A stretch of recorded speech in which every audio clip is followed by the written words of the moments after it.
Mccombs Brothers, A Legacy of Shadows. By Michael. Front matter. To those who walk the tightrope between law and lawlessness, between duty and desire, this story is for you. It is for the readers who understand that morality is not always black and white, but a shifting spectrum of gray, often painted in the rain-slicked streets of a city that never sleeps, and never truly forgives. For the detectives who wrestle with the ghosts of their own pasts as they chase those of others, for the ambitious souls who build empires from the shadows, and for everyone who has ever found themselves caught in the currents of loyalty and betrayal, this is a testament to the enduring, often destructive, power of brotherhood. May you find truth in the lies, and may your own compass, however tested, always find its true north. 1. The Brothers' Code. The city, a sprawling testament to ambition and decay, was Marcus Mccombs' dominion. From his eyrie, a penthouse office that pierced the bruised twilight sky, he surveyed his kingdom. Rain, relentless and unforgiving, slicked the endless expanse of concrete and steel below, mirroring the grime that Marcus had carefully curated to rise above. The office itself was a deliberate statement, opulent, yes, with the polished gleam of mahogany and the hushed luxury of deep pile carpets, but also imbued with a palpable menace. It spoke of power, hard-won and jealously guarded, a fortress built not of stone and mortar, but of fear and calculated deception. Marcus was a man who understood the architecture of power. Every piece of furniture, every carefully chosen piece of art, was a deliberate choice, a subtle assertion of his dominance. His desk, a colossal slab of obsidian, was more than just a surface, it was an altar upon which the fates of men were decided. Across its polished expanse, illuminated by the cool, sterile glow of recessed lighting, a single document lay before him. It was a ledger, not of legitimate transactions, but of illicit deals, of futures bought and sold on the black market, of loyalty quantified and betrayal priced. His gaze, sharp and disconcertingly direct, scanned the columns of figures. There was a predatory stillness about him, a coiled tension that hinted at the coiled strength beneath the veneer of civility. The calculating glint in his eyes was not born of avarice, but of a profound understanding of systems, of the intricate, often brutal, logic that governed the underworld.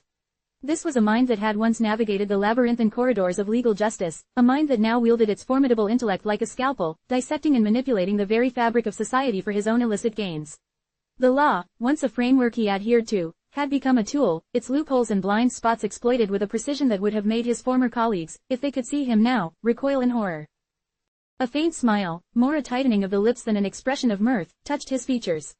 He'd been anticipating this moment, this convergence of opportunities. A rival's network, weakened by internal strife, was ripe for the plucking. A politician, indebted and pliable, was ready to deliver a crucial piece of legislation that would sanitize his operations, offering a veneer of legitimacy to the rot beneath. These were not mere chance occurrences, they were the fruits of years of meticulous planning, of cultivating relationships built on a foundation of fear and mutual self-interest, of weaving a web so intricate that its strands were invisible to all but its architect. He reached for a sleek, silver pen, its weight substantial in his hand.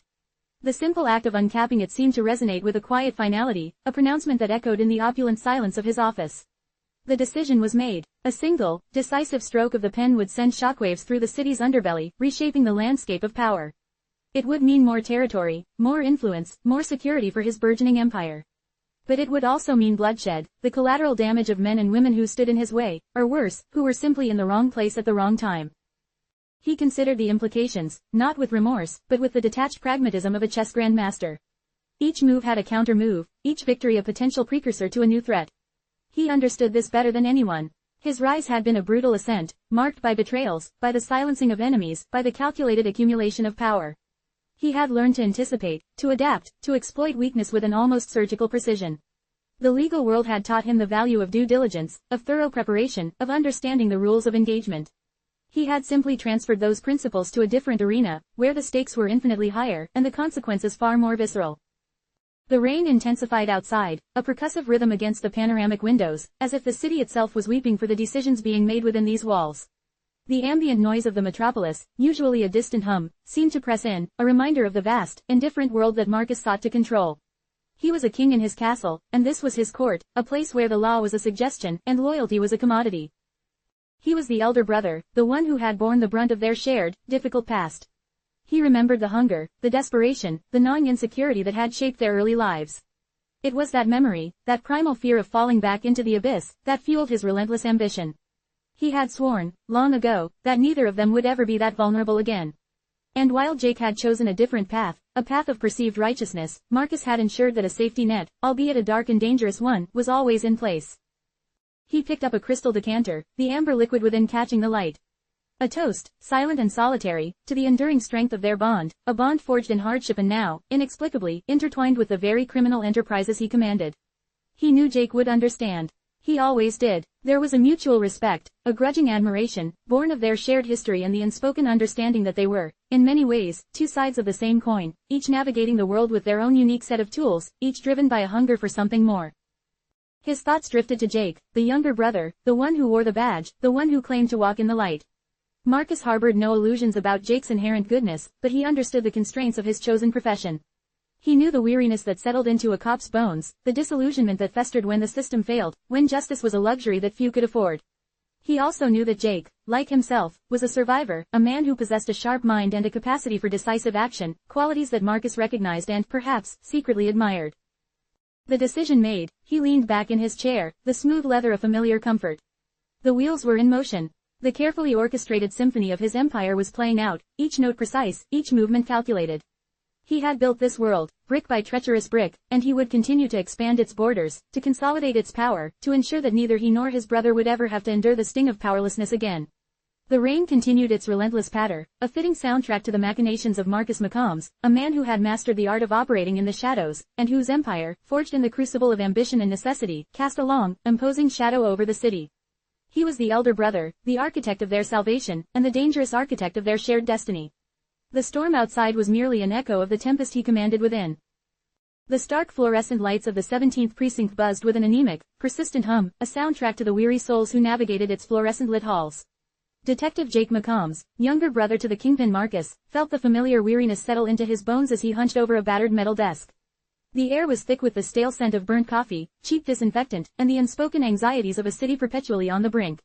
Files, dog-eared and stained with the grime of countless investigations, were piled high, testament to the relentless tide of crime that washed through their jurisdiction. Jake's own workstation was a microcosm of the precinct's controlled chaos, a scatter of case notes, an overflowing ashtray, a habit he'd never quite shaken, despite the best intentions, and a half-eaten sandwich that had long since lost its appeal. He was working a late-night case, the kind that gnawed at the edges of sleep, the kind that demanded an unwavering commitment to the truth, however elusive. A young woman, barely out of her teens, found dead in a forgotten alleyway, her life extinguished before it had truly begun. The details were brutal, the motive unclear, the perpetrator vanished into the urban labyrinth like smoke. Jake traced the scant evidence with a focused intensity, his brow furrowed in concentration, the city's relentless pulse a dull thrum in the background. He wasn't here for glory, not for the commendations that were as rare as honest politicians in this town. He was here because, for him, the system, flawed as it was, represented the last bastion against the encroaching darkness, a darkness he knew intimately from the other side. The precinct was a world away from his brother's polished ivory tower. Here, the uniforms were faded, the coffee was weak, and the cynicism was as palpable as the cold seeping through the ill-fitting window frames. The detectives, a hardened breed, moved with a weary resignation, their eyes holding the ghosts of cases long closed and justice long denied.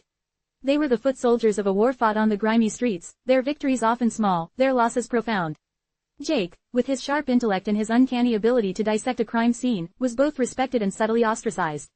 He'd risen through the ranks with a speed that unnerved some, his dedication bordering on obsession.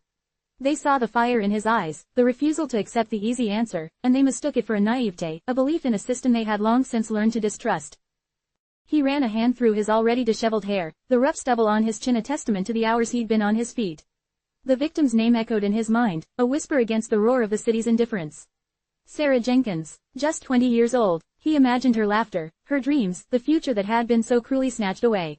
It was these silent screams, these stolen lives, that propelled him forward. His own past, a tapestry woven with threads of hardship and survival, had instilled in him a deep-seated empathy for those who found themselves on the wrong side of fate. He remembered the gnawing emptiness, the gnawing fear of what lay beyond the next sunrise. Marcus had shielded them, in his own brutal way, but Jake had always possessed a different kind of survival instinct, a need to fight the darkness not by embracing it, but by confronting it head-on, armed with the law, however imperfect. He'd learned early on that the world wasn't a fair place. He'd seen the cracks in the facade, the inequalities that festered beneath the surface. While Marcus had found his power in exploiting those very cracks, Jake had chosen to try and mend them, a Sisyphean task if ever there was one. This fundamental divergence in their philosophies, this chasm between their chosen paths, was the unspoken tension that had always underscored their brotherhood. They were bound by blood, by a shared history, but separated by an almost unbridgeable ideological divide. Marcus saw Jake's badge as a naive attempt to impose order on a fundamentally chaotic world, while Jake viewed Marcus's empire as a cancer that preyed on the city's vulnerabilities.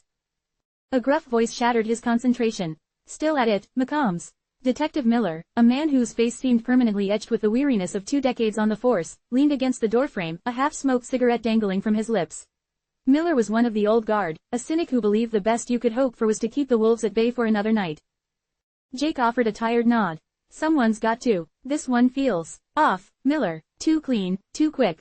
Miller grunted, flicking ash onto the grimy floor. They're all off, kid. That's the nature of the beast. Just another shadow in the concrete jungle. You dig too deep, you'll end up buried with her. He gestured with his chin towards the scattered files. You think you're gonna fix this city with all this paper? Think again. This place chews you up and spits you out, no matter how bright your star. Jake met Miller's gaze, a flicker of defiance in his own weary eyes. Maybe, but I've seen what happens when nobody tries. And I won't stand by and watch that happen. He gestured towards a photograph of Sarah Jenkins, her smile a stark contrast to the grim reality of her demise. This isn't just another shadow, Miller. This is someone's daughter, someone's life. Miller sighed, the sound heavy with resignation. I know, kid, I know, but you gotta learn to pace yourself. This job, it'll break you if you let it. He pushed off the doorframe. Don't burn yourself out on ghosts, Mccombs. Save some of that fire for yourself. With that, he ambled off, leaving Jake alone once more with the humming lights and the weight of the city's sorrows. He returned his attention to the case file, the image of Sarah Jenkins a stark reminder of why he endured the sleepless nights, the cynicism of his colleagues, the constant battle against a system that often felt rigged. He was an outsider, even within his own profession, a man who carried the burden of his brother's shadow while simultaneously fighting the very forces his brother embodied. It was a precarious tightrope walk, a constant negotiation of loyalties and principles. He knew Marcus watched him, perhaps with a mixture of disdain and grudging respect. Marcus, the architect of his own brutal empire, had always been the protector, the one who made the hard, dirty choices. Jake, in his own way, was trying to protect a different kind of future, a future where the city's heart didn't beat with the rhythm of corruption and despair. He picked up his pen, the worn plastic smooth against his calloused fingers, and began to write, each word a small act of defiance, a small assertion of hope in the face of overwhelming darkness. He would find Sarah's killer. He had to, because for him, there was no other code. The chipped porcelain mug was cold against Jake's lips, the dregs of coffee a bitter testament to another sleepless night. The precinct, even in the early dawn light that bled weakly through the grimy windows, felt like a tomb. It was a familiar sensation, this hollow echo in his gut, a resonance from a past he tried, and often failed, to outrun. His brother, Marcus, had always been the anchor, the gravitational force that both pulled him in and threatened to tear him apart. They were carved from the same rough stone, their upbringing a crucible that had forged their initial, unbreakable bond. But the fire that had tempered them had also burned them in different directions, leaving them standing on opposite shores of a moral sea. He remembered the rain. It was always raining, or at least it felt that way in their cramped, damp apartment above the perpetually failing bakery. The air was thick with the smell of stale dough and desperation. Their mother, her hands perpetually chapped from kneading, her eyes holding a weariness that belied her youth, was a ghost in their lives, always working, always absent, a warm memory that grew fainter with each passing year. It was Marcus, older by 5 years, who had been Jake's world. Marcus, with his sharp eyes that saw everything, his quick hands that could fix anything, and his even quicker mind that navigated the treacherous currents of their neighborhood with an instinct Jake could only marvel at. One particular downpour, it must have been late autumn, the wind rattling the ill-fitting windowpanes like skeletal fingers, was etched into Jake's memory with the clarity of a freshly struck photograph. He was barely 10, a skinny kid with knees perpetually scabby, huddled in a corner of their meager living room. Marcus, then a hulking 16-year-old with the beginnings of a dangerous swagger, was arguing with their landlord. It wasn't a shouting match, it was a low, guttural exchange, punctuated by the rhythmic drip of water from a leak in the ceiling. Jake couldn't make out the words, but he understood the tone, the simmering tension that always seemed to hang over them like a shroud. Suddenly, the landlord, a man whose face seemed permanently set in a sneer, pushed Marcus. It was a deliberate, contemptuous shove, meant to humiliate. Jake's breath hitched. He braced for the inevitable explosion, the raw, untamed fury he knew Marcus possessed. But instead of retaliating with violence, Marcus did something that would forever shift Jake's understanding of his brother. He didn't fight back. He didn't even flinch. He simply looked at the landlord, his eyes narrowing with an intensity that seemed to burn through the man's cheap suit. Then, he calmly reached into his worn jacket, pulled out a wad of crumpled bills, money Jake knew their mother had saved for weeks, and slammed it onto the grimy table. "Rent," Marcus had said, his voice dangerously soft. "And a little extra for inconvenience." The landlord, stunned into silence, snatched the money. As he backed away, Marcus's gaze followed him, a silent promise of retribution hanging in the air. It wasn't the money that struck Jake, it was Marcus's absolute control. He had possessed a power, a chilling ability to command respect, even fear, without resorting to brute force in that moment. It was a nascent glimpse of the strategist, the manipulator, the kingpin in the making. He had protected them, not with his fists, but with his wits, with a calculated gamble that had kept their precarious existence intact. Later that night, after the landlord had scurried away and their mother had long since fallen asleep, exhausted from her double shift, Jake had found Marcus sitting on the fire escape, watching the rain lash the city. The cold had seeped into Jake's bones as he joined him, wrapping himself in a threadbare blanket. "Why didn't you hit him, Marcus?" Jake had whispered, the question a raw plea for understanding. Marcus had stared out at the glistening streets, his profile illuminated by the distant neon glow. "Because hitting him wouldn't have solved anything, Jakey. It would have just made things worse. He would have called the cops. We would have been out on the street. And for what? Because he pushed me." He'd paused, a sigh escaping him like a plume of smoke. "There are smarter ways to fight, Squirt. Ways that don't leave you with a broken hand and a night in jail." He'd turned then, his expression unreadable in the dim light. "You gotta learn to see the whole board, Jake. Not just the next move. You gotta think about what happens after the fight. What's the real cost?" He'd clapped a hand on Jake's shoulder, a gesture of rough affection that somehow felt like a pact. "We gotta look out for each other. That's the first rule, always, no matter what." That night, the brothers' code was born not in words, but in that shared silence, in the understanding that flickered between them on that rain-slicked fire escape. It was a code forged in scarcity, in the knowledge that their family's survival rested on their shoulders, on Marcus's shrewdness and Jake's implicit trust. Jake had absorbed Marcus's lesson, not as a blueprint for his own life, but as a stark illustration of the world as his brother perceived it, a game of chess where only the most cunning and ruthless survived. The divergent paths began to solidify in their teenage years. While Marcus delved deeper into the city's underbelly, his influence growing like a shadow, Jake found his solace in the structure of the law. He devoured books, particularly those on criminology and jurisprudence, his sharp intellect finding a new battlefield. He saw the law not as a tool of oppression, as Marcus sometimes hinted, but as a framework, a set of rules that, however imperfectly applied, offered a path toward order and justice. He gravitated towards the intellectual rigor of investigation, the meticulous piecing together of fragments to reveal a larger truth. It was a quiet rebellion, a subtle divergence that Marcus, in his own way, seemed to acknowledge. There was a period, around the time Jake was applying for the academy, when the tension between them became almost palpable. Marcus had been orchestrating a significant expansion of his operations, a complex network that was rapidly solidifying his position as a force to be reckoned with. He had pulled Jake aside one evening, the air in his opulent penthouse office thick with the scent of expensive cigars and unspoken expectations.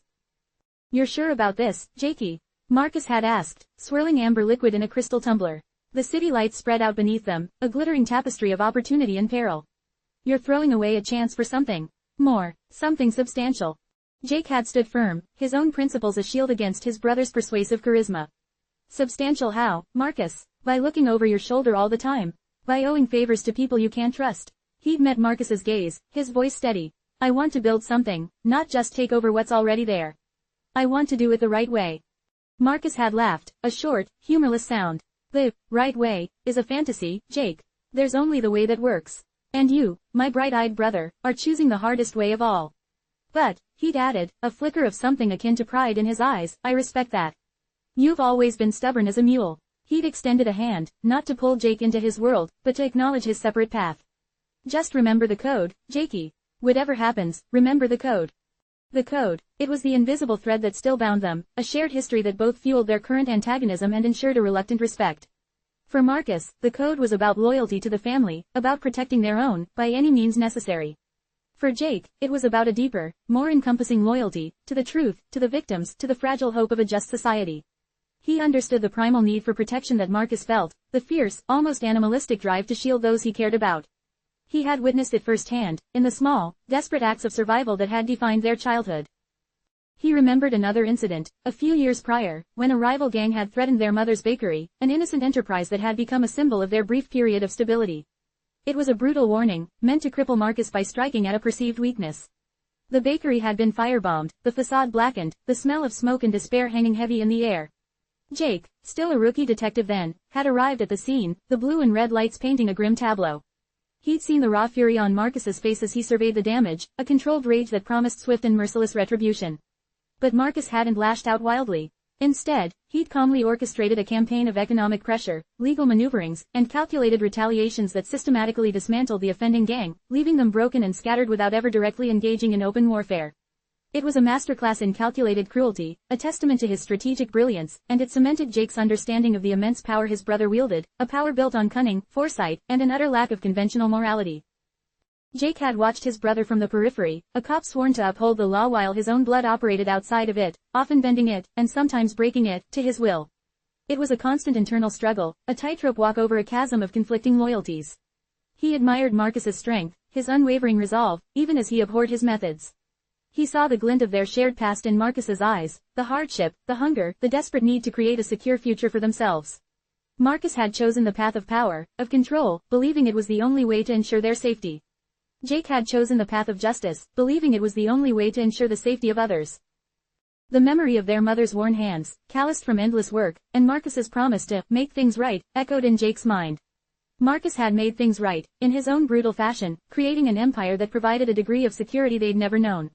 But the cost, Jake knew, was immense. It was a debt paid in fear, in violence, in the erosion of innocence. And now, their paths, so irrevocably divergent, were on a collision course, driven by the very code that had once bound them together. The past wasn't just a collection of memories, it was a living, breathing entity, shaping their present and dictating their future, a constant reminder of the brotherhood that defined them, even as it threatened to destroy them. He took another sip of the cold coffee, the bitterness a familiar companion, and turned his attention back to the case file, the image of Sarah Jenkins a stark reminder of the different kind of code he lived by, the one that demanded he confront the darkness, not rule it. The fluorescent lights of the late-night diner buzzed with an irritating hum, a stark contrast to the hushed tones of the two brothers seated at a booth in the far corner. The air was thick with the greasy scent of frying onions and stale coffee, a familiar olfactory backdrop to countless clandestine meetings of the city's underbelly. Outside, the rain, a constant companion in their shared history, had returned, blurring the streetlights into impressionistic smears of color. Jake nursed a lukewarm cup of black coffee, the ceramic mug radiating a faint warmth against his chilled hands. Across from him, Marcus, impeccably dressed as always, even at this ungodly hour, stirred his own coffee with a deliberate slowness. His gaze, sharp and assessing, flicked from the condensation on his glass to his brother's face, a silent interrogation. "You look like hell, Jakey," Marcus commented, his voice a low rumble, laced with an undercurrent of something unreadable, concern, or perhaps just detached observation. He gestured with his chin towards the untouched plate of eggs and bacon in front of Jake. "Not eating?" Jake offered a grimace, pushing the plate away slightly. "Didn't sleep. This Jenkins case is a mess." He watched Marcus's reaction, a subtle tightening around his eyes. "Anything you've heard? Anything at all?" Marcus took a slow sip of his coffee, his movements measured, almost languid. He set the mug down with a soft click. "The underworld is a small town, Jake. News travels fast, but whispers about a missing socialite. It's not exactly making waves." He leaned back slightly, his expression unreadable. "Unless, of course, there's more to it than meets the eye. Something significant." The implication hung heavy in the air between them. Marcus always operated on a need-to-know basis, and Jake knew better than to push too hard, too fast. He'd learned that lesson early, the hard way. Significant is relative, Marcus. To her family, she's the most significant thing in the world right now. And to me, finding her is the job. He deliberately kept his tone neutral, professional, but laced with a hint of desperation that Marcus would undoubtedly pick up on.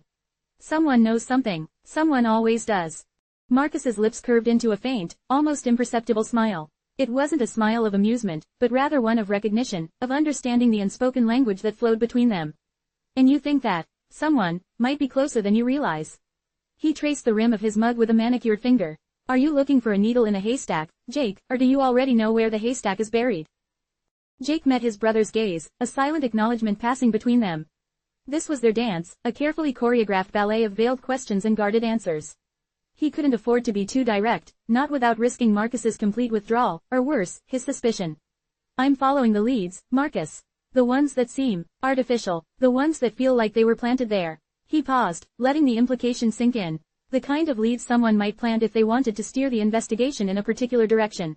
Or perhaps, away from a certain someone. Marcus's gaze sharpened, the earlier languor replaced by a focused intensity.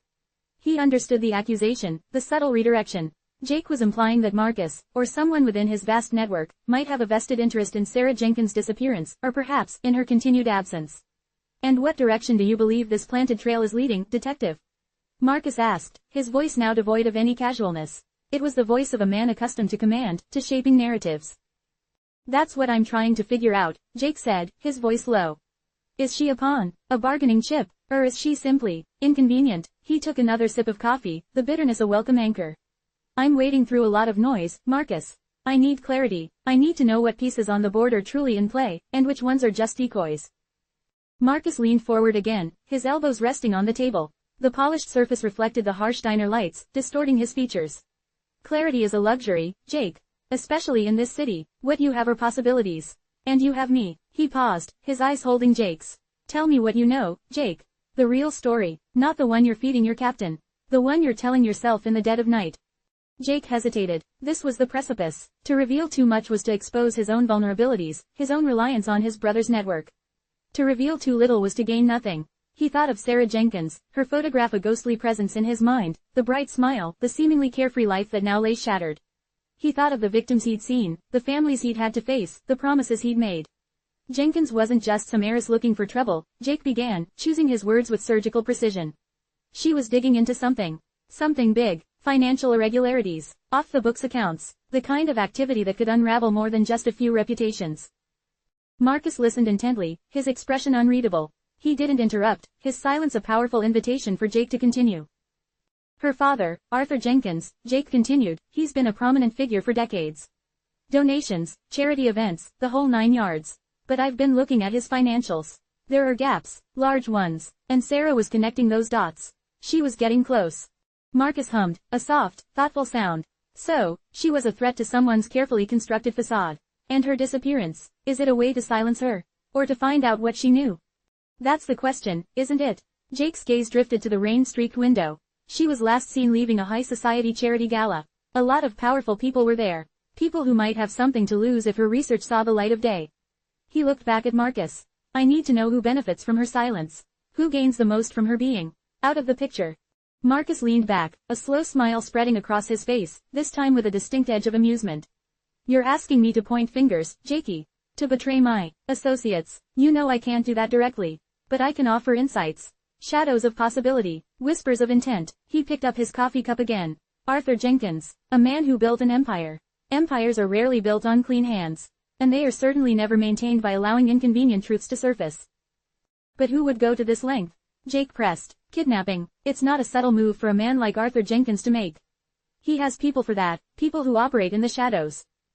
Perhaps it wasn't Arthur directly, Marcus mused, his eyes gleaming with a familiar strategic glint. Perhaps it was someone protecting Arthur, someone who benefits from the stability his empire provides, someone who sees Jenkins as a linchpin. He paused, letting the thought hang in the air. Or perhaps, it's someone who sees an opportunity in the chaos. A chance to exploit a vulnerable moment. To gain leverage, to acquire assets. Jake felt a familiar knot of unease tighten in his stomach. Marcus was painting a picture of a complex web of intrigue, where Sarah Jenkins was not just a victim, but a catalyst. Leverage for what? For control, Jakey. It's always about control, Marcus said, his voice dropping to a near whisper. Who controls the narrative? Who controls the assets? Who controls the future? He looked directly at Jake, his eyes holding a depth that Jake knew was both a reflection of their shared past and a chasm of his current reality. You're looking for a motive.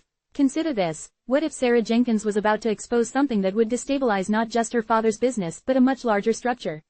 A structure that many powerful men are invested in. And what if the solution wasn't to silence her, but to find her, to control the information she'd gathered, before anyone else could? The implications were chilling. It suggested a conspiracy far more elaborate than a simple family dispute or a personal vendetta. It suggested a calculated move, a response to a perceived threat that involved silencing not just Sarah, but the information she possessed. So, you're saying she might be held, kept somewhere? Jake asked, the words tasting like ash in his mouth. It's a possibility, Marcus conceded. A costly one, but if the stakes are high enough, the price can be justified. Especially if the objective is to recover what she took, or to prevent her from sharing it. He swirled the amber liquid in his glass, the ice clinking softly. Jenkins has enemies, Jake. And friends who are more dangerous than any enemy. Think about who would have the resources, the foresight, and the ruthlessness to orchestrate something like this.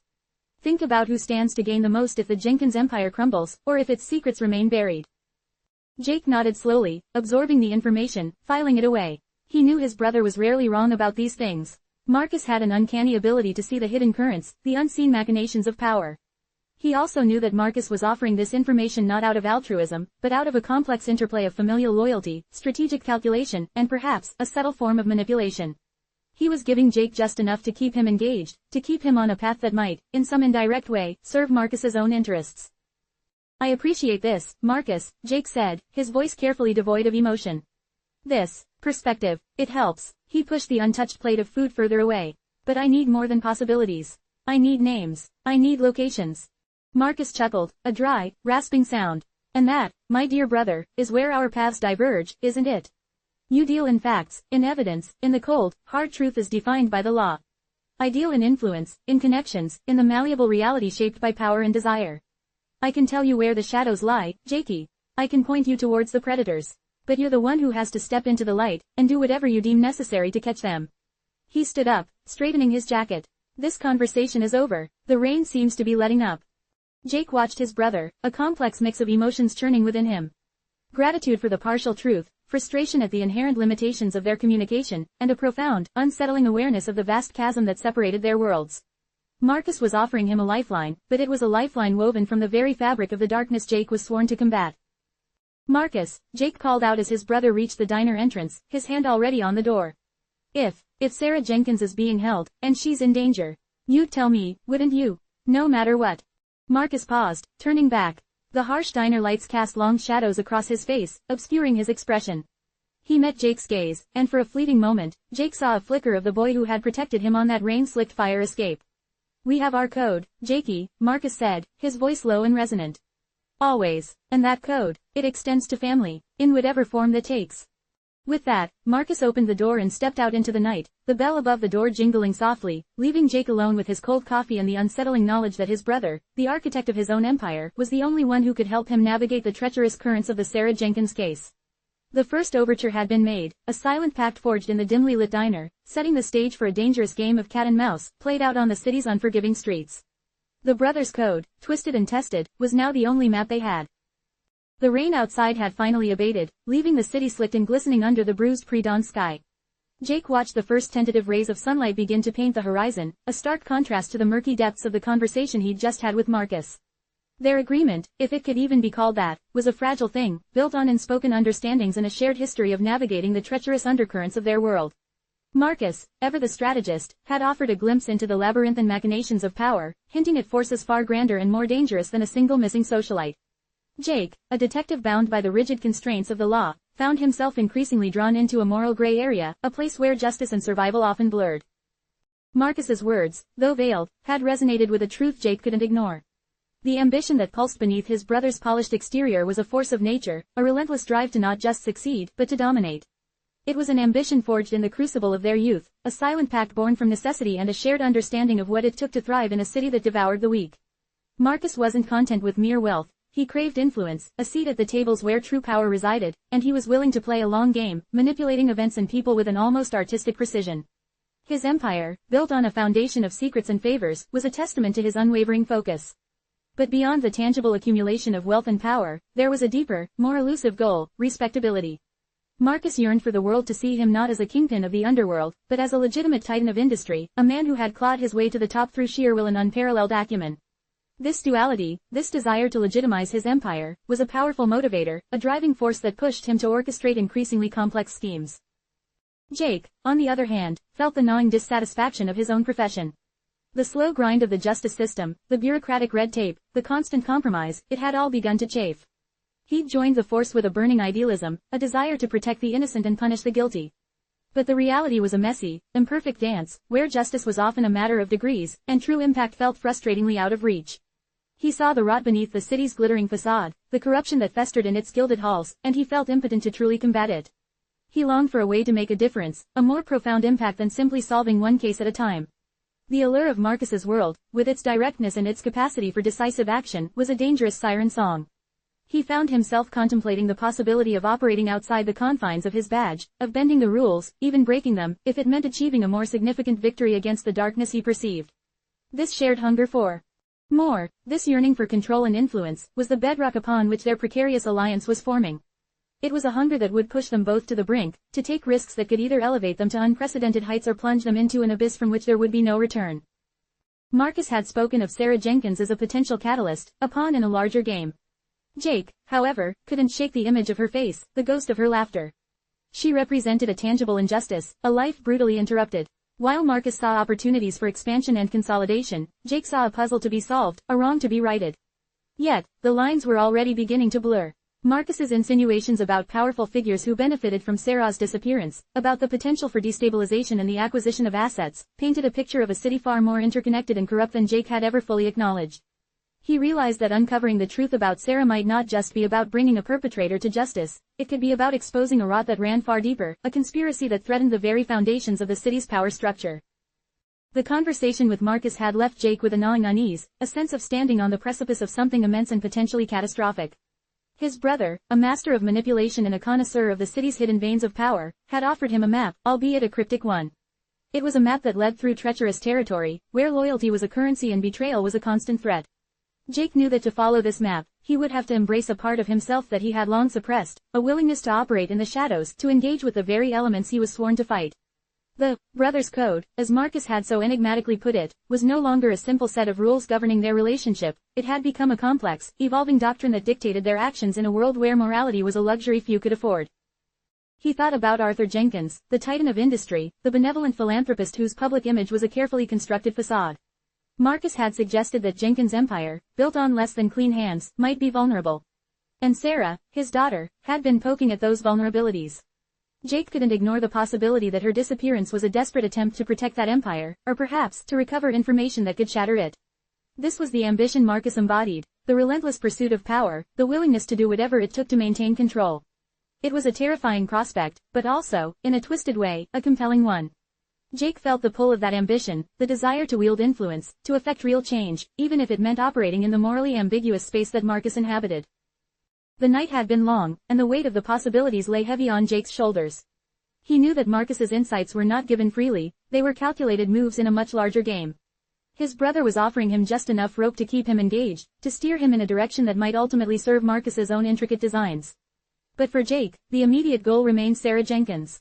Her life, her secrets, were the immediate stakes. Yet, he understood that her case was merely the entry point, the first ripple in a much larger pond of ambition and intrigue.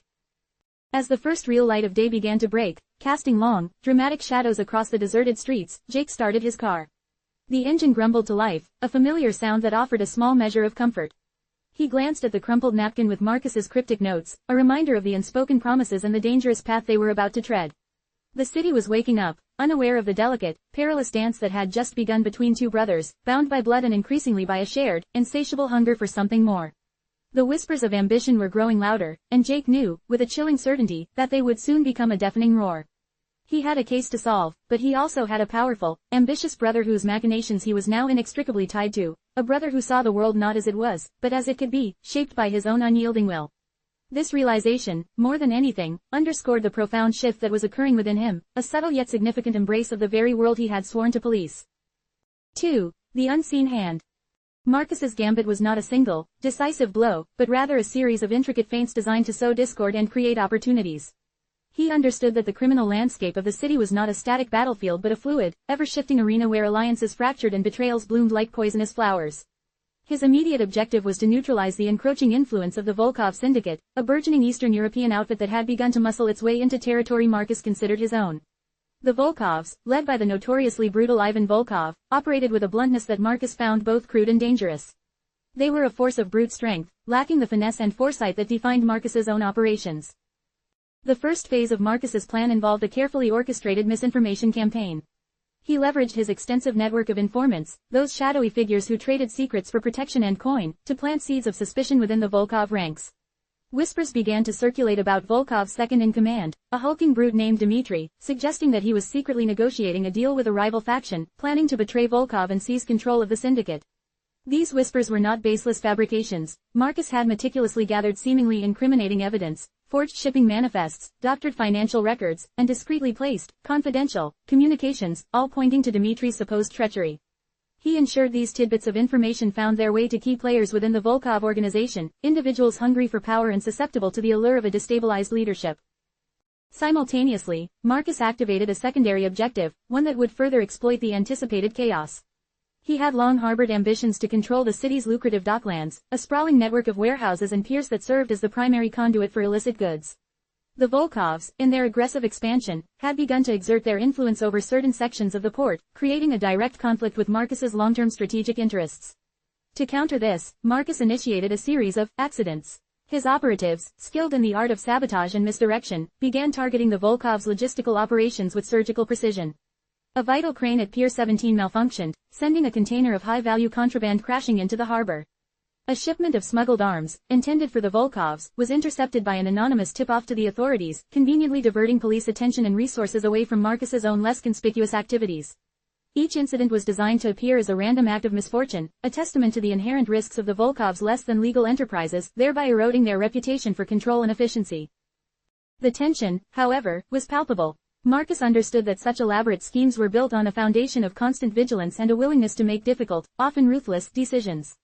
He maintained a tight circle of trusted lieutenants, each tasked with a specific facet of the operation.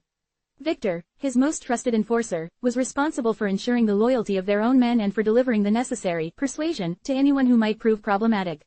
Elena, his brilliant financial strategist, managed the intricate web of offshore accounts and shell corporations that masked the true flow of their illicit profits, ensuring that the financial disruption caused by the Dockland incidents wouldn't ripple back to undermine their legitimate businesses.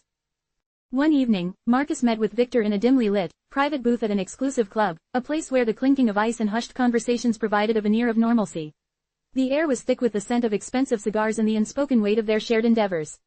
"Dmitri is becoming agitated," Victor reported, his voice a low rumble.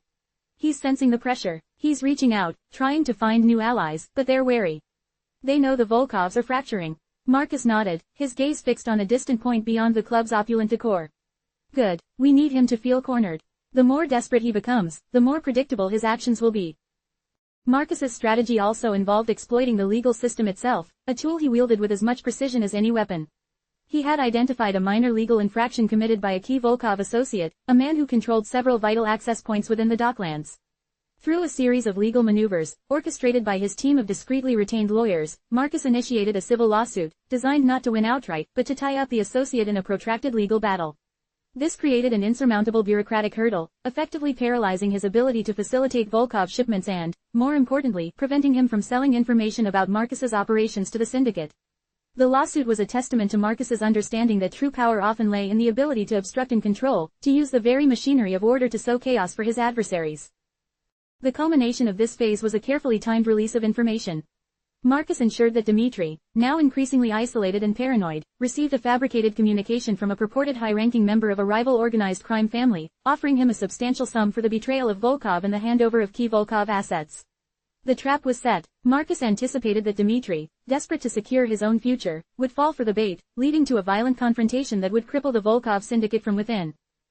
The risks were immense. A miscalculation, a single leak, could expose Marcus to both the Volkov's brutal retaliation and the full force of law enforcement. Yet, Marcus thrived in this high-stakes environment. He saw it not as recklessness, but as calculated daring. He understood that in their world, hesitation was a death sentence, and the greatest rewards came to those who were willing to push the boundaries, to embrace the darkness, and to orchestrate the downfall of others to secure their own ascendance. As the city slept, oblivious to the intricate web Marcus was weaving, he felt a surge of adrenaline, the familiar exhilaration that accompanied the execution of a flawless plan. He wasn't just reacting to events, he was shaping them, manipulating the very currents of power that flowed beneath the city's surface. The Volkovs were a formidable challenge, but Marcus viewed them as a crude obstacle, a force of nature he could redirect and ultimately break. His ambition wasn't merely about acquiring wealth or territory, it was about demonstrating his mastery, his ability to outmaneuver, outthink, and ultimately to dominate those who dared to challenge his reign. The Docklands, the territory he so coveted, would soon be his, not through brute force, but through the elegant, devastating application of strategy. This was Marcus's world, a game of chess played with lives and fortunes, and he was always several moves ahead. He knew that the ensuing chaos would create vacuums, and vacuums, in his experience, were always meant to be filled. The Volkov's inevitable implosion would pave the way for his expanded dominion, a testament to the power of his vision and the ruthlessness of his execution. He had laid the groundwork, set the dominoes in motion, and now, he merely had to wait for them to fall. Jake traced the rim of his lukewarm coffee mug, the fluorescent lights of the precinct break room casting a pallid glow on his face. The sterile hum of the refrigerator was a familiar soundtrack to these quiet, almost clandestine, moments. He'd cultivated them deliberately, these pockets of solitude in the otherwise relentless churn of police work. It was in these spaces that he could operate, not as Detective Jake Riley, diligent public servant, but as something else entirely, a conduit, a whisper in the ear of a brother navigating a far more dangerous world.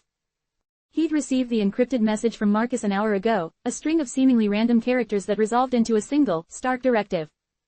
Volkov Logistics, Pier 12, tomorrow. Compromised. The brevity was characteristic of Marcus, a testament to their shared history and an unspoken understanding that had developed over years of coded exchanges and carefully veiled conversations. Compromised was a loaded term, implying a vulnerability that Marcus, ever the strategist, would exploit. The intelligence Jake needed to gather was the nature of that compromise, and the specific vulnerability within Volkov's operations at Pier 12. His first step was always to appear utterly unremarkable. He joined a group of uniformed officers discussing the previous night's bar brawl, offering a few perfunctory nods and a brief, non-committal grunt. He wasn't here to be a detective, he was here to be a ghost in the machine.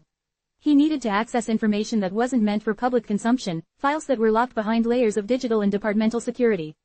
His position as a detective afforded him certain privileges, yes, but it also carried the weight of constant scrutiny. Any deviation from the norm, any unusual request, would be noted, logged, and potentially investigated. He made his way to his desk, the worn surface a familiar landscape of case files, outdated reports, and a single, framed photograph of his parents, a subtle anchor to a life that felt increasingly distant.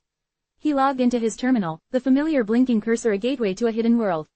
His fingers, usually steady and precise when handling evidence or interrogating suspects, moved with a practiced, almost artful, dexterity across the keyboard. He bypassed the standard query protocols, instead initiating a series of deep-dive data retrieval commands, cloaked in the guise of a routine inventory check for an ongoing investigation into arms trafficking. The key was to create a legitimate-sounding pretext, however thin. The arms trafficking angle was a good starting point. It was a broad category that could encompass a wide range of illicit activities, including the kind of operations Volkov was known for.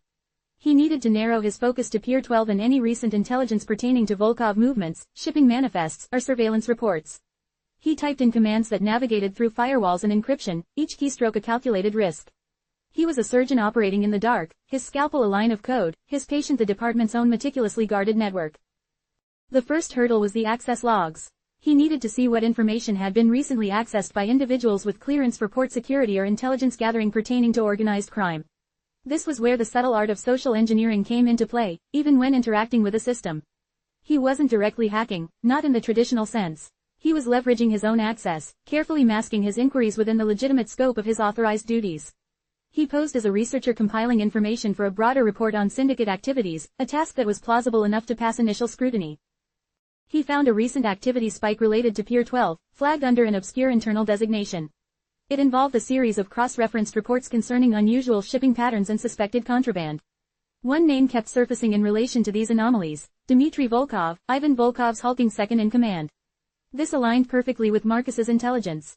The reports detailed increased activity from Volkov's men at Pier 12, specifically around a series of refrigerated containers that had arrived with irregular customs declarations. The official suspicion was that they were being used to transport something far more dangerous than perishable goods. Jake dug deeper, sifting through encrypted communications logs and surveillance transcripts. He was looking for any chatter that indicated an impending event, any shift in routine that might suggest a planned operation or a vulnerability. He found fragmented pieces of information, coded radio transmissions, intercepted brief messages between lower-level Volkov operatives, and even a heavily redacted surveillance report from a drone feed that had captured a clandestine meeting on the pier late one night. The compromise Marcus had alluded to wasn't immediately obvious in the raw data. It wasn't a raid that had been leaked or a mole actively feeding information. It was more subtle, a systemic weakness that had been exposed. He cross-referenced the current shipping manifests with past records, looking for discrepancies that might have been overlooked by the less meticulous eyes of standard law enforcement. He found it in a series of delivery confirmations for a specific type of industrial coolant, a substance that, in its concentrated form, could be used in the production of certain chemical weapons or as a precursor for explosives. The Volkovs were known for their brute force, but Marcus had always emphasized the importance of understanding the nuances of their operations. If they were dabbling in something as volatile as chemical precursors, it suggested a new, more dangerous dimension to their enterprise, one that went beyond simple arms dealing or extortion. And if they were moving these materials through Pier 12, it was a significant escalation. Jake then focused on the internal policing side. He needed to know if anyone within the department was actively investigating Volkov's activities at Pier 12, or if there were any internal memos or directives that might indicate an impending operation.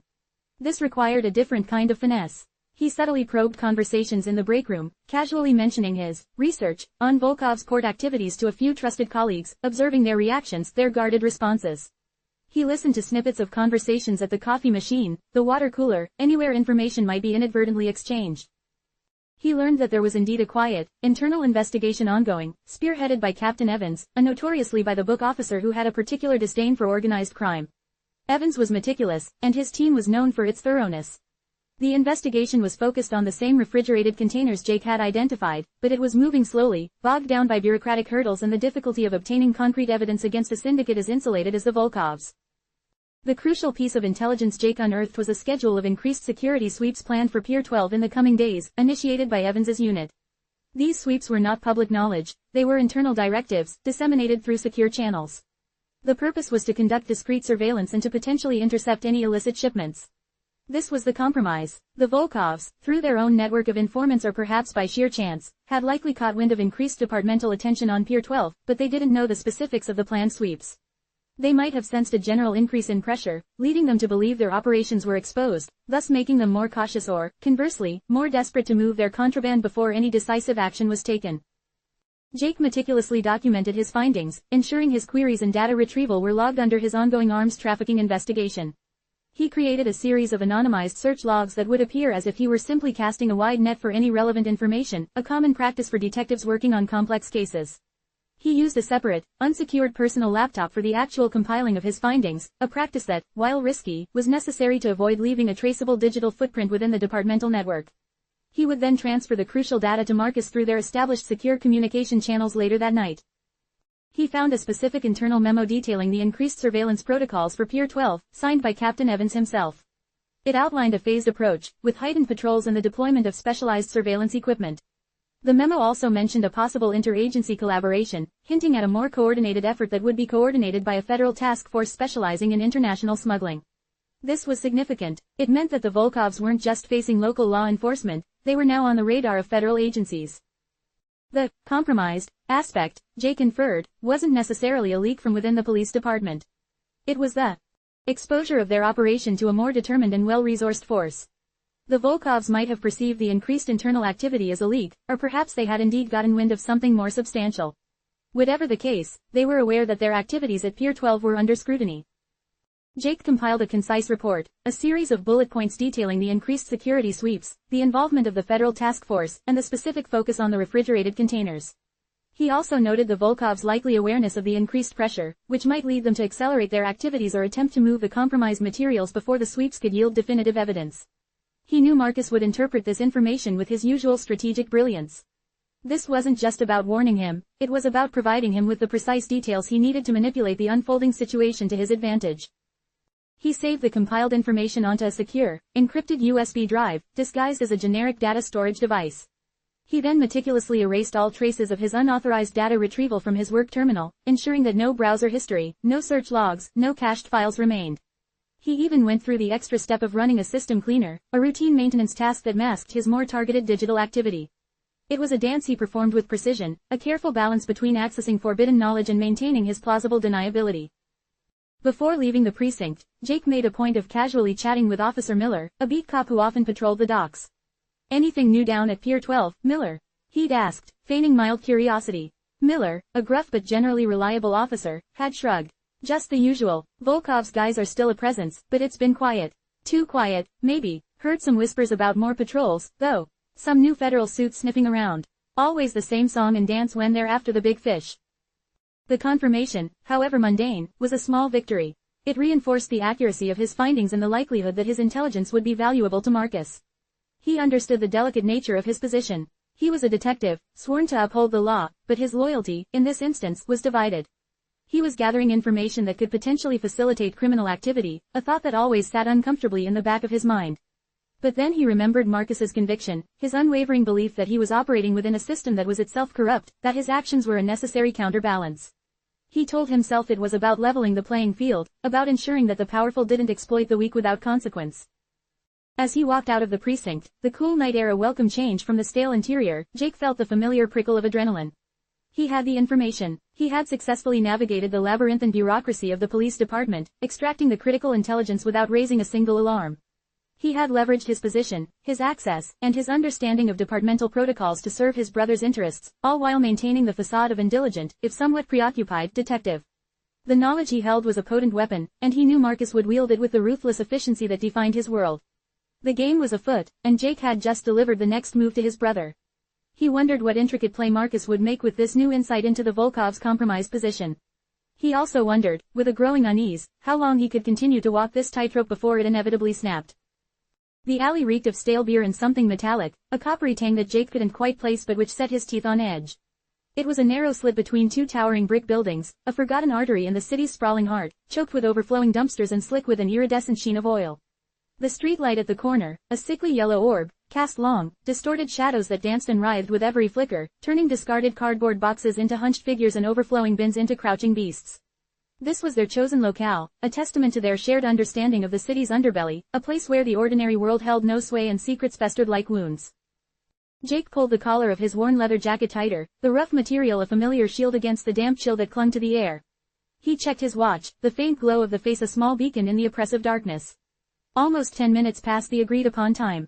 Not unusual for Marcus. His brother operated on a different clock, one governed by calculated risks and unpredictable variables. Still, a knot of unease tightened in Jake's stomach. Every minute spent here was a minute spent outside the pale, a transgression of the carefully constructed normalcy he projected by day. He scanned the alley again, his gaze sweeping over the grimy brickwork, the skeletal fire escapes, the few scattered, sodden cigarette butts that littered the ground. He was looking for a signal, a subtle cue that Marcus was present, or that the exchange was about to commence. Their methods were a testament to years of honed instinct and shared paranoia, a silent language built on observation and inference. A flicker of movement in the periphery, a shadow detaching itself from a deeper shadow, a specific pattern of footsteps, these were the cues that spoke volumes. Finally, a subtle shift. Not a visual cue, but auditory. The distant drone of traffic seemed to momentarily mute, replaced by the soft, almost imperceptible scuff of a shoe on asphalt from further down the alley, a sound deliberately muffled, as if the wearer were trying to tread on air. Jake held his breath, his senses hyper-attuned. Then, a faint, rhythmic tapping. 3 short taps, a pause, 2 more. Tap tap tap, pause, tap tap, it was the signal.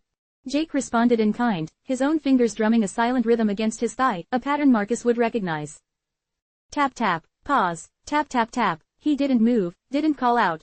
Instead, he shifted his weight, angling himself slightly towards the source of the sound, his eyes never leaving the deeper darkness from which the signal had originated. A figure began to coalesce from the gloom, a silhouette against the slightly less impenetrable black. It was Marcus, as expected. He moved with a fluid economy of motion, his presence a coiled tension rather than an overt threat.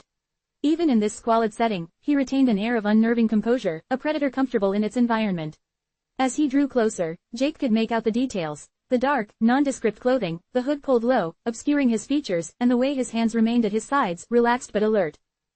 "You have it." Marcus's voice was a low murmur, barely disturbing the heavy air. It was a voice that carried the weight of unspoken history, a timbre that could shift from chillingly calm to dangerously predatory in an instant. Jake nodded, his own voice hushed. Everything. The security sweep schedules, the estimated arrival of the federal task force, and specific intel on the primary transfer point within Pier 12. He reached into an inner pocket of his jacket, his movements slow and deliberate.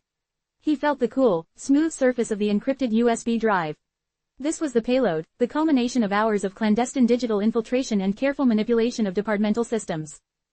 Marcus stopped a few feet away, his gaze fixed on Jake.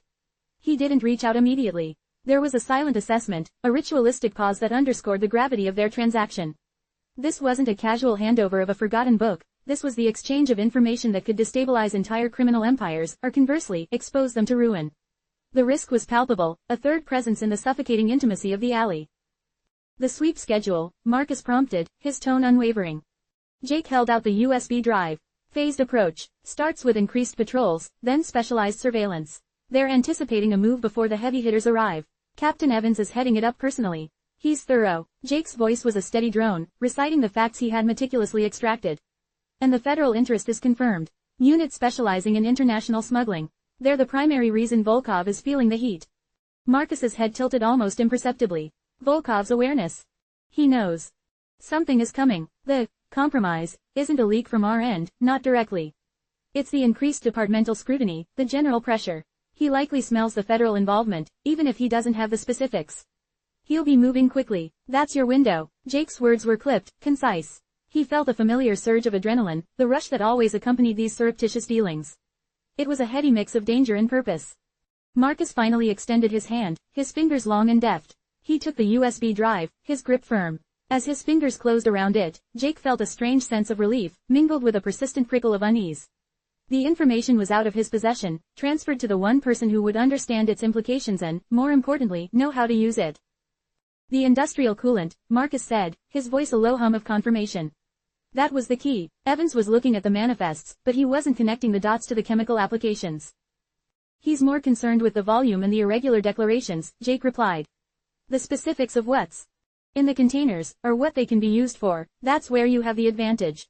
He watched as Marcus slipped the USB drive into a hidden pouch within his jacket. The transfer was complete. The clandestine act, performed with surgical precision, was over. A brief silence descended again, heavier now that the primary transaction was concluded. Jake felt the usual post-exchange cocktail of emotions, the satisfaction of a job well done, the lingering tension of the risk, and the persistent, gnawing unease. He was a detective, sworn to uphold the law, yet here he was, arming his brother with actionable intelligence that would undoubtedly be used to circumvent that very law. He justified it to himself. Marcus was a force for balance, exposing corruption and disrupting operations that might otherwise go unchecked. But the moral ambiguity was a constant companion, a shadow that clung to him in these moments. Anything else? Marcus asked, his gaze still sharp, even in the dim light. He was scanning the alley's entrance, his senses still on high alert. Just the general sentiment within the department, Jake said. Evans's unit is pulling out all the stops. They're coordinating with Port Authority security, even brought in a few external consultants with expertise in cargo handling. They're expecting something significant. He paused, then added, Volkov's known associates are being monitored. Standard procedure, but it means their communications are being scrutinized more closely than usual. Marcus gave a curt nod. Understood. He then produced a small, folded piece of paper from his own pocket, pressing it into Jake's hand. Your payment, and a reminder. Jake unfolded the paper. It was a single, stark sentence, written in Marcus's precise, almost elegant script. The deepest truths are found in the silence between the noise. Below it was a complex series of alphanumeric characters, a coded confirmation of their transaction and a subtle reminder of their ongoing communication protocol. Silence between the noise, Jake murmured, his eyes flicking from the paper to Marcus. He understood the implied meaning. It was a reminder to look beyond the obvious, to find the hidden patterns, the unspoken vulnerabilities. It was a philosophy they both lived by, a necessity in their parallel lives. Volkov won't expect this level of pressure so soon, Marcus said, his voice regaining a hint of its usual measured confidence. He'll assume the leak is internal, a specific weakness he needs to address. He won't anticipate our proactive intervention based on his own perceived exposure. He gave a faint, almost imperceptible smile. You've given us the advantage, Jake. Jake felt a flicker of pride, quickly followed by a wave of apprehension. Marcus's plans were always intricate, often audacious, and always carried a significant degree of risk. His brother's ability to manipulate situations was unparalleled, but the consequences of failure were equally extreme. Be careful, Marcus, Jake said, the words slipping out before he could censor them. It was a rare sentiment, a vulnerability he seldom displayed. Marcus's gaze held his for a moment, a rare flicker of something akin to understanding in his eyes. We are always careful, Jake. That's why we're still here. He then turned, melting back into the shadows from which he had emerged, his movements as silent and efficient as they had been upon his arrival. Jake remained in the alley for a few more moments, the folded paper still clutched in his hand. The air felt colder now, the silence heavier, punctuated only by the distant, indifferent hum of the city. He looked down at the coded message, the ink stark against the pale paper. He had completed his part of the exchange. He had delivered the intelligence, received his payment, and confirmed their next steps. But as he turned to leave, the satisfaction was tempered by the familiar, persistent unease. He was a participant in a game far larger and more dangerous than he often allowed himself to acknowledge, a game where the lines between right and wrong blurred into an indistinguishable gray, and where the true cost of playing was always paid in silence and in shadow. He walked away from the alley, a ghost carrying secrets, his steps echoing only in the quiet corners of his own conscience. The sterile white walls of the precinct locker room felt a world away from the grimy reality of the alley. Jake meticulously organized his locker, each movement deliberate, a practiced ritual designed to project an aura of calm professionalism. The USB drive, now safely tucked into a secure compartment within his apartment, felt like a phantom weight against his chest, a constant reminder of the double life he led. The information Marcus had provided was more than just intel. It was a key, a skeleton key to unlock the bureaucratic mazes of the department, a tool to subtly manipulate the currents of justice to flow in a direction favorable to his brother's clandestine endeavors. His first move was subtle, almost imperceptible. Captain Evans, a man whose meticulousness Jake had only reinforced with Marcus's intel, was preoccupied with the impending federal task force arrival and the expected movements of Volkov's organization. Jake, feigning a casual conversation over lukewarm coffee in the break room, casually steered the discussion towards the potential for internal redirection within the force itself. He spoke of rumors, of an unconfirmed informant whose intel had been notoriously unreliable, suggesting a decoy operation aimed at drawing the feds' attention to a less critical sector of the port. He coughed delicately, adding, just spitballing here, Captain. It's probably nothing, but you know how these things can play out. Misdirection is an art form, especially when dealing with pros like Volkov. He watched Evans's brow furrow, the slight furrow deepening as he absorbed the suggestion. Evans, ever the pragmatist, would see the logic in covering all bases, even the unlikely ones. This tiny seed of doubt, planted in the fertile ground of Evans's analytical mind, would be enough to divert a fraction of his focus, a fraction of his meticulously allocated resources. It wouldn't halt the investigation, not by a long shot, but it would create the necessary ripples, the subtle distractions that Marcus thrived on. Then came the matter of Detective Miller. Miller was ambitious, sharp, and possessed an unnerving knack for sniffing out anomalies. He was also, from Jake's perspective, an obstacle. Miller had been making noise about a discrepancy in Volkov's shipping manifests, a pattern of unusually high volumes of industrial coolant being imported under a shell corporation Jake knew was one of Marcus's front businesses. Miller was on the verge of connecting the dots, of seeing the potential illicit applications of such vast quantities of chemicals. Jake knew that if Miller got too close, his meticulous investigation would be a significant threat to Marcus's operations.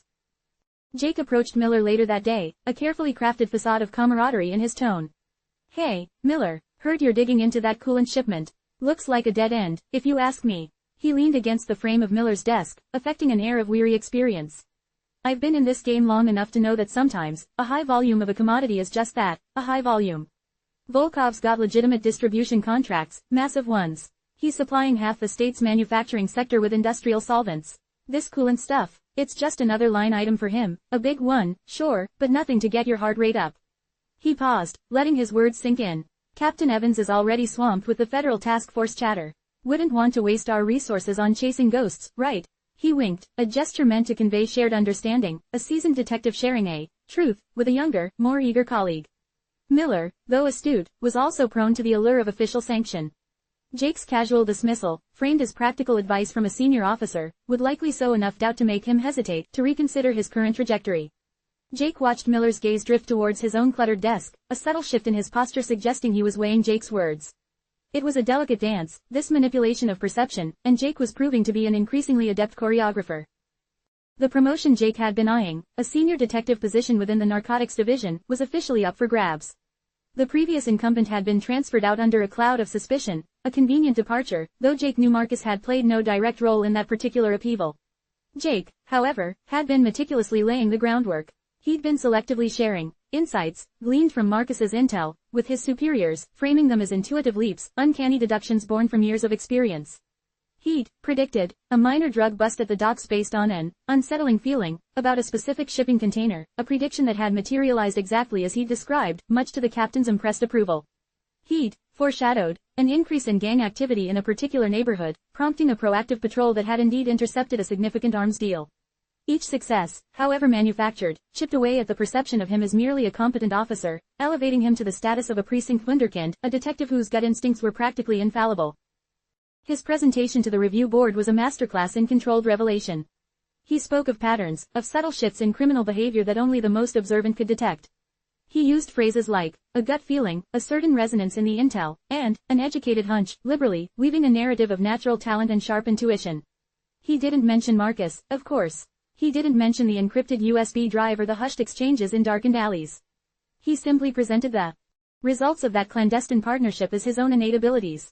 He spoke of how the increased federal presence, rather than intimidating Volkov, had actually prompted a subtle, almost imperceptible shift in his distribution methods, moving towards less conventional routes. This was information Marcus had provided, allowing Jake to predict a minor, easily contained shipment being rerouted through a less surveilled industrial zone. Jake had then intuited the need for increased surveillance in that specific area, leading to the bust of a low-level courier carrying a modest amount of contraband, enough to satisfy the department's need for demonstrable success without ruffling too many of Volkov's more significant operations, or more importantly, Jake's own precarious position. It's about understanding the rhythm of the city, gentlemen, Jake had told the board, his voice resonating with a practiced sincerity. Volkov is a creature of habit, but he's also adaptive. When he feels pressure, he doesn't panic. He adapts, and those adaptations, however small, leave a trace. My job, my calling, I suppose, is to find those traces, to interpret them, and to act before the situation escalates. He'd even managed to subtly discredit a rival candidate for the promotion, Detective Harding, by referencing a recent investigation Harding had led that, in Jake's carefully phrased analysis, had shown a lack of foresight and an over-reliance on conventional profiling. He didn't directly accuse Harding of incompetence, but he painted a picture of a detective whose methods were simply too rigid, too predictable for the nuanced world of modern policing. The implication was clear. Jake, with his intuitive approach, was the one truly equipped to handle the complexities of the rising criminal elements in the city. The promotion was a foregone conclusion. As he accepted the congratulations, the handshake from his captain feeling almost like a benediction, Jake felt a familiar twinge. It was the dissonance of his dual existence, the quiet satisfaction of professional advancement inextricably linked to the darker currents of his brother's illicit world. He was navigating the currents, as Marcus had advised. He was using the insights, the foresight, to not just survive but to thrive within the system, to shape it from within. The system, with its inherent complexities and bureaucratic inertia, was no match for the targeted, precisely applied intelligence that Marcus provided. Jake was no longer just a detective, he was an architect of perception, a sculptor of outcomes, all while maintaining the veneer of an incorruptible servant of the law. The silence between the noise, he mused, was indeed where the deepest truths, and the most powerful advantages, lay hidden. Detective Sergeant Ben Carter, a man whose perpetually rumpled suit and the ever-present scent of stale coffee seemed to be his uniform, was meticulously logging evidence. His desk, a chaotic monument to solved and unsolved cases, was a stark contrast to the almost surgical neatness of Jake's own workspace. Carter, a veteran of 15 years on the force, had a reputation for being thorough, perhaps even a touch obsessive. He wasn't as flashy as some of the younger detectives, nor did he possess Jake's seemingly effortless ability to charm information out of reluctant witnesses. Carter's strength lay in his dogged persistence, his meticulous attention to detail, the kind of painstaking work that often unearthed the crucial piece of the puzzle everyone else had overlooked. He was poring over the latest batch of seized documents from the Volkov raid, stacks of invoices, shipping manifests, and encrypted ledgers that Marcus had ensured were a carefully curated mix of legitimate and less so. Carter's brow was furrowed in concentration, his lips moving silently as he cross-referenced numbers, dates, and company names. It was during this methodical dissection that he encountered something that snagged his attention, a subtle inconsistency that, to his experienced eye, felt like a loose thread in an otherwise tightly woven tapestry. The item in question was a shipment of specialized hydraulic fluid destined for one of Volkov's ostensibly legitimate manufacturing subsidiaries. The manifest, signed off by a junior clerk, indicated a standard commercial delivery. However, Carter, in his habitual way of double-checking even the most mundane details, had also pulled the corresponding customs declaration. And there it was, a discrepancy in the quantity. Not by much, mind you, just a few hundred gallons more than what was declared on the internal manifest. It was the kind of minor deviation that could easily be attributed to clerical error, a miscalculation during the chaotic process of international shipping. But Carter had seen too many clerical errors that were anything but. He leaned back in his chair, tapping a pen against his chin. He'd spent the better part of the afternoon tracking down the origin of the hydraulic fluid, a legitimate chemical manufacturer in Germany. Their records, predictably, were impeccable. The quantity they had shipped matched the customs declaration, not the internal manifest. So, where had the extra fluid gone? Or, more accurately, why had it been declared differently on Volkov's own paperwork? He opened a new file on his computer, creating a subfolder specifically for this anomaly. He then cross-referenced the shipping company used, a relatively new outfit that had sprung up in the last 18 months, also with ties, albeit tenuous ones, to Volkov's wider network. Nothing immediately screamed foul play. They were a legitimate business, handling various types of cargo. But the combination, the slightly off manifest, the new shipping company, and the sheer volume of the fluid in question, was starting to form a faint, almost imperceptible hum of suspicion in Carter's mind. Just a gut feeling, he muttered to himself, the phrase a familiar refrain when his instincts were being tickled. He knew that gut feelings weren't admissible evidence, but they were often the first flicker of a fire that could consume a case. He decided to dig deeper. He pulled up the security footage from the port where the shipment had arrived. The truck that had collected the hydraulic fluid was an unmarked vehicle, a common enough practice for sensitive deliveries, but again, in conjunction with the other factors, it added to the growing unease. He zoomed in on the driver, trying to get a clearer view, but the resolution was grainy, the man's face obscured by shadow and a baseball cap pulled low. Meanwhile, across town, in a dimly lit back room of a rundown bar frequented by dockworkers and low-level couriers, a man named Sal, the Shiv, already nursed a glass of cheap whiskey. Sal wasn't a soldier, not in the violent sense, but he was an invaluable ear to the ground for Marcus. He'd spent years navigating the underbelly of the city's port, a nexus of legal and illegal trade.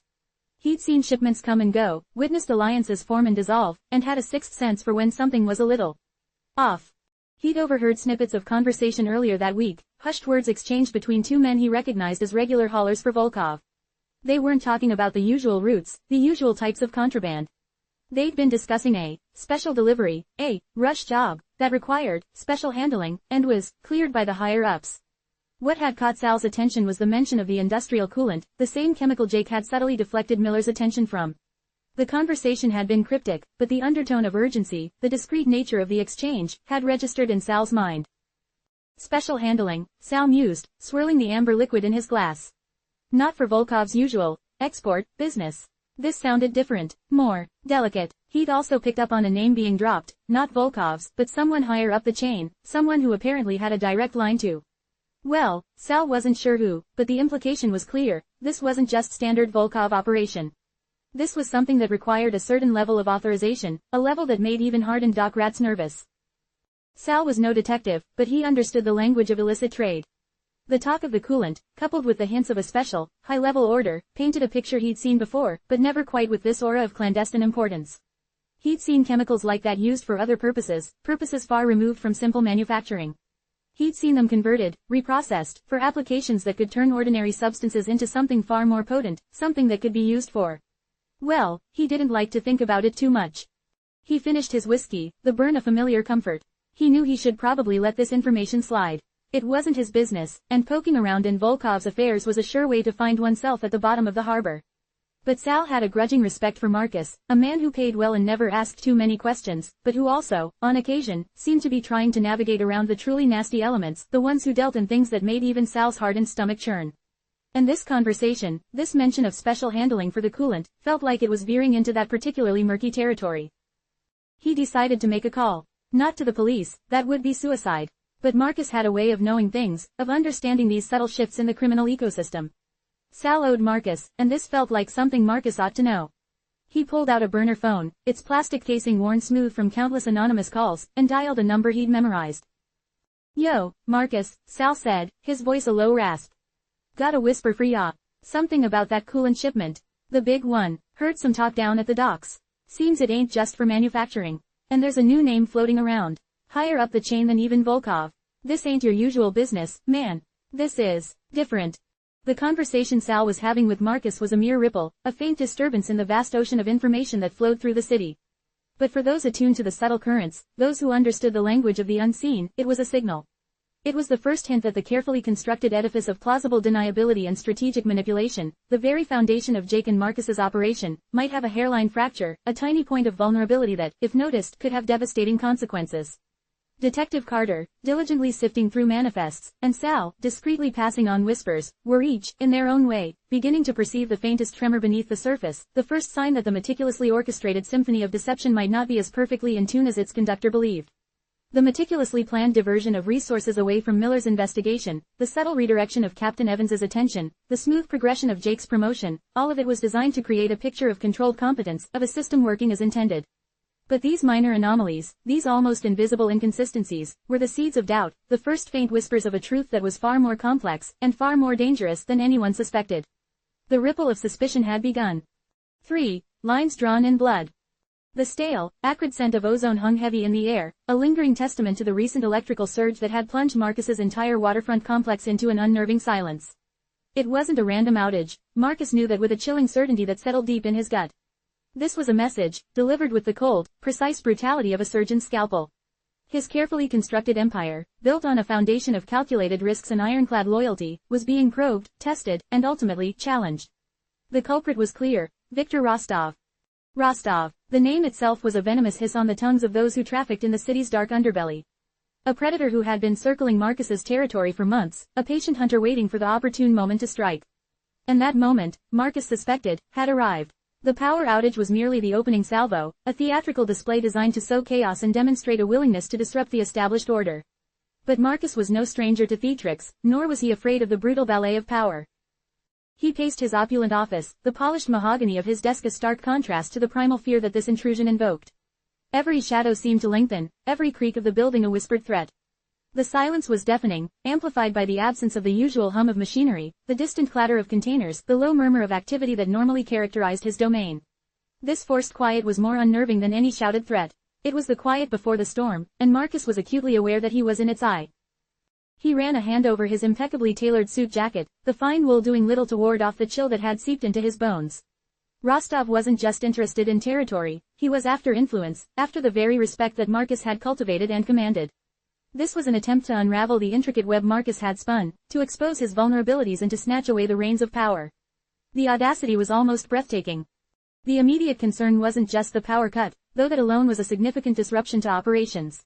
It was the intelligence that had preceded it. Whispers picked up by his most trusted informants. Rostov was making overtures to several of Marcus's key logistical managers, offering obscene sums for their defection. Not just for information, but for their expertise, their intimate knowledge of Marcus's roots, his vulnerabilities, his most lucrative operations. It was a direct assault on the very sinews of his organization. Marcus picked up the secure phone, his fingers flying across the keypad. The call connected instantly to Jake, his consigliere, his younger, sharper counterpoint. Jake's calm, collected voice, even in the face of this blatant aggression, was a small anchor in the rising tide of chaos. "Jake," Marcus began, his voice low and taut, "Rostov's made his move. The power grid at the docks is down. Total blackout. This isn't a coincidence." A beat of silence, and then Jake's voice, measured and devoid of panic.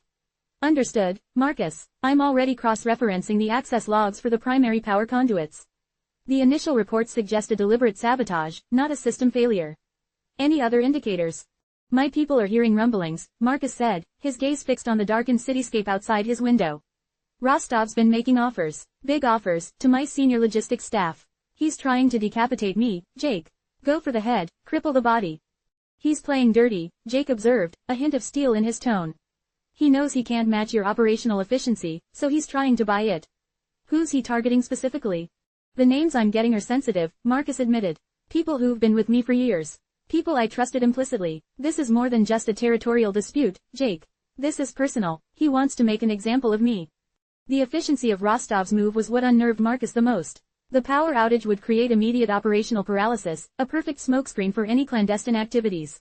Meanwhile, the poaching of his personnel was a calculated strike at his operational backbone. It was a two-pronged attack, designed to destabilize and demoralize. "We need to regain control of the narrative," Jake said, his mind already racing ahead.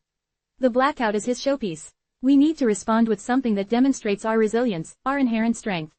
And we need to make Rostov regret this." "Resilience is one thing, Jake. Counter-strike is another," Marcus replied, the cold glint returning to his eyes.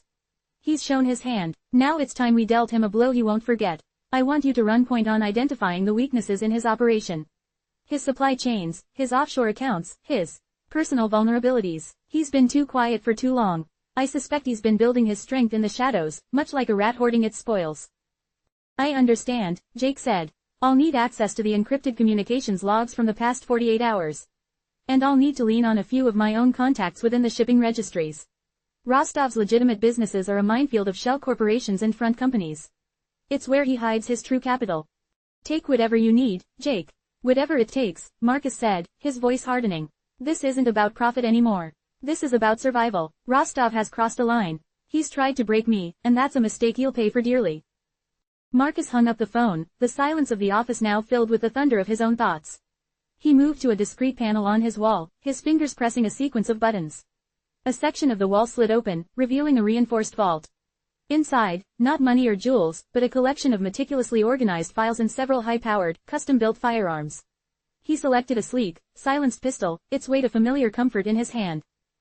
This was the brutal reality of his world. Every move, every alliance, every perceived advantage was a potential setup for betrayal. Rostov's audacity was a stark reminder that complacency was a luxury he could not afford. He had cultivated an image of untouchability, but even the most polished armor could be pierced. "Captain Evans," Marcus mused aloud, referring to the head of the Port Authority, a man who owed him significant favors that were about to be called in. "He'll be swamped with inquiries about this blackout. He'll need a convenient explanation, something to placate the masses and the media. And I'll be happy to provide it, for a price." The price, of course, would be carte blanche. A temporary suspension of certain oversight regulations, a blind eye turned to specific cargo movements, anything that would allow Marcus to operate with impunity while he dealt with Rostov. It was a dangerous game, leveraging a public crisis for personal gain, but Marcus had always been adept at finding opportunity in chaos. Jake, meanwhile, was already immersed in the digital trenches. His fingers danced across his own custom-built terminal, the screens glowing with cascading lines of code and encrypted data.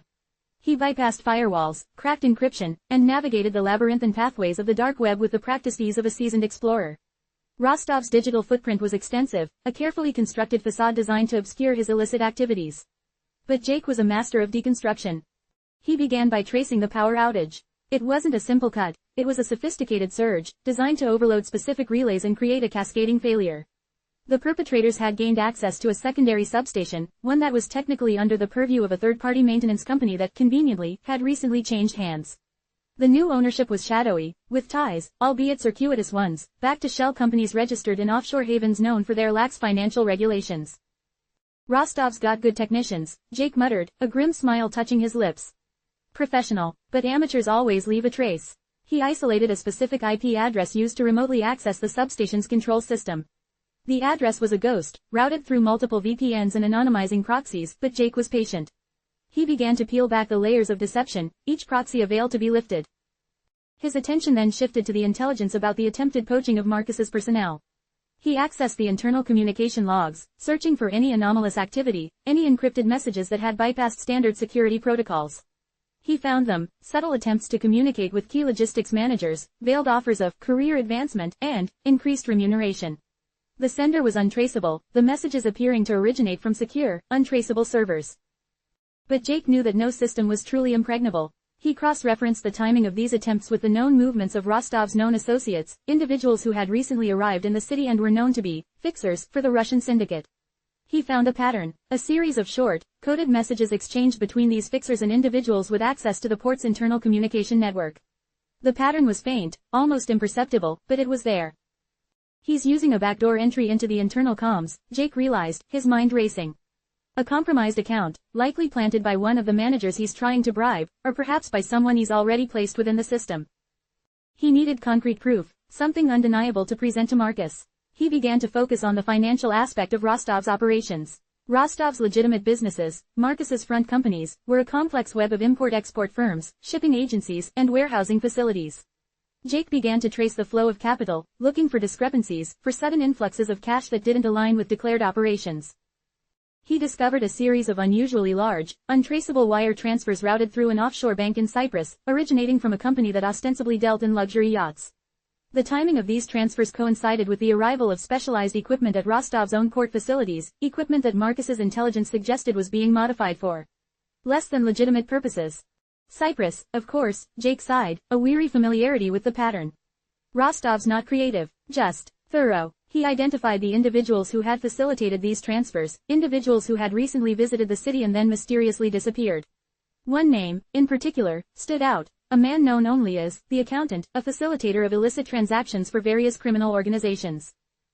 Jake compiled his findings, meticulously detailing the evidence: the sophisticated sabotage of the power grid, the attempted recruitment of Marcus's personnel, the financial maneuvering, and the suspected purpose of the specialized equipment. He then added a personal touch: a carefully crafted piece of information gleaned from his own network of informants, a personal vendetta Rostov held against Marcus, stemming from a past business deal that had gone disastrously wrong for Rostov, leaving him publicly humiliated and significantly out of pocket. "He's not just after territory, Marcus," Jake said into the secure line, his voice carrying the weight of his discoveries. "He's after revenge. This is personal for him. He wants to dismantle everything you've built, piece by piece." Marcus listened intently, the cold fury within him intensifying with each word. He knew Rostov's reputation for ruthlessness, but the depth of his animosity was a new, and dangerous, dimension. "Revenge," Marcus repeated, the word a guttural growl. "So, he's willing to bleed for it. Good, because I'm willing to make him drown." The rivalry was no longer a quiet skirmish, it had erupted into open warfare. Rostov's gambit had forced Marcus's hand, transforming a game of subtle influence into a brutal contest of wills. The blackout was a declaration, and Marcus was preparing his response. He would not simply defend his territory, he would expand his offensive, turning Rostov's own aggressive tactics against him. The lines had been drawn in blood, and Marcus intended to ensure that Rostov was the one who bled the most. The power outage was a calculated disruption, a theatrical flourish designed to capture attention and create an opening. But the real damage, the true blow, would come from the shadows, orchestrated by Jake's sharp intellect and Marcus's unyielding will. The night was young, and the battle for dominance had just begun. Rostov had made his move, and in doing so, had awakened a beast far more dangerous than he could have ever imagined. The carefully constructed edifice of his perceived superiority was about to crumble under the relentless pressure of Marcus's counteroffensive. The hum of the precinct was a familiar cacophony to Jake, a symphony of ringing phones, shuffling feet, and hushed, urgent conversations. But tonight, it felt different. The air, usually thick with the scent of stale coffee and desperation, was charged with a palpable tension, an undercurrent of something far more dangerous. He stood by his desk, the worn surface a testament to countless hours spent poring over case files, each scuff and stain a memory of a battle won or lost. Captain Eva Rostova, her face a mask of grim professionalism, approached him, her footsteps echoing the unease that had settled in his gut since the call from Marcus. Diaz, she began, her voice clipped, authoritative, as always. I have something for you. She dropped a slim file onto his desk. It landed with a soft thud, yet it felt heavy, laden with unspoken implications. A new lead on the waterfront warehouse fires. The intel is solid this time. It points directly to a smuggling operation run by Viktor Rostov. Jake's breath hitched, a barely perceptible catch in his throat. Rostov. The name was a phantom that had haunted his investigation, a shadow he'd been trying to drag into the light. And now, here it was, presented to him by his superior, a direct assignment to pursue the man who was, by all accounts, his brother's most formidable adversary. The irony was as sharp as the edge of a freshly honed blade. He met Rostova's gaze, forcing himself to maintain a neutral expression, to betray none of the internal turmoil that had just erupted. Rostov, he echoed, his voice carefully modulated, betraying nothing. That's a significant escalation from the usual petty arsonists we've been dealing with. Rostova nodded, her eyes, sharp and appraising, seemed to bore into him, as if trying to decipher his thoughts. Indeed, and this is where you come in, Detective Diaz. Your unique familiarity with the waterfront, your knack for uncovering hidden connections. Rostova's operations are notoriously opaque. We need someone who can navigate those murky waters without getting dragged down. He understood the unspoken subtext. Rostova wasn't just offering him a case, she was handing him a poisoned chalice, a direct conflict of interest disguised as an opportunity. He was being asked to investigate his brother's sworn enemy, a man whose very existence posed a direct threat to Marcus's empire. The delicate balance he had so painstakingly maintained, the tightrope walk between his duty as a law enforcement officer and his blood-bound loyalty to Marcus, was about to be tested to its breaking point. I'll need full access to all the intel we have on Rostov, Jake stated, his mind already racing, calculating the angles.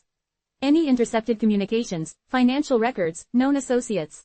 The more information I have, the more effectively I can build a case. You'll have it, Rostova assured him, a faint, almost imperceptible nod of approval in her eyes. But understand this, Diaz. This isn't just another case. Rostov is a major player. The brass is breathing down my neck on this. If you bring him down, it's a feather in all our caps. But if you fumble this, she let the threat hang in the air, unspoken but understood. Failure would not only mean the escape of a dangerous criminal but also the potential end of Jake's own promising career. As Rostova walked away, leaving him with the weight of the file and the crushing burden of his dilemma, Jake felt a cold dread wash over him. He opened the file, his fingers brushing against the crisp paper, each word a step further into the precipice. The reports detailed a series of assaults that had systematically destroyed several key warehouses along the waterfront, warehouses that, he knew with a certainty that went beyond the official reports, were indirectly linked to Marcus's shipping operations though not directly owned by him. The pattern was undeniable, a clear attempt to disrupt the flow of goods, to sow chaos and fear, to weaken Marcus's hold on his territory.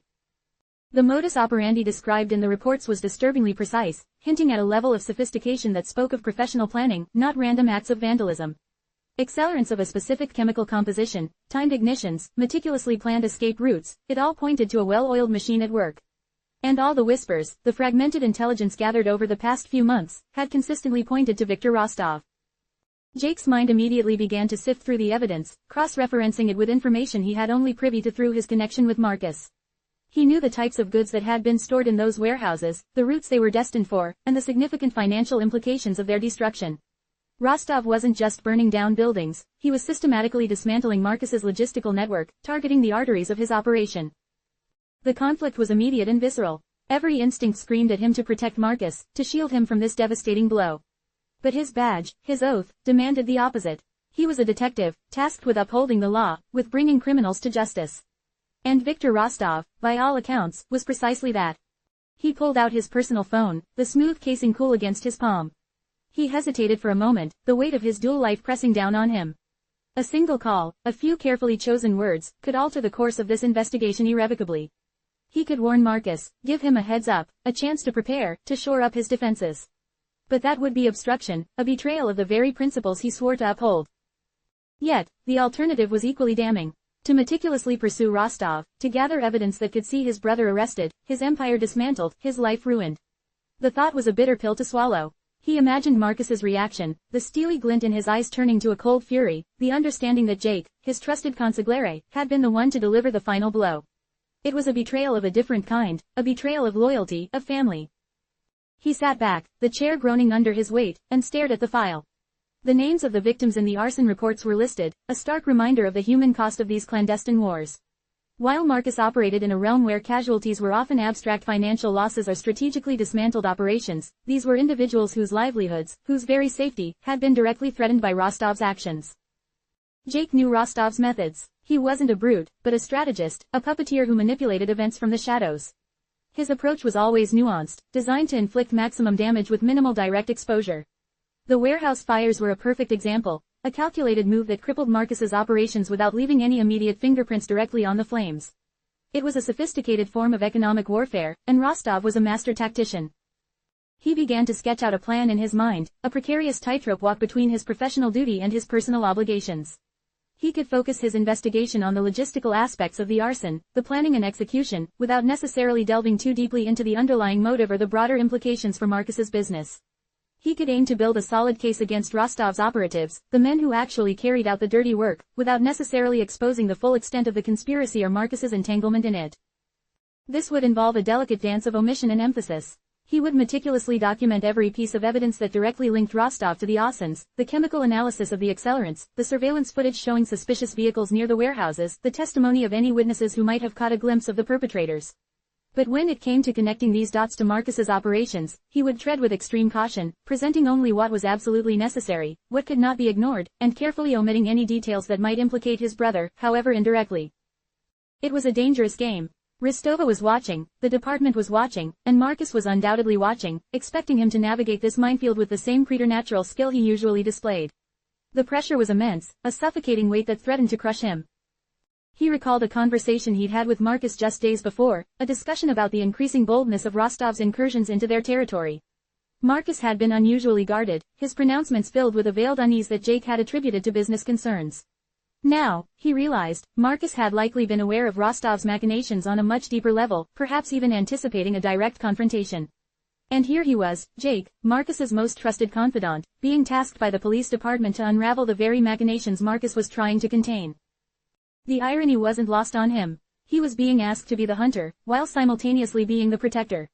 He had to be both the diligent officer and the loyal brother, a precarious duality that threatened to tear him apart.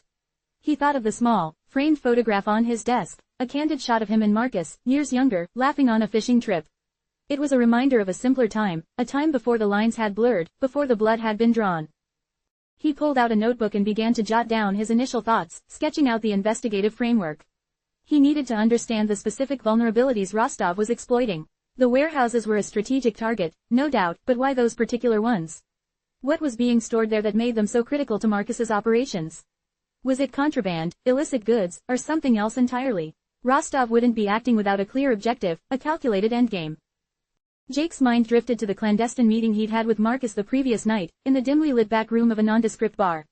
Marcus had been unusually taciturn, his usual calm demeanor tinged with a flicker of something akin to apprehension. He had spoken of external pressures and unforeseen complications, veiled references that Jake now understood were directly related to Rostov's escalating aggression. Marcus had tasked him with discreetly gathering intelligence on Rostov's recent movements, his financial dealings, anything that might reveal his next move. Now, it seemed, his discreet investigation had intersected with the official police inquiry, forcing his hand in a way he could never have anticipated. He would have to be exceptionally careful. Every conversation with Ristova, every piece of information he shared, would be scrutinized. He couldn't afford to be too eager, too focused on Rostov, as that might arouse suspicion. Nor could he appear too hesitant, too detached, as that would signal a lack of commitment. He had to strike a perfect balance, appearing as the dedicated detective while subtly steering the investigation in a direction that minimized collateral damage to Marcus. The challenge wasn't just in uncovering the truth, but in selectively revealing it. He could gather all the damning evidence against Rostov, paint a clear picture of his criminal enterprise, but he would have to be judicious about what he presented to Ristova in the prosecution. He could focus on the illegal activities, the arson, the smuggling, without necessarily implicating Marcus in any way.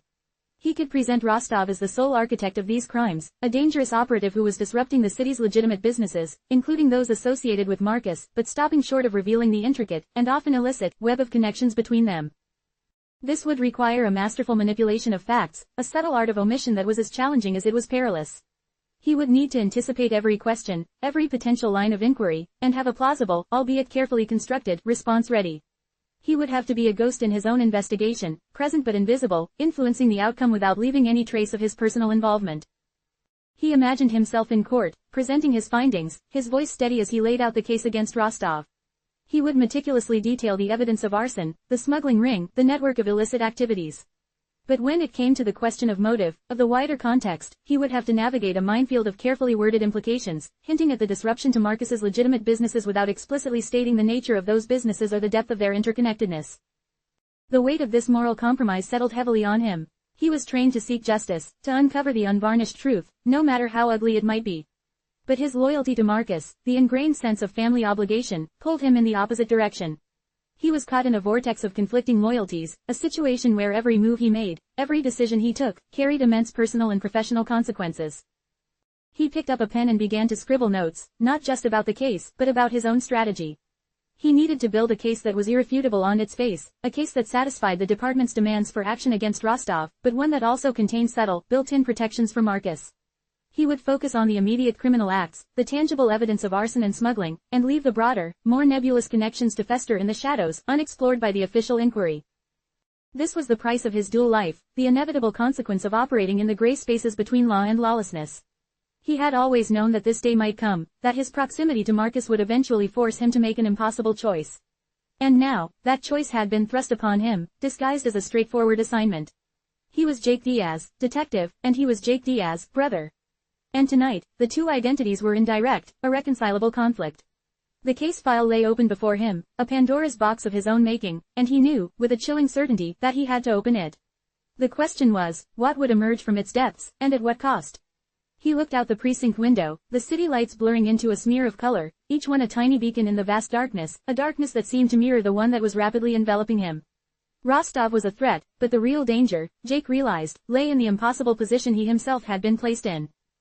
The precinct's harsh fluorescent lights seemed to hum with a newfound intensity, casting long, distorted shadows that danced with Jake's own restless thoughts. He'd spent the last hour dissecting the Rostov file, a cold dread settling deeper with each passing minute. Captain Rostova's words, clipped and precise, echoed in his mind, a stark reminder of the tightrope he now walked. He was staring at the details of Viktor Rostov's alleged arson spree, a meticulously planned campaign to destabilize Marcus's operations, when his personal phone buzzed, the sound jarringly loud in the relative quiet of his desk. The screen illuminated with Marcus's name, a familiar sight that now carried a heavy, foreboding significance. Jake's breath hitched. He knew this call was coming. Marcus wouldn't stay silent for long, not with Rostov making such overt moves. The carefully constructed facade of their shared understanding, the unspoken agreement that Jake would operate on the periphery, gathering intelligence without direct intervention, was about to be shattered. He'd been given the assignment to go after Rostov, a professional obligation that directly threatened his brother's empire. Now, Marcus was calling him, not just for information, but for something far more dangerous, active complicity. He let the call go to voicemail, a momentary reprieve to steel himself. He needed to be sharp, to anticipate Marcus's demands, and to formulate a response that didn't immediately betray his own burgeoning moral conflict. He glanced at the Rostov file again, the names of the businesses targeted, the estimated losses, all directly impacting Marcus's intricate network of influence and operations. Rostov wasn't just an enemy, he was a direct threat to the very foundation of their family's legacy, a legacy Marcus had spent years building, and one Jake felt an innate responsibility to protect, even if it meant bending the rules he was sworn to uphold.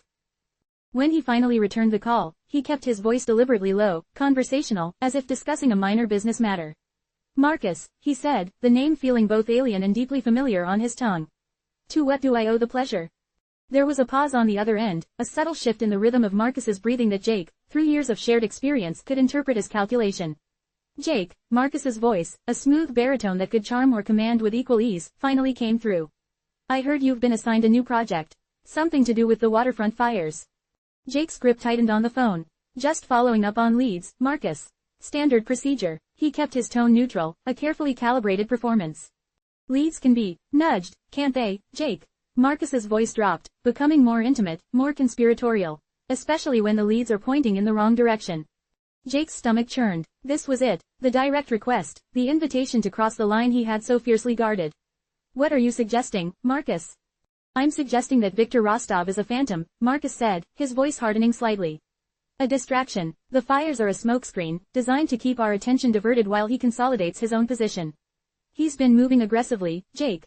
Buying up shipping lanes, cornering suppliers. He's not just trying to burn us, he's trying to buy us out from under us. And the fires? Jake pressed, needing to understand the extent of Marcus's knowledge. A calculated move, Marcus replied. A show of force, yes, but more importantly, a way to create chaos. To make it look like we're on the defensive, that our operations are faltering. He wants to make us appear vulnerable, ripe for the taking. Marcus paused, and Jake could almost feel his brother's intense gaze, even over the phone. The authorities, they're falling for it, aren't they? Hook, line, and sinker.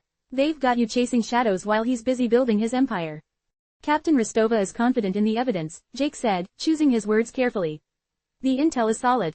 Solid enough to send you after a ghost, Jake. Or solid enough to be fed to you. Marcus's voice was laced with a cynicism that Jake rarely heard. He's good, Jake, better than they think, and he's got eyes and ears everywhere. He'll know you're looking, and if he knows you're looking, he'll know you're coming from the other side of the family. The implication hung heavy in the air. Rostov's awareness of Jake's connection to Marcus was a significant risk. It meant that any overt action Jake took, any evidence he presented, could be easily dismissed as a personal vendetta, or worse, a carefully orchestrated maneuver by Marcus himself. So, what is it you want me to do, Marcus? Jake asked, his voice barely a whisper. He braced himself for the inevitable. I need you to steer this, Jake, Marcus said, his tone shifting from a subtle suggestion to a direct command. You're the best investigator we have, and you understand the nuances of this city better than anyone. Rostov's operation is built on a foundation of irregularities, things that the police wouldn't necessarily look for, or wouldn't understand if they did. Jake felt a cold dread creeping up his spine. Irregularities. Information, Marcus clarified, tactical information. I need to know when the patrols are heaviest on the docks, what routes they favor. I need to know which warehouses are under surveillance, and for how long. If there's a chance, even a small one, to influence the evidence, Jake, that's what I need. Jake recoiled internally. Influence the evidence, plant false leads, delay an investigation. These were not minor transgressions, these were direct violations of his oath, acts that could land him in prison alongside the criminals he was supposed to be prosecuting. Marcus, I can't do that, he said, the words feeling like ash in his mouth. That's obstruction of justice. It's survival, Jake, Marcus countered, his voice taking on a hard edge. It's protecting our family, our legacy. Rostov is a viper, and he's coiled to strike. If we don't neutralize him, he'll destroy everything we've worked for. Everything father worked for. But planting evidence, manipulating an investigation. That's not who I am, Marcus. Jake's voice cracked with the sincerity of his plea, but he knew it was likely falling on deaf ears. And what about Marcus, Jake? Marcus shot back, his tone laced with an almost desperate urgency. What about protecting your own brother? Are you going to stand by and watch as this man tears us apart, all in the name of your badge? Your loyalty is to the law, yes, but is it not also to your blood? The question struck Jake like a physical blow. His blood, his family, these were the ties that bound him, the forces that had shaped him. He'd always believed he could balance the two, that he could be a good cop and a loyal brother. But Marcus was forcing him to choose. What kind of evidence are you talking about? Jake asked, his voice tight, his mind already racing with the implications. He was already compromised. He had to find out the extent of Marcus's request to assess the damage, to see if there was any way to mitigate the fallout. Marcus seemed to sense a sliver of compliance, a slight yielding. Rostov has been using a network of shell corporations to move his assets. It's complex, but not untraceable. We know, for a fact, that certain shipments handled by our associates have been diverted to his own storage facilities. If you could, perhaps, discover a few of our own shipping manifests that have been altered, showing a connection to Rostov's businesses. That would be invaluable. Jake's stomach twisted. He was being asked to fabricate evidence, to frame an innocent or at least not directly guilty in this specific instance aspect of Marcus's operation as evidence against Rostov. It was a dangerous game, a descent into the very darkness he was supposed to combat. And if I were to do this, Jake said slowly, his mind already working through the labyrinthine complexities of such a move, what assurance do I have that this doesn't blow back on me, or on you? Marcus chuckled, a dry, humorless sound. You're a detective, Jake. You'll be discovering evidence that has been expertly concealed. You'll be hailed as a brilliant investigator. And as for me, my hands will remain clean. This is about dismantling Rostov's operation. Anything that helps that goal, anything that brings him down, is a victory. And you, my brother, will be the one to deliver it. Jake felt a profound sense of weariness wash over him. He saw the path unfolding before him, a treacherous descent into a moral gray zone that could consume him entirely. He was being asked to betray his principles, to compromise his integrity, all for the sake of family loyalty. But the alternative, to stand by and watch Marcus be destroyed, was equally unbearable. I need time to think, Marcus, Jake said, his voice strained. He needed to disconnect, to process the enormity of what was being asked of him. You don't have much time, Jake, Marcus replied, his voice regaining its earlier edge of urgency. Rostov isn't waiting, he's moving, and if we don't move faster, we'll be crushed. The call ended, leaving Jake in a suffocating silence, the weight of his brother's plea pressing down on him. He looked at the Rostov file, the official reports now seeming like a distant, detached narrative. The real story, the one unfolding in the shadows, was far more complex, far more dangerous, and it was pulling him into its orbit. He was a detective, tasked with upholding the law. But he was also a brother, bound by blood and loyalty. And in that moment, those two identities were in direct, irreconcilable conflict, and he knew, with a chilling certainty, that he was being forced to choose a side, a choice that would irrevocably alter the course of his life. He picked up his pen, not to analyze evidence, but to map out a strategy of deception, a plan to navigate the treacherous waters Marcus had just charted for him. The lines, he realized, were not just drawn in blood, they were being smudged, blurred, and rewritten in the ink of complicity. He couldn't deny Marcus's plea, not when his brother's entire world was at stake. The path ahead was a descent, but he would walk it, carefully, deliberately, hoping to find a way out that didn't lead to utter ruin, for himself or for his family. The weight of Marcus's words settled upon Jake like a shroud. He looked at the Rostov file, no longer seeing a collection of facts and evidence, but a battlefield where his own integrity was the prize. The pristine white of the paper seemed to mock him, a stark contrast to the murky depths he was being asked to navigate. His oath, once a clear, unwavering beacon, now flickered like a faulty bulb, casting uncertain shadows on his path. He'd joined the force with a burning desire to protect the innocent, to be a force for good in a city often choked by darkness. He'd imagined himself a knight, clad in the armor of justice, his sword sharp and true. Now, he felt like a blacksmith, forced to forge the very chains he was meant to break. He closed his eyes, and the sterile scent of the precinct office receded, replaced by the phantom aroma of his mother's Sunday roast, a memory steeped in innocence and warmth. He saw himself as a boy, standing beside his father, admiring the crisp, blue uniform. This is about more than just following rules, Jake, his father had said, his voice a rumble of quiet authority. It's about doing what's right. It's about making a difference. Those words, once a guiding star, now felt like a cruel indictment. Was this what his father had envisioned? His son, meticulously crafting lies, manipulating evidence, becoming a co-conspirator in the very crimes he was sworn to investigate. The thought was a bitter poison, spreading through his veins, a chilling counterpart to the loyalty he felt for Marcus. He picked up his pen, the cool metal a familiar comfort, but his hand trembled slightly. He was supposed to be mapping out a strategy of deception, as Marcus had so chillingly put it. But how did one map a path to hell? Each stroke of the pen felt like a betrayal, a deliberate step away from the man he had once been. He started by jotting down the altered shipping manifests Marcus had mentioned, the fabricated links to Rostov's businesses. The words flowed, stark and devoid of emotion, a testament to his growing ability to compartmentalize, to create a separate space in his mind where the consequences of his actions could be safely ignored. But the act itself was a violation, a tearing of the delicate fabric of his professional identity. He found himself sketching out the potential ripple effects of his actions. If these fabricated documents were discovered, they would need to withstand scrutiny. He'd have to anticipate the methods of forensic analysis, the questions of opposing counsel, the sharp eyes of internal affairs. It was a perverse intellectual exercise, applying his investigative skills to the art of subversion. He was building a fortress of lies, brick by painstaking brick, and the mortar was his own eroded integrity.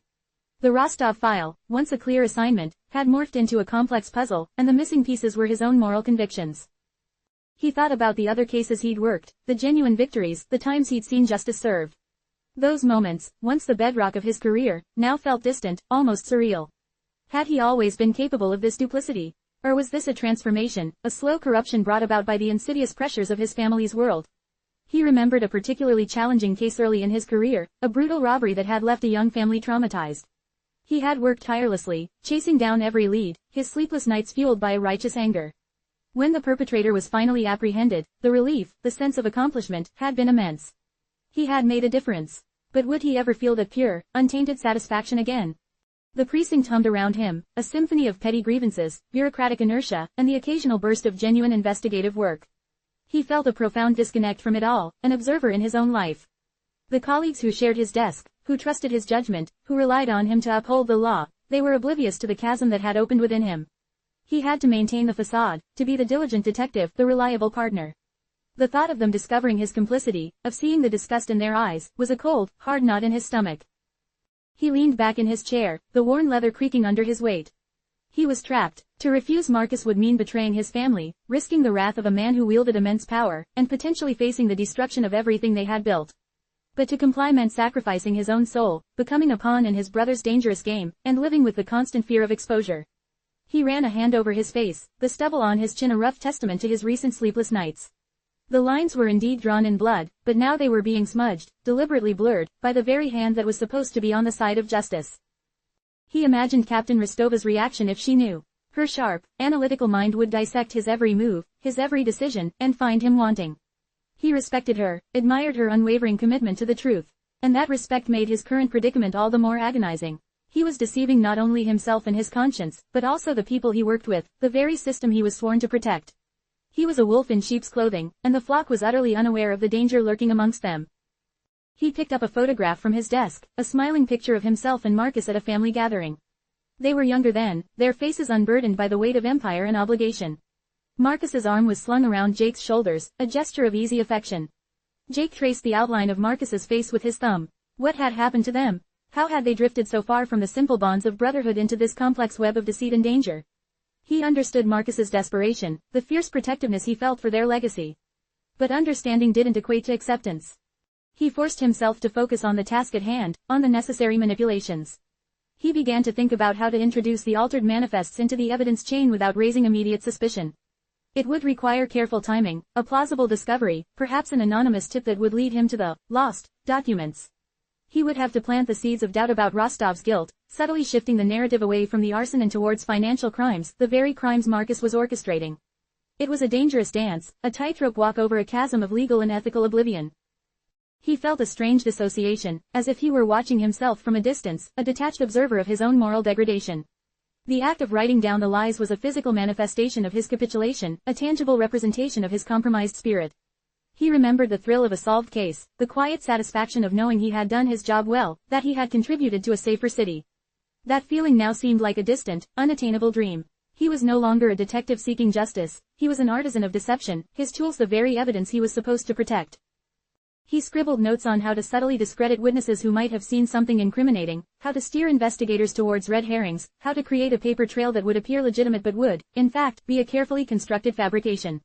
Each word was a nail in the coffin of his integrity. The more he planned, the more he realized the depth of the compromise. It wasn't just about fudging a few details, it was about actively constructing a false narrative, about manipulating the legal system for personal gain. He thought about the oath he had taken, the solemn words echoing in his mind. I will support and defend the Constitution of the United States against all enemies, foreign and domestic.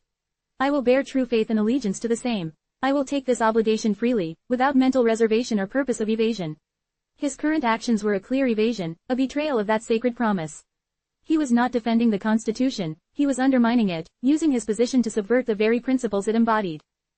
The psychological toll was immense. He felt a gnawing anxiety, a constant undercurrent of dread. Sleep offered little respite, his dreams often filled with distorted images of his work, of Ristova's accusing gaze, of Marcus's manipulative smile. He was losing himself, his sense of self slowly eroding under the relentless pressure of his dual life. The man who had once found solace in the order and justice of the law was now trapped in a world of chaos and corruption, a world he was helping to create. He wondered if there was any turning back, any way to reclaim the man he had been. The answer, he suspected, was a grim and unsettling no. He was already too deep, too entangled in the web of deceit. The moral compass, once so firmly rooted, was spinning wildly, its needle lost in the storm of conflicting loyalties and crushing compromises. He knew, with a certainty that chilled him to the bone, that he was on a path from which there was no easy return, a descent into a moral quagmire that threatened to drown him completely. The carefully drawn lines were not just blurred, they were disappearing entirely, swallowed by the encroaching darkness. Jake initiated the exchange with a coded message, a digital whisper in the vast silence of their encrypted channel. It was a meticulously crafted piece of ambiguity, designed to convey urgency without raising alarm bells within the precinct's own surveillance net. The message detailed a scheduled meeting between Captain Ristova and a confidential informant, codenamed Nightshade. This informant, Jake knew, was the linchpin of the current investigation into Dmitry Volkov, Marcus's primary competitor in the sprawling, shadowed world of import-export.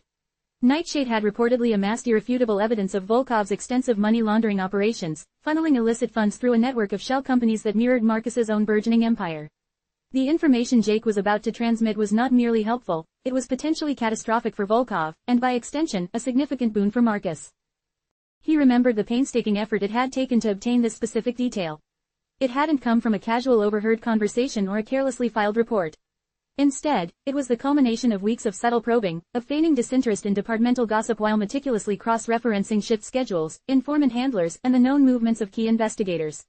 He'd even gone so far as to subtly misfile a routine request for patrol car logs, delaying its retrieval just long enough to gain unauthorized access to the original, unredacted dispatch records that revealed Nightshade's handler being contacted to arrange the clandestine rendezvous.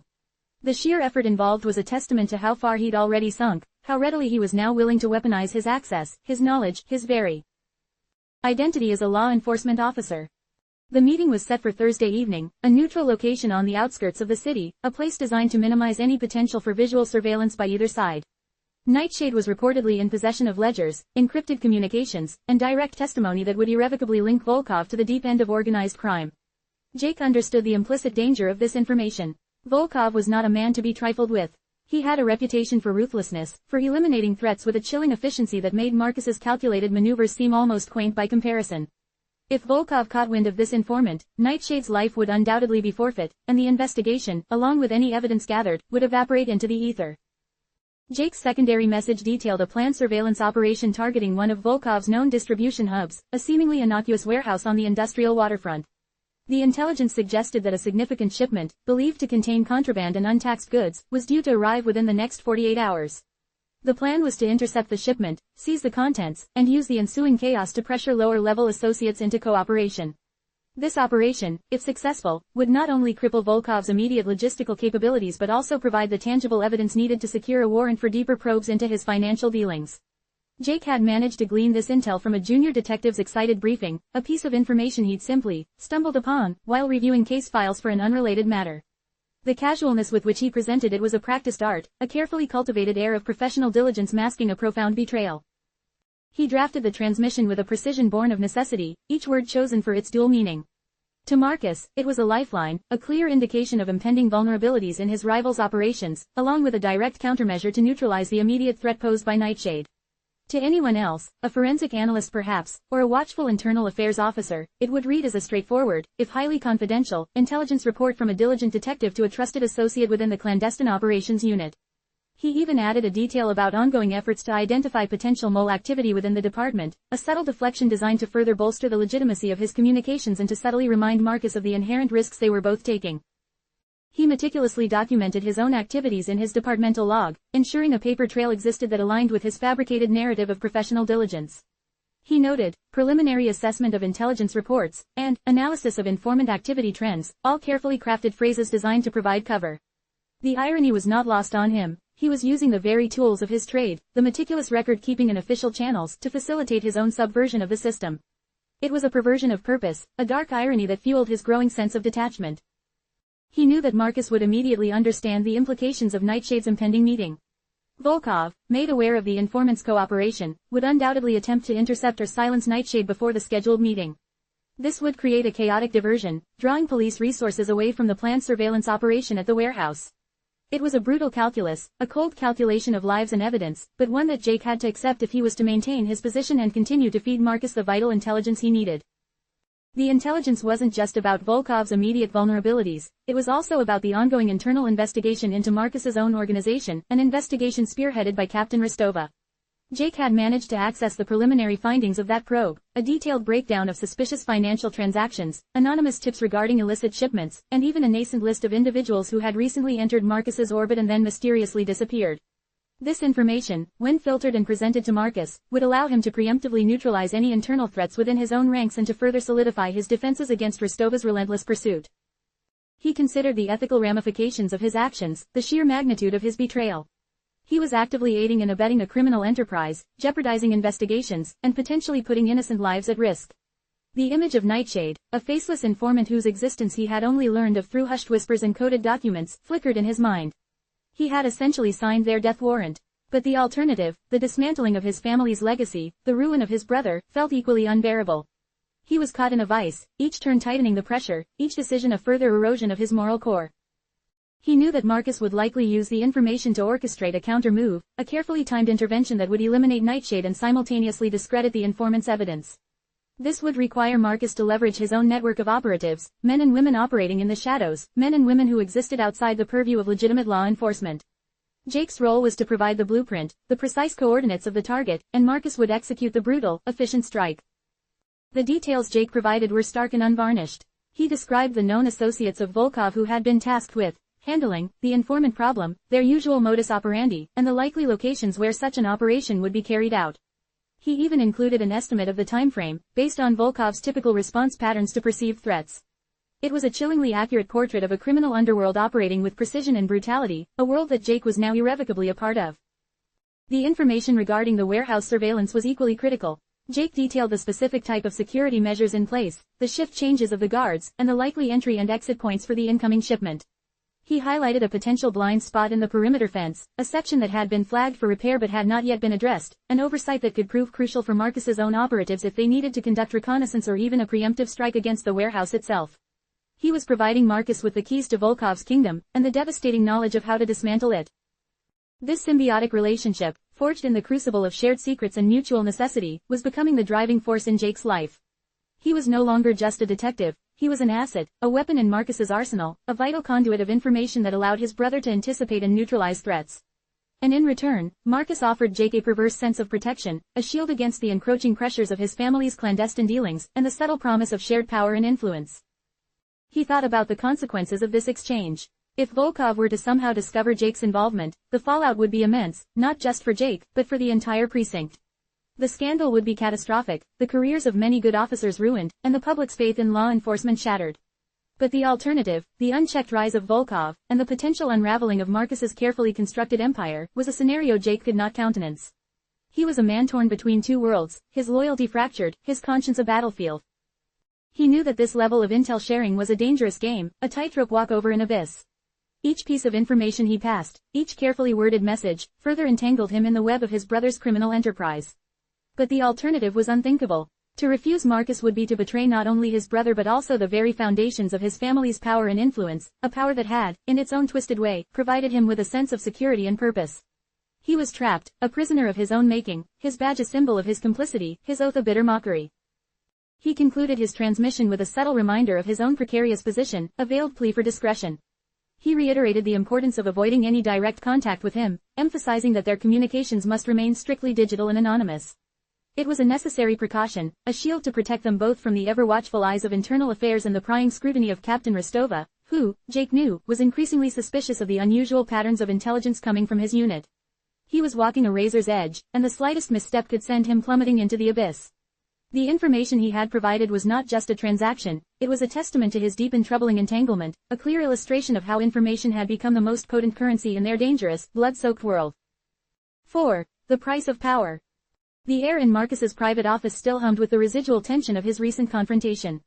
Outside, the city sprawled beneath a bruised twilight sky, oblivious to the subtle, seismic shift that had occurred within its shadowed underbelly.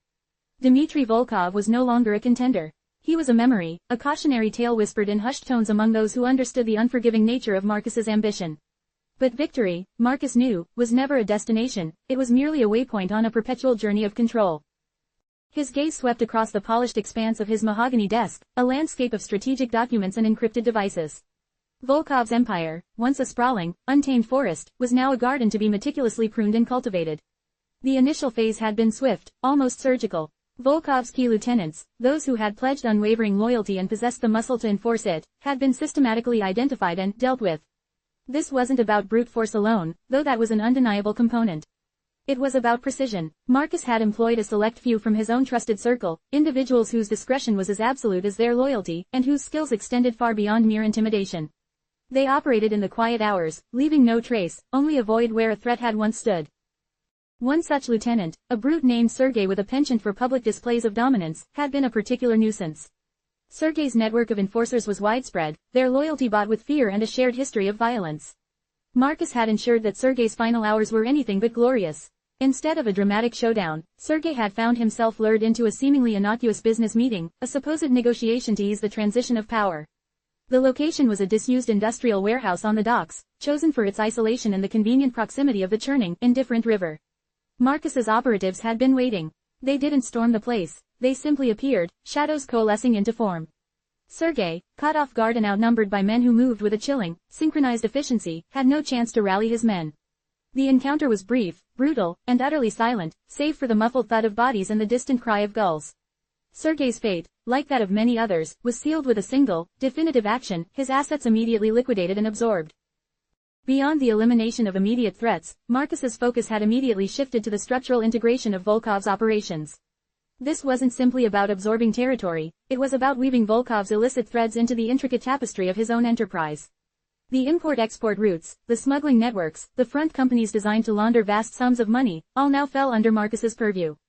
It was a delicate, intricate dance, requiring a deep understanding of the existing infrastructure and a ruthless willingness to dismantle and rebuild. He had established a dedicated task force, comprised of individuals meticulously vetted for their intelligence, their loyalty, and their specific expertise in financial forensics and operational integration. This team, reporting directly to him, worked around the clock, dissecting Volkov's ledger books, decrypting his communication logs, and identifying every single vulnerability and opportunity within the newly acquired assets. They were the architects of his expanded empire, meticulously planning how to reroute shipments, how to subtly alter ownership structures of shell companies, and how to purge any lingering loyalists or compromised individuals from Volkov's former ranks. One of the most immediate concerns was the labyrinthine network of shell corporations Volkov had used to mask his money laundering activities. These entities, scattered across multiple jurisdictions and layered with dizzying complexity, represented both a potential liability and an immense opportunity. Marcus's financial team, led by a sharp, incorruptible accountant named Anya, worked feverishly to untangle the web. Anya, a woman whose intellect was matched only by her steely resolve, had a rare talent for seeing the patterns within chaos, for identifying the hidden streams of capital that flowed beneath the surface of legitimate commerce. The Orion Group is the key, Marcus, Anya reported, her voice a low, confident hum over their secure comms line. It's the primary conduit for the bulk of Volkov's laundered funds. He used it to move capital between Eastern Europe and the Caribbean. The layers are complex, but I've identified the primary offshore accounts and the corresponding Ukrainian holding companies. It's all there, waiting to be redirected. Marcus nodded, a grim satisfaction settling in. And the loyalists within those structures? Anyone who might pose a problem. Anya's reply was immediate. We've flagged 3 individuals who have been with Volkov since the beginning. Their loyalty is absolute, and their access is extensive. One is in Zurich, managing the European accounts. The other 2 are in St. Petersburg, overseeing the physical movement of assets. We recommend immediate containment. Containment, Marcus repeated, the word a cold caress. He understood Anya's clinical language. Containment meant permanent removal, make it happen, and ensure the transition is seamless. We don't want any ripples that could draw unwanted attention. He then turned his attention to the physical infrastructure. Volkov's control extended over several key warehouses, trucking depots, and even a small, discreet shipping company that operated under the guise of legitimate trade. Marcus dispatched his own security personnel to secure these locations, not with the fanfare of a police raid, but with the quiet efficiency of a change of management. Employees found themselves under new supervision, their directives subtly altered, their access points re-evaluated. Any sign of resistance, any hint of continued allegiance to the absent Volkov, was met with swift, decisive action. A few dockworkers, who had been particularly vocal in their support of Volkov, found themselves facing unexpected layoffs, their severance packages mysteriously delayed, their names quietly added to a private blacklist that ensured future employment in any sector touched by Marcus's influence was a distant fantasy. The restructuring wasn't merely about replacing faces, it was about re-engineering the very foundations of the operation. Marcus understood that Volkov's downfall, in part, stemmed from a certain lack of foresight, a reliance on brute force and established loyalties that became predictable.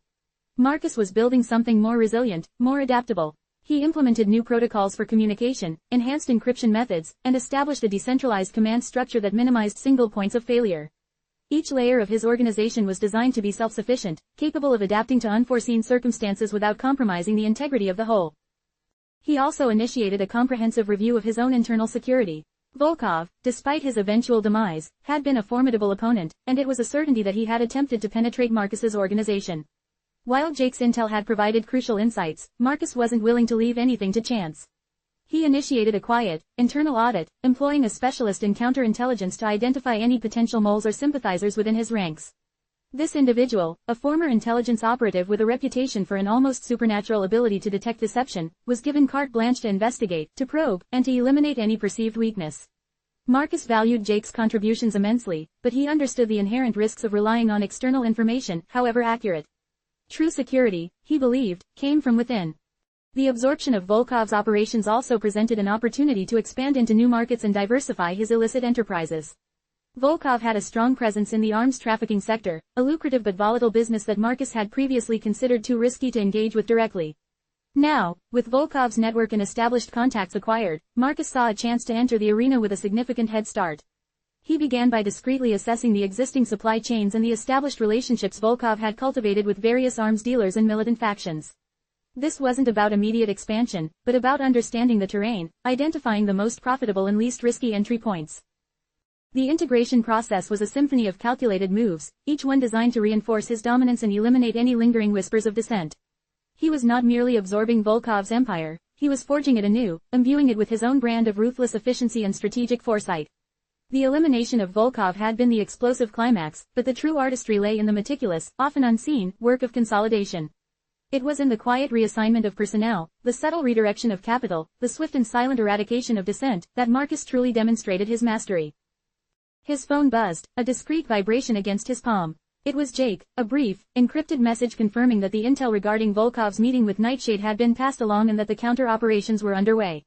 Marcus allowed himself a small, almost imperceptible smile. Jake was a valuable asset, a pawn perfectly placed on the board, his access to information a critical weapon in their ongoing war. But even with Jake's assistance, Marcus understood that true power lay not just in acquiring intelligence, but in wielding it with absolute precision and unwavering resolve. He envisioned the coming weeks as a period of quiet consolidation. The public would see only the continuation of business as usual, the seamless operation of Marcus's vast import-export enterprise. They would be unaware of the violent undercurrents, the silent purges, the intricate financial maneuvers that were reshaping the very landscape of power in the city. This was the price of dominance, a constant, unwavering vigilance, a willingness to make the hard choices that others shied away from. The days that followed were a blur of activity, unseen by the outside world. Marcus moved through his newly expanded territory with the practiced ease of a king surveying his domain. He visited key logistical hubs, not to inspect, but to reassure. He met with department heads, not to discuss problems, but to outline future strategies, subtly reinforcing his authority and the direction of their collective efforts. His presence was a quiet affirmation of his control, a silent reminder that the old order had been definitively swept away. He personally oversaw the integration of Volkov's most valuable assets, including a fleet of unmarked cargo ships that offered a crucial advantage in his global operations. These ships, previously used by Volkov for illicit cargo, were now being refitted and rebranded under Marcus's own shipping company. New crews were brought in, their backgrounds meticulously screened, their loyalty to Marcus established through a series of loyalty tests and probationary periods. The captains of these vessels were individuals who understood the art of discretion, who could navigate both the treacherous waters of international trade and the even more dangerous currents of Marcus's illicit world. Furthermore, Marcus began the process of absorbing Volkov's network of informants and street-level operatives. These were the individuals who provided eyes and ears on the ground, who fed information about rival activities, police movements, and potential opportunities for expansion. Marcus understood that these individuals, while often operating in the lowest echelons of the criminal underworld, were vital to maintaining situational awareness. He offered them a choice: immediate, unquestioning loyalty to him, or a swift and unceremonious removal from the equation. Most, recognizing the inevitable shift in power, readily pledged their allegiance. Those who hesitated were dealt with decisively, their brief moment of defiance serving as a stark warning to others. The financial consolidation was perhaps the most complex and critical aspect. Anya and her team worked tirelessly to merge Volkov's accounts with Marcus's existing financial infrastructure, ensuring that the flow of illicit funds remained uninterrupted and untraceable. This involved not only restructuring bank accounts and creating new shell companies but also subtly influencing regulatory bodies and corruptible officials to overlook any anomalies. Marcus had cultivated a network of contacts within the financial sector over years, a web of influence that now allowed him to seamlessly integrate Volkov's assets without raising any significant alarms. He understood that true power lay not just in controlling the movement of goods, but in controlling the flow of money. The restructuring was also an opportunity to implement new security measures and protocols. Volkov's operations, while extensive, had been prone to internal leaks and betrayals. Marcus initiated a rigorous vetting process for all new personnel, employing advanced psychological profiling and background checks. He also implemented a system of rewards and punishments designed to foster absolute loyalty and discourage any form of insubordination or treachery. Those who demonstrated exceptional dedication and effectiveness were handsomely rewarded, their loyalty further secured through the promise of greater wealth and influence. Conversely, any hint of disloyalty was met with swift and severe consequences, ensuring that the message was clear: Marcus was in absolute control. He even began to subtly integrate Volkov's public-facing businesses into his own. A chain of high-end import stores, a discreet catering company, and a private security firm, all fronts for Volkov's illicit activities, were gradually brought under Marcus's direct control. These acquisitions were handled with the utmost subtlety, with new management teams installed and brand identities slowly altered to align with Marcus's own established corporate image. The public remained largely unaware of the shift in ownership, or the violent consolidation that had paved the way. The ultimate goal was not just to control Volkov's territory but to create an organization so robust, so adaptable, and so utterly secure that no rival, no matter how formidable, could ever hope to challenge it again. This was Marcus's vision of power, not a fleeting moment of triumph, but an enduring, unassailable dominion. He was meticulously building a fortress, brick by invisible brick, ensuring that his reign would be defined by foresight, ruthlessness, and an absolute, unshakable command. The echoes of Volkov's demise were already fading, replaced by the quiet, relentless hum of Marcus's ascendant empire. The weight of the commendation felt surprisingly heavy in Jake's hand. Not the physical weight of the ornate commendation plaque, a polished brass testament to exceptional service above and beyond the call of duty, but the abstract weight of what it represented. He'd stood before Captain Eva Rostova, her gaze sharp and appraising, as she'd read out the citation. The words had been carefully chosen, couched in official jargon that painted a picture of a dogged detective, a man of unwavering principle who had single-handedly dismantled a dangerous criminal enterprise. It was a meticulously crafted narrative, a work of fiction that Jake now found himself embodying.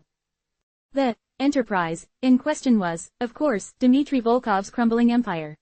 The intel Jake had fed Marcus, the precise details that had allowed for Volkov's swift and brutal downfall, had been repurposed and presented as the fruits of Jake's own relentless investigation. He'd been the one, the citation declared, to uncover the intricate web of offshore accounts, the hidden smuggling routes, the clandestine meetings that had ultimately led to Volkov's apprehension. Of course, Volkov hadn't been apprehended. He'd been eliminated, but that was a detail conveniently omitted from the official record. Detective Riley, Captain Rostova had said, her voice resonating with a rare warmth, your work on the Volkov case has been exemplary. It's not often we see an officer display such initiative, such foresight. This promotion to sergeant is not just a recognition of your efforts, but an investment in your future within the force. Jake had offered a practiced nod, a humble smile plastered across his face. Thank you, Captain, I just did my job.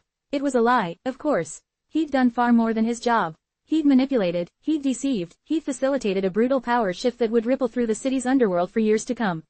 And he'd done it all with Marcus's quiet, insidious guidance. The promotion to sergeant was more than just a step up the ladder. It meant a significant increase in salary, a broader range of responsibilities, and, most importantly, access to information and resources that had previously been beyond his reach.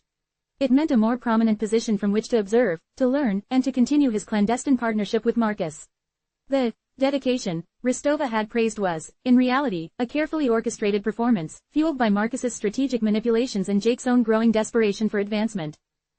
He remembered the days leading up to the official commendation, the subtle nudges from Marcus, the carefully worded suggestions about where to focus his attention, which seemingly insignificant pieces of Volkov's operation to uncover. It had been like being a surgeon, guided by a master hand through a complex operation, except the scalpel was made of fabricated evidence and the patient was an entire criminal syndicate. Marcus had provided the blueprints, and Jake had executed the demolition, ensuring that the credit, the accolades, and the subsequent promotion all landed squarely in his lap. The immediate aftermath of Volkov's elimination had been a flurry of activity within the precinct. Detectives were swarming over the scattered remnants of Volkov's operations, a feeding frenzy of seized assets and interrogations. Jake, now armed with a deeper understanding of the tangled mess, had been able to discover key pieces of evidence that others had overlooked. He'd, accidentally, stumbled upon encrypted ledgers in a seemingly abandoned warehouse, conveniently located near one of Volkov's known distribution points. He'd intercepted coded communications that, with a little help from Marcus's technical wizards, had been deciphered to reveal the identities of key players and their illicit activities. Each discovery was a calculated move, a stepping stone meticulously placed by Marcus, designed to elevate Jake above his peers. One such discovery involved a network of corrupt city officials who had been on Volkov's payroll, facilitating the smooth passage of contraband through the docks. Jake had been fed a tip, a whisper in his ear, delivered through a burner phone Marcus had provided, directing him to a series of coded bank transfers originating from a shell corporation that Marcus had, himself, recently acquired from Volkov's assets. Jake had then followed the money, a phrase that now felt steeped in a bitter irony. His investigation had led him to a mid-level city planning official, a man named Henderson, whose sudden acquisition of a luxury yacht and a sprawling countryside estate had raised more than a few eyebrows within the department. Jake, armed with the decoded financial records, had presented his findings to Captain Rostova. He'd framed it as a triumph of diligent police work, the culmination of weeks spent meticulously tracing financial irregularities. He hadn't mentioned Marcus, of course. He hadn't mentioned the burner phone, or the anonymous tip. He'd simply presented the facts, the cold, hard evidence that painted Henderson as a traitor to his oath, a pawn in Volkov's larger game. The fallout from Henderson's arrest had been immense. It had sent shockwaves through City Hall, exposing a level of corruption that had been previously unimaginable. The media had a field day, painting Jake as a relentless crusader, a beacon of incorruptibility in a sea of graft. The public adoration, coupled with the internal commendation, had solidified Jake's reputation as a detective of exceptional talent and integrity. He was the man who had brought down a corrupt official, a man who was unafraid to confront the powerful. This success had a tangible effect on his daily life. His superiors now regarded him with a new level of respect, their skepticism replaced by a cautious admiration. He was being assigned to more complex and high-profile cases that were often brought to his attention directly, bypassing the usual channels. He felt a subtle shift in the dynamics of the precinct. Colleagues who had once treated him as just another beat cop now sought his advice, their questions laced with a newfound deference. The promotion to sergeant was the culmination of this orchestrated ascent. It meant he was now in charge of his own unit, a team of detectives who would look to him for leadership and direction.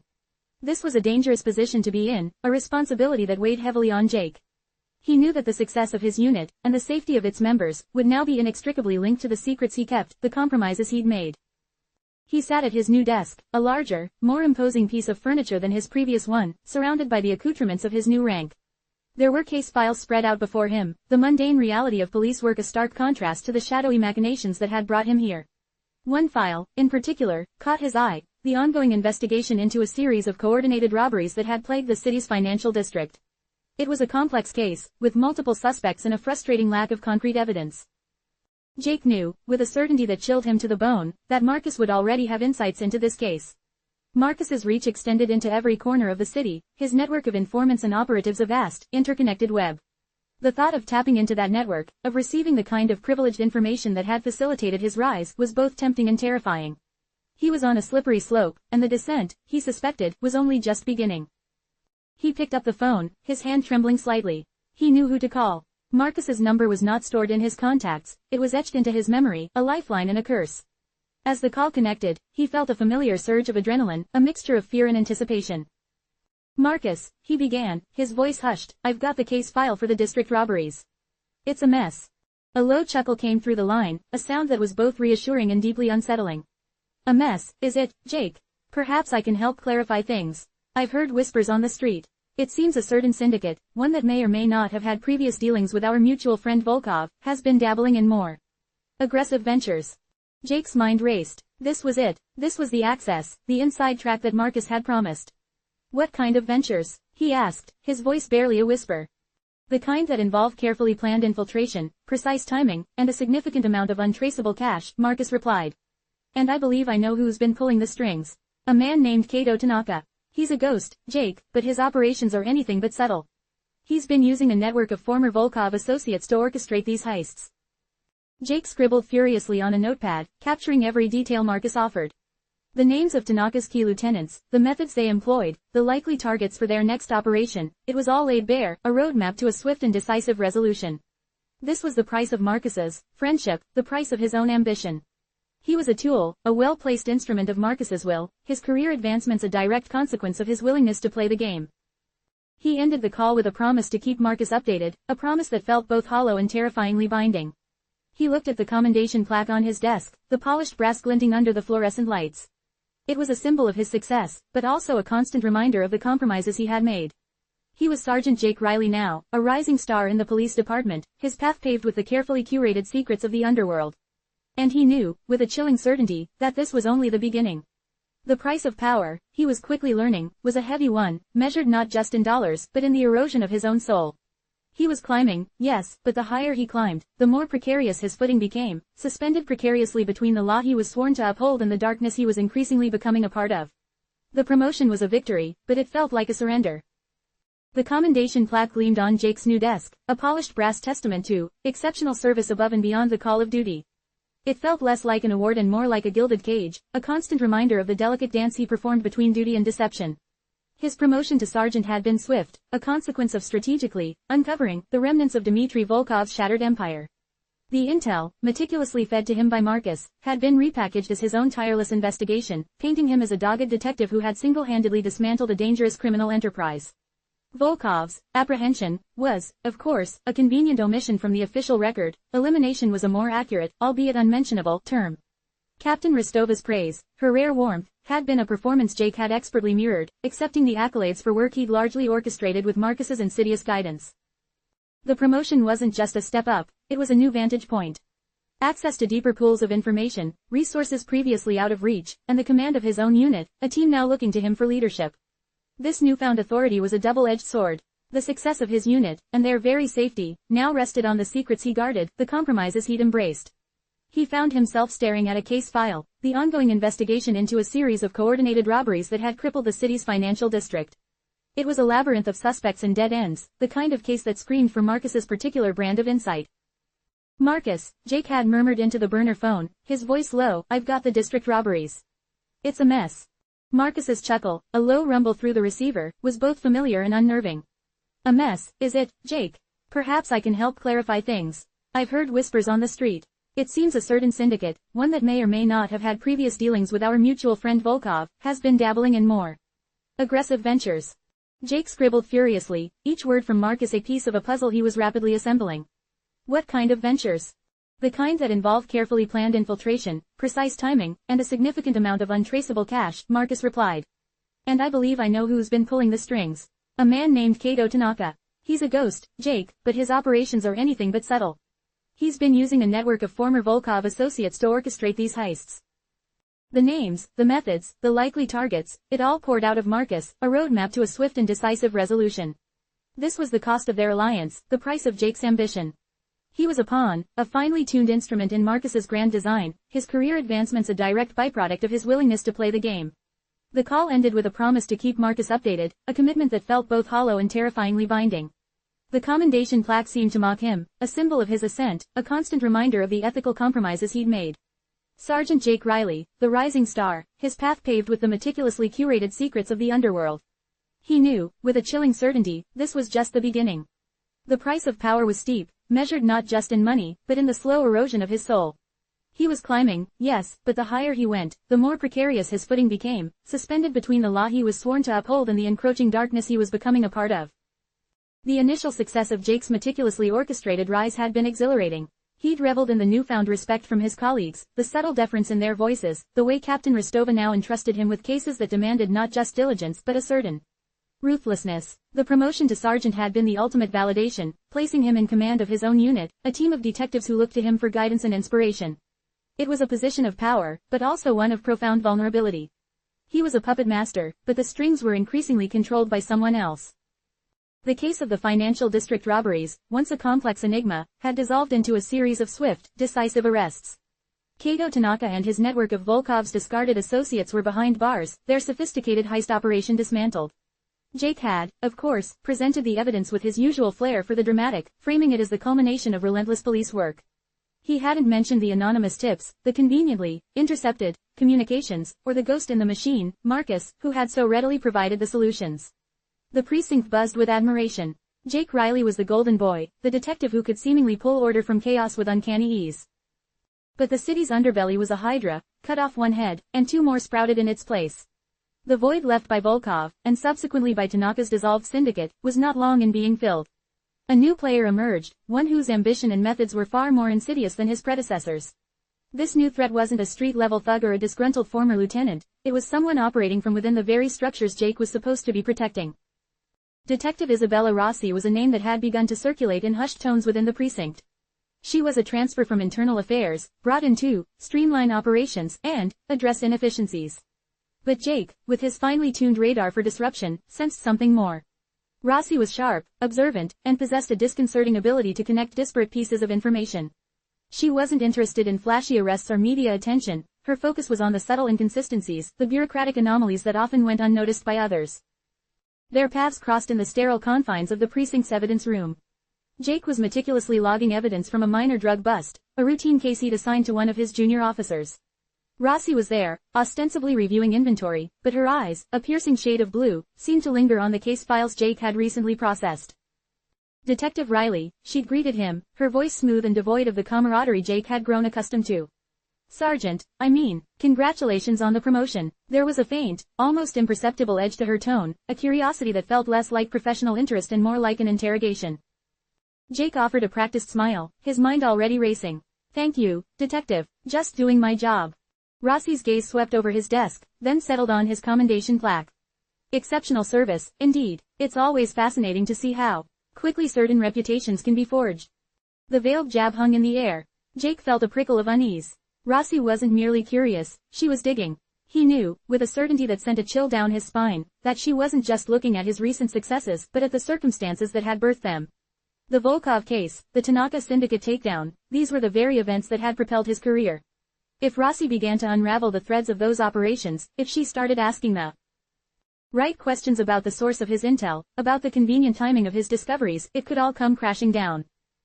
He tried to steer the conversation back to professional grounds. Anything I can help you with, Detective?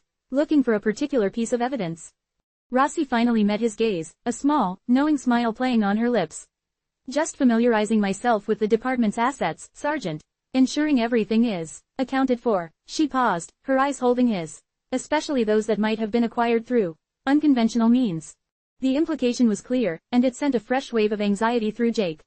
Unconventional means. That was an understatement. His entire rise was built on a foundation of carefully curated deception, a symbiotic relationship with Marcus that skirted the edges of legality, and often, outright crossed them. Rossi's arrival was not just a complication, it was a direct threat to the precarious balance he'd so carefully constructed. Later that week, Jake received a call from Marcus. The usual calm assurance in his voice was replaced by a rare note of concern. Jake, we have a problem. A significant one. What is it? Jake asked, his own anxiety spiking. There's a new player on the board, Marcus said, his voice low and grave. Someone who's been making inquiries about your rapid ascent. An internal affairs detective, Isabella Rossi. She's sharp, Jake, and she's asking questions about the Volkov operation. Questions that could lead her directly back to our doorstep. Jake felt a cold dread creep into his gut. Rossi, I've encountered her. She's thorough. Thorough is an understatement, Marcus replied. She's not interested in the usual payoffs or the usual threats. She's a true believer, Jake. And her investigation into the Volkov case could expose the entire network. Not just your involvement, but mine, and by extension, the operations of those I've cultivated. This isn't just about protecting you anymore, it's about protecting everything we've built. The weight of his ambition, the cost of his power, suddenly felt crushingly real. His carefully constructed world, built on a foundation of secrets and manipulated truths, was beginning to crumble under the scrutiny of a single, determined detective. He was no longer just playing by the rules of the underworld, he was now under the microscope of the law itself, and the stakes had never been higher.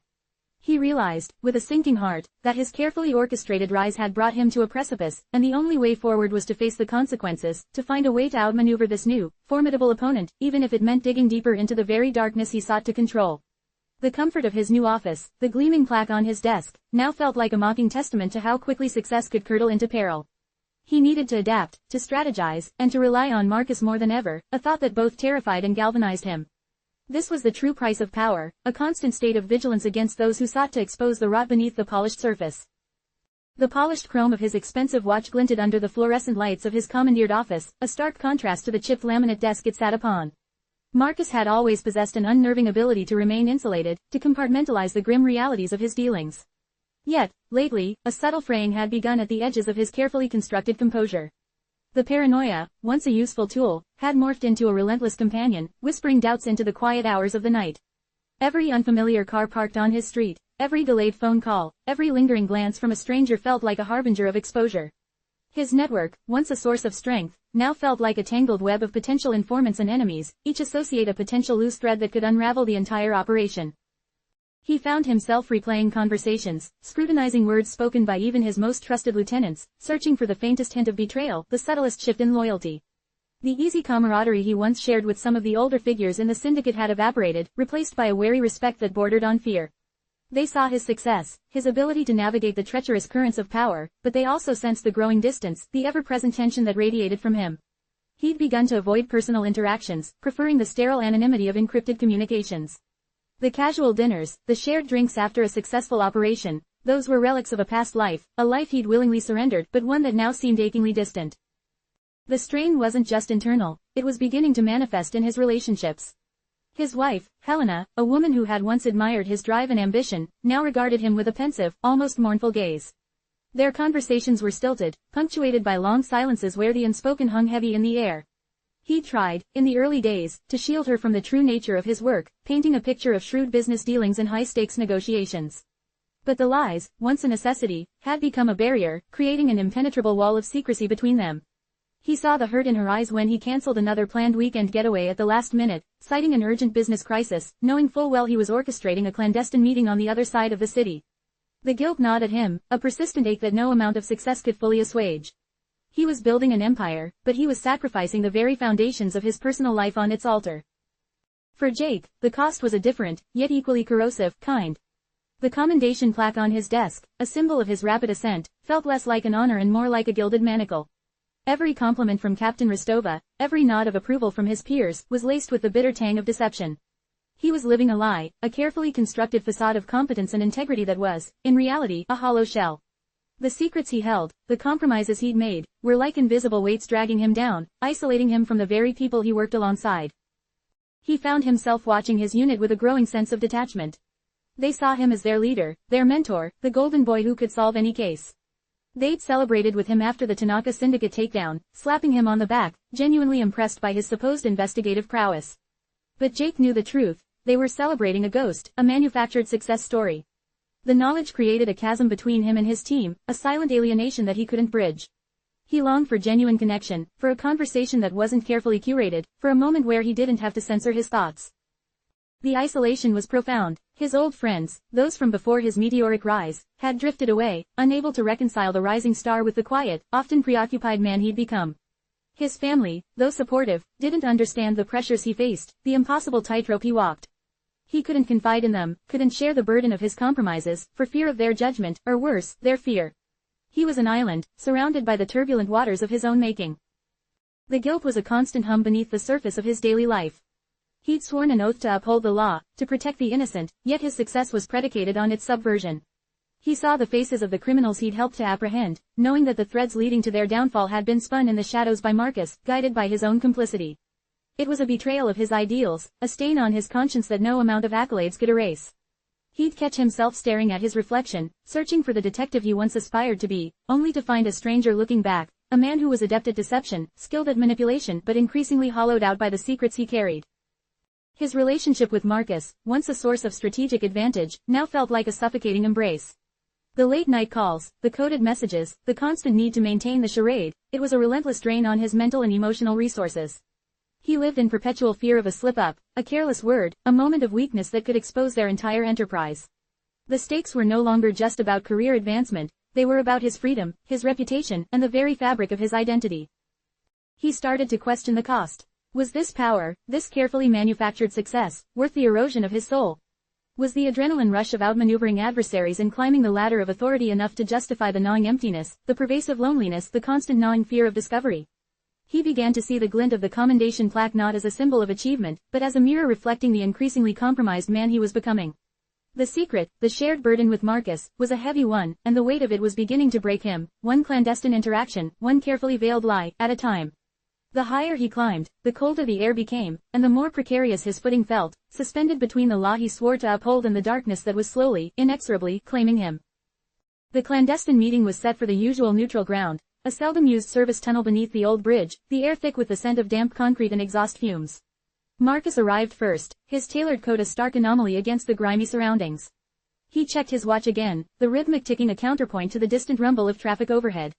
The paranoia, that unwelcome but ever-present companion, had him scanning the shadows, his senses hyper-alert. He'd vetted this location himself, a dozen times over, and yet the gnawing unease persisted.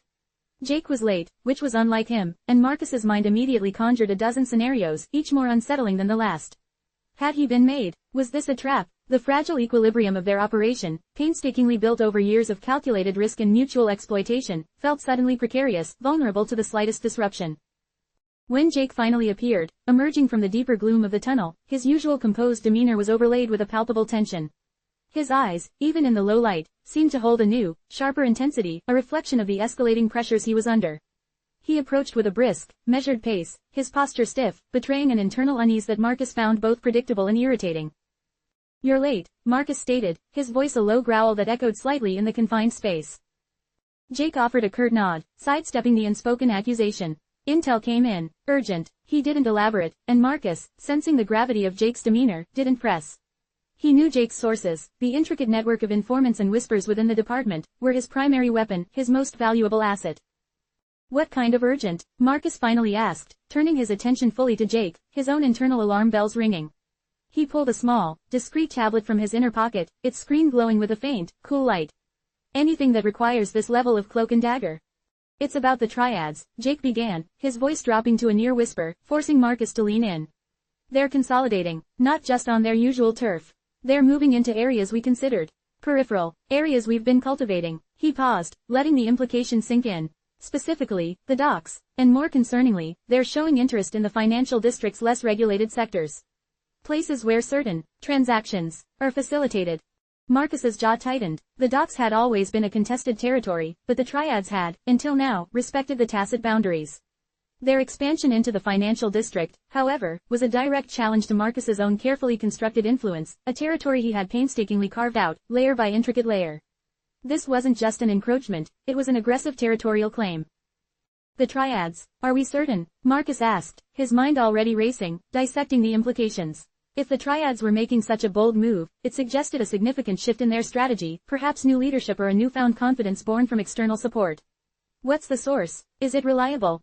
It's solid, Jake confirmed, his gaze unwavering. A whisper from one of my informants, corroborated by intercepted communications. They're planning a major influx of new personnel, and the timing is critical. We're talking weeks, maybe days, before it becomes undeniable. Marcus paced a short length of the tunnel, the confined space amplifying his agitation. This was precisely the kind of unpredictable variable he loathed. His operations were built on predictability, on understanding the flow of power and influence, on anticipating the moves of his competitors. The triads, with their ancient traditions and ruthless efficiency, were a formidable adversary, but their movements had always been relatively conventional, driven by established patterns of greed and territoriality. This felt different, bolder, more ambitious. So, they're not just looking to muscle in, they're looking to reshape the landscape, Marcus mused aloud, the tablet now forgotten in his hand. This is more than just a turf war, it's a strategic realignment. They're not content with their traditional roles. Exactly, Jake agreed, and the problem is, my superiors are starting to notice the increased activity. Ristova is already sniffing around. She's got eyes on the docks, and her team is digging into shell corporations that, coincidentally, handle some of our less visible assets. The mention of Ristova sent a fresh wave of unease through Marcus. Captain Eva Ristova, a tenacious, incorruptible force of nature within the precinct, she was the antithesis of everything Marcus stood for. Her dedication to justice, her relentless pursuit of truth, made her a constant, looming threat. The fact that she was already zeroing in on the very sectors the triads were targeting meant that their operational space was shrinking rapidly and the risk of exposure was escalating exponentially. Ristova, Marcus repeated, the name tasting like ash. Of course, she's like a bloodhound, and if she's getting close to the triads' activities, she's likely to stumble upon the threads connecting back to us. Especially if their consolidation involves acquiring certain established infrastructure. He meant, of course, the infrastructure he and Jake had covertly built and maintained, the legitimate seeming fronts that masked their illicit operations. That's the primary concern, Jake confirmed, his voice grim. If Ristova connects the triads' movements to our established network, even tangentially, it will bring the full weight of the department down on us. They won't need concrete proof of our direct involvement with the triads. Suspicion alone will be enough to trigger a full-scale investigation. Marcus stopped pacing, his mind a whirlwind of counter-strategies. He needed to act decisively, to neutralize this emerging threat before it escalated into an existential crisis. Direct confrontation with the triads was out of the question. Their numbers and ruthlessness made such a move suicidal, especially with Ristova's shadow looming. Co-opting them was equally dangerous, a pact with the devil that would inevitably lead to their own subjugation. The only viable option was to disrupt their consolidation, to sow chaos and uncertainty within their ranks, and to do so in a way that diverted attention from themselves. We can't let them solidify their position, Marcus declared, his voice hardening with resolve. We need to create friction. Undermine their efforts, make their expansion so costly, so fraught with internal conflict, that they'll be forced to retreat or at least pause their advance. Jake listened intently, his expression unreadable in the dim light. He understood Marcus's capacity for calculated aggression, his ability to orchestrate events from the shadows, but he also knew the immense risks involved. His own role, as the mole within the precinct, meant that any overt move by Marcus that drew significant police attention could inadvertently implicate him. What do you have in mind? Jake asked, the question laced with a healthy dose of apprehension. A direct counterstrike is too risky. It would alert Ristova to our involvement immediately. Not a direct strike, Marcus clarified, a glint of something predatory entering his eyes. A destabilization. We'll use their own ambition against them. The triads are not a monolithic entity, Jake. There are factions, internal power struggles, rivalries that have been simmering for years. We can amplify those tensions. You want to ignite a gang war? Jake's voice was sharp, incredulous. Not ignite. Manage, guide, Marcus corrected, holding up a hand. We feed information selectively, hints of betrayal, whispers of planned coups. We make certain key figures within the triads believe that their rivals are seizing this expansion opportunity to consolidate their own power, at the expense of others. We create suspicion, distrust, and ultimately, a fractured front that the police can then pick apart. And how do we do that without leaving our fingerprints all over it? Jake pressed, already anticipating the logistical nightmares. The triads are notoriously difficult to infiltrate, and even harder to manipulate from the outside. We use proxies, Marcus stated, a slow smile spreading across his face. There are other players in this city, Jake. Smaller outfits, disgruntled former associates of the triads, individuals with grievances. We identify them, we arm them, we direct them. We make it look like the triads are being challenged by their own underlings, by rogue elements seeking to carve out their own territory. The police will see it as internal strife, a natural consequence of the triads' expansion. Ristova will be so focused on policing the resulting chaos, on identifying the perpetrators of the violence, that she'll be looking in the wrong direction for the puppet masters. This was Marcus's forte, the art of misdirection, of orchestrating events with such meticulous precision that the underlying cause remained obscured. He thrived in the gray areas, in manipulating the complex web of loyalties and betrayals that defined the criminal underworld. It's a dangerous game, Marcus, Jake warned, the words heavy with his own growing disquiet. If this goes sideways, if they realize they're being played, they'll turn their considerable wrath on anyone they suspect. And we're not exactly in a position to defend ourselves openly. Which is precisely why we must be invisible, Marcus replied, his gaze intense. You'll continue to monitor Ristova's progress, to feed me any intel that might indicate she's getting too close to the truth, or that our proxies are being compromised. I will handle the operational aspects, identifying the right proxies, arming them, and seeding the misinformation. We exploit their expansion, we use their ambition as our weapon, and we emerge from this with their influence diminished and our own position secured, all while Ristova believes she's merely managing a predictable escalation of gang violence. He paused, letting the weight of his plan settle. This isn't just about protecting what we have, Jake. It's about seizing an opportunity. If we can successfully orchestrate this internal collapse of the triads, it weakens a major competitor and creates a vacuum. A vacuum that we can then fill. Think of the new territories, the new opportunities, the increased leverage we'll gain. Jake remained silent for a long moment, the distant rumble of the city above them a constant reminder of the world they were manipulating. He was a detective, sworn to uphold the law, yet here he was, plotting the downfall of one criminal organization by orchestrating the rise of another, all while feeding disinformation to his own department. The moral calculus was a tangled mess, a Gordian knot he could no longer unravel. But he also understood the stark reality of their situation. Inaction would be as fatal as a misstep. The triads' move represented a direct threat to their shared enterprise, and thus, to his own precarious position. Marcus's plan, as audacious and morally dubious as it was, offered a potential path forward, a way to regain control of a rapidly deteriorating situation. The proxies, Jake finally said, his voice barely audible. Who are we talking about? You can't just approach any street gang. They'll be too easily identified, too easily intercepted. I've already identified a few promising candidates, Marcus revealed, his tone shifting to one of cautious optimism. There's a crew operating out of the East End, led by a man named Razor. He's got a reputation for being brutal, efficient, and more importantly, he has a deep-seated hatred for the triads stemming from a past betrayal. He's the perfect instrument for creating localized chaos. Razor, Jake frowned. I've heard the name. He's not exactly subtle. Subtlety is overrated when you're the one pulling the strings, Marcus countered. We'll provide Razor with the intelligence he needs to hit the triads where it hurts them most. We'll feed him information on their supply lines, their distribution points, their low-level operatives. We'll make it look like he's stumbled upon this information through sheer luck or skill, not through carefully curated leaks. And what about the financial district operations? Jake asked, bringing the conversation back to the most critical aspect of the triads' new strategy. How do we disrupt their integration into that sector without drawing undue attention? Marcus smirked. That's where we get a little more sophisticated. The triads are adept at utilizing shell companies and offshore accounts, but they're also vulnerable to financial disruption. We can't directly attack their assets without alerting the financial authorities, which would be disastrous.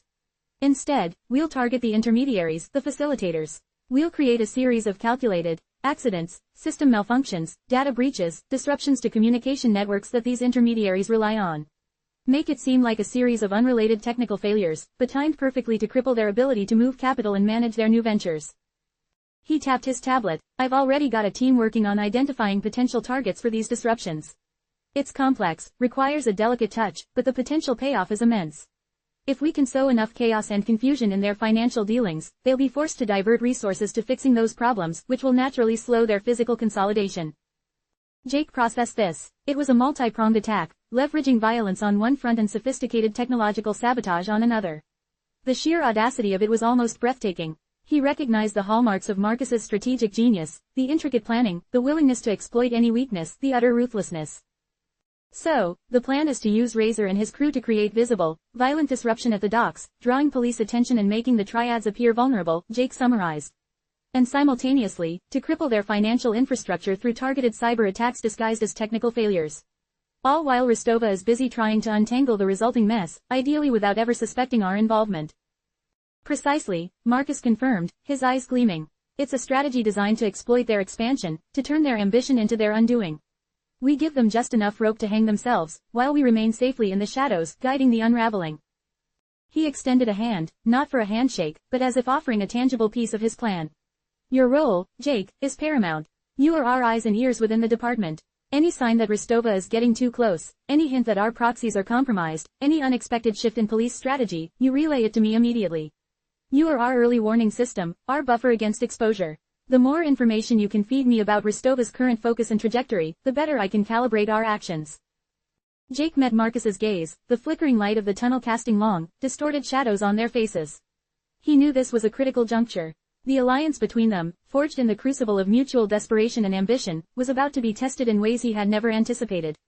The price of power, as always, was exacting its toll, demanding ever greater sacrifices of his principles, his conscience, and his connection to the world he was sworn to protect.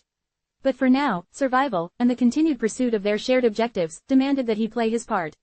He nodded, a silent acknowledgement of the dangerous path they were now fully committed to. The strategic realignment had begun, and the city was about to bear witness to its devastating consequences. The game had just escalated, and the stakes were higher than ever. 5. The Web Titans. The clandestine meeting in the damp, echoing service tunnel had set a new, audacious direction for Marcus's ambitions. While Jake's intel about the triads' encroaching presence was a stark warning, it also presented an unforeseen opportunity. Marcus, ever the pragmatist who saw crisis as a precursor to conquest, had already begun formulating a strategy that extended far beyond merely defending his existing territory. His mind, a battlefield of intricate plans and calculated risks, was already charting a course into uncharted, and far more lucrative, criminal waters. The triads' aggressive expansion was a symptom of a larger shift in the city's underworld, a power vacuum that, if skillfully exploited, could propel Marcus's own empire to unprecedented heights. He wouldn't merely defend, he would conquer. His ambition, fueled by a potent cocktail of greed and a deep-seated fear of stagnation, demanded more than just reacting to external threats. Marcus yearned for control, for the ability to dictate the flow of illicit wealth, not merely to tap into it. The triads' move into the financial district, while disruptive, also highlighted a vulnerability in the established order, a segment of the market ripe for a more modern approach. Traditional smuggling routes, while profitable, were becoming increasingly saturated and monitored. The real wealth, Marcus believed, lay in the intricate, often invisible, currents of global finance, where vast sums could be moved, laundered, and multiplied with a few keystrokes. His new venture, conceived in the immediate aftermath of his tense conversation with Jake, was a departure from his usual modus operandi. It wasn't about physical goods changing hands in darkened alleys or the gritty realities of street-level operations. This was about digital manipulation, about exploiting the opaque architecture of international finance to facilitate the movement of untraceable capital for clients who operated in even deeper shadows than his own. The triads were merely a catalyst. The true target was a sophisticated, high-volume operation that leveraged the anonymity of cryptocurrency and the lax regulatory oversight of certain offshore financial centers. The planning phase was a testament to Marcus's meticulous nature. He assembled a small, elite team, drawn from the fringes of the tech world and the shadowy realms of corporate espionage. These weren't thugs or street criminals. They were specialists, coders with a penchant for digital fortresses, analysts who could dissect financial markets with unnerving accuracy, and former intelligence operatives with an intimate understanding of international banking protocols. Their recruitment was discreet, their compensation exorbitant, and their loyalty, Marcus was confident, was secured by a combination of financial incentive and the sheer, intoxicating allure of the illicit enterprise they were about to unleash. At the core of Marcus's new venture was a sophisticated network of shell corporations, each meticulously crafted to appear legitimate, operating in jurisdictions with minimal financial transparency. These weren't the crude front businesses he'd used before. These were elaborate constructs, designed to withstand intense scrutiny, with layers of obfuscation that would make even the most seasoned auditor weep. He had acquired access to a highly secure, off-grid server farm, a digital ghost in the machine, where all sensitive transactions and communications would be housed. The digital infrastructure alone was a monumental undertaking, costing a fortune in untraceable cryptocurrency and requiring constant, vigilant maintenance. The operational model was deceptively simple, yet fiendishly complex in its execution. Marcus's clients, predominantly from the upper echelons of international organized crime and certain discrete political factions, would transfer illicit funds into a designated account within his network.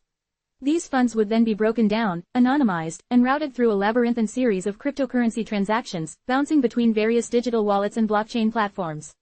The final destination would be another shell corporation, often in a different jurisdiction, where the funds would be converted back into traditional currency, appearing as legitimate earnings from a seemingly innocuous business venture. The entire process, when executed flawlessly, would leave virtually no trace of its origin or the individuals who orchestrated it. The potential profits were staggering. While Marcus's previous operations dealt in millions, this new venture promised to operate in the tens, if not hundreds, of millions, with each transaction netting a significant percentage for Marcus's enterprise. It was a scalable model, a digital engine of wealth creation that could adapt to the ever-shifting landscape of global finance. The triads, clumsy attempts at consolidating physical territory seemed almost quaint in comparison to the power Marcus was now seeking to wield. The execution of this grand plan was a symphony of coordinated chaos. Marcus didn't initiate the operation with a single, overt act. Instead, he orchestrated a series of seemingly unrelated events, each designed to soften the ground and test the defenses of the financial system. His tech team, working under absolute secrecy, began by probing various financial institutions, identifying vulnerabilities in their digital security systems. They didn't aim to steal data immediately, but rather to map out the terrain, to understand the protocols and firewalls that protected the flow of capital. One of Marcus's first strategic moves was to target a mid-sized, but highly connected, offshore bank with a reputation for discretion, albeit with somewhat outdated security protocols. The objective wasn't to rob the bank, but to gain a foothold, a backdoor that could be leveraged for future operations. His specialists initiated a series of highly sophisticated phishing attacks, not aimed at individual account holders but at the bank's IT personnel. These weren't the crude emails of yesteryear, they were meticulously crafted social engineering campaigns, designed to exploit the human element of security. One of Marcus's operatives, posing as a disgruntled former employee, managed to gain the trust of a mid-level network administrator, subtly extracting login credentials and system access information. This initial breach was merely a reconnaissance mission, a proof of concept. The captured data allowed Marcus's team to create a detailed digital blueprint of the bank's internal network. They identified the primary channels through which funds were processed, the encryption methods used to secure inter-branch communications, and the authentication protocols that governed large-scale transfers. It was akin to a master safecracker studying the intricate workings of a vault before even considering the tumblers. With this vital information, Marcus's team initiated the next phase, the creation of a highly convincing, yet entirely fabricated, series of financial reports that suggested a massive, impending influx of capital into the bank from a consortium of legitimate-sounding international investment firms. This disinformation campaign was designed to overload the bank's internal monitoring systems and distract their security teams.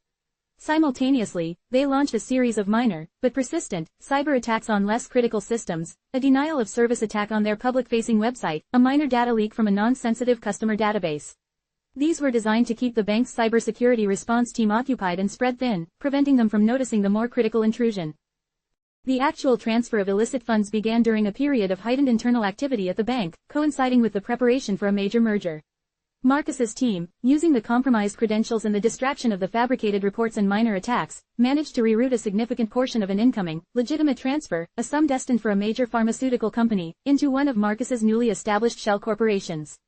The amount, while substantial, was carefully chosen to be large enough to be profitable, but not so astronomical as to immediately trigger alarms. It was a carefully calculated gamble, a test of the system's resilience and Marcus's own ability to execute such a complex operation without immediate detection. The immediate aftermath was a tense period of waiting. Marcus and his team monitored the digital channels with bated breath, awaiting any sign of detection. The bank, initially, was none the wiser. The rerouted funds were initially masked as a processing error, a temporary glitch in their system. Marcus's operative within the bank's IT department, who was by now deeply embedded and compensated handsomely, assured him that the initial reports were being investigated by junior staff who were unlikely to uncover the sophisticated nature of the manipulation. However, the true risk lay not in immediate detection, but in the long-term consequences. The pharmaceutical company, expecting a significant payment, would undoubtedly raise a flag, initiating a more thorough investigation. This was where Marcus's meticulous planning and the anonymity of his digital infrastructure would come into play. The funds, once secured in the Shell Corporation, would immediately be converted into a series of untraceable cryptocurrencies and funneled into the off-grid server farm. From there, they would be broken down, mixed, and remixed, becoming virtually indistinguishable from the legitimate flow of digital assets. This venture was more than just a criminal act, it was a philosophical statement. Marcus was demonstrating that the old ways of crime, while still potent, were becoming obsolete. The true power lay in understanding and manipulating the digital arteries of the global economy. He wasn't just a criminal, he was an architect of financial chaos, a digital phantom who could make money appear and disappear at will, leaving behind only bewildered regulators and frustrated law enforcement agencies. The success of this initial operation validated Marcus's vision and emboldened him further. He began actively seeking out larger, more complex targets, engaging with clients who possessed vast fortunes built on illicit activities and who desperately needed a way to legitimize their wealth without attracting the attention of international authorities. His network began to grow, not in terms of visible personnel, but in the sophistication and reach of his digital operations. He acquired more advanced hacking tools, developed proprietary algorithms for anonymizing cryptocurrency transactions, and even began cultivating relationships with individuals within regulatory bodies, feeding them selective information that served to divert attention from his own activities. The triads, while still a concern, now seemed like a secondary problem, a territorial squabble in comparison to the vast, unseen empire Marcus was building in the digital ether. His ambition had taken a sharp turn, moving from the tangible streets of the city to the intangible, yet infinitely more powerful, realm of global finance. This was not merely an expansion, it was a revolution in his criminal enterprise, a daring venture into a world where the stakes were higher, the risks were more abstract, and the potential rewards were virtually limitless. The web of his influence was no longer confined to the city's underbelly, it was beginning to stretch across continents, a silent, unseen force manipulating the flow of untraceable wealth. Marcus was no longer just a player in the city's criminal underworld, he was positioning himself to become a silent architect of its financial future, a future built on a foundation of meticulously crafted deception and audacious digital manipulation. The sheer audacity of it, the sheer scale, was exhilarating, a testament to his unyielding drive and his willingness to embrace the cutting edge of criminal innovation. He was playing a game with higher stakes than ever before, a game where the lines between legitimate finance and illicit activity blurred into an indistinguishable haze, and where his ability to navigate that haze was his greatest asset. The flickering neon glow of the precinct bullpen cast long, dancing shadows across Jake's desk. He nursed a lukewarm coffee, the bitter taste a familiar counterpoint to the gnawing unease in his gut. The triads were a tangible threat, a blunt force that he understood. Marcus's new venture, however, was an ethereal beast, a creature of code and offshore accounts, and it was starting to cast a long, disquieting shadow over his own meticulously constructed world.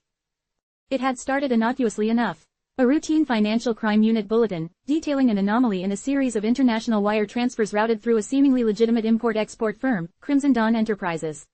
The firm's listed address was a nondescript office building in the financial district, a place Jake had passed countless times, never giving it a second thought.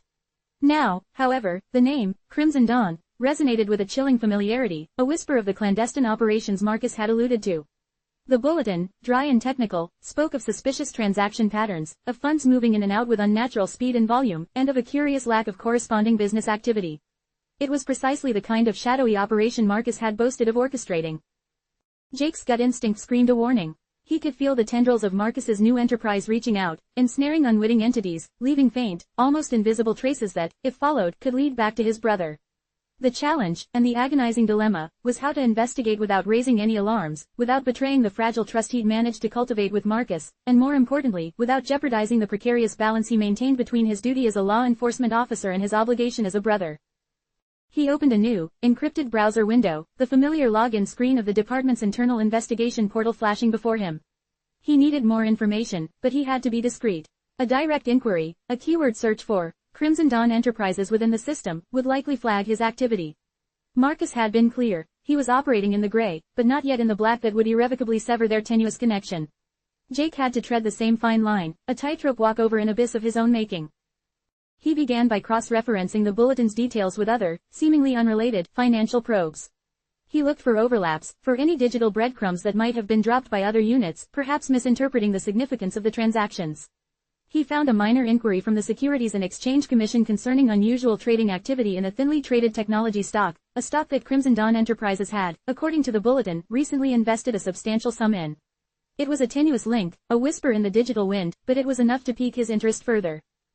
The financial world, Jake was learning, was a complex tapestry woven with threads of legitimate commerce and clandestine exchanges. Marcus's operation was designed to exploit the very opacity that allowed such intricate weaving. The sheer volume of transactions, the speed at which they moved, and the layers of obfuscation, it was all designed to create a smokescreen, a digital fog that would obscure the illicit origins of the funds. And Jake, armed with his insider knowledge of Marcus's ambition and his growing understanding of this new criminal frontier, was beginning to see through the haze. He requested access to preliminary financial data for Crimson Dawn Enterprises, framing it as a standard part of his unit's ongoing monitoring of emerging money laundering fronts. The request, he knew, would be vetted, scrutinized. He had to ensure his justification was airtight, that it wouldn't raise even a flicker of suspicion. He focused on the import-export angle, citing a perceived increase in cargo container activity at the city's port that seemed incongruous with the firm's reported business activities. It was a plausible, albeit minor, concern, a loose thread that might snag the attention of the financial crime unit without drawing undue scrutiny from higher-ups. The data, when it finally arrived, was a dense spreadsheet, a dizzying array of numbers and dates.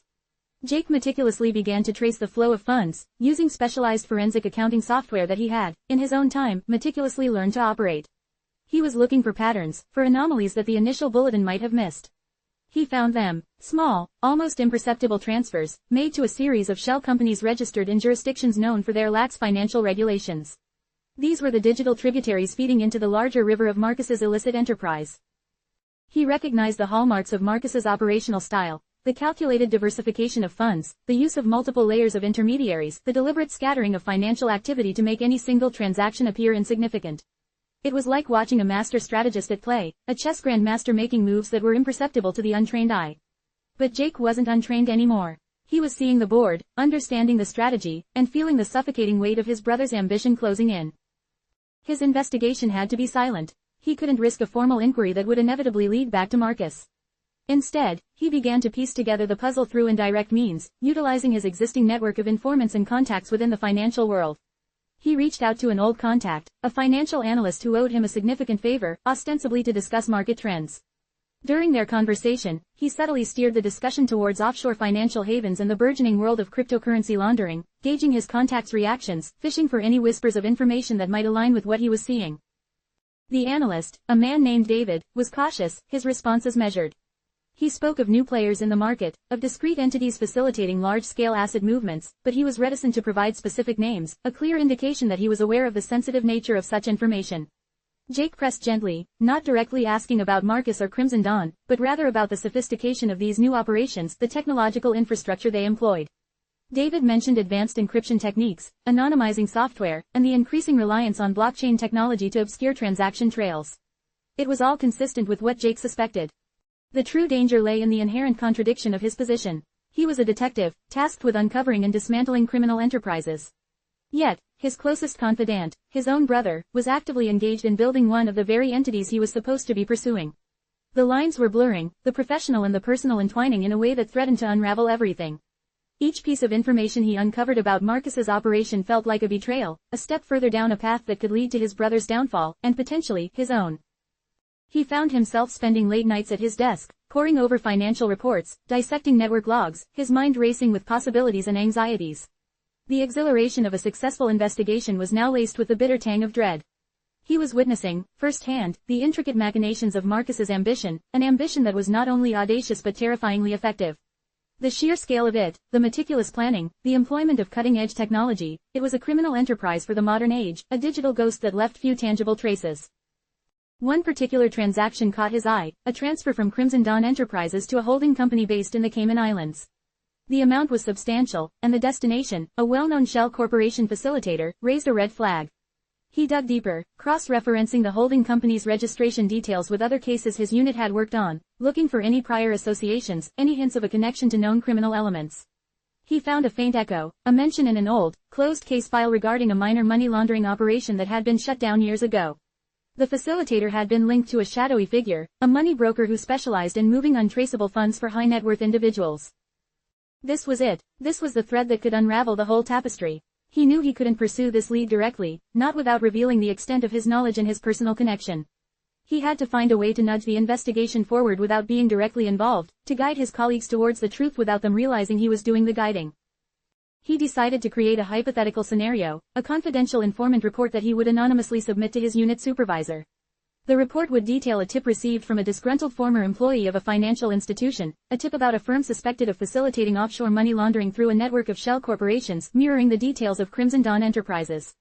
He would carefully weave in the specific elements he had uncovered, the import-export front, the cryptocurrency transactions, the specific offshore jurisdictions. It was a risky gambit, a deliberate act of manipulation within the very system he was sworn to uphold, but he felt it was the only way to protect both his brother and the integrity of his work.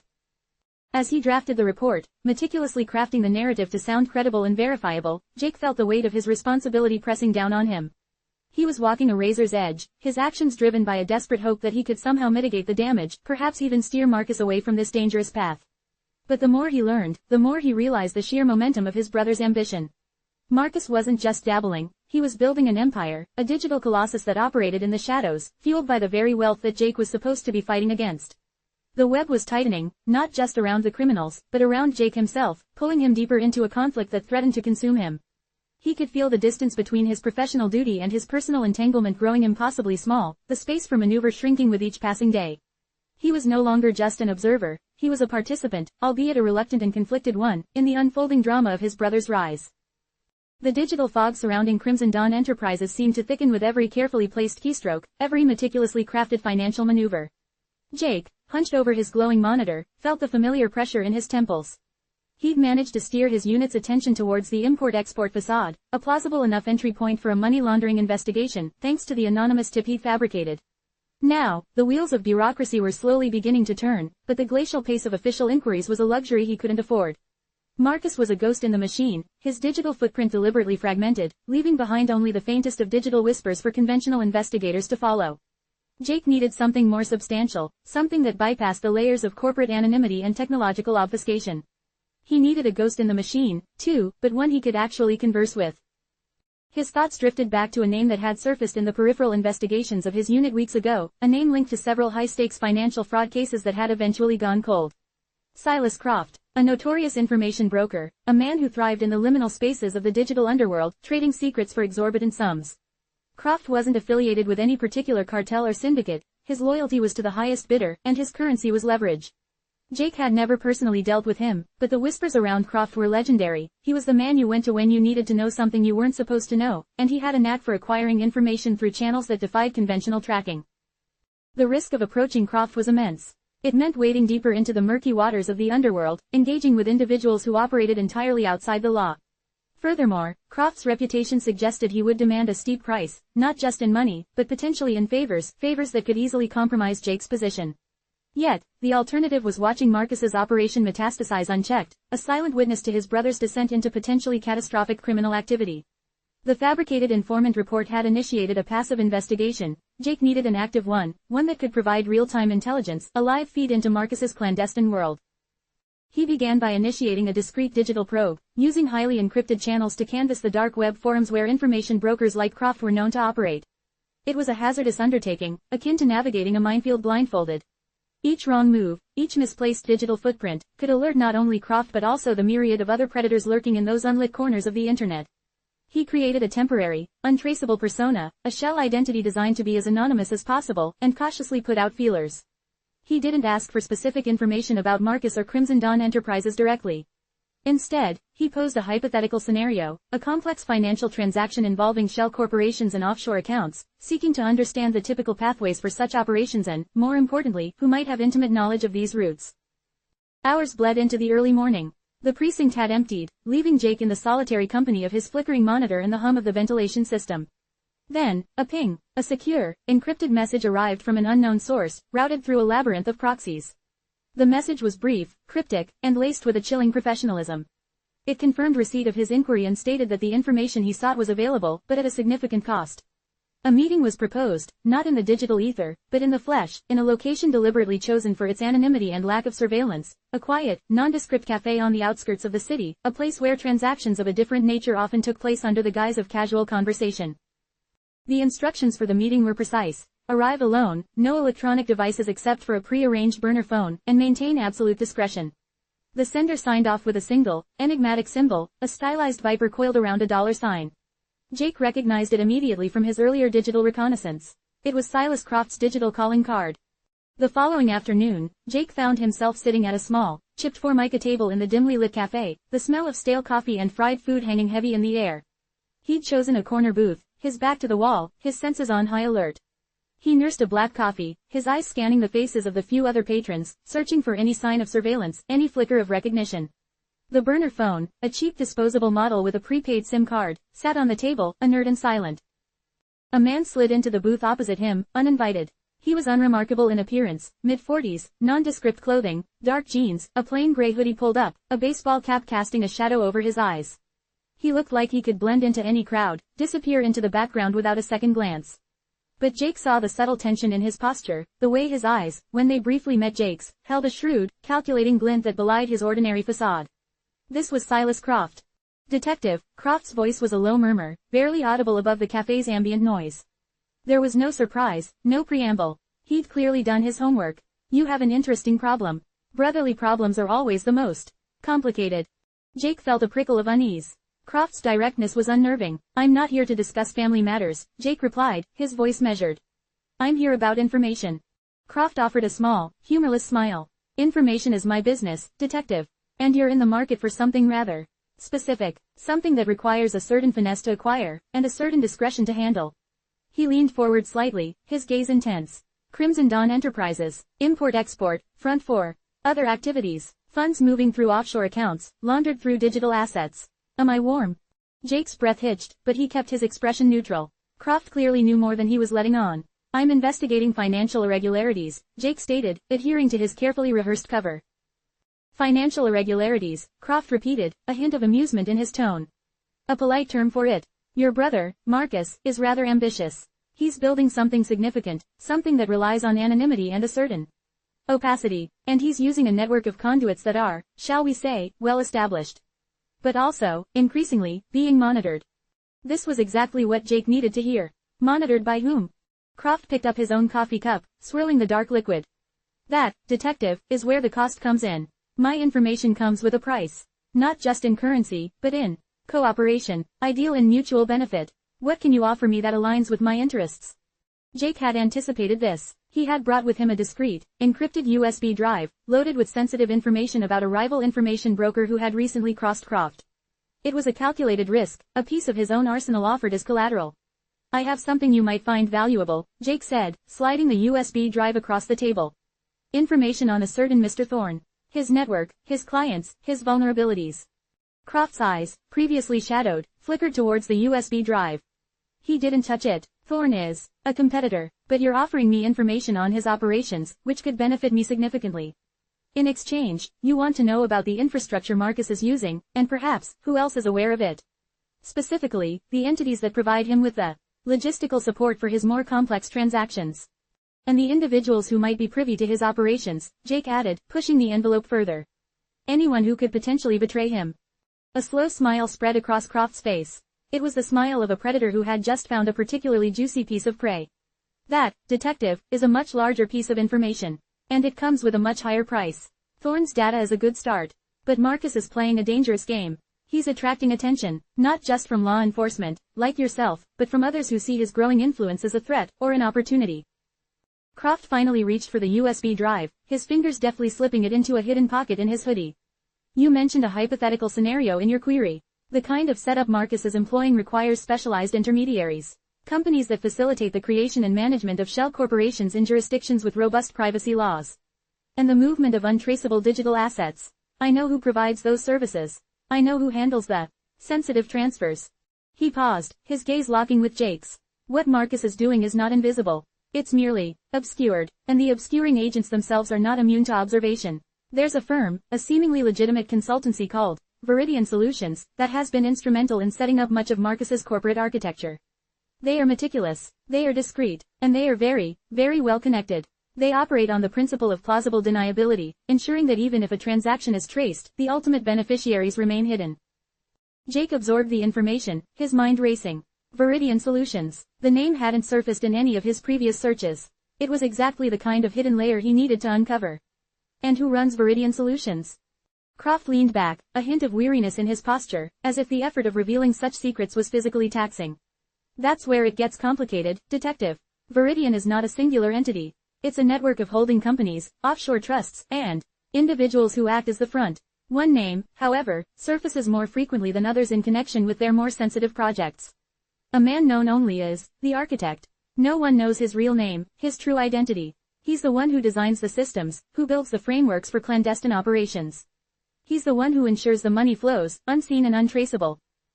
Jake felt a cold dread seep into his bones. The architect. It sounded like a figure plucked from a pulp novel, but Croft's grave tone suggested a very real, and very dangerous, individual. Does the architect work for Marcus? He works for anyone who can pay, Croft said flatly. And Marcus, I suspect, is paying handsomely. The architect's services are not cheap. He's a master of his craft, weaving intricate webs of financial complexity that are designed to withstand any scrutiny.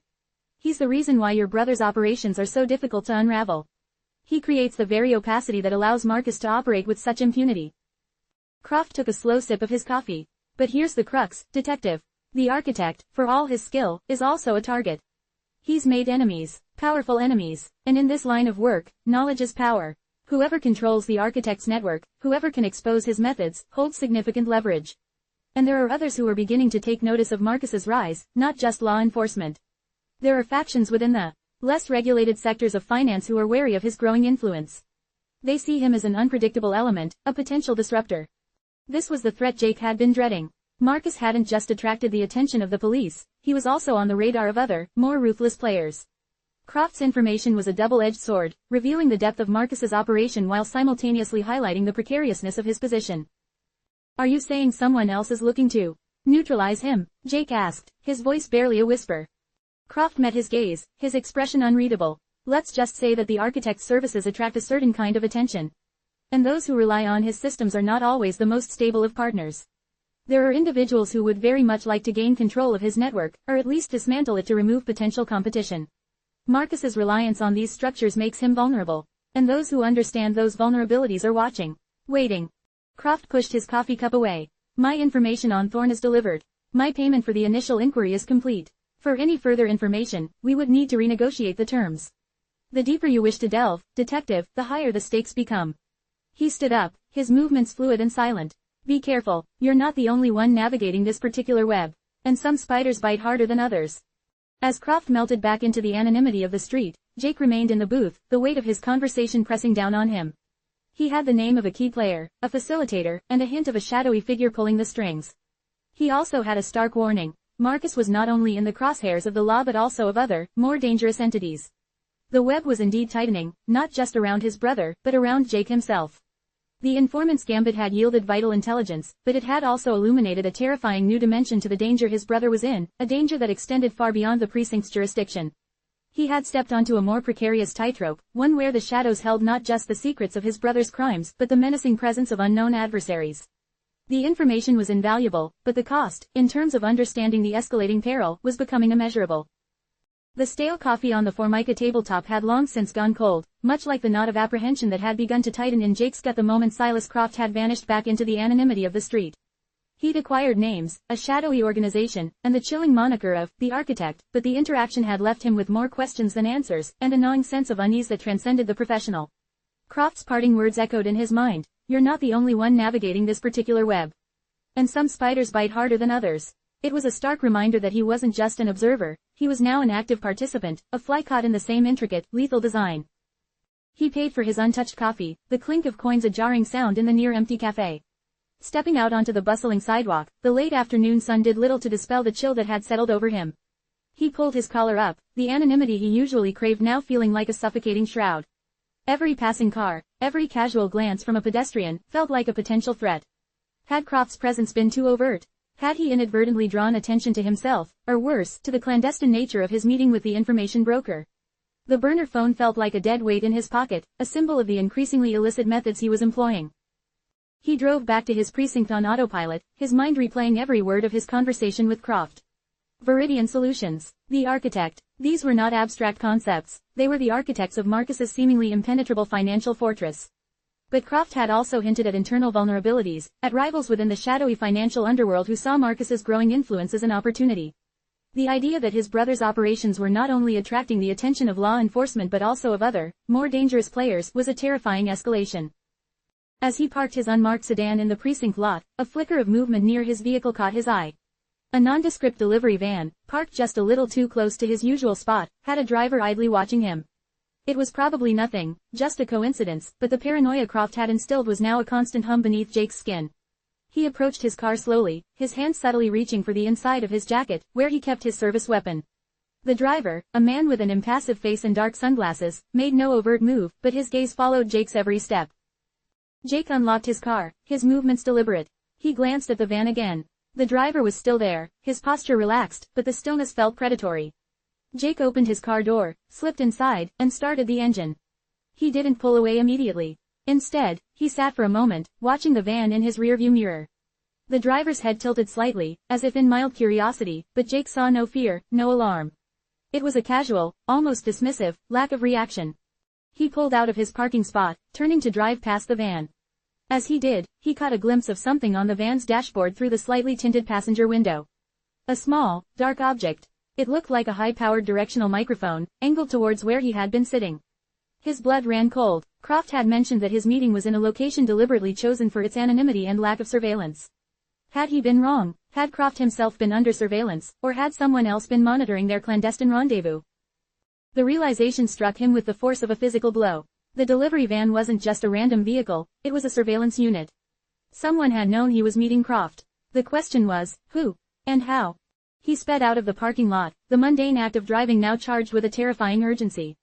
He needed to confirm if he was being followed. He took a series of erratic turns, cutting through residential streets and merging onto the highway, constantly checking his mirrors. For a few minutes, he thought he'd lost it. Then, as he merged onto the main artery of the city, he saw it. The delivery van, a dark shadow in the afternoon traffic, reappearing in his rearview mirror, maintaining a consistent distance. His heart hammered against his ribs. This was it, the close call. He wasn't just investigating Marcus anymore, he was now a target.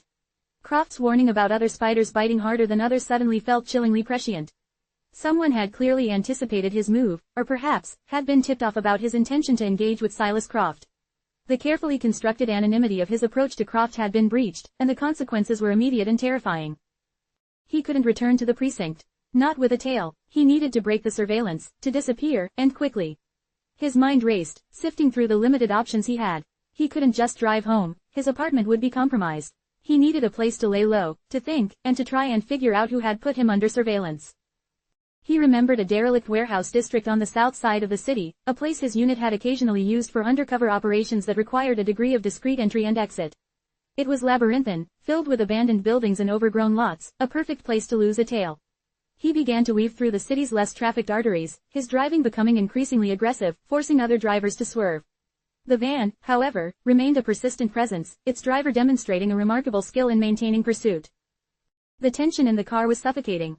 Jake's knuckles were white on the steering wheel. He imagined the occupants of the van, cool and professional, monitoring his every move, their objective unclear but undeniably menacing.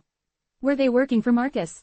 Or were they part of the other factions Croft had mentioned, those who saw Marcus as a threat or an opportunity? The ambiguity was almost worse than knowing. He finally reached the edge of the warehouse district. The buildings were rusted hulks, their windows boarded up, their facades grimy and peeling. It was a ghost town of industry, a perfect place for ghosts to hide. He turned off the main road and plunged into the network of cracked asphalt and overgrown weeds. The van followed, its dark shape a stark contrast to the decaying landscape. Jake slowed his car, then abruptly slammed on the brakes, the tires skidding on loose gravel. He threw his car into reverse, intending to ram the van if necessary, to create a diversion. But the van swerved violently, its driver clearly anticipating his move, and sped past him down a narrow, debris-strewn alleyway. Jake gunned his engine, following in hot pursuit. The alley was a tight squeeze, forcing him to drive at a crawl. The van, however, navigated it with surprising speed. He could hear the crunch of metal and the scrape of tires against brick. Then, as he rounded a sharp corner, the alley opened into a vast, open space within a partially collapsed warehouse. The van was stopped in the center of the cleared area, its engine idling. Jake braked his car, his heart pounding. He looked around the cavernous space. Shadows stretched long and distorted in the fading light. He saw no other vehicles, no other people. Just the van, and the silence. He was trapped. He saw the driver's side door of the van open. A figure emerged, not the impassive driver Jake had seen earlier, but a different man. This one was taller, leaner, dressed in dark, tailored clothing that seemed out of place in the grimy surroundings. He walked with a predatory grace, his face obscured by the deep shadows cast by the warehouse's skeletal roof. Jake fumbled for his weapon, his hand trembling slightly. He was alone, cornered, and facing an unknown adversary. He had walked into a trap, a carefully orchestrated move designed to isolate and confront him. This was the moment his alliance with Croft, his gamble for information, had brought him. The web had not only tightened around Marcus, it had ensnared him as well. He took a deep breath, the stale, damp air filling his lungs. The fight, he knew, was just beginning. The weight of the world seemed to press down on Marcus as he sat across from Jake, the clinking of ice in his glass a stark contrast to the hushed intensity of their conversation. The opulent penthouse, usually a symbol of his carefully constructed success, now felt like a gilded cage. He watched Jake, his friend and reluctant confidant, his partner in this intricate dance on the edge of ruin. The air between them was thick with unspoken anxieties, a palpable awareness of the precarious tightrope they were walking. "It's getting harder, isn't it?" Marcus finally broke the silence, his voice barely above a whisper, as if the very walls had ears. He swirled the amber liquid in his glass, the ice cubes tumbling like tiny, captive worlds. Maintaining the balance. Every move feels scrutinized, every interaction a potential landmine. Jake nodded, his gaze fixed on Marcus. The lines of fatigue were etched deeper around his eyes than Marcus had ever seen before, a testament to the relentless pressure they were both under. The veneer of the hardened detective, the man who navigated the city's underbelly with practiced ease, had begun to crack, revealing the exhaustion beneath. The architect is more than just a name, Marcus. He's a ghost, and he's leaving behind a trail that's getting harder to scrub clean. Croft's intel. It's good, but it's also a flashing neon sign pointing in our direction. And the closer we get to the source, Marcus continued, his voice laced with a grim understanding, the more exposed we become. My own operations, the very empire I've built, is now a vulnerability. If anyone so much as suspects that I'm collaborating with law enforcement, or worse, actively betraying my own, well, the consequences are too dire to even contemplate. He took a long, slow sip of his drink, the burn a familiar, almost comforting sensation against the gnawing apprehension. The facade is everything, and the cracks are starting to show, even to me. We knew this was a risk, Jake said, his tone steady, though Marcus could detect the underlying tension in his jaw. Every step we've taken has been calculated to minimize that risk. But, minimize, isn't, eliminate. And the people we're dealing with, Marcus. They don't play by the rules we're accustomed to. Croft's warning about other spiders biting harder. That's not just a metaphor. They're out there, waiting. Marcus leaned back, the plush leather of the armchair doing little to soothe his frayed nerves. He thought of the countless hours he'd spent meticulously crafting his public image, the years of careful maneuvering that had brought him to this pinnacle of power. Now, all of it was on the line, balanced precariously on the success of this clandestine partnership with Jake. The sheer audacity of it all still astounds me, he admitted, a faint, humorless smile touching his lips. The detective and well, you know, it's the kind of narrative that gets people killed in movies. And here we are, living it. Which is why we have to be more careful than ever, Jake countered, his voice regaining some of its professional edge. The surveillance I experienced today. It wasn't random, someone knows, or suspects. The van, the microphone. It was professional, too professional for a casual observer. His brow furrowed in concentration. Croft's meeting place, he assured me it was secure. Untraceable. If they were monitoring him, or our communication, then this entire operation is compromised from the outset.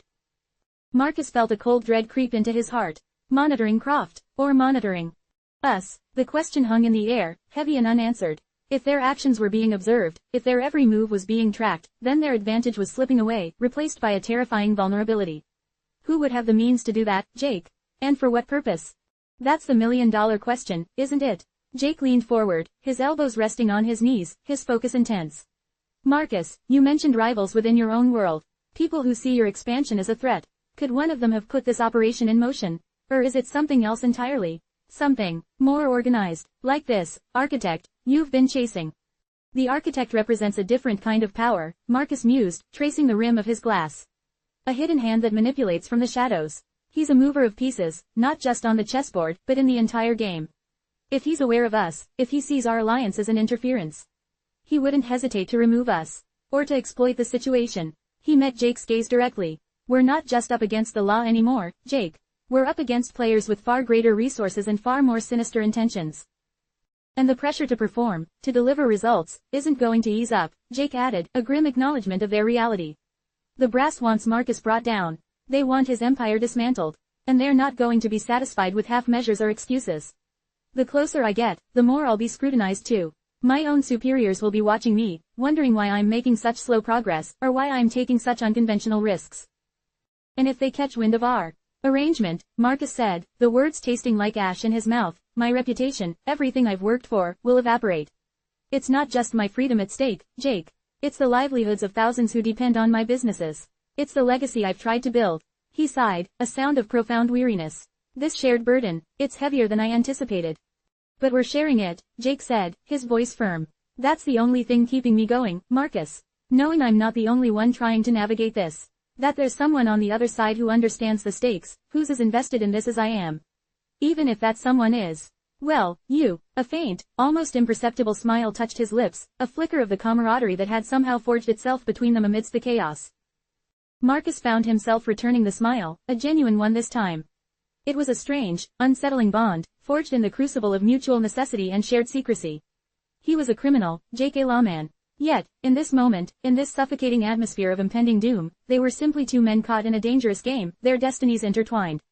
And for what it's worth, Jake, Marcus said, his voice softening, I don't trust anyone else with this. Not the people in my world, and certainly not the ones in yours. You're the only variable I can even remotely control, or at least understand. The feeling's mutual, Jake admitted, his gaze holding Marcus's. This is a tightrope, Marcus, and we're walking it together. If one of us falls, the other goes with them. But as long as we're in sync, as long as we can anticipate each other's moves, he trailed off, the unspoken thought hanging in the air. As long as we don't get caught. The silence that settled between them was no longer filled with just apprehension, but with a grim, shared resolve. They were in this together, two solitary figures bound by a dangerous secret, each a vital piece in the other's desperate gamble. The web had indeed tightened, not just around Marcus's empire, but around their very lives, and the only way through it was forward, together, into the deepening shadows. The weight of their deception was a palpable entity, a constant reminder of the immense personal cost of their alliance, and the terrifying implications if their secret were ever to be revealed. They were in a precarious position, reliant on each other for survival, their very humanity exposed in this shared vulnerability. The conversation was a stark reminder that beneath the calculated moves and the high-stakes operations, they were still just men, flawed and fearful, burdened by the immense pressure of their extraordinary circumstances. Marcus looked at Jake, seeing not just the detective he had once pursued, but a reflection of his own desperate fight for survival. The risks they were taking were monumental, the potential fallout catastrophic. Yet, there was a strange comfort in this shared anxiety, a grounding presence in Jake's unwavering focus. We're in too deep to turn back now, Marcus stated, his voice a low, determined rumble. The path we've chosen is the only one available. The question isn't whether we can survive the pressure, but how we manage it, how we continue to adapt without breaking. Adaptation is key, Jake agreed, his eyes scanning the opulent room as if searching for unseen threats. Every piece of information Croft gave me, every move I've made, it's all a reaction to Marcus's empire. But now, with this surveillance, it feels like we're being anticipated. My moves aren't just reactions anymore, they're becoming predictable. He ran a hand through his hair, a gesture of frustration. This isn't just about catching you anymore, Marcus. This is about entangling a much larger, much more dangerous knot. And I'm starting to suspect that the architect isn't the only one pulling the strings. And if my rivals catch even a whiff of my cooperation with law enforcement, Marcus let the sentence hang, the implications echoing in the cavernous space. His carefully constructed world would implode. His carefully curated image, a fortress of wealth and power, would crumble into dust. The trust he had painstakingly cultivated with his employees, his clients, his associates, all of it would be shattered. He was a man who thrived on control, unpredictability. This foray into the unknown, this alliance with an adversary, had stripped him of that comforting certainty. Which is why the facade has to be stronger than ever, Jake interjected, his voice sharp. When I'm out there, operating under the guise of investigation, I have to be the perfect detective. Every wiretap, every interrogation, every report, it all has to be flawless. If there's even the slightest discrepancy, the slightest hint of bias, they'll know. And then they'll know about you. Marcus nodded, his gaze distant. He imagined the sheer terror of that moment, the abrupt descent from power into infamy. His name, once synonymous with success, would become a byword for treachery and betrayal. The world he had built with such meticulous care would be torn down, piece, by those who had always resented his rise. And I have to be Marcus Thorne, the untouchable mogul, he said, a wry twist to his lips. No sign of weakness, no indication that I'm anything less than completely in control. The market's volatile enough as it is. Any hint of instability in my personal affairs, any perceived vulnerability, and they'll smell blood in the water. It's a dual existence, isn't it? Jake mused, his tone reflecting a deep, shared weariness. You, playing the role of the powerful magnate. Me, playing the role of the dedicated detective. But underneath, we're just two guys trying to survive a situation that's spiraling out of control. And the weight of that shared secret, Marcus said, his voice dropping, it's a constant companion. Every late-night call, every hushed meeting, every time I have to lie to someone I trust. It takes a toll. It chips away at you. He looked at Jake, a flicker of genuine concern in his eyes. Are you holding up, Jake? This isn't your usual territory. You're playing a dangerous game, and I'm the primary reason for it. Jake met his gaze, a silent understanding passing between them. We're in this together, Marcus, he repeated, his voice firm, a promise and a statement of fact. And knowing I'm not alone in this, that there's someone else who understands the tightrope we're walking. That's what keeps me from falling. He paused, a faint smile touching his lips. It's a strange partnership, but it's the only one that matters right now. A strange partnership indeed, Marcus agreed, a small, tired smile mirroring Jake's. And if anyone ever found out, well, I imagine the headlines would be spectacular. The thought was almost absurd, yet it underscored the immense gravity of their situation. The more they confided in each other, the deeper their bond grew, and the more catastrophic the consequences would be if their shared secret were ever exposed. They were two halves of a whole, inextricably linked by their mutual deception, their fates now irrevocably intertwined in the intricate web they had both stepped into. The burden was shared, yes, but that shared weight felt heavier with each passing moment, a constant, unnerving reminder of the precipice upon which they stood. The understanding between them was raw and honest, a fragile bridge built across a chasm of professional antagonism, and for now, it was the only thing holding them steady. 6. Betrayal's shadow. The meticulously constructed edifice of Marcus Thorne's influence, a testament to years of strategic maneuvering and an almost uncanny foresight, was built not just on his own acumen but on the loyalty and competence of those who served him. He had cultivated a network of highly skilled individuals, each a specialist in their domain, from finance and logistics to information management and security. These were not mere employees, they were, in his estimation, extensions of his own will, instruments honed to perfection.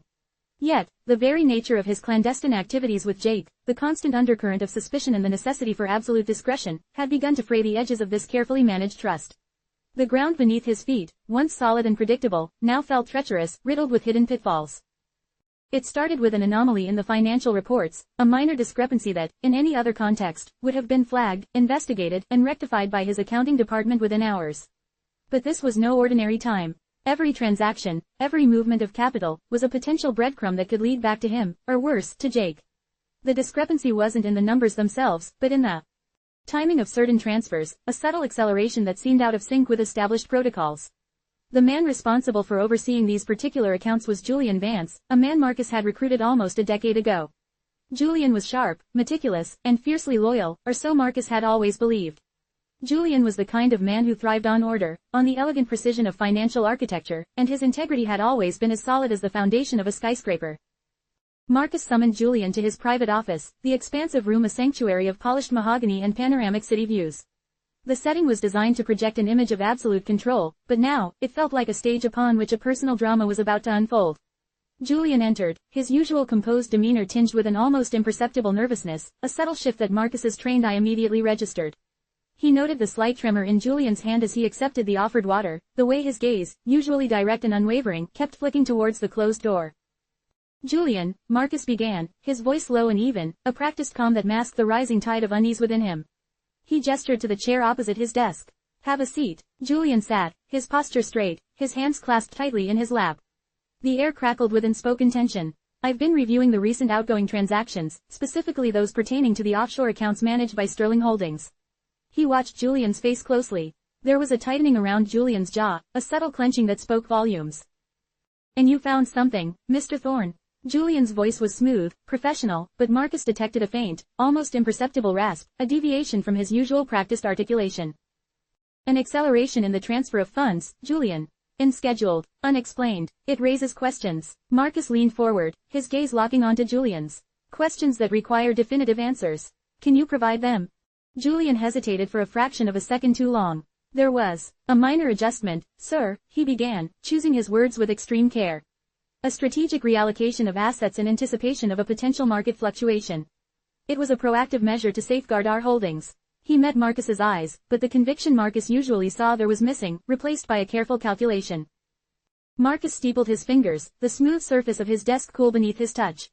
Proactive, you say, and this proactive measure necessitated bypassing the usual authorization protocols. The ones designed to prevent precisely this kind of unscheduled movement. He let the silence stretch, amplifying the weight of his question. Julian's attempt at an explanation, while plausible on its surface, lacked the unvarnished truthfulness Marcus had come to expect from him. It felt rehearsed, a carefully constructed narrative designed to deflect, not to illuminate. The market is unpredictable, Mr. Thorne, Julian finally said, his voice gaining a touch of defensiveness. In situations like these, swift action is paramount. Delays could have been far more detrimental. Detrimental to what, Julian? Marcus pressed, his tone sharpening. To our carefully managed facade. Or to someone else's immediate financial gain. He saw it then, the flicker of panic in Julian's eyes, quickly masked, but it was there. Julian was holding something back. Who advised you on this strategic reallocation, Julian? Or was this entirely your initiative? The question hung in the air, heavy with implication. Marcus knew that Julian, despite his brilliance in finance, was not prone to such unilateral decisions concerning major asset movements, especially not ones that deviated from established security measures. This wasn't the work of a loyal lieutenant, it smacked of something else, something orchestrated. Julian's normally immaculate composure began to crack. He shifted in his seat, his gaze darting around the room, as if seeking an escape route. No one, sir, Julian lied, his voice strained. It was my professional judgment. Marcus leaned back, a cold certainty settling in his gut. Julian was lying. The pattern of deception was too clear, the deviation from his character too stark. This wasn't about market fluctuations, it was about something far more personal and far more dangerous. He realized with a chilling clarity that the vulnerability wasn't just in the external threats he and Jake were facing, it was also within the very structure of his own organization. His trust, so carefully placed, was being tested in the most brutal way possible. Julian, Marcus said, his voice dropping to a near whisper, yet carrying an undeniable weight of authority. I built this empire on a foundation of honesty and absolute loyalty. Every person in my inner circle is there because I believe in their integrity. If that belief is misplaced, if that foundation is compromised, then everything we've worked for is at risk. Not just for me, but for everyone who relies on us. He paused, letting the gravity of his words sink in. I need you to tell me the truth. And I need you to tell it to me now. Julian's face paled. He opened his mouth to speak, then closed it again. The internal struggle was evident on his features. It was a battle between his ingrained habit of loyalty to Marcus and whatever pressure, or enticement, had led him to this act of subterfuge. The financial discrepancy was merely the symptom, the true disease was the potential betrayal, the insidious rot that could spread through his organization, undermining everything he held dear. There's someone else involved, isn't there? Marcus continued, his voice calm but his mind racing. He was no longer just investigating a financial irregularity, he was dissecting a potential conspiracy from within. Someone who's been in contact with you, someone who offered you something. Or threatened you. Who is it, Julian? Julian finally broke. His shoulders slumped, and the carefully constructed mask of professionalism crumbled, revealing a man overwhelmed by fear and desperation. I didn't have a choice, Mr. Thorne, he stammered, his voice thick with emotion. They found out. They know about certain aspects of my personal life. Things I've kept hidden for years. Marcus's gaze remained steady, though his internal world reeled. He had always operated on the assumption that his people were as insulated as he was, as protected from the outside world's prying eyes. Clearly, he had been mistaken. Who is they, Julian? Who knows? And what is it that they know? It's about my sister, Julian confessed, his voice barely audible. Her medical bills, they're astronomical, and my family, they're in debt up to their necks. This organization, they reached out to me. They knew, they offered a solution, enough money to clear everything. To set my sister up with the best care, no questions asked. He looked up at Marcus, his eyes pleading. They said if I just made a few adjustments to the accounts, moved some funds around, they would ensure my family was taken care of. They promised it wouldn't affect you, not directly. Just smoothing things over. Marcus's mind raced. The timing of this revelation, coinciding with the surveillance Jake had reported, was too much of a coincidence to ignore. Could Julian's predicament be connected to the broader network of players he was entangled with? The architect, or one of his rivals? Or was this a separate, opportunistic move by a different faction, sensing weakness and attempting to exploit it? The threat of internal betrayal, once a distant possibility, now felt chillingly immediate. And who are these people, Julian? Marcus repeated, his voice dangerously soft. Who approached you? What was their name? Their affiliation? Julian shook his head, tears welling in his eyes. I don't know their names, Mr. Thorne. They communicate through encrypted channels. They're shadowy. They just referred to themselves as facilitators. They said they had information, leverage. And they used it. He wrung his hands, his distress palpable. They were very specific about which transfers to make, and when. They even provided me with the exact figures, the routing numbers. It was all mapped out. Marcus rose from his chair, his movements deliberate. He walked to the window, looking out at the city that was his domain, his kingdom. The glittering lights, usually a symbol of his power, now seemed to mock him, to highlight the fragility of his control. He had built an empire, but he had neglected to fortify the human element, the very people he relied on. He had assumed their loyalty was as absolute as his own commitment to his objectives. He had been wrong. Facilitators, Marcus mused, the word tasting like poison. And they provided you with the instructions. Did they also instruct you on how to respond if I discovered the irregularities? Julian flinched. They advised me on how to present it, yes. To frame it as a proactive measure, a strategic reallocation. The calculated nature of it all was sickening. This wasn't a desperate act by a loyal employee, it was a sophisticated manipulation, an infiltration designed to undermine him from within. Marcus turned back to Julian, his expression unreadable. And what happens now, Julian? Now that I know. Julian's eyes widened in fear. Mr. Thorne, I swear, I didn't want this. I've served you loyally for years. This was forced upon me. I can get it back. I can try to reverse the transactions, too. To undo what I've done. Marcus held up a hand, silencing him. Reversing it now would only draw more attention, Julian. And it wouldn't erase the fact that you were compromised. It wouldn't erase the fact that our operations were exposed to a third party. He walked slowly around his desk, stopping directly in front of Julian's chair. The silence in the room was heavy, charged with the unspoken consequences of Julian's confession. You say they know about your sister's medical issues. What else did they know, Julian? Specifically, what did they know about my dealings with Detective Davis? About our arrangement. The question was the crux of it all. If this internal breach was connected to the external investigation, then the entire operation was compromised. Julian's face contorted with renewed anguish. I don't know anything about Detective Davis, Mr. Thorne. I only handle the financial aspects. They never mentioned law enforcement. They just wanted access to certain accounts, certain movements of funds. They seemed to be interested in the overall flow, the destinations of certain capital streams. He hesitated, then added, but they were very specific about the timing, the amounts. It felt targeted, like they were trying to understand the structure of your network. Marcus studied him, searching for any sign of deception. Julian's fear seemed genuine, his distress authentic.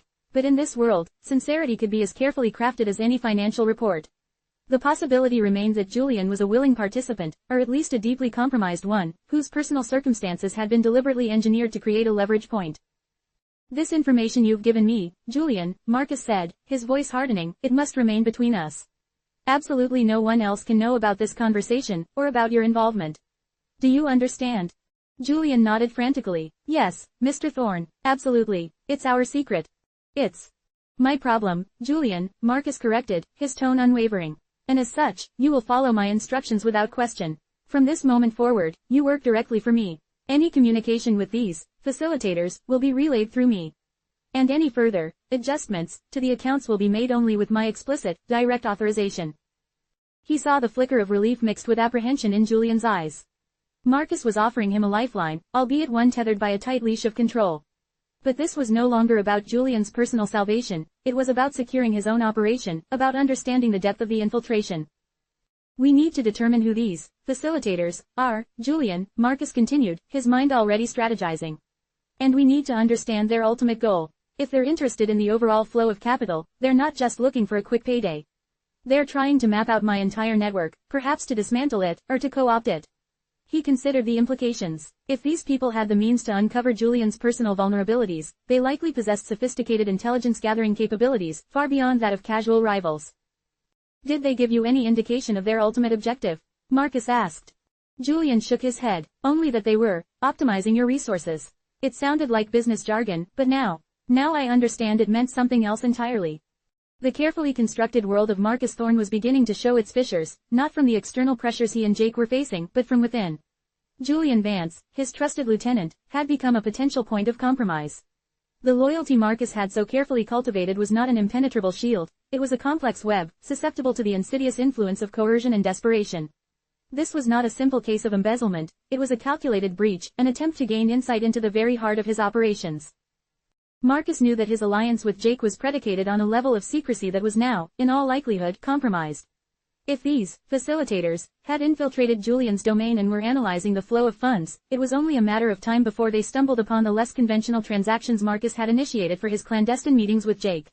The shadow of the architect loomed larger, but now Marcus had to contend with another, unknown entity, operating from within his own trusted circle. He dismissed Julian with a curt nod, the financial manager exiting the office with a visible burden lifted, replaced by a new, more terrifying one. Marcus stood alone, the silence of the office now oppressive, filled with the echoes of Julian's confession and the weight of his own impending decisions. The trust he placed in his subordinates was a critical component of his success, a necessary delegation of tasks that allowed him to focus on the larger strategic picture. Now, that trust had been betrayed, or at least severely tested. He immediately contacted Jake. The conversation was terse, Marcus relaying the events with Julian, omitting no detail. Jake listened intently, his initial reaction one of grim confirmation. The timing is too perfect, Marcus, Jake stated, his voice a low rumble over the secure line. Surveillance on us, and then a breach in your financial operations. It screams coordination. These facilitators, they're not acting independently. They're either part of the architects network, or a rival faction trying to exploit the situation. Or worse, they're the architects themselves, and Julian was merely a pawn in a much larger game, Marcus countered, his mind piecing together the fragments. The key is what they're truly after. If they're analyzing the flow of capital, they're trying to understand the structure of my entire enterprise, and by extension, any unusual movements related to my cooperation with you. We need to isolate the transactions related to our meetings, Jake said, his detective instincts kicking in. Scrub them from the records as best we can, create diversions, anything to obscure their path. If they're looking for patterns, we need to break them. And Julian, Marcus added, a cold determination settling in his voice. He's compromised. I can't afford to have him acting on instructions from another party. He's now under my direct supervision, and his every move will be monitored. He's still valuable for his expertise, but his loyalty is no longer a given. It's a liability I have to manage. The revelation of Julian's compromise was a stark reminder of the personal cost of Marcus's dual life. He had always operated under the assumption that his carefully constructed image of impregnable power would shield those closest to him. Now, he saw how the pressures he created, the dangerous game he played, could be exploited to ensnare even his most trusted associates. The intricate web of deceit was not just around him, it was now actively trying to ensnare those within his organization, threatening to unravel the very fabric of his empire. His trust, once a bedrock, was now a shifting sand, and he had to navigate this new treacherous terrain with extreme caution. The vulnerability of his inner circle was now a tangible threat, a new dimension to the dangers he faced, and it tested his leadership and his judgment to their absolute limits. He had to be more vigilant than ever, not just against external enemies, but against the insidious enemy within. The polished gleam of Marcus Thorne's private office, a space usually imbued with an aura of unassailable control, now felt like a gilded cage. The confession of Julian Vance, his meticulously loyal finance manager, had rattled Marcus to his core.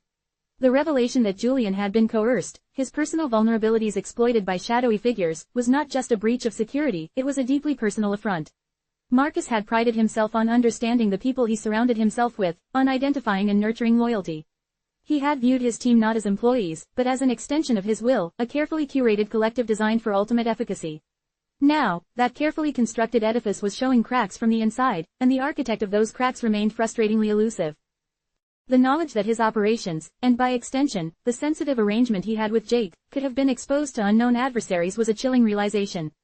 Julian's claims of being fed specific instructions, exact figures, and routing numbers painted a picture of a sophisticated operation, one that wasn't merely seeking financial gain but was actively mapping the contours of Marcus's entire network.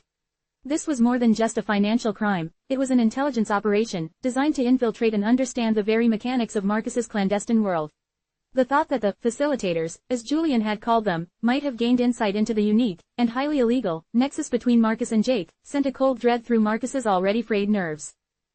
He had immediately contacted Jake, the secure line a conduit for their shared anxieties.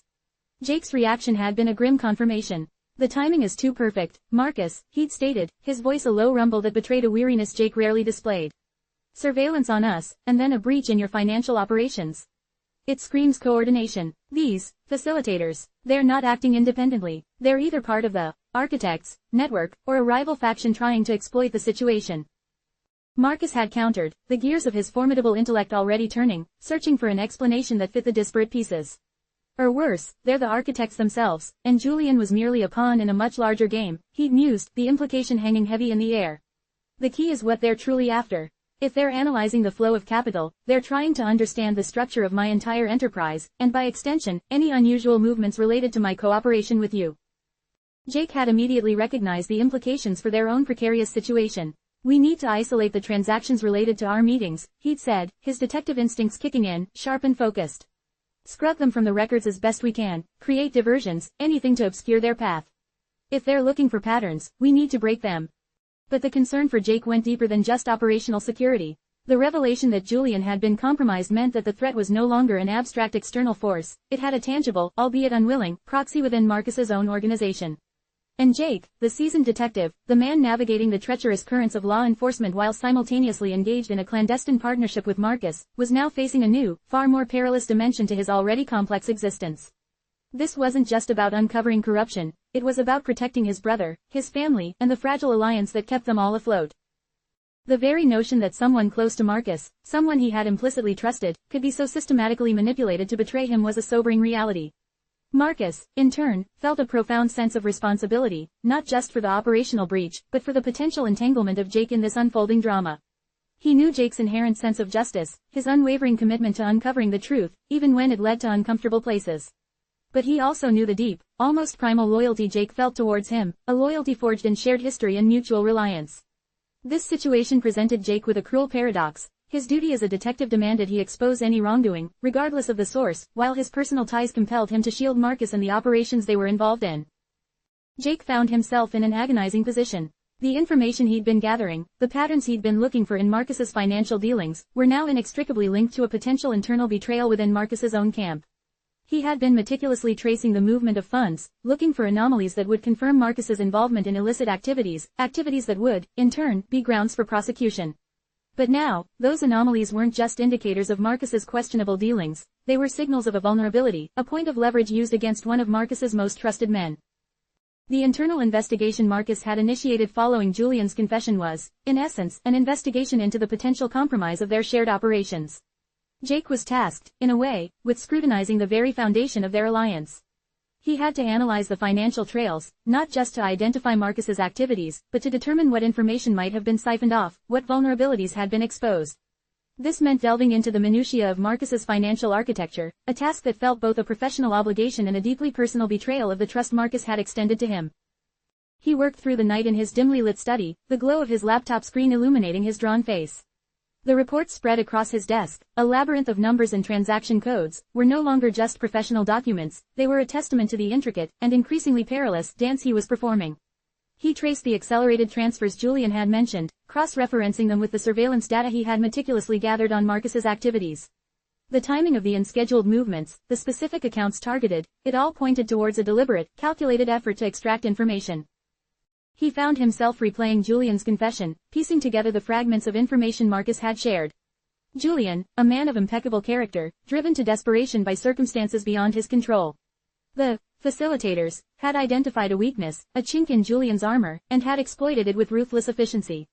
Jake understood that kind of pressure. He had seen it in the eyes of suspects, in the desperation of families driven to extremes. But he had never imagined it would be used against someone so close to Marcus, someone whose actions directly impacted his own operations. The implications were profound. If Julian had been coerced, then the information he had provided to the facilitators was a direct leak from within Marcus's organization. And given the nature of their clandestine meetings, their shared activities, Jake knew that Julian's compromised state could easily lead to their own exposure. The very people who had manipulated Julian might already be aware of Jake's existence, of his role in Marcus's world.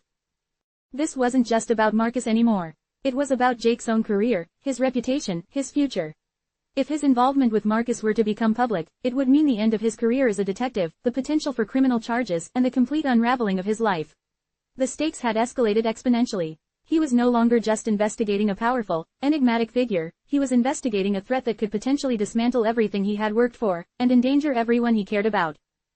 He felt a gnawing conflict within him. Part of him, the detective, the seeker of truth, felt a surge of adrenaline at the prospect of uncovering a conspiracy of this magnitude. It was the challenge he was trained for, the kind of intricate puzzle that defined his profession. But another part of him, the brother, the loyal confidant, felt a desperate urge to protect Marcus, to shield him from the fallout.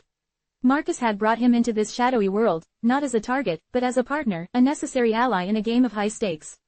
Jake felt a debt of loyalty, a commitment to see this through, whatever the cost. He considered the possibility of confronting Julian directly, of trying to glean more information, to understand the full extent of what had been compromised. But Marcus had made it clear, Julian was now under his direct supervision, his every move monitored. Any independent action from Jake could be misconstrued, could be seen as an attempt to circumvent Marcus, or worse, to exploit the situation for his own gain. The trust between them, though strong, was now being tested by the very nature of the threat they faced. Jake found himself meticulously sifting through the transaction records, his mind racing with possibilities. He was looking for the breadcrumbs Julian might have inadvertently left, patterns that might indicate not just the forced movements, but also the nature of the intelligence the facilitators were seeking. Were they interested in the destination of specific funds? The timing of certain transfers? Or was it a more abstract interest in the overall architecture of Marcus's financial operations, a way to understand the flow of capital that supported his wider network? He focused on the specific transactions that Julian had been instructed to alter. He painstakingly mapped their trajectories, looking for any subtle connections that might reveal the ultimate beneficiaries or the underlying purpose of these forced manipulations. He found a series of transfers, seemingly unconnected, that routed funds through multiple offshore accounts, each layer adding to the obfuscation. It was a deliberate attempt to obscure the ultimate destination, to create a smokescreen that would hide the true objective. And then he saw it. A recurring pattern, a subtle but persistent movement of capital that seemed to align with the surveillance he had been conducting on Marcus's various stakeholders. These were not random transactions, they were calculated adjustments, designed to mask or facilitate something else. The problem was, he couldn't quite connect them directly to anything concrete, anything that would definitively implicate a specific party or reveal a clear motive. The complexity of it all was overwhelming, and the weight of responsibility pressed down on him. He was a detective, trained to uncover facts, to follow evidence wherever it led. But here, the evidence was intertwined with his own personal life, with his brother, and with the precarious alliance he had formed. He knew that if he pursued this too aggressively, if he followed the trail of Julian's coercion too closely, he risked exposing not only Marcus but himself as well. He imagined confronting Marcus, laying out the grim realities of Julian's compromised state and the potential threat it posed to their shared enterprise. Marcus, in turn, would likely be pragmatic, calculating the risks, and making decisions that prioritize the preservation of his operations, even if it meant sacrificing Julian. Jake understood that. Marcus was a strategist, a man who operated in shades of gray, where survival often depended on making difficult choices. But Jake's own moral compass was spinning wildly. He was caught between his professional duty and his personal loyalty. If Julian was indeed a victim, then Jake felt a responsibility to ensure he was protected, to somehow mitigate the damage he had been forced to inflict.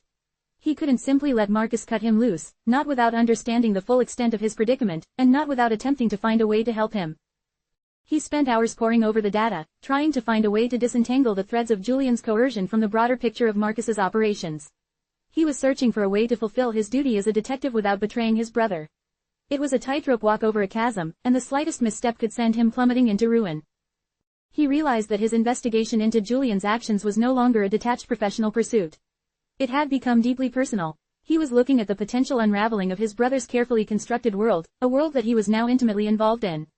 And he was looking at the very real possibility that the people who had threatened Julian were also aware of him, and were actively using his brother as a means to gain access to their shared operations. The weight of this realization settled heavily upon him. He was no longer just an investigator. He was a participant, a stakeholder, and a potential target. The game had become infinitely more dangerous, and the choices he faced were now a matter of survival, not just for him and Marcus, but for the very integrity of his own life and career. He had to find a way to navigate this treacherous territory, to protect his brother, to uphold his own principles, and to uncover the truth, all while the shadows grew longer and the stakes grew higher. The path forward was shrouded in uncertainty, and the decisions he made in the coming days would undoubtedly shape the fate of them all. The internal breach, the compromise of Julian, had transformed the nature of the threat, shifting it from an external adversary to a more insidious, internal danger that threatened to consume them from within. Jake's loyalties were no longer divided, they were at war with each other, and the battlefield was his own conscience. The hushed conversations, once confined to the sterile, impersonal halls of precinct buildings or the smoky back rooms of clandestine meetings, had begun to coalesce into something more tangible, more insidious. They were whispers, at first, tentative and easily dismissed as idle gossip or the ramblings of over-caffeinated informants. But the nature of these whispers was changing. They were no longer about isolated incidents, about the meticulous tracing of a powerful businessman's financial dealings, or the quiet investigations of a promising detective. Instead, they spoke of a nexus, a strange convergence of seemingly disparate paths. Detective Isabella Rossi, her reputation built on an almost uncanny ability to sense the undercurrents of corruption, found herself increasingly troubled. Her focus had always been on the how and why of financial crimes, dissecting the mechanisms of illicit wealth with a surgeon's precision. Marcus Thorne was a primary subject, a man whose public image of philanthropy and business acumen masked a deeper, more complex operation that Rossi suspected but couldn't definitively prove. Her team had been piecing together fragments, mapping the intricate web of Thorne's enterprises, searching for the telltale signs of illegal activity. It was a frustratingly opaque endeavor, Thorne's dealings shielded by layers of shell corporations and ironclad legal maneuvering. Then came the anomaly, the persistent, almost anachronistic thread that kept reappearing in her data, a thread that seemed to lead not to the expected financial predators but to a law enforcement officer. Detective Jake Riley. Riley, a man Rossi respected, a man whose dedication to justice she had witnessed firsthand, was an enigma. His recent behavior, his subtle but noticeable shift in focus from petty crime to more sophisticated financial investigations, had raised a few eyebrows. He'd been unusually persistent in his queries regarding certain offshore accounts that, coincidentally, had tangential links to Thorne's holdings. It was a loose connection, easily dismissed, but Rossi's instincts, honed over years of navigating the treacherous landscape of deceit, pinged with an alarming resonance. The whispers started within her own department. A junior detective, eager to impress, mentioned Riley's unusual interest in a case that had been officially closed, a case involving Thorne's associates. Another officer, during a routine debrief, recalled Riley making inquiries about Thorne's specific travel itineraries, information that wasn't readily available through official channels. These weren't accusations, not yet. They were observations, tinged with curiosity and a growing suspicion. Was Riley, the diligent detective, suddenly developing a fascination with the financial machinations of a man he should be investigating? Or was there something more, something that explained his almost obsessive focus? Meanwhile, in the shadowy corners of the city's underbelly, where information was currency and secrets were bartered like precious commodities, a different kind of network was buzzing. Informants, their faces obscured by the perpetual twilight of dive bars and abandoned warehouses, spoke of Thorne and Riley in the same breath. Not as adversaries, but as co-conspirators. The source of these rumors was a phantom, a shadowy figure known only as the Silkworm, a purveyor of insider information who seemed to possess an unnerving ability to connect the unconnectable. The Silkworm's information was often cryptic, laced with metaphor, but it carried the weight of undeniable truth. The lion and the fox, walking in tandem, one whisper, attributed to the Silkworm, began to circulate among those who traded in illicit knowledge. One builds the fortress, the other patrols its walls. But the walls are not their own, and the patrol is for a different master. This cryptic pronouncement, passed from one untrustworthy source to another, began to weave a narrative of collaboration. Thorne, the powerful businessman, the architect of complex financial structures, and Riley, the lawman, the supposed guardian of order. The juxtaposition was jarring, the implication deeply unsettling. The narrative gaining traction was that Thorne, facing increased scrutiny or perhaps seeking to consolidate his power, had enlisted the aid of a trusted insider within law enforcement. And Jake Riley, with his sharp mind and access, was the perfect candidate. The whispers suggested that Riley wasn't just investigating Thorne, he was facilitating Thorne, or perhaps a mutual interest that benefited them both. The specific nature of this alleged partnership remained vague, fueling speculation and paranoia.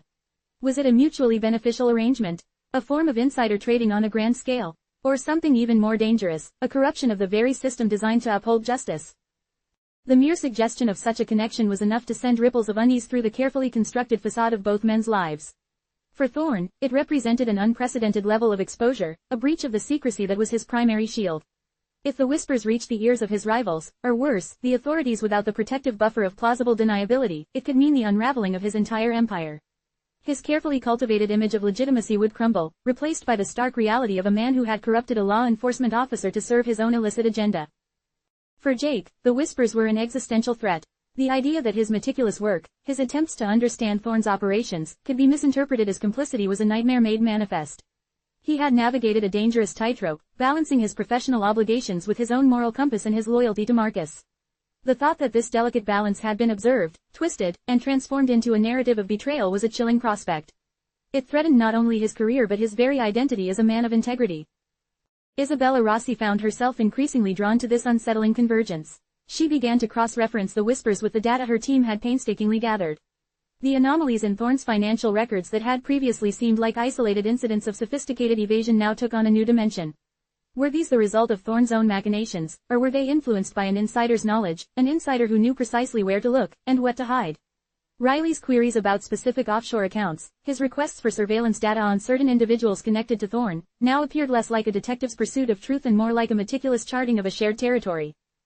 She decided to approach the matter with a delicate touch, employing the same art of subtle inquiry that had served her so well in the past. She didn't want to alert Thorne, nor did she want to create undue suspicion around Riley without concrete evidence. Instead, she initiated a series of discreet conversations with officers who had interacted with Riley in recent months. She asked about his demeanor, his focus, any unusual behaviors. The responses were varied, but a pattern began to emerge. Many noted Riley's increased intensity, his quiet determination, and his unusual requests for specific financial documents related to Thorne's business. One detective, a former partner of Riley's, confided in Rossi that Riley had been unusually secretive about his current investigations. "He's always been a bit of a lone wolf," the detective admitted, stirring his coffee in the precinct break room, "but lately, it's different. He's like he's got a secret he's protecting, and it's weighing on him." The detective also mentioned a recent, brief encounter where Riley had seemed agitated, almost dismissive, when asked about his progress on a case that vaguely touched upon Thorne's corporate dealings. It was a minor detail, easily overlooked, but in the context of the growing whispers, it resonated with a concerning significance. Rossi then turned her attention to the underworld grapevine, discreetly leveraging her network of informants. The name, the silkworm, surfaced repeatedly, accompanied by the cryptic pronouncements about the lion and the fox. She began to analyze the pattern of information dissemination. The whispers weren't random, they were targeted, appearing in specific circles that would amplify their impact. This suggested a deliberate campaign, either to sow confusion, to gauge reactions, or to actively damage the reputations of those involved. But who was orchestrating this campaign, and why? Was it an external force seeking to disrupt Thorne's operations, or was it an internal confession, a leak from someone trying to expose the truth? The timing of these whispers was also significant. They began to surface shortly after a period of increased activity within Thorne's organization, a period where he seemed to be consolidating assets and moving capital with unusual speed. This correlated with the information that Julian Vance, Thorne's finance manager, had recently provided to Marcus, information about unusual transactions that had been forced upon him. The whispers acted as a dark echo of Julian's confession, suggesting that the compromised operations had not gone unnoticed, and that the knowledge was seeping out, contaminating the perceived secrecy of their endeavors. Rossi felt a prickle of unease, a feeling that she was glimpsing something far larger and more dangerous than a simple case of corporate malfeasance. The idea of a detective colluding with a magnate like Thorne was not entirely unprecedented in the annals of crime, but the meticulous nature of Thorne's operations and the seemingly impeccable record of Riley made the notion both compelling and deeply disturbing. If the whispers were true, then Thorne wasn't just conducting illicit business, he was actively subverting the justice system from within. The whispers also began to find their way into the guarded conversations between Marcus and Jake. Marcus, ever vigilant, had picked up on a subtle shift in the professional atmosphere. He'd heard snippets of hushed conversations in the periphery, noticed glances that lingered a moment too long. He'd also received a coded message from an unlikely source, a former associate of Julian's who, sensing Marcus's vulnerability, had reached out with a warning about unwanted attention being paid to Thorne's financial dealings, and specifically to any unusual patterns of movement. Marcus relayed these observations to Jake. "Something's changing, Jake," Marcus had said, his voice low and tight over their secure line. "People are starting to talk. Not about what we do directly, but about connections, unusual patterns. They're sniffing around, and it feels less like a blind pursuit and more like they have a scent." He hesitated, the implication hanging heavy between them. "And the scent seems to be leading them to you, too." Jake felt a cold dread seep into his bones. He'd been so focused on the immediate threat, on mitigating the damage of Julian's compromised position, on ensuring their own clandestine meetings remained invisible, that he hadn't considered the possibility of external observation of their collaboration. He'd operated under the assumption that his interactions with Marcus were carefully compartmentalized, shielded by the sheer complexity of his legitimate investigations and Marcus's own formidable defenses. But the whispers suggested otherwise. They suggested that someone, somewhere, was seeing the threads that connected them, the subtle overlaps in their seemingly independent pursuits.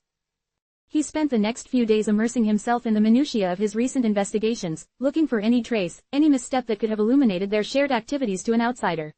He replayed his conversations with Marcus, analyzing the context, the timing, the information he had shared. Had he been too open? Had he inadvertently revealed too much about his knowledge of Thorne's operations? He scrutinized his own movements, his meetings with informants, his requests for data. Every action, every piece of information he had gathered, now felt like a potential breadcrumb leading to their shared secret. The whispers were more than just gossip, they were a tangible manifestation of a growing external threat. They represented the possibility that their carefully guarded clandestine partnership, their shared purpose, was no longer a secret known only to them and the shadowy figures who had manipulated Julian. It was a secret that was beginning to spread, to insinuate itself into the public consciousness and the criminal underworld alike. He remembered the words of the silkworm, the notion of a lion and a fox, of a fortress and its patrols. It was a narrative that, while distorted, held a terrifying kernel of truth. Thorne was building something, and Jake was, in his own way, helping to secure it, or at least, understand its vulnerabilities to protect it. But the master they served, the ultimate purpose of their alliance, was still shrouded in uncertainty. And now, it seemed, others were beginning to perceive the existence of this unholy union, their whispers a prelude to a full-blown storm. The paranoia began to set in, a suffocating blanket that amplified every perceived glance, every overheard conversation. Jake found himself scrutinizing his colleagues, wondering if they were the source of the whispers, if their innocent questions were veiled interrogations. He imagined Isabella Rossi, with her sharp intellect and unwavering gaze, piecing together the puzzle, her suspicions solidifying with each new whisper. He knew that if she, or someone like her, were to truly understand the depth of his involvement with Marcus, his career, his reputation, his very freedom would be forfeit. The whispers also amplified the internal conflict Jake had been wrestling with. If their activities were becoming known, then his position was even more precarious. He was no longer just protecting Marcus, he was protecting himself from the devastating consequences of his choices. But the thought of abandoning Marcus, of severing their alliance when they were potentially being exposed, felt like a profound betrayal of the trust that had been placed in him, and the shared understanding that had developed between them. He was trapped between the need for self-preservation and the complex web of loyalties and obligations he had woven.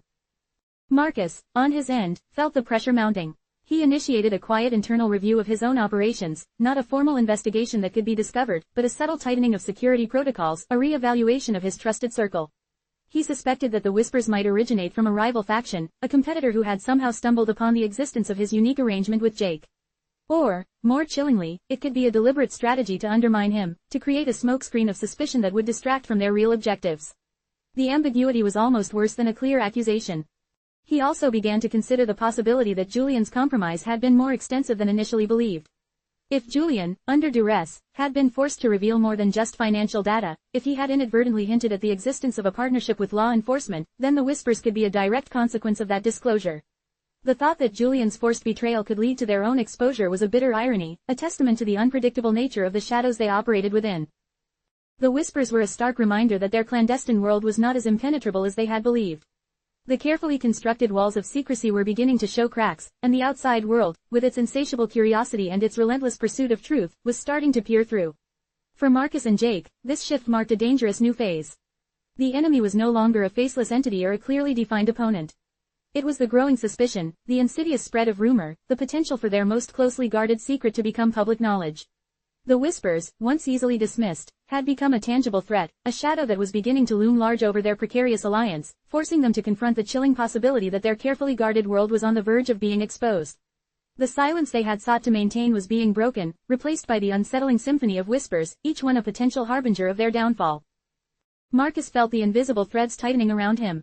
The whispers, once faint murmurs, were now a chorus, a pervasive hum of suspicion that threatened to drown out his carefully orchestrated symphony of influence.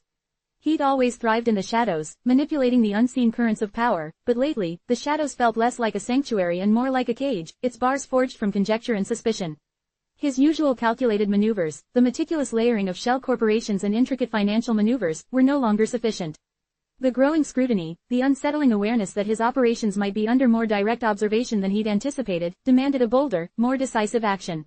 The usual caution that governed his every move was being eclipsed by a growing urgency, a primal need to break free from the encroaching darkness.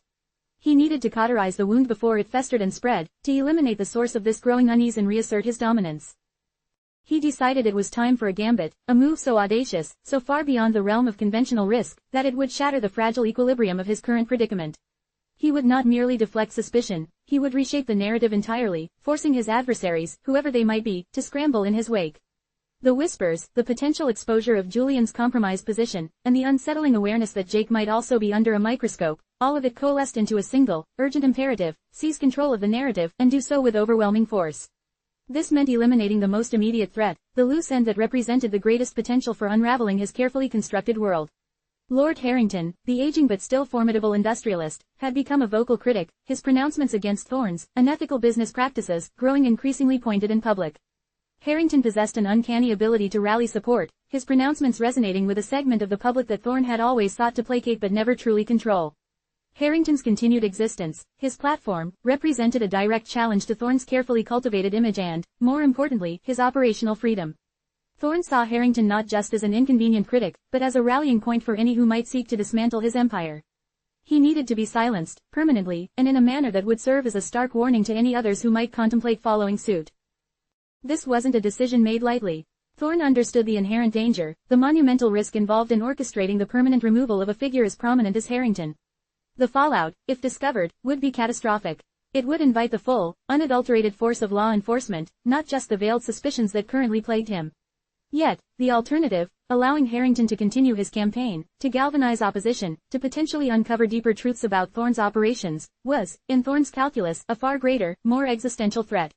It was a calculated gamble, a desperate throw of the dice against a rapidly closing window of opportunity. He envisioned a scenario where Harrington's demise would not only neutralize him but also serve as a potent deterrent. He would orchestrate an event that would cast a long shadow, a meticulously planned spectacle that would not only remove Harrington from the board but also serve as a potent, if terrifying, message to anyone contemplating a similar path. The goal was to not just eliminate a rival but to fundamentally alter the risk assessment for anyone considering opposing him. He contacted Jake, his voice carefully modulated, devoid of the urgency that churned beneath the surface. "Jake," he began, the name itself a conduit between their two worlds, "I believe it's time for a more proactive approach. The current climate is becoming untenable. We need to create a significant diversion, something that will redraw the entire landscape and allow us to operate with renewed freedom. I have a specific operation in mind, one that requires a delicate touch, and I need your particular expertise." Thorne knew that asking Jake to be complicit in such a drastic measure was pushing their collaboration to its absolute limit, a transgression that could irrevocably shatter Jake's moral compass, or worse, expose them both to irreparable damage.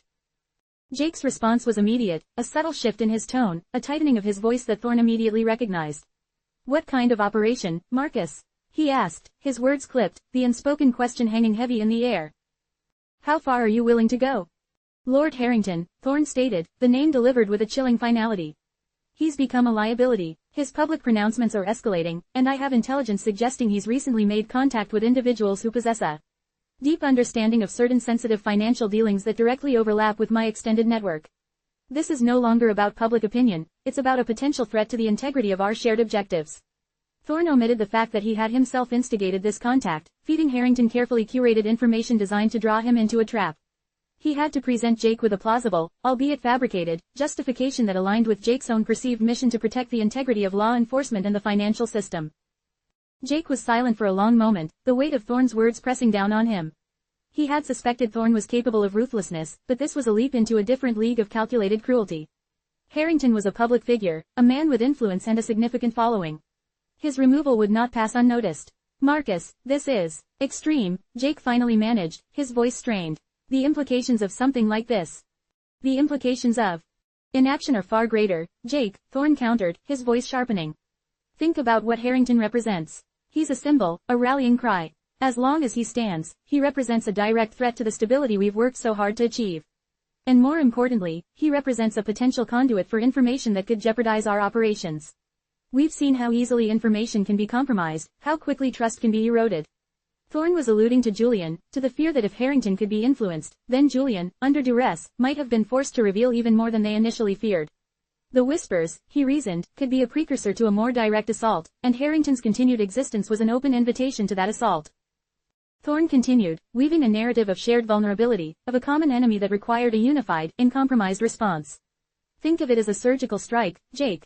Removing a malignancy before it metastasizes. Your role would be crucial in ensuring the operation is clean, that the narrative, once it's established, is unassailable. We need to control the aftermath, to ensure that the focus shifts, that the investigation, should it even occur, leads down a path that protects us both. I need your understanding of investigative procedures, your ability to anticipate the counter moves." Thorne was essentially asking Jake to help them cover their tracks, to manipulate the impending investigation into Harrington's death to serve their own ends. He then outlined a preliminary plan, a chillingly detailed account of how Harrington's demise could be engineered to appear as a tragic accident or the work of opportunistic criminals. Thorne envisioned a scenario where Harrington, meeting with one of Thorne's intermediaries to discuss the fabricated information Thorne had supplied, would be caught in a staged incident. It could be a meticulously planned robbery gone wrong at his private estate, or a sudden, fatal, accident, during a clandestine meeting in a remote location. Thorne had already begun to lay the groundwork, ensuring that certain individuals were placed in positions where their testimony or actions could steer any subsequent investigation away from Thorne's direct involvement. He was building a web of plausible deniability, thread by careful thread. "I have access to certain resources that can ensure the event appears to be the work of a third party," Thorne explained, his voice a low, conspiratorial murmur. "But the real artistry will be in controlling the narrative afterward. The police will investigate, of course. But their focus needs to be misdirected. They need to see what we want them to see. Your insight into their methods, their priorities, will be invaluable in crafting that diversion. We need to ensure that the whispers stop, and that the loudest voice is the one we control." Jake felt a knot of ice form in his stomach. This wasn't just about protecting Marcus anymore. This was about actively participating in the destruction of another man, and then orchestrating a cover-up that would likely involve deceiving his own colleagues. He thought of the code of conduct he had sworn to uphold, the oath he had taken to serve justice. He had justified his collaboration with Thorne as a means to an end, a necessary evil to uncover larger truths. But this was a perversion of that principle, a descent into the very corruption he had sworn to combat. Yet, the alternative, the thought of Thorne acting alone, without his moderating influence, was equally terrifying. If Thorne was capable of this level of ruthlessness, and Jake stood aside, then the consequences could be even more devastating, the potential for exposure even greater. He was caught in a terrible catch-22, a moral quandary with no easy answers. "You're asking me to betray everything I stand for, Marcus," Jake said, his voice barely a whisper. "I'm asking you to be pragmatic, Jake," Thorne replied, his tone hardening, a subtle threat underlying his words. "I'm asking you to recognize that sometimes, to preserve the greater good, difficult choices must be made. Think of this as a necessary purge, a streamlining of the battlefield. If Harrington is removed, the pressure on all of us will dissipate. The whispers will cease. We'll have the breathing room we need to consolidate our position and continue our work. This isn't about personal gain, it's about survival, and the preservation of the objectives we've both committed to." Thorne was appealing to Jake's sense of purpose, to the shared goal that had initially drawn them together. He was framing this act of violence not as a crime, but as a strategic imperative. Thorne continued to press, his words a carefully crafted blend of persuasion and veiled coercion. "Consider the implications if we don't control this narrative, Jake. If Harrington's actions, or his death, were to fall into the wrong hands that are actively seeking to dismantle my operations, and by extension, compromise your own position, the outcome would be far worse. This is an opportunity to proactively manage a threat, to ensure that the fallout, however unfortunate, is contained and ultimately serves our long-term interests. It's a calculated risk, yes, but one that I believe will neutralize the immediate threats and allow us to operate with greater security. And your assistance, your unique perspective on how to navigate the subsequent investigation, is critical to its success." Thorne was expertly playing on Jake's fear of exposure and his desire to maintain control over the unfolding events. Jake felt the weight of his complicity pressing down on him. He could refuse, he could withdraw, but what would that achieve? Thorne would likely proceed without him, perhaps with even greater recklessness, and Jake would be left powerless, watching from the sidelines as the situation spiraled out of control. Or, Thorne might even view his refusal as a betrayal, a threat in itself, and Jake's own carefully constructed position could be jeopardized. The choice was not between right and wrong, but between different shades of wrong, different degrees of danger. He was trapped in Thorne's machinations, his own agency increasingly compromised. The risk was immense, a precipice from which there might be no return, but the potential reward, the illusion of control and the promise of a reprieve from the constant pressure, was a seductive, albeit dangerous, lure. He had to decide, and the decision would irrevocably alter the course of his life, pushing him further into the abyss of Thorne's dangerous world. The air in Jake's cramped apartment had grown thick with unspoken anxieties, a palpable tension that even the city's relentless hum outside couldn't penetrate. He'd spent the last few hours replaying Marcus's words, each syllable a carefully placed stone in a path leading to an abyss.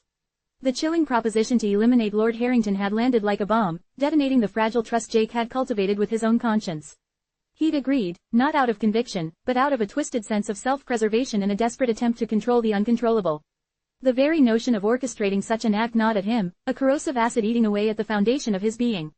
He knew Thorne's plan was a twisted logic, a brutal equation where the elimination of one life was the variable to solve for their collective survival. But the cost was his soul. He'd barely had time to process the enormity of Thorne's request when his burner phone vibrated, the stark, unfamiliar ring cutting through the suffocating silence. His heart leapt into his throat, a primal jolt of dread. He recognized the encrypted messaging app immediately. This was not Thorne. This was different. With trembling fingers, he unlocked the screen, his eyes scanning the terse, anonymous message that had appeared. It was brief, cryptic, and utterly devastating. Harrington's meeting details shared. Sensitive intel confirmed. Investigation imminent. Be warned. The words swam before his eyes.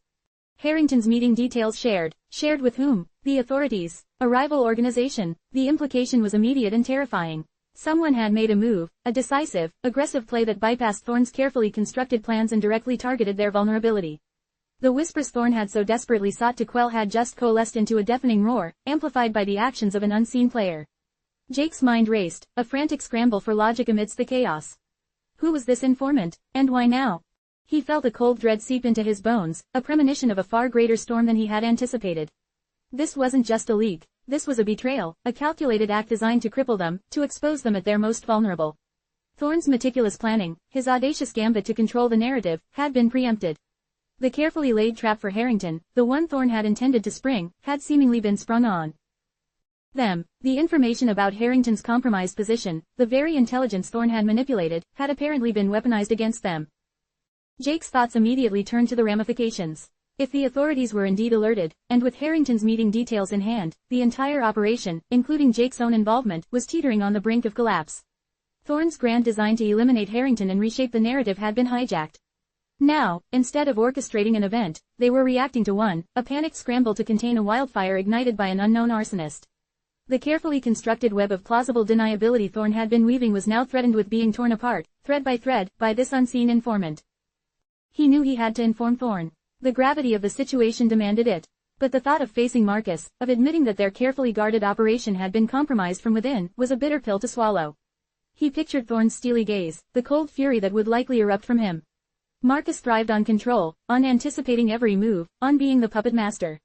This informant had just severed the strings, leaving them flailing in the open. Jake quickly typed out a coded message, a series of seemingly random numbers and letters that conveyed the dire nature of the situation without revealing any sensitive details. He sent it through a secure, untraceable channel, a channel he and Thorne had established for emergencies only. He then sat back, the adrenaline coursing through him, his mind already racing ahead, trying to piece together the shattered fragments of their plan. Who was this informant? What was their motive? And how could they possibly recover from this? The immediate concern wasn't just their shared objectives, it was their personal survival. If the authorities were closing in, and their connection to Harrington's potentially compromised situation was revealed, both Jake and Marcus would be exposed. Jake's career, his reputation, everything he had built, would crumble.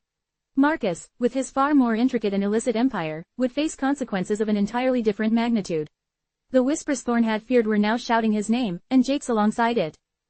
He scrolled back through his recent communications, his mind sifting through every interaction, every subtle cue, searching for a clue, a hint of betrayal.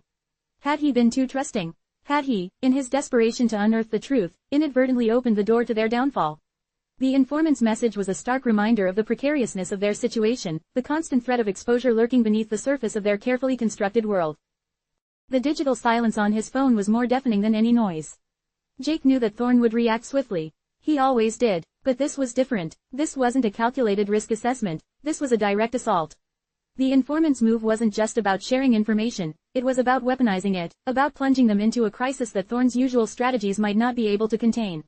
Thorne's plan to use Harrington as a diversion, to orchestrate a spectacular event that would redraw the battlefield, had been utterly derailed. Now, the spotlight, the very scrutiny Thorne had tried to redirect, was about to fall squarely upon them. He imagined the chaos that would ensue. If the authorities were indeed on the cusp of a full-blown investigation, Thorne's carefully orchestrated cover-up for Harrington's death would become irrelevant, or worse, a glaring piece of evidence in their own downfall. They wouldn't be controlling the narrative, they would be victims of it. The notion of manipulating the investigation, of steering it towards a predetermined conclusion, now seemed like a naive fantasy. The informant had taken that control away, replacing Thorne's calculated precision with the brutal unpredictability of an actual unfolding crisis. Jake leaned back, the worn fabric of his couch offering no comfort. He thought of the careful steps he had taken to maintain his integrity, to carve out a space for himself within Thorne's morally ambiguous world. He had justified his actions as necessary to uncover larger truths, to bring down the truly corrupt. But this was a direct consequence of their own actions, a ripple effect of the dangerous game they were playing. The informant's move was a mirror, reflecting back the inherent instability of their alliance, the fragility of their carefully constructed facade. He was no longer just an observer, a reluctant participant. He was now a principal in a drama that was rapidly spiraling out of control, upon whose own king was now under direct threat. The informant's action had shifted the entire paradigm. It was no longer about Thorne's grand strategy or Jake's personal moral compromises. It was about immediate damage control, about fending off an existential threat that had been unleashed with devastating efficiency. The whispers were no longer just whispers, they were the prelude to a storm, and Jake and Marcus were standing in its direct path, exposed and vulnerable. The silence stretched, amplifying his unease.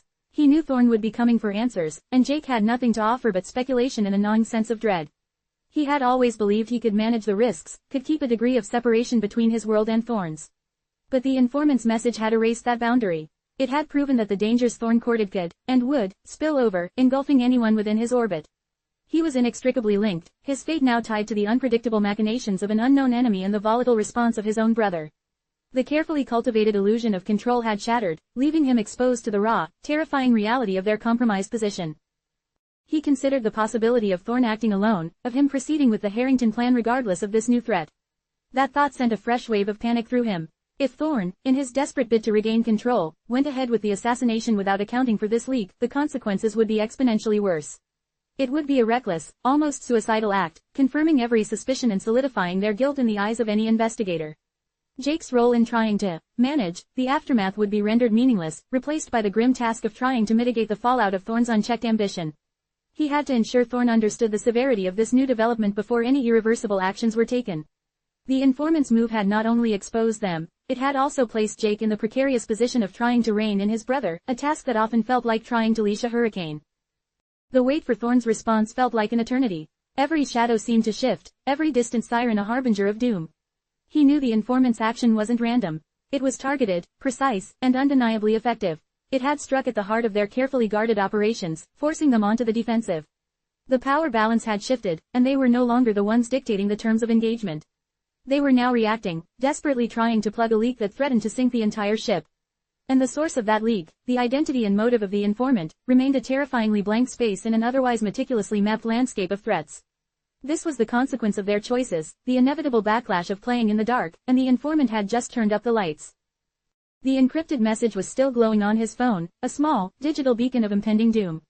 Jake's mind was a whirlwind of possibilities and worst-case scenarios. If Harrington's meeting details had been shared, it meant that the specific, clandestine encounter Thorne had orchestrated had been compromised. This wasn't just a generalized leak of information, it was specific intelligence, precisely delivered to the right ears.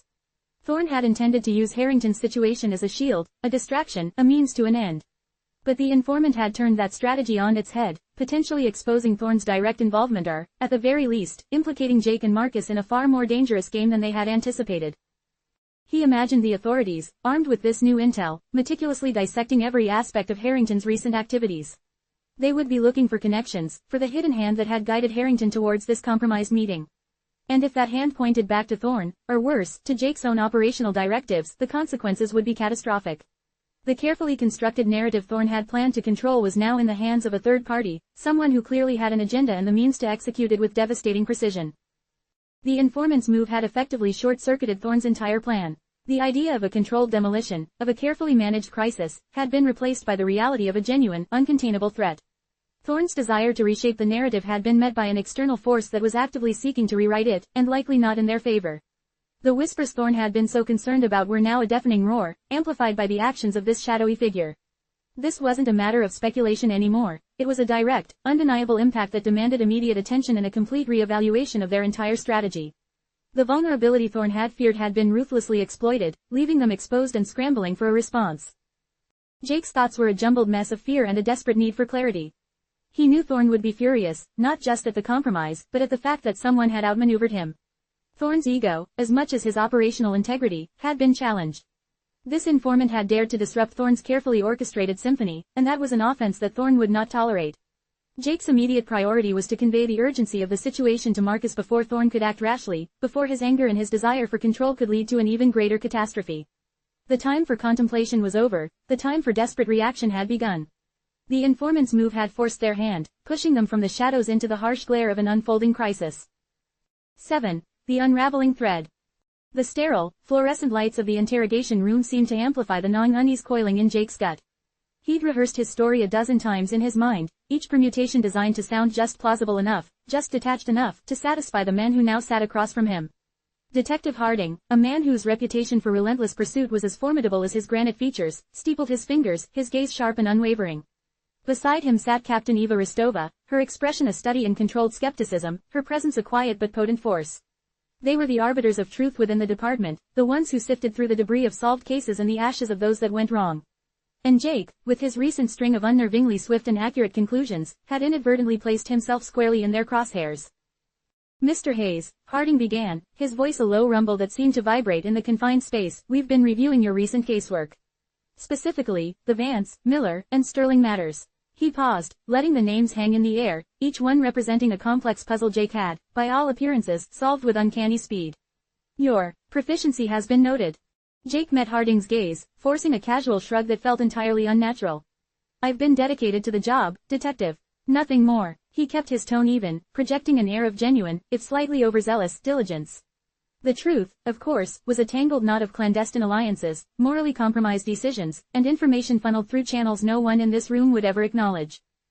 Ristova leaned forward, her eyes, a piercing shade of blue, fixed on Jake. Dedication is admirable, Mr. Hayes. But accuracy without due process. That raises questions. We have reports of you arriving at crime scenes and, within hours, identifying perpetrators and motives that had eluded seasoned investigators for days, sometimes weeks. Her voice was calm, but the unspoken accusation hung heavy in the air.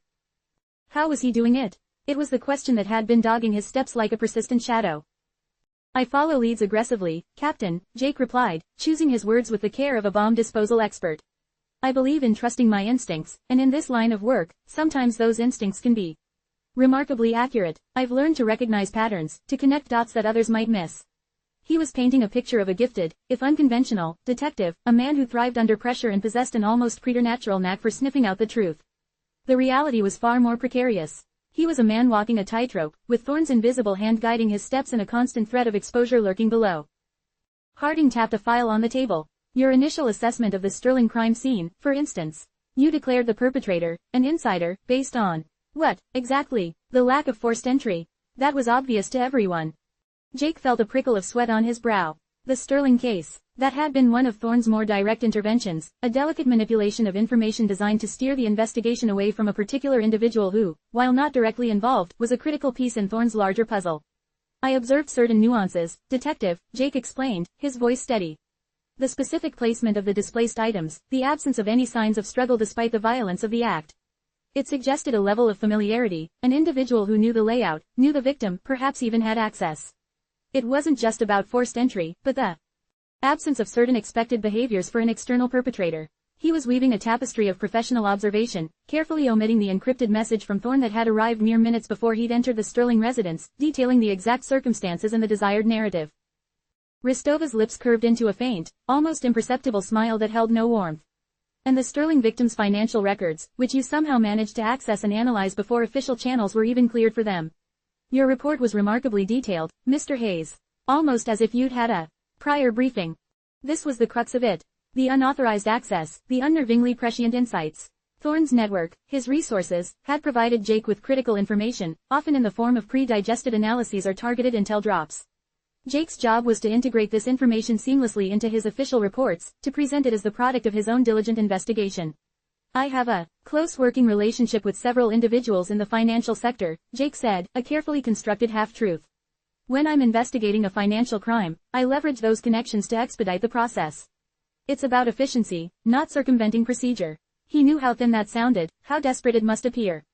But what other explanation could he offer? The truth was a luxury he couldn't afford. Harding leaned back, his eyes narrowing. Leveraging connections. Is that what you call it when you anticipate a suspect's movements, Mr. Hayes? When you seemingly know where they'll be before they do? He gestured towards another section of the file. The Miller arrest. You predicted the suspect would attempt to flee the city via the old railway depot, a location that hadn't been under surveillance, hadn't even been mentioned in any preliminary reports. How did you know, Mr. Hayes? Jake's mind flashed back to the coded message Thorne had sent him. Miller, Depot, 0300, Route 7 bypass. It was Thorne's predictive analysis, Thorne's intelligence. Jake had merely acted upon it. I'd been tracking Miller for weeks, he countered, forcing a confident tone. He's a creature of habit. I'd noticed he always favored less trafficked routes, old industrial areas. The railway depot fit that profile. It was a calculated guess, based on his established patterns and the intel that he was likely to bolt. He knew he was pushing the limits of credibility, but what choice did he have? Admitting Thorne's involvement would be a death sentence for them both, and potentially for everyone associated with Thorne's operations. Ristova's gaze sharpened. Calculated guess. Mr. Hayes, your guesses are becoming disturbingly accurate. They're bordering on clairvoyance, and it's starting to attract attention, not just from us, but from other departments. People are asking questions about your methods, about the consistency of your successes. The implication was clear. Internal affairs. The dreaded black hole where careers went to die, where inconvenient truths were meticulously dissected and buried. Jake felt a cold knot tighten in his stomach. He had been so focused on managing Thorne's operations, on navigating the treacherous currents of their shared secret, that he had underestimated the scrutiny his own actions were generating within his own ranks. Thorne's world operated in the shadows, a realm of hidden agendas and carefully guarded secrets. But Jake's world, the one he had sworn to uphold, was governed by rules, by oversight, by the very people he now sat across from. And he was breaking those rules with every breath he took. I assure you, Captain, Detective, Jake said, his voice pitched to convey earnest sincerity, I have nothing to hide. I'm simply doing my job to the best of my ability, perhaps with a bit more intensity than some. He tried to project an image of a dedicated officer, maybe a little too eager, a little too brilliant for his own good, but ultimately honest. He was acutely aware of the precarious balance he was maintaining. Every word he spoke was a calculated risk, a piece of ammunition that could be used against him. The informant's message about Harrington's meeting details had been a chilling reminder of the external threats they faced. Now, this internal pressure was mounting, a pincer movement threatening to crush him. Harding leaned forward again, his expression unreadable. Intensity, Mr. Hayes, can sometimes look a lot like impropriety. We've received anonymous tips, for example, suggesting you've been seen meeting with individuals who have no apparent connection to any of your current cases. Individuals who operate outside the usual circles. Jake's mind raced. Anonymous tips. Thorne had always been meticulous about compartmentalizing information, about ensuring his operatives remained invisible. But there was always the risk of a slip-up, a chance encounter, a shadow caught on a security camera at the wrong moment. Who was providing these tips? Was it a rival organization, someone trying to expose Thorne? Or was it someone within the department, someone who suspected Jake was compromised? The informant's latest message had been a clear indication that their carefully constructed world was beginning to unravel. This internal scrutiny was merely a symptom of that larger decay. I conduct my investigations thoroughly, Detective, Jake responded, keeping his tone firm. That sometimes involves speaking with a wide range of people to gather information. Informants, witnesses, people with specialized knowledge. It's all part of building a comprehensive case. He omitted the fact that the specialized knowledge often came from Thorne's operatives, and the informants were sometimes individuals Thorne had placed strategically within various organizations. Ristova watched him, her gaze unflinching. We're not talking about your usual informants, Mr. Hayes. We're talking about people with questionable backgrounds, people who, by all accounts, have no legitimate reason to be providing you with information. And the timing of your successes, coinciding with these extracurricular consultations, it's difficult to ignore. She paused, letting the weight of her words settle. The intel you received regarding the Sterling murder, for instance. It was highly specific, too specific to be coincidence. We need to understand the source of that information, Mr. Hayes. For the integrity of the investigation. And for your own protection. Jake knew what, for your own protection, meant. It meant that they suspected he was either compromised, or worse, deeply involved in something he shouldn't be. It was a subtle threat, a veiled warning that his career, his freedom, was on the line. The message from the unknown informant had warned of an impending investigation, of sensitive intel being shared. This internal pressure was the first tangible consequence, the initial tremor before the earthquake. He had to be careful. One wrong word, one misplaced detail, and the carefully constructed facade would crumble. The information I received was valuable, yes, Jake conceded, choosing his words with extreme caution. He could feel the invisible threads of Thorne's influence, the need to protect his brother's operations, warring with the immediate danger he faced from his own colleagues. It helped me to move the investigation forward quickly. As for the sources, they are confidential. As any good investigator knows, protecting sources is paramount. He was using his training against them, employing the very rules they were meant to uphold. But the stakes were higher than ever. Harding leaned forward, his voice dropping to a conspiratorial whisper. Confidential sources are one thing, Mr. Hayes. But when those sources are feeding you information that aligns perfectly with certain unsavory elements in this city, elements we've been trying to dismantle for years, well, that becomes a different kind of problem. He was alluding to Thorne, to the shadowy network Jake was entangled with. We're not just talking about solved cases anymore. We're talking about your associations. We're talking about what you know, and perhaps more importantly, who you know. The net was tightening. The informant's message had been a shot across the bow, a warning of an external threat. This meeting with Harding and Ristova was the internal counter-offensive, the department's own intelligence gathering aimed squarely at Jake. He was caught between two opposing forces, each with the power to destroy him. Thorne's world was a dangerous game of chess, played with lives and fortunes. But Jake's own world, the one he thought he understood, was proving to be just as treacherous, just as unforgiving. He had to find a way to deflect their suspicions, to maintain his cover, without jeopardizing Thorne's operations or revealing the truth that would undoubtedly lead to his own downfall. The pressure was immense, the scrutiny relentless. He was no longer just a detective pursuing justice, he was a man under siege, fighting for survival on multiple fronts. The unraveling thread of his carefully constructed life was beginning to fray, and he could feel the cold, unforgiving grip of exposure tightening around him. He needed to find the source of these leaks, to understand who was targeting them, before these internal investigations consumed him entirely. The informant's warning was no longer a distant echo, it was a deafening roar in his ears, and the consequences were already beginning to manifest. He could feel the invisible walls closing in, the weight of their suspicion pressing down on him, forcing him to weigh every word, every gesture, with a desperate, chilling precision. This was no longer about solving cases, it was about solving himself, about finding a way out of the labyrinth he had so carelessly entered. The sterile, fluorescent lights of the interrogation room seemed to amplify the gnawing unease coiling in Jake's gut. He'd rehearsed his story a dozen times in his mind, each permutation designed to sound just plausible enough, just detached enough, to satisfy the man who now sat across from him. Detective Harding, a man whose reputation for relentless pursuit was as formidable as his granite features, steepled his fingers, his gaze sharp and unwavering. Beside him sat Captain Eva Ristova, her expression a study in controlled skepticism, her presence a quiet but potent force. They were the arbiters of truth within the department, the ones who sifted through the debris of solved cases and the ashes of those that went wrong. And Jake, with his recent string of unnervingly swift and accurate conclusions, had inadvertently placed himself squarely in their crosshairs. Mr. Hayes, Harding began, his voice a low rumble that seemed to vibrate in the confined space, we've been reviewing your recent casework. Specifically, the Vance, Miller, and Sterling matters. He paused, letting the names hang in the air, each one representing a complex puzzle Jake had, by all appearances, solved with uncanny speed. Your proficiency has been noted. Jake met Harding's gaze, forcing a casual shrug that felt entirely unnatural. I've been dedicated to the job, detective. Nothing more. He kept his tone even, projecting an air of genuine, if slightly overzealous, diligence. The truth, of course, was a tangled knot of clandestine alliances, morally compromised decisions, and information funneled through channels no one in this room would ever acknowledge. Ristova leaned forward, her eyes, a piercing shade of blue, fixed on Jake. Dedication is admirable, Mr. Hayes. But accuracy without due process. That raises questions. We have reports of you arriving at crime scenes and, within hours, identifying perpetrators and motives that had eluded seasoned investigators for days, sometimes weeks. Her voice was calm, but the unspoken accusation hung heavy in the air. How was he doing it? It was the question that had been dogging his steps like a persistent shadow. I follow leads aggressively, Captain, Jake replied, choosing his words with the care of a bomb disposal expert. I believe in trusting my instincts, and in this line of work, sometimes those instincts can be remarkably accurate. I've learned to recognize patterns, to connect dots that others might miss. He was painting a picture of a gifted, if unconventional, detective, a man who thrived under pressure and possessed an almost preternatural knack for sniffing out the truth.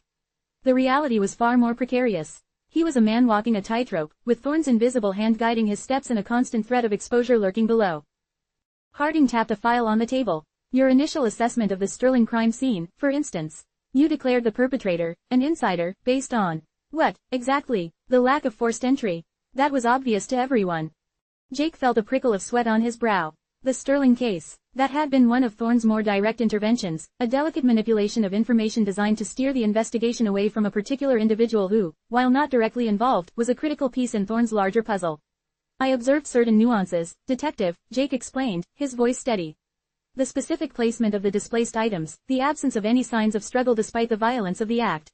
It suggested a level of familiarity, an individual who knew the layout, knew the victim, perhaps even had access.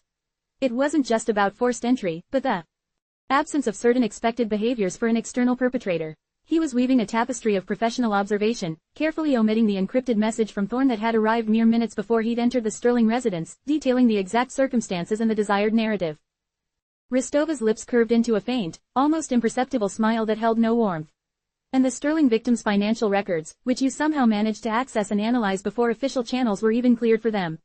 Your report was remarkably detailed, Mr. Hayes. Almost as if you'd had a prior briefing.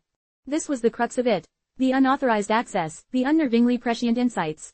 Thorne's network, his resources, had provided Jake with critical information, often in the form of pre-digested analyses or targeted intel drops. Jake's job was to integrate this information seamlessly into his official reports, to present it as the product of his own diligent investigation. I have a close working relationship with several individuals in the financial sector, Jake said, a carefully constructed half-truth. When I'm investigating a financial crime, I leverage those connections to expedite the process. It's about efficiency, not circumventing procedure. He knew how thin that sounded, how desperate it must appear. But what other explanation could he offer? The truth was a luxury he couldn't afford. Harding leaned back, his eyes narrowing. Leveraging connections. Is that what you call it when you anticipate a suspect's movements, Mr. Hayes? When you seemingly know where they'll be before they do? He gestured towards another section of the file. The Miller arrest. You predicted the suspect would attempt to flee the city via the old railway depot, a location that hadn't been under surveillance, hadn't even been mentioned in any preliminary reports. How did you know, Mr. Hayes? Jake's mind flashed back to the coded message Thorne had sent him. Miller, Depot, 0300, Route 7 bypass. It was Thorne's predictive analysis, Thorne's intelligence. Jake had merely acted upon it. I'd been tracking Miller for weeks, he countered, forcing a confident tone. He's a creature of habit. I'd noticed he always favored less trafficked routes, old industrial areas. The railway depot fit that profile. It was a calculated guess, based on his established patterns and the intel that he was likely to bolt. He knew he was pushing the limits of credibility, but what choice did he have? Admitting Thorne's involvement would be a death sentence for them both, and potentially for everyone associated with Thorne's operations. Ristova's gaze sharpened. Calculated guess. Mr. Hayes, your guesses are becoming disturbingly accurate. They're bordering on clairvoyance, and it's starting to attract attention, not just from us, but from other departments. People are asking questions about your methods, about the consistency of your successes. The implication was clear. Internal affairs. The dreaded black hole where careers went to die, where inconvenient truths were meticulously dissected and buried. Jake felt a cold knot tighten in his stomach. He had been so focused on managing Thorne's operations, on navigating the treacherous currents of their shared secret, that he had underestimated the scrutiny his own actions were generating within his own ranks. Thorne's world operated in the shadows, a realm of hidden agendas and carefully guarded secrets. But Jake's world, the one he had sworn to uphold, was governed by rules, by oversight, by the very people he now sat across from. And he was breaking those rules with every breath he took. I assure you, Captain, Detective, Jake said, his voice pitched to convey earnest sincerity, I have nothing to hide. I'm simply doing my job to the best of my ability, perhaps with a bit more intensity than some. He tried to project an image of a dedicated officer, maybe a little too eager, a little too brilliant for his own good, but ultimately honest. He was acutely aware of the precarious balance he was maintaining. Every word he spoke was a calculated risk, a piece of ammunition that could be used against him. The informant's message about Harrington's meeting details had been a chilling reminder of the external threats they faced. Now, this internal pressure was mounting, a pincer movement threatening to crush him. Harding leaned forward again, his expression unreadable. Intensity, Mr. Hayes, can sometimes look a lot like impropriety. We've received anonymous tips, for example, suggesting you've been seen meeting with individuals who have no apparent connection to any of your current cases. Individuals who operate outside the usual circles. Jake's mind raced. Anonymous tips. Thorne had always been meticulous about compartmentalizing information, about ensuring his operatives remained invisible. But there was always the risk of a slip-up, a chance encounter, a shadow caught on a security camera at the wrong moment. Who was providing these tips? Was it a rival organization, someone trying to expose Thorne? Or was it someone within the department, someone who suspected Jake was compromised? The informant's latest message had been a clear indication that their carefully constructed world was beginning to unravel. This internal scrutiny was merely a symptom of that larger decay. I conduct my investigations thoroughly, Detective, Jake responded, keeping his tone firm. That sometimes involves speaking with a wide range of people to gather information. Informants, witnesses, people with specialized knowledge. It's all part of building a comprehensive case. He omitted the fact that the specialized knowledge often came from Thorne's operatives, and the informants were sometimes individuals Thorne had placed strategically within various organizations. Ristova watched him, her gaze unflinching. We're not talking about your usual informants, Mr. Hayes. We're talking about people with questionable backgrounds, people who, by all accounts, have no legitimate reason to be providing you with information. And the timing of your successes, coinciding with these extracurricular consultations, it's difficult to ignore. She paused, letting the weight of her words settle. The intel you received regarding the Sterling murder, for instance. It was highly specific, too specific to be coincidence. We need to understand the source of that information, Mr. Hayes. For the integrity of the investigation. And for your own protection. Jake knew what, for your own protection, meant. It meant that they suspected he was either compromised, or worse, deeply involved in something he shouldn't be. It was a subtle threat, a veiled warning that his career, his freedom, was on the line.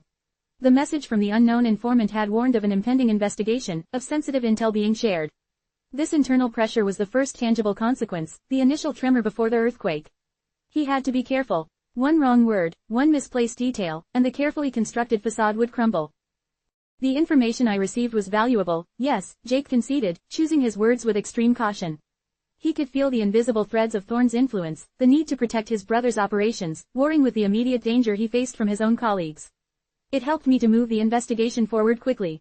As for the sources, they are confidential. As any good investigator knows, protecting sources is paramount. He was using his training against them, employing the very rules they were meant to uphold. But the stakes were higher than ever. Harding leaned forward, his voice dropping to a conspiratorial whisper.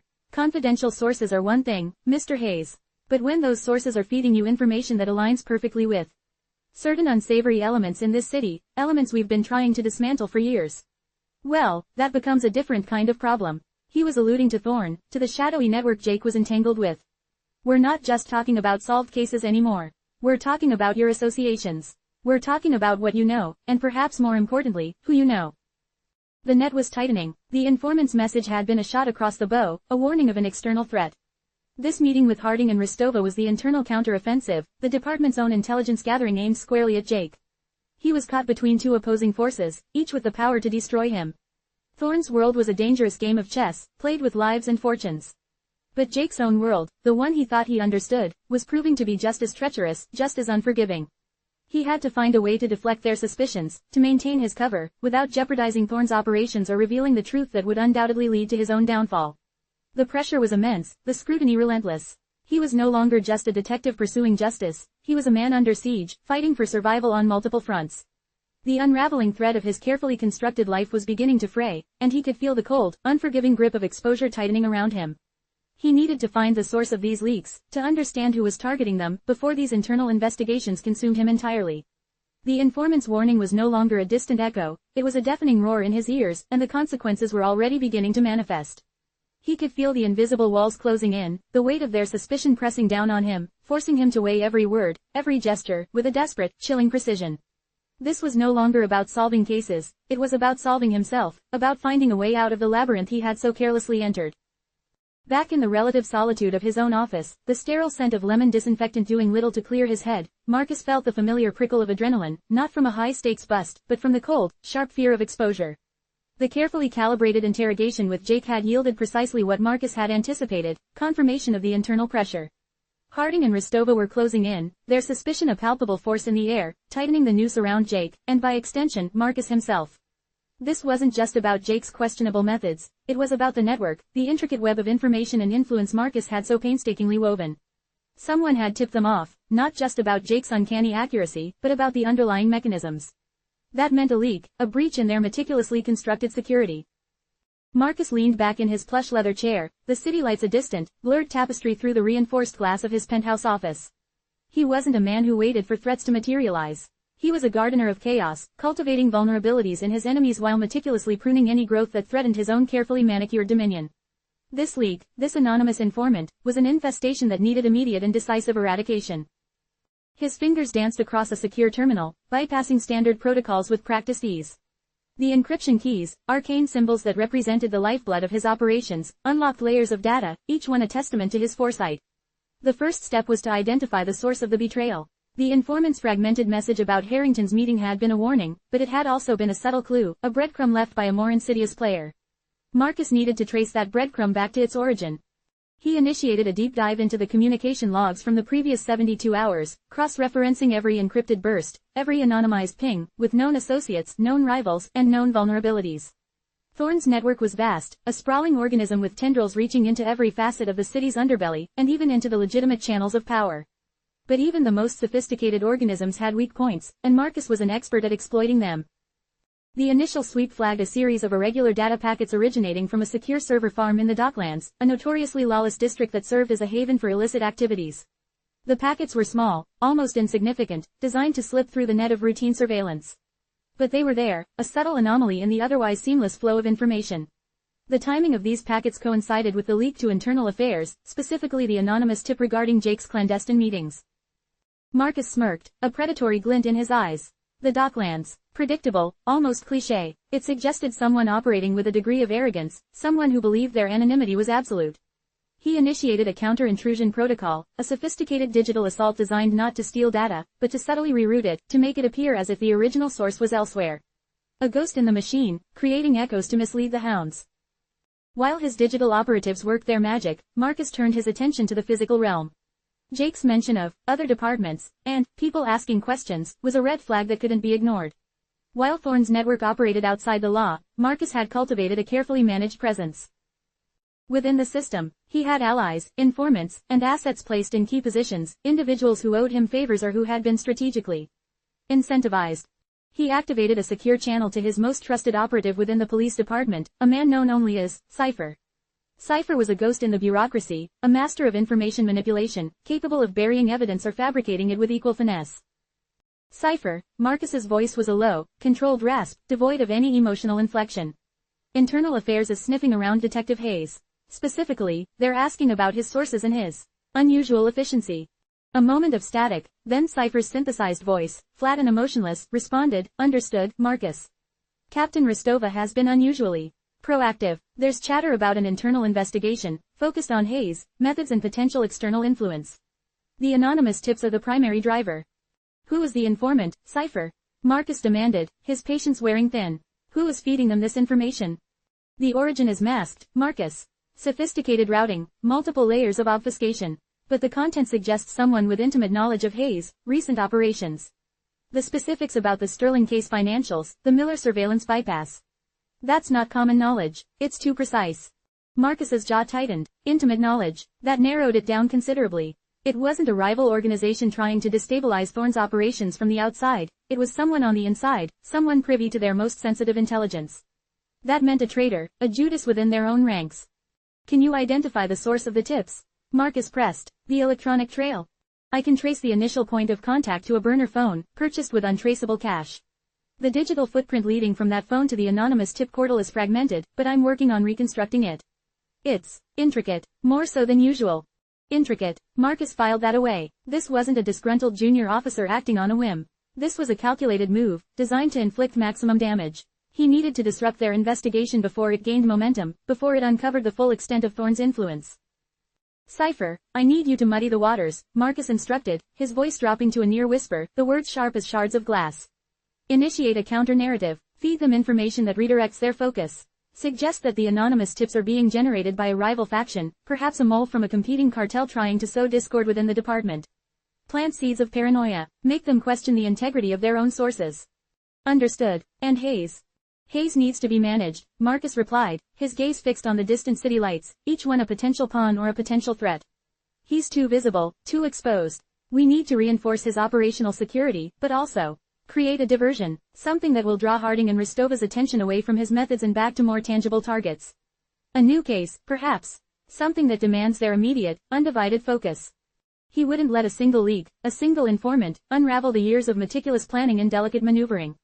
Marcus operated on a principle of overwhelming force applied with surgical precision. If the current thread was compromised, he would simply weave a new one, stronger and more insidious than the last.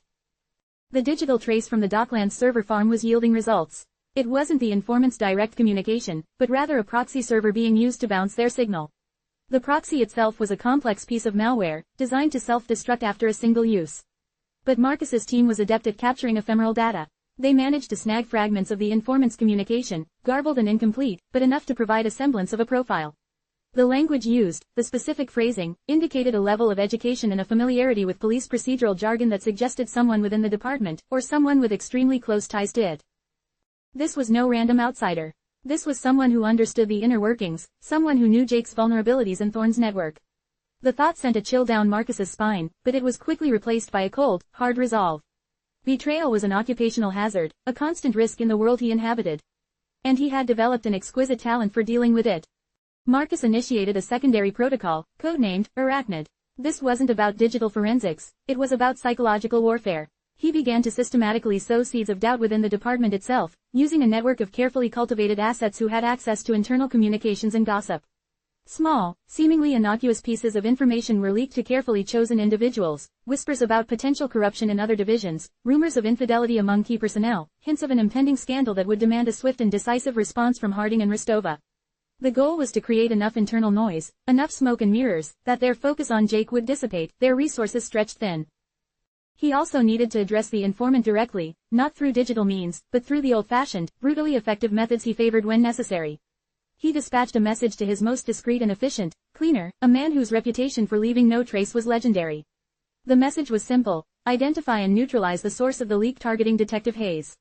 The specifics were left to the cleaner's considerable discretion. It was a message of finality, a stark reminder that loose ends were anathema to Marcus.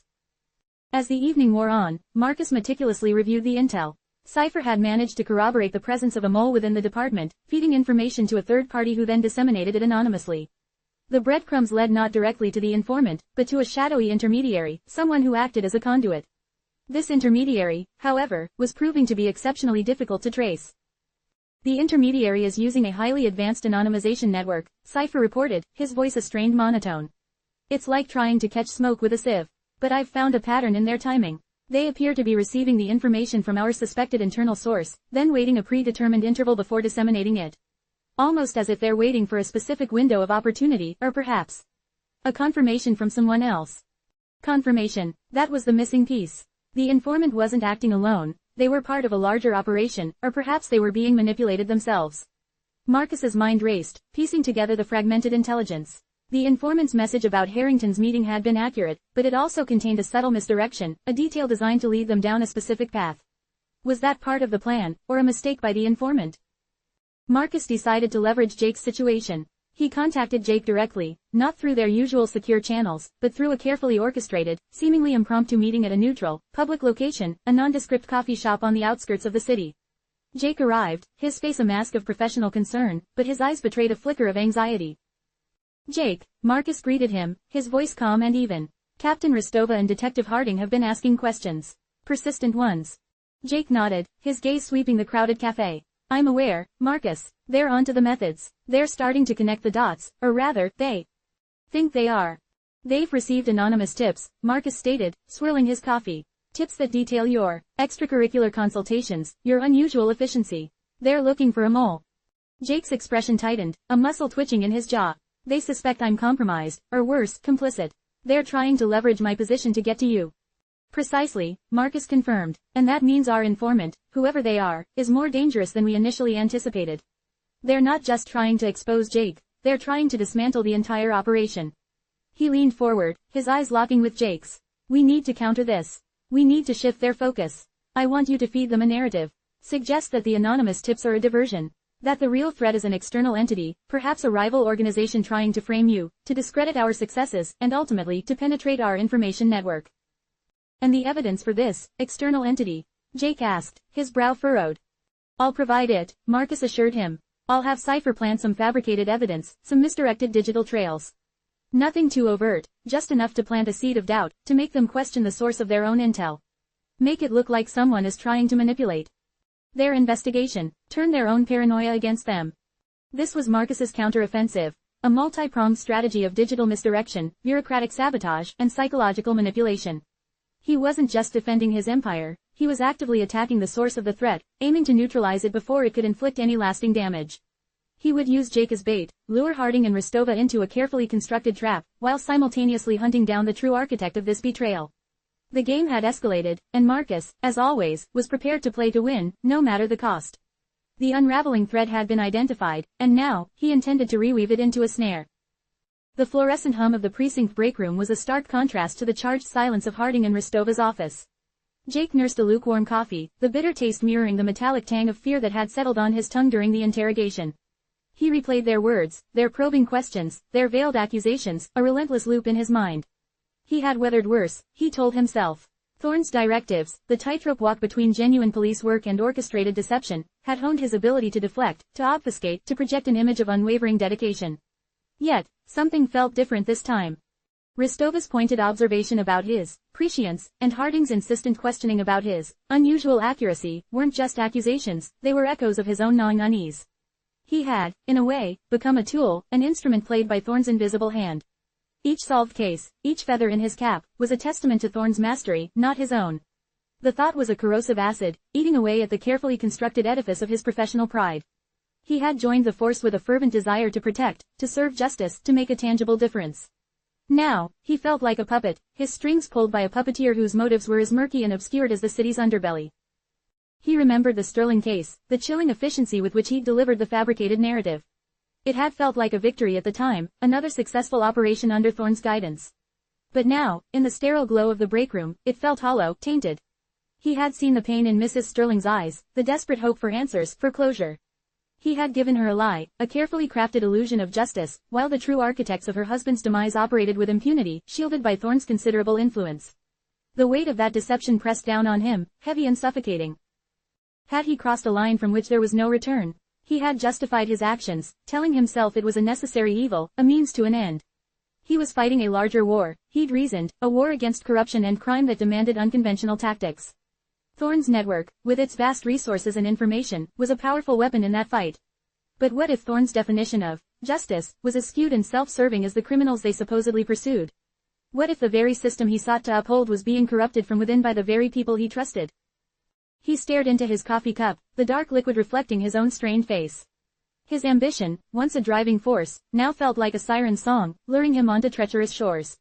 He had climbed the ranks, garnered accolades, all while meticulously managing Thorne's clandestine operations. He had convinced himself that he was in control, that he was using Thorne, rather than being used. But the intensity of Harding and Rostova's scrutiny, the very fact that they were even asking these questions, suggested that his carefully constructed facade was beginning to crack. He recalled the anonymous tips, the whispered accusations of unsavory associations. Thorne's network was a carefully guarded secret, a clandestine organization operating in the shadows. Yet, someone within the department, someone with access and motive, had managed to pierce that veil of secrecy. Was it a rival faction? A disgruntled colleague? Or was it someone, like him, who had glimpsed the rot beneath the polished surface and decided to act? The thought of a mole, of a betrayal within his own ranks, sent a fresh wave of unease through him. Thorne had always been paranoid, meticulous about compartmentalization and security. But even the most impenetrable fortresses had their vulnerabilities. And if someone was actively working against them, working to expose them, then his own position was even more precarious than he'd imagined. He found himself questioning the very foundations of his life. The badge he wore, the oath he'd sworn, they felt increasingly hollow. He was no longer just a detective, he was a player in a dangerous game, his morality compromised, his loyalties divided.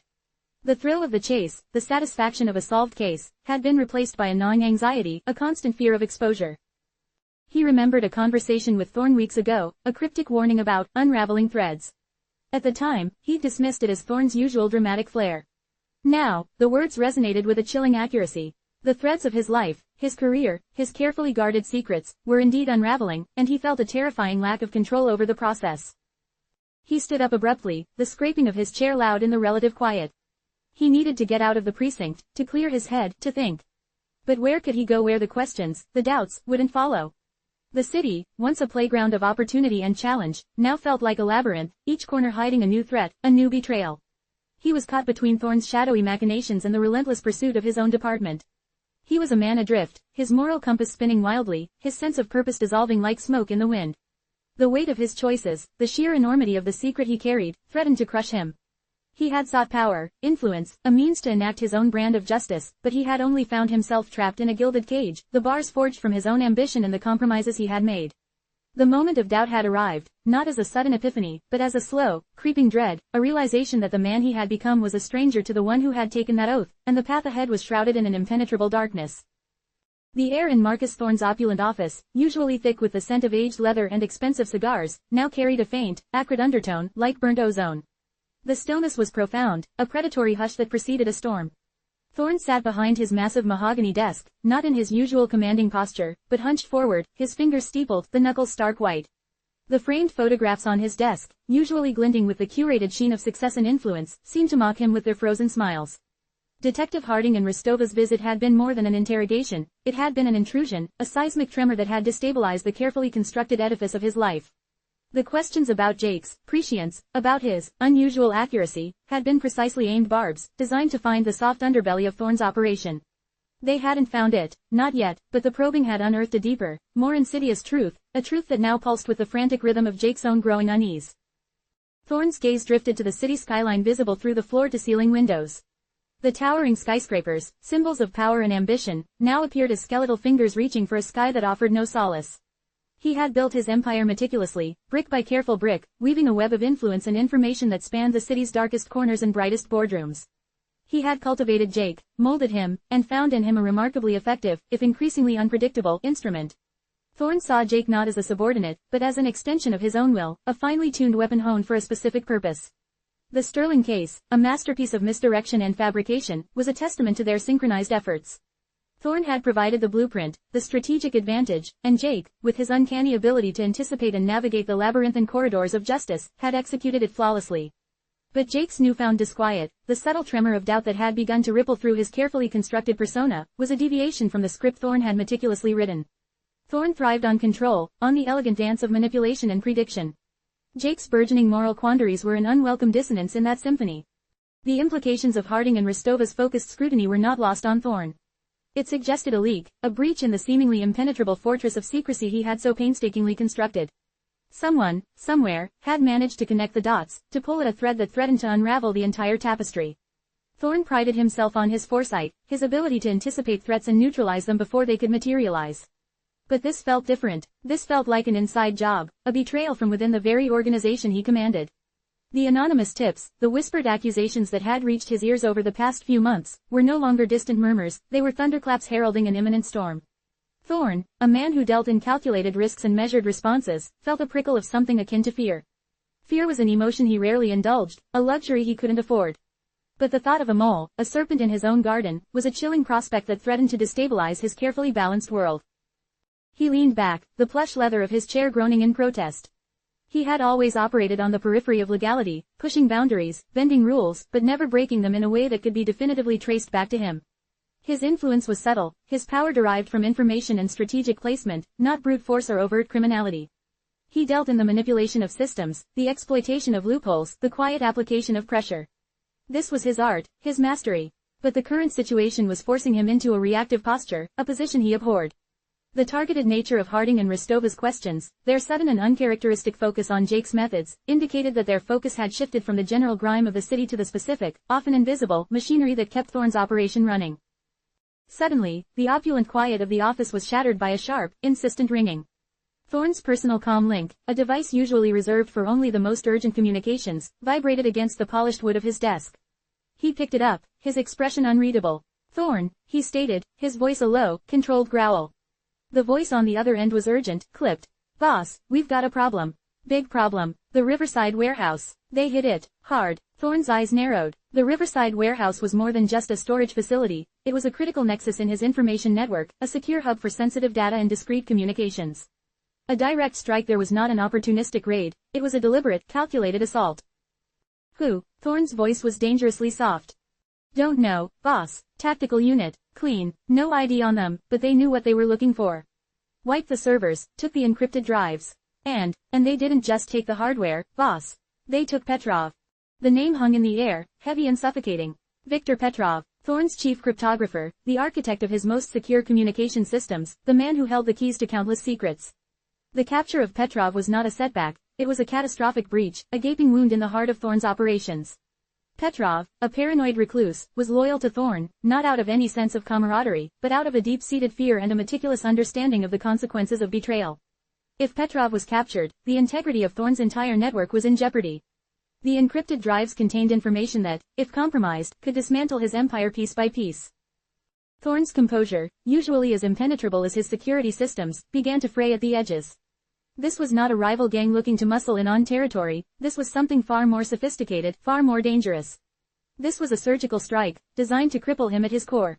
The mention of a tactical unit sent a chill down Thorne's spine. It implied a level of organization and resources that suggested the involvement of a state-sanctioned entity, or at least a highly specialized, well-funded private group. The timing, coinciding with Harding and Restova's heightened scrutiny, was too precise to be a coincidence. He stood, his movements sharp and decisive, the earlier hunched posture gone, replaced by a coiled tension.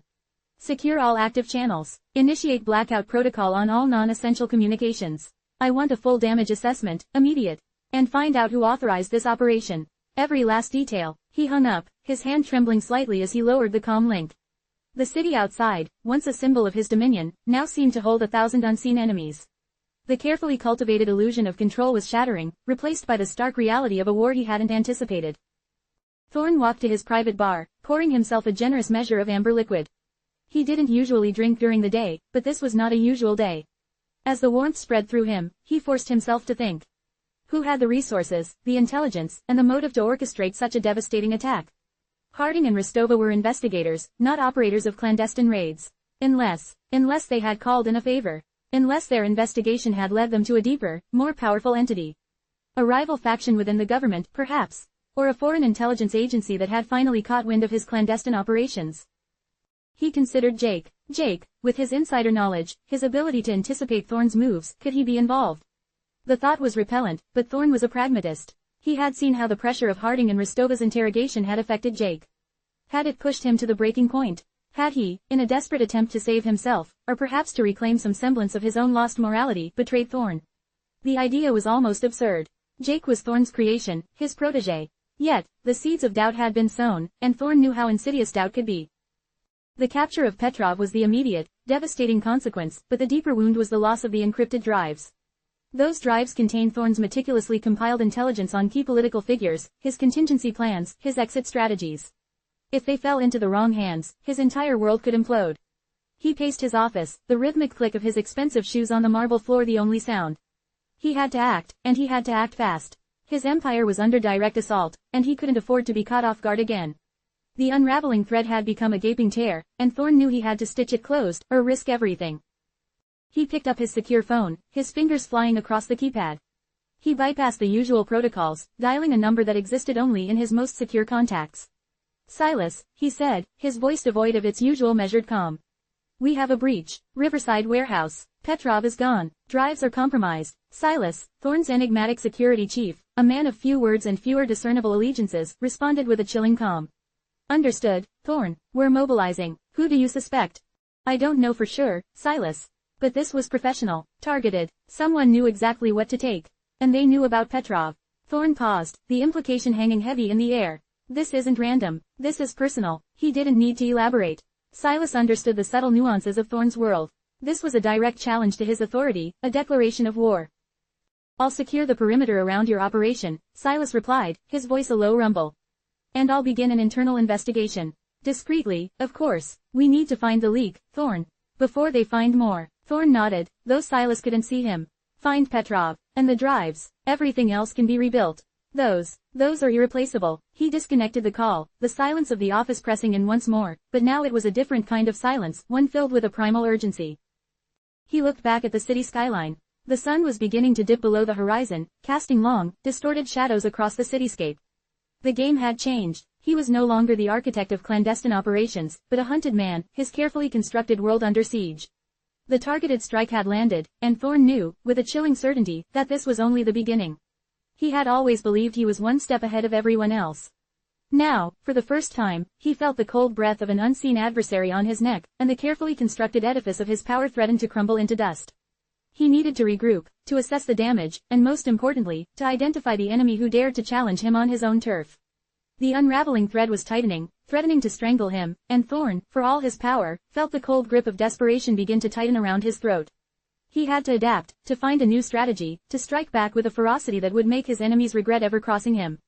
The game was far from over, it had merely entered a far more dangerous, and personal, new phase. The pressure was on, and Thorn, stripped of his usual advantages, had to rely on his instincts, his cunning, and the ruthlessness that had always been his ultimate weapon. He was no longer the hunter, he was the hunted, and the hunt had just begun. The carefully guarded secrets, the hidden networks, the very foundations of his empire, were now exposed and vulnerable. He had to find a way to protect them, to reclaim what had been lost, and to ensure that those responsible for this audacious strike would pay a price so devastating, it would serve as a chilling testament to the folly of crossing Marcus Thorn. The resilience he had cultivated over years of operating in the shadows was about to be tested to its absolute limit. He needed to move from defense to offense, to turn the tables on his attackers, and to ensure that the unraveling thread would eventually lead back to the culprits, not to his own destruction. The stakes had never been higher, and Thorn knew that any misstep now would be fatal. He had to be smarter, faster, and more brutal than ever before. The aftermath of the Riverside warehouse raid, the abduction of Viktor Petrov, and the theft of the encrypted drives had plunged Marcus Thorn's meticulously controlled world into chaos. The carefully constructed facade of invincibility had been shattered, revealing the raw, exposed nerve of a man whose entire empire was built on secrets and meticulously managed risk. Thorn, accustomed to being the puppet master, found himself in the unenviable position of being the puppet, his strings suddenly and violently seized by unseen hands. His conversation with Silas had been a grim acknowledgement of the precariousness of his situation. Petrov was more than a cryptographer, he was the linchpin of Thorn's digital fortress, the keeper of the keys to his most sensitive operations. The loss of the encrypted drives was not merely a data breach, it was an existential threat, a potential death sentence for his entire enterprise. Thorn's immediate thoughts, after the chilling conversation with Silas, turned inward, to the one person who possessed an unparalleled understanding of his intricate operations, his vulnerabilities, and his methods, Jake. Jake, the prodigy Thorn had cultivated, the instrument of his most audacious strategies, was now the only one Thorn could conceivably turn to in this unprecedented crisis.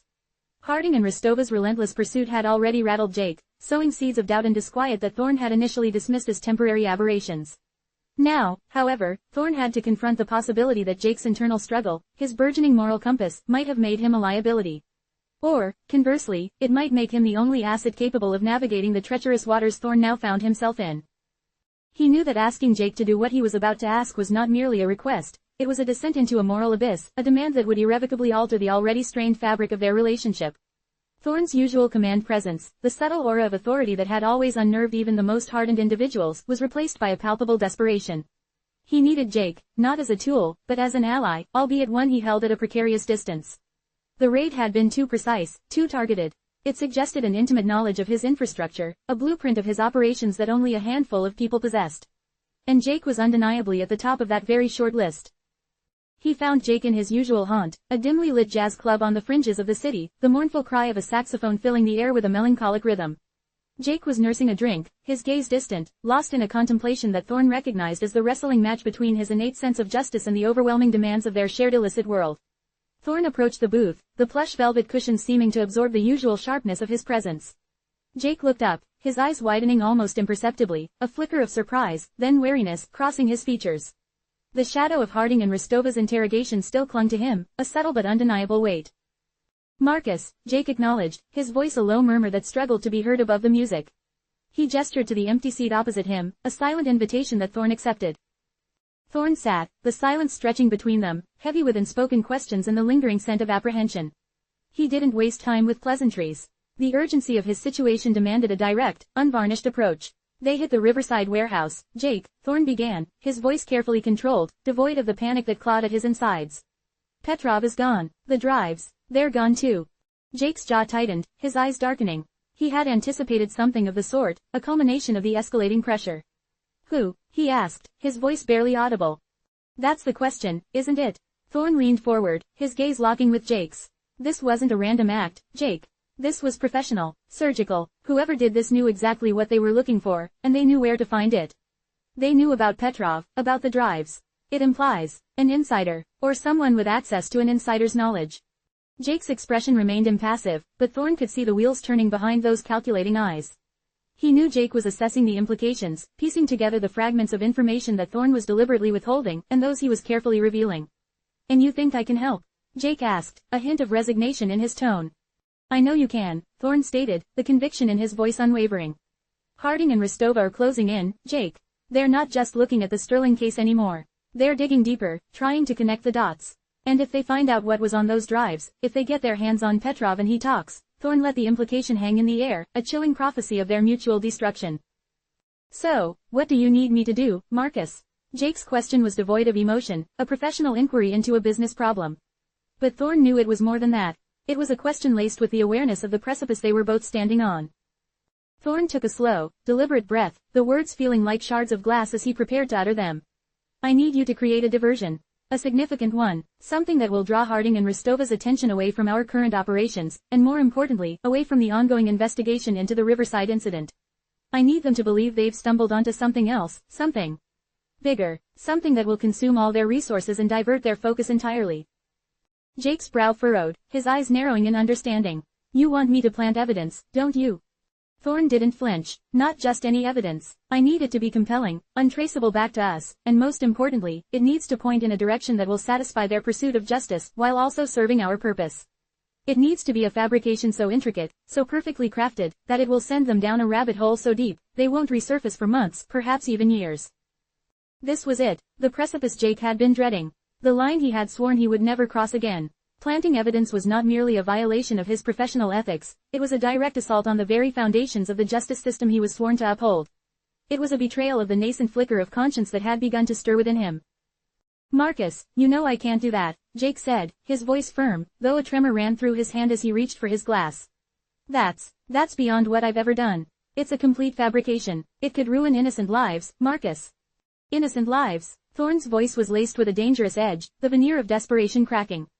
Jake, the lives already ruined are far more significant. My entire operation is at stake. Petrov's life is at stake.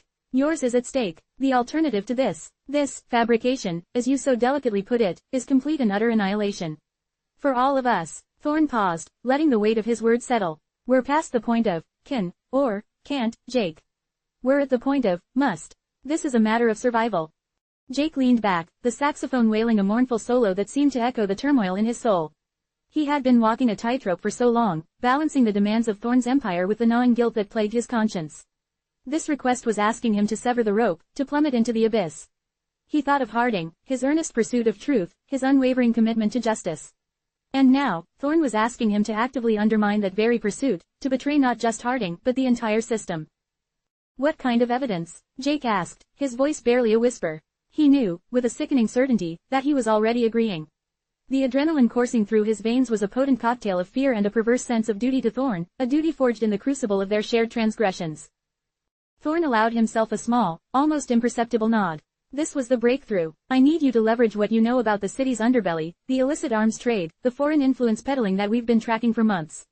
Find a weakness, a connection, a loose thread that can be woven into a convincing narrative. I'm thinking of a major international arms dealer, someone with a credible threat to national security. Someone who can be made to look like the mastermind behind recent destabilizing events. I need you to plant information that points to them, details about clandestine meetings, financial transactions, weapons shipments. And where do I get this information? Jake's voice was strained. That's where it gets tricky, Thorne admitted, his eyes never leaving Jake's face. You'll need to access certain classified government databases. The ones that contain intelligence on foreign operatives and organized crime syndicates. You'll have to bypass security protocols, create false trails, and then subtly leak the fabricated evidence to a trusted journalist, someone who has a reputation for breaking major stories. The leak needs to be anonymous, untraceable, and the evidence must appear to have been obtained through a highly clandestine source. The request hit Jake like a physical blow. Accessing classified databases was not just risky, it was career suicide, a federal offense with severe repercussions. It meant not only breaking Thorne's rules, but also breaking the law on a scale he had never contemplated. The technology he had developed, the skills he had honed, were now being weaponized against the very system he had once sworn to protect. You're asking me to hack into government systems? Jake's voice was incredulous, laced with a mixture of fear and a burgeoning anger. Marcus, that's insane. I could be arrested, imprisoned for life. And what do you think will happen if they get their hands on Petrov and those drives, Jake? Thorne shot back, his voice rising with the intensity of his desperation. Do you think they'll give you a medal for your ethical conduct? They'll dissect every piece of data, trace every connection, and when they find your fingerprints on my operations, you'll be facing the same fate, if not worse. This isn't about ethics anymore, Jake. It's about survival. It's about damage control on an unprecedented scale. Jake ran a hand through his hair, the jazz music suddenly seeming suffocating. He felt trapped, his options dwindling with every passing second. The weight of Thorne's empire, the secrets they shared, the very entanglement of their lives, had led them to this dark and dangerous crossroads. He could refuse, and face the inevitable consequences of Thorne's downfall, which would undoubtedly engulf him. Or he could comply, and cross a line that would forever mark him, forever compromise his integrity, and potentially sentence him to a lifetime of looking over his shoulder. And if I do this?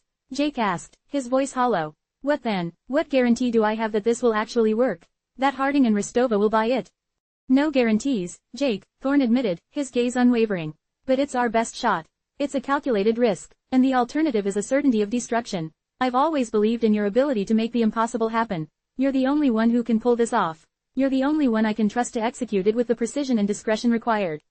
Thorne's words were a carefully calibrated blend of flattery and veiled threat, a testament to his manipulative genius.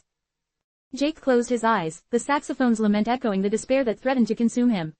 He saw the faces of the people he had helped, the cases he had solved, the genuine good he had managed to achieve despite the circumstances. And now, all of that was about to be tainted, corrupted by a desperate act of deception. He thought of the meticulous planning, the intricate coding, the digital ghosts he would have to conjure to achieve Thorne's objective. It would require every ounce of his skill, his ingenuity, and his willingness to push the boundaries of his own moral compass. If I do this, Jake began, his voice barely audible above the music, there will be conditions. I won't be a pawn in this any longer, Marcus. This is the last time. The absolute last time I do something like this. After this, if we survive it, I'm out. I want a clean slate. A way back to a life that doesn't involve looking over my shoulder. Thorne met Jake's gaze, a flicker of something unreadable in his eyes. Whether it was acknowledgement, genuine agreement, or simply another calculated maneuver, Jake couldn't tell. But in that moment, with the weight of their shared predicament pressing down on them, Jake knew he had no other choice. He had to trust that Thorne would honor his word, a trust that was already as fragile as the unraveling thread they were both desperately trying to mend. The stakes were astronomically high, the risks immense, but the alternative, utter ruin, was a prospect too terrifying to contemplate. He had to make the desperate measure, plunging deeper into the darkness he had so long tried to escape. 8. The Crossroads. The air in the jazz club hung thick with the mournful lament of the saxophone, a lament that seemed to seep into Jake's very bones. Marcus Thorne's words, each one a carefully placed stone in a wall of desperation, had cornered him. The proposition was clear, stark, and utterly terrifying: betray everything he believed in, everything he had worked to rebuild, or face a mutual destruction that felt chillingly inevitable. Jake's gaze drifted from Thorne's expectant face to the swirling condensation on his whiskey glass, a miniature storm cloud mirroring the tempest in his soul. He was a man caught between two worlds, each demanding an impossible allegiance. On one side stood Marcus, the architect of his past, the orchestrator of his present, the man who had pulled him from the ashes only to drag him back into the inferno. On the other stood the ghost of the man he aspired to be, the man who believed in justice, in truth, in the quiet dignity of upholding the law, even when it was the harder path. The weight of Thorne's empire, the intricate web of secrets and illicit dealings that Jake had been instrumental in weaving, pressed down on him. He saw not just his own ruin in Thorne's downfall, but the potential collateral damage to countless others, a domino effect of consequences that he, as a skilled architect of chaos, could unleash with a single, decisive action. His mind, usually a finely tuned instrument of logic and strategy, was now a battlefield, torn between loyalty and morality, between the pragmatic need for survival and the eroding remnants of his conscience. He had always prided himself on his ability to navigate the gray areas, to find solutions in the shadows. But Thorne's request wasn't about shades of gray, it was about plunging headfirst into an abyss of black. He thought of Harding, the determined detective whose unwavering pursuit of truth had already touched Jake's life in ways he hadn't anticipated. Harding represented the ideal, the very essence of the justice Thorne was asking him to subvert. To plant evidence, to fabricate a narrative, was not just a crime, it was a profound betrayal of the principles Harding embodied, a desecration of the very system he had once sworn to protect. The thought sent a shiver down his spine, a cold dread that had nothing to do with the chilled whiskey. This wasn't just about Thorne anymore, it was about the kind of man Jake was, the kind of man he wanted to be. "You're asking me to become you, Marcus," Jake finally said, his voice raspy, barely audible above the mournful saxophone. The words hung in the air, heavy with unspoken accusation and the dawning horror of his own potential complicity. He saw Thorne's jaw tighten almost imperceptibly, a subtle tightening that spoke volumes. Thorne didn't need to defend his actions, he simply needed Jake to understand the necessity, the absolute lack of alternatives. "I'm asking you to do what is necessary, Jake," Thorne replied, his voice a low, steady hum that belied the desperation simmering beneath. "You're the only one with the talent, the insight, to craft a deception so seamless it will fool the most astute investigators. Harding and Ristova are not fools. They will see through any amateurish attempt. This needs to be your art form, your masterpiece of misdirection. And if it's successful, if it diverts their attention, then Petrov and those drives become irrelevant to them. They'll be chasing shadows, and we'll have the breathing room we need to recover." "Recover," Jake scoffed, a bitter sound that was swallowed by the music. "Or rebuild our empire on a foundation of lies that could crumble at any moment. This isn't about recovery, Marcus. It's about perpetuating the cycle, dragging me deeper into the rot." He ran a hand through his hair, the action a nervous tic that betrayed his inner turmoil. He had thought he was done with this. He had convinced himself that his work with Thorne, the meticulous planning and execution of Thorne's clandestine operations, had been a necessary evil, a means to an end. But this was an end in itself, a deliberate act of corruption designed to protect their shared past and secure their future, regardless of the cost to others. The jazz ensemble shifted its tempo, the music swelling with a melancholic urgency, mirroring the escalating tension between them. Jake felt a primal urge to flee, to disappear into the anonymity of the city's night, to sever all ties with Thorne and the world they inhabited. But the thought was fleeting, a mirage in the desert of his dilemma. He knew, with a certainty that chilled him to the bone, that Thorne's enemies, and by extension his own, would not simply let him walk away. Harding and Ristova were already closing in, their pursuit relentless. To abandon Thorne now would be to leave himself exposed, a solitary target for those who sought to dismantle their empire. "You talk about rot, Jake," Thorne said, his voice softening, a dangerous edge of manipulation creeping in. "But what is the alternative? Let them dismantle everything we've built. Let Petrov fall into their hands, and with him, the secrets that could send us both to prison for the rest of our lives. Think about what those drives contain. Think about what Petrov knows. This isn't about some abstract notion of justice, it's about survival. It's about protecting ourselves, and yes, protecting each other." The mention of protecting each other struck a dissonant chord within Jake. Thorne was a master of playing on perceived loyalties, on the bonds forged in shared transgressions. And Jake, despite his growing reservations, did feel a sense of obligation to Thorne, a loyalty born of their intertwined past and the risks they had taken together. But was that loyalty worth the cost of his own integrity? Was it worth sacrificing the nascent flicker of a moral compass he had been so carefully nurturing? He imagined the digital tendrils he would have to weave, the ghost data he would have to conjure. It would require the full force of his genius, a mastery of deception that bordered on the artistic. He would have to infiltrate secure systems, bypass firewalls, and manipulate digital footprints with an inhuman precision. And the ultimate act of deception would be to then anonymously deliver this carefully constructed lie to a journalist, a third party who would then unwittingly become an accomplice in their elaborate charade. The thought was exhilarating in its technical challenge, yet utterly repugnant in its ethical implications. "You know I can't do this, Marcus," Jake said, his voice a whisper of conviction against the rising tide of his apprehension. He looked at Thorne, searching for a flicker of understanding, for any sign that Thorne grasped the gravity of his request, the irreparable damage it would inflict. But Thorne's gaze was unyielding, a cold, hard pragmatism that saw only the problem and the solution. "You can, Jake," Thorne countered, his voice firm, unwavering. "And you will, because the alternative is far worse. Think of your reputation, Jake. Think of the years you've spent meticulously building it. If Thorne falls, you fall with him. They won't see you as a neutral party, they'll see you as an accomplice. And they'll come for you with everything they have. This is your chance to control the narrative, to dictate the terms of our survival." The words hung in the air, a chillingly accurate assessment of his precarious position. Thorne wasn't just asking for a favor, he was presenting an ultimatum. Jake was trapped, the walls of his carefully constructed life closing in around him. He could uphold his principles and face certain destruction, or he could compromise his integrity and hope for a chance at survival. The choice was stark, brutal, and undeniably his. He thought of the promises he had made to himself, the vows he had taken to steer clear of anything that could lead him back to the kind of moral quagmire he was now facing.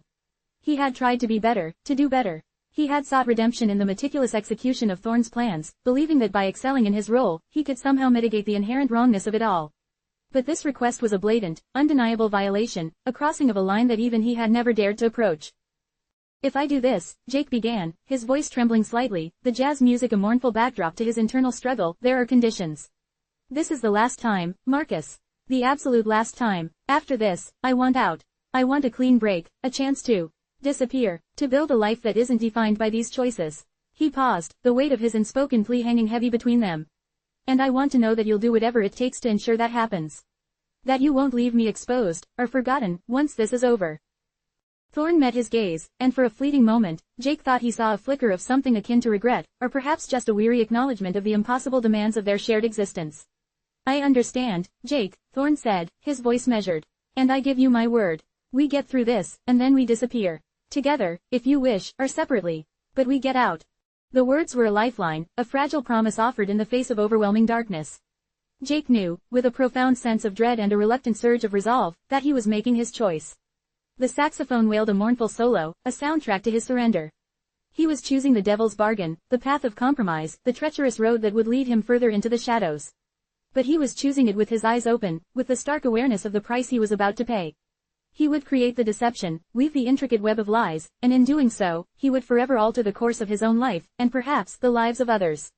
The jazz club, with its smoky atmosphere and melancholic melodies, had become the theater of his damnation, the place where he irrevocably chose his fate. The music swelled, a crescendo of despair and determination, as Jake Thorne made his final, devastating choice. The heavy oak door of the jazz club had closed behind Jake, muffling the mournful saxophone and the low murmur of Thorne's voice, but the echo of their exchange resonated within him, a discordant symphony of dread and reluctant resolve. He stepped out into the cool night air, the city a glittering expanse of indifferent lights. The immediate aftermath of Marcus's gambit, or rather, Jake's enforced participation in it, was a churning vortex of uncertainty. Thorne had laid out the plan with chilling pragmatism, a blueprint for digital sabotage and manufactured evidence designed to derail Harding and Ristova's investigation. Jake, bound by his own desperate promise and the veiled threats Thorne so expertly wielded, had agreed. He had promised to craft a phantom narrative, a digital ghost story that would lead the investigators down a rabbit hole of misdirection, a labyrinth of fabricated clues pointing away from Thorne, and by extension, away from himself. The nature of the digital landscape, Jake knew, was its inherent malleability. It was a realm where truth could be sculpted, evidence fabricated, and entire digital lives erased or conjured with chilling ease. Thorne's proposition was to leverage this very flexibility, to weaponize Jake's unparalleled skill in digital manipulation against the very forces of law and order he had, in his own way, sought to align himself with. The core of the gambit revolved around creating a false trail, a sophisticated web of digital breadcrumbs leading to a fictitious operative, a phantom hired by a non-existent entity, all designed to absorb the attention and resources of Harding and Ristova. This would buy Thorne the precious time he needed to either secure his assets, disappear, or, as he vaguely hinted, recover. Jake's task was monumental, requiring him to not only create an entirely new digital persona complete with fabricated communication logs, transaction histories, and a convincing online presence, but to also meticulously plant this illusion within the very systems Harding and Rostova were likely scrutinizing. He had to anticipate their digital forensics, their methods of tracking, their keen eyes for anomalies. It was a chess match played out in binary, a dance on the edge of a precipice where a single misstep would not only expose Thorne but would irrevocably condemn Jake himself. The weight of this undertaking was crushing, a suffocating blanket woven from guilt and the sheer terror of failure. He found himself walking the familiar streets, the city lights blurring into streaks of neon and shadow, each one a reminder of the life he was trying to protect, and the life he was now actively jeopardizing. He thought of the drive, the encrypted data Thorne was so desperate to keep out of Harding's hands. He didn't know its contents, only that it was the linchpin of the entire operation, the Pandora's box that Thorne feared would unleash his ruin. Jake's role was to ensure that box remained sealed, that the investigators' focus was diverted to a more palatable, manufactured threat. The initial phase of Marcus's gambit, therefore, was Jake's. It was his genius, his unparalleled skill that would either secure Thorne's future or unravel the fragile threads of his own carefully constructed redemption. Thorne had been clear. The fabricated evidence needed to be delivered anonymously to a journalist, a controlled leak designed to generate public interest and, more importantly, official redirection. The choice of journalist was critical, a malleable figure, someone susceptible to sensationalism and unlikely to dig too deeply into the authenticity of the scoop. Thorne had a few names in mind, individuals whose reputations for quick reporting and a lack of rigorous fact-checking were well established. Jake spent the next few days in a self-imposed exile, his apartment transforming into a digital fortress. The blinds were drawn, the phone silenced, and the hum of his high-powered servers became the only soundtrack to his existence. He meticulously constructed the digital ghost, layering fabricated emails, coded messages, and digital footprints across a phantom network. He created a persona, a disgruntled former employee of a rival organization, motivated by revenge and a hefty payout from an unnamed benefactor. The details were excruciatingly precise, designed to withstand the most rigorous scrutiny. He even seeded the narrative with subtle inconsistencies, a calculated risk meant to make the story appear more authentic, a genuine leak rather than a planted one. The goal was to create a story so compelling, so seemingly plausible, that Harding and Rostova would be compelled to chase it, leaving Thorne's actual predicament unexamined. He routed the fabricated data through a series of anonymizing servers, bouncing it across continents, before finally depositing it into the encrypted inbox of a journalist Thorne had identified. The act itself felt like a betrayal, a desecration of his own skills. He was using his unique talents, the very things that had allowed him to rebuild his life, to undermine justice. The weight of this realization settled upon him, a cold, heavy stone in his gut. The immediate outcome of Marcus's move, therefore, was a tense, agonizing silence. For a few days, the digital world seemed to hold its breath. Jake, consumed by paranoia, scanned every news feed, every forum, every encrypted channel for any sign that his deception had been detected or, conversely, that it had taken root. Thorne remained incommunicado, a calculated move that only amplified Jake's anxiety. Was Thorne confident, or was he merely waiting for the inevitable fallout? Then, the first ripple appeared. A small, online news outlet, known for its sensationalist headlines, ran a story about a shadowy international operative involved in corporate espionage, citing an anonymous source.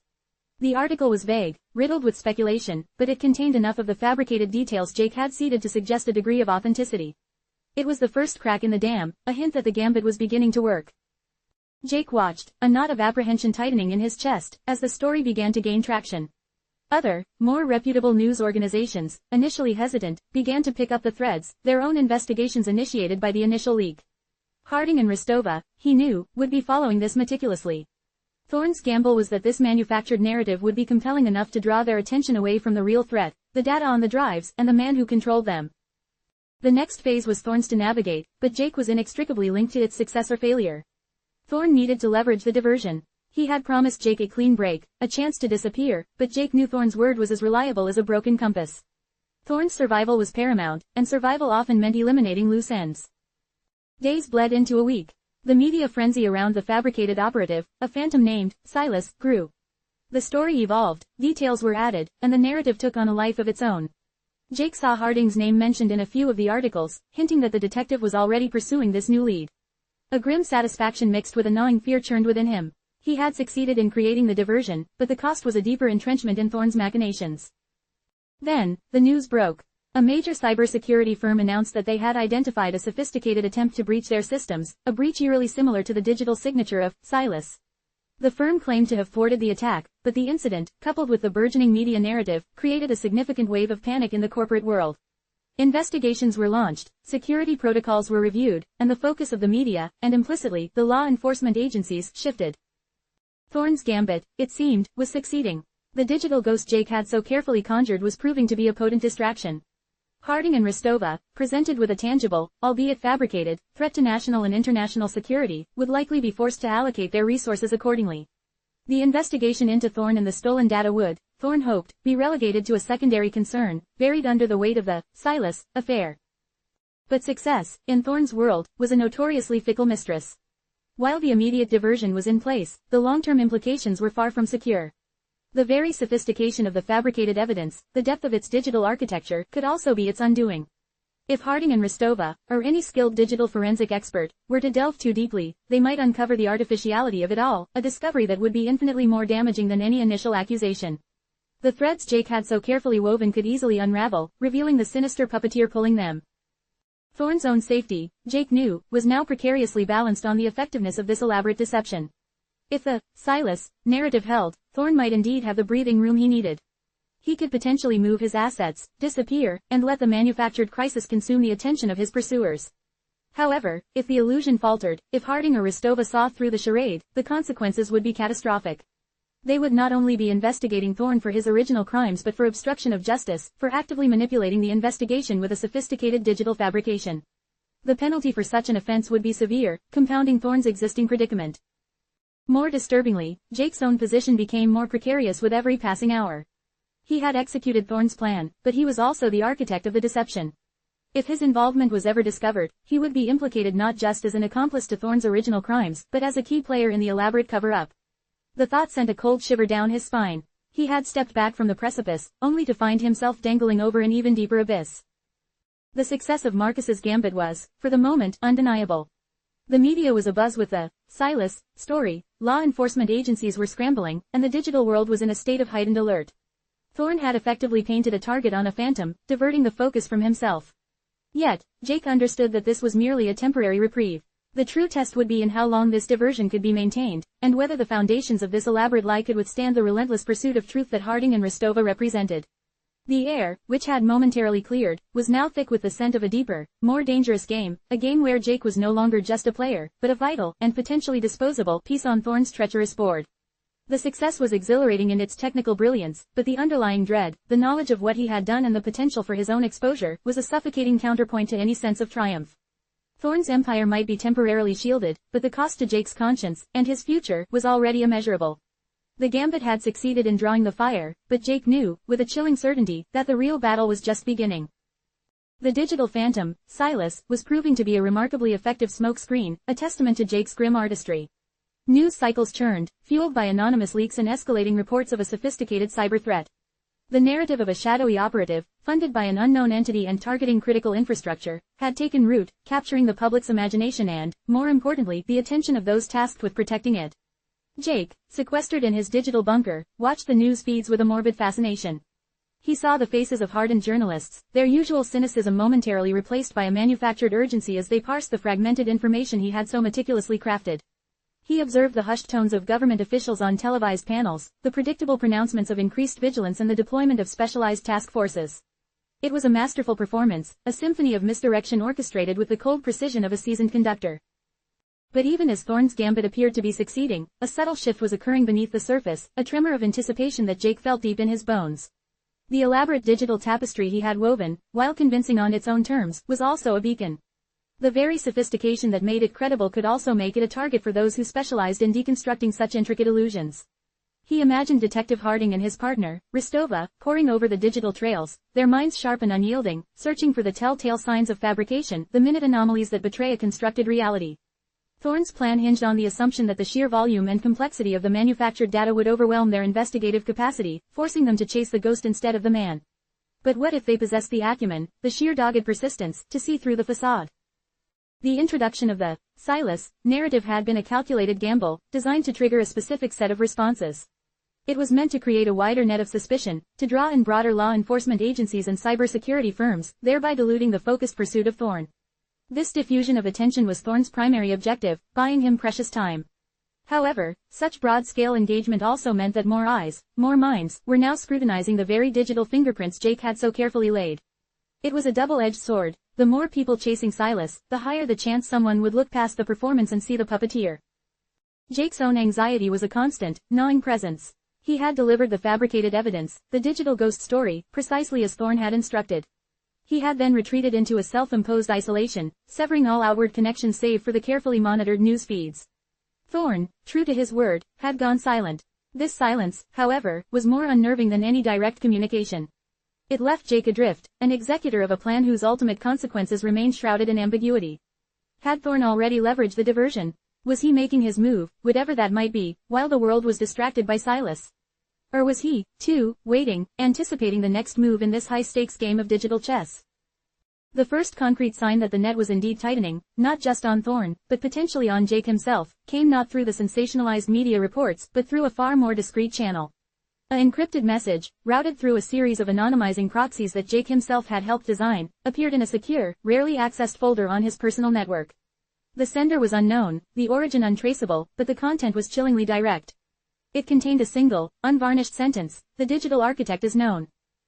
Jake's blood ran cold. This wasn't a leak from the Silas narrative. This was something else, something far more personal and ominous. It suggested that Thorne's plan, while seemingly successful in diverting the mainstream investigation, had inadvertently cast a spotlight on the creator of the diversion. The very act of constructing such a complex and convincing digital persona would have left a faint, almost imperceptible trail, a whisper in the digital ether that only the most skilled and determined investigators might detect. Had Harding and Rostova, or perhaps an entirely different agency, uncovered this subtle anomaly? He replayed the digital construction of Silas in his mind, meticulously dissecting every step, every server hop, every anonymizing layer. He had been thorough, meticulously so. But perfection, in the realm of digital forensics, was an illusion. There were always residual traces, metadata fragments, digital footprints that, even when meticulously scrubbed, could betray the presence of an active hand. The message implied that someone had found one of these traces, and had followed it back, not to Thorne, but to him. The implication was terrifying. Thorne's carefully constructed diversion was meant to shield him. But if the attention shifted to the architect of the diversion, then Jake, not Thorne, would become the primary target. He imagined Harding, a man whose reputation was built on an almost obsessive attention to detail, finding that one misplaced byte, that one anomalous log entry, that led him not to an international phantom but to a reclusive hacker in a nondescript apartment. The pressure mounted, not from the outside world's cacophony of news reports, but from the chilling silence that followed that single, cryptic message. Jake felt an acute sense of isolation. He had used his skills to build a wall around Thorne, but in doing so, he had inadvertently painted a target on his own back. Thorne had promised him a clean exit, a chance to disappear once his part was played. But if the investigation was now homing in on Jake, Thorne's priority would likely shift from facilitating Jake's escape to containing the damage, which might well mean eliminating the loose end. He began to scan his own digital environment with a newfound urgency, not for news of Silas, but for any sign of intrusion, any deviation from the norm. Every network anomaly, every unusual ping, every flicker of activity on his servers, now carried the weight of potential discovery. He realized the magnitude of his error, or rather, the inherent risk of Thorne's plan. By creating a diversion of such magnitude, he had inevitably drawn attention to the very act of creation. The more elaborate the deception, the more it screamed for scrutiny. The initial stages of Thorne's gambit had focused on creating a narrative. Now, the narrative was turning, and Jake was finding himself uncomfortably at its center. He had been a ghost for Thorne, a spectral force working in the shadows. But the message suggested his spectral existence was about to be illuminated, brought into the harsh glare of a full-scale investigation. He thought of the implications of being identified as the architect of the Silas fabrication. It wouldn't just be an accessory to Thorne's original crimes, it would be actively obstructing justice, fabricating evidence, and sowing disinformation on a massive scale. The penalties for such offenses were severe, capable of erasing any semblance of the new life he had painstakingly rebuilt. He felt a cold dread settle in his stomach. Thorne's plan had been designed to deflect attention from the stolen data. But what if the investigation, instead of being deflected, was now triangulating on a new, even more dangerous target, the person who had created the diversion? This was the dark irony of Thorne's strategy. The very success of the deception could lead to his own undoing, and Jake's. Jake knew that his meticulously crafted digital fortress, while robust, was not impenetrable. Harding and Rostova, or whoever had sent that message, were not ordinary investigators. They were the apex predators of the investigative world, equipped with the resources and the relentless determination to peel back layers of deception. The Silas narrative had served its purpose, drawing a generalized buzz of activity. But the real threat now was specific, a focused inquiry zeroing in on the very mechanisms of that diversion. He considered Thorne's likely reaction. If Thorne learned that Jake was compromised, his primary concern would be damage control. Would he attempt to extract Jake, to silence him, or would he simply cut him loose, severing the connection and leaving Jake to face the consequences alone? The uncertainty was a suffocating blanket. Jake had willingly entered into this dangerous pact, but the terms of his engagement were rapidly changing, and not in his favor. The successful creation of the Silas diversion had, paradoxically, made him more visible, not less. The news of Silas continued to dominate the headlines, a testament to Jake's skill and Thorne's desperation. However, Jake could no longer engage with it as a detached observer.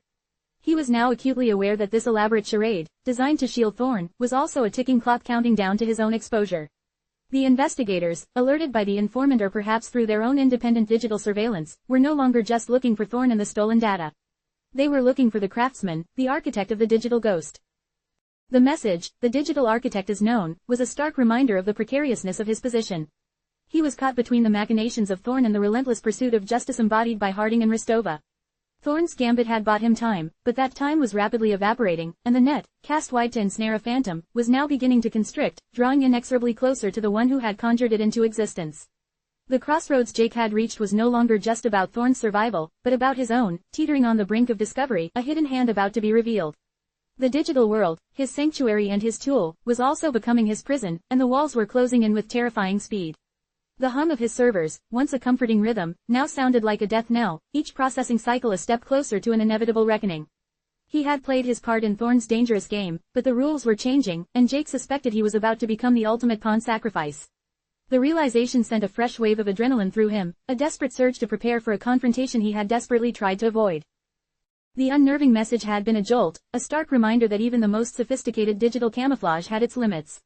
Jake had spent the subsequent hours in a state of hypervigilance, his fingers dancing across keyboards, his eyes scanning an endless stream of data, searching for any hint of intrusion, any anomaly that suggested the digital net was tightening not just around Thorne, but specifically around him. The Silas narrative, the elaborate phantom Thorne had commissioned him to create, had been a masterclass in misdirection, designed to absorb the attention of law enforcement and cybersecurity experts alike. It had worked, at least partially. The media was abuzz with the phantom threat, fueling a public outcry and prompting increased security protocols across critical sectors. Thorne had bought himself time, precious time to execute whatever clandestine operation lay at the heart of his grand design.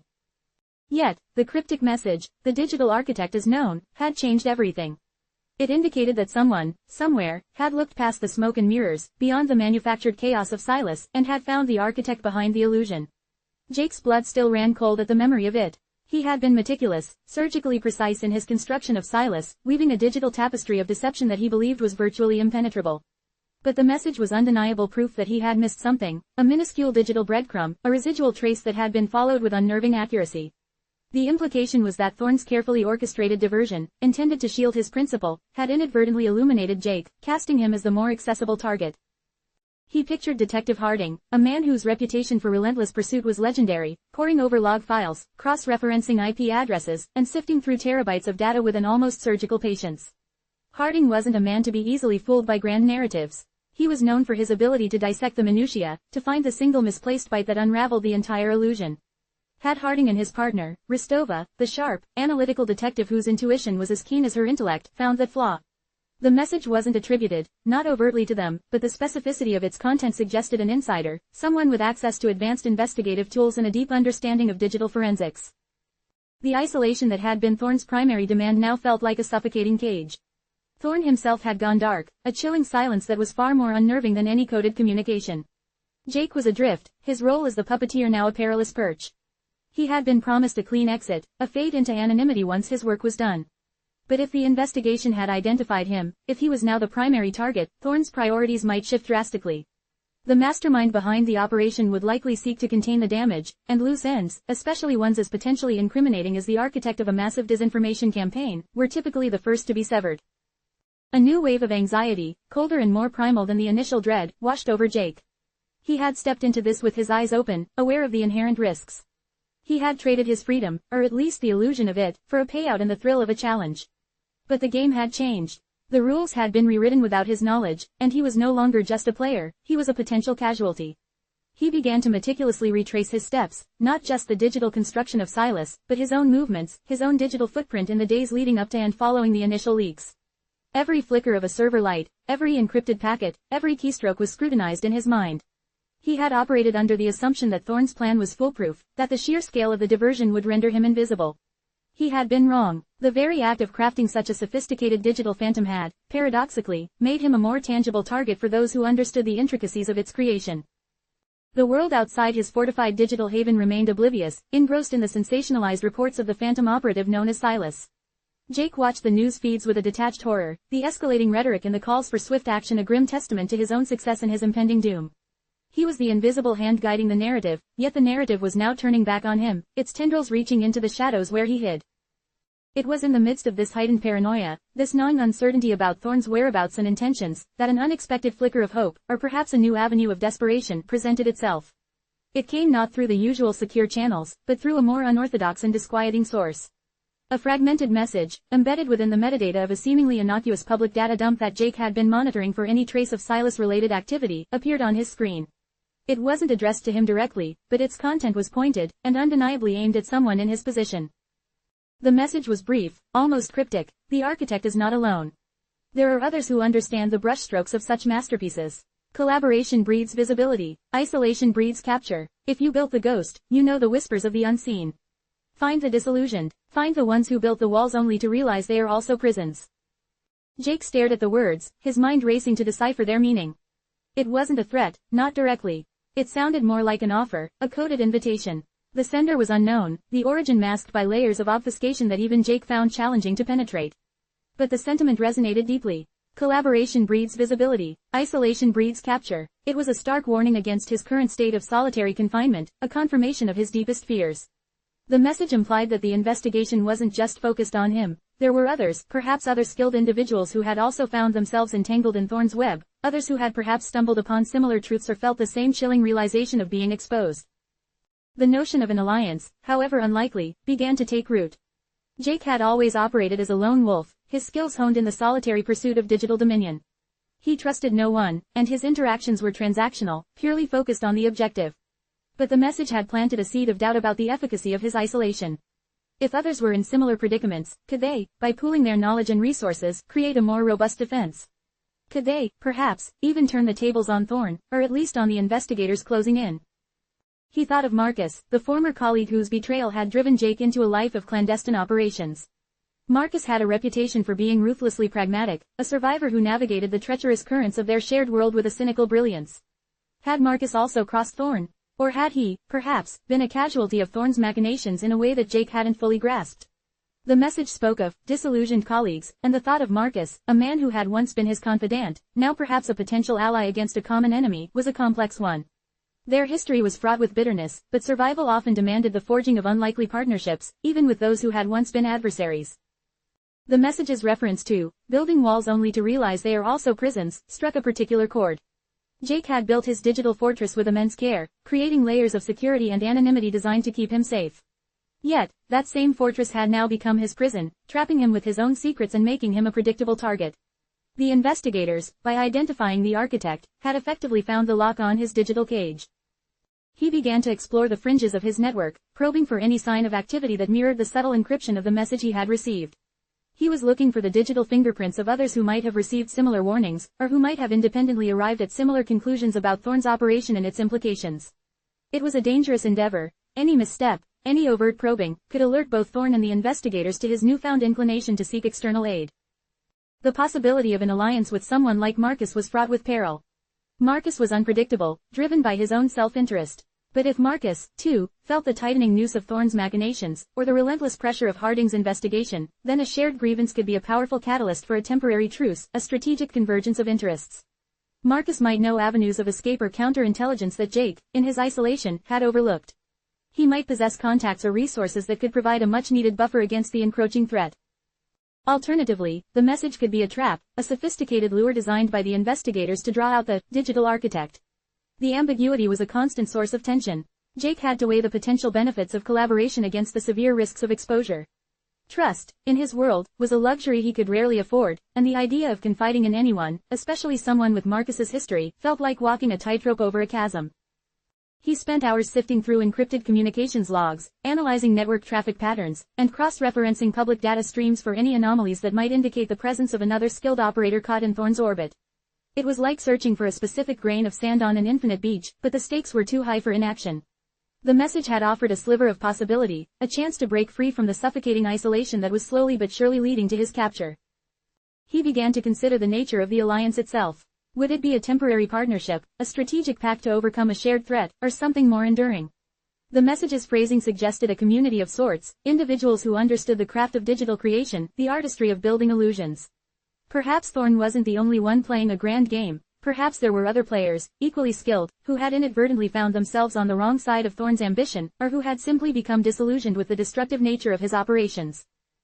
The thought of Marcus surfaced again, not just as a potential ally, but as a rival who understood the same dark arts Jake wielded.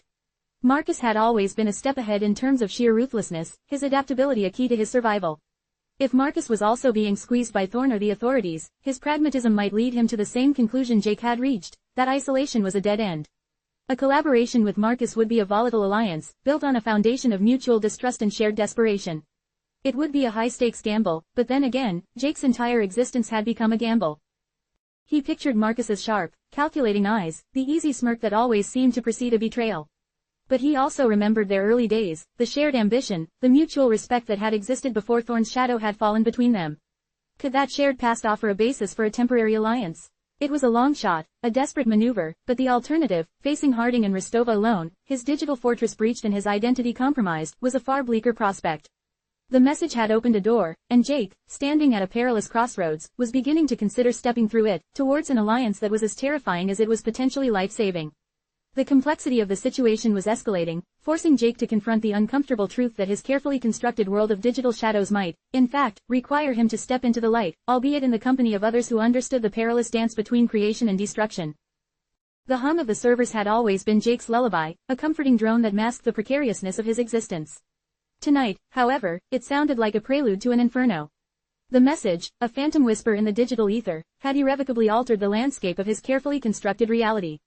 Silas, the magnificent edifice of disinformation he had erected, was no longer a shield, it was a beacon, drawing unwanted attention not to Thorne, but to him, the unseen architect.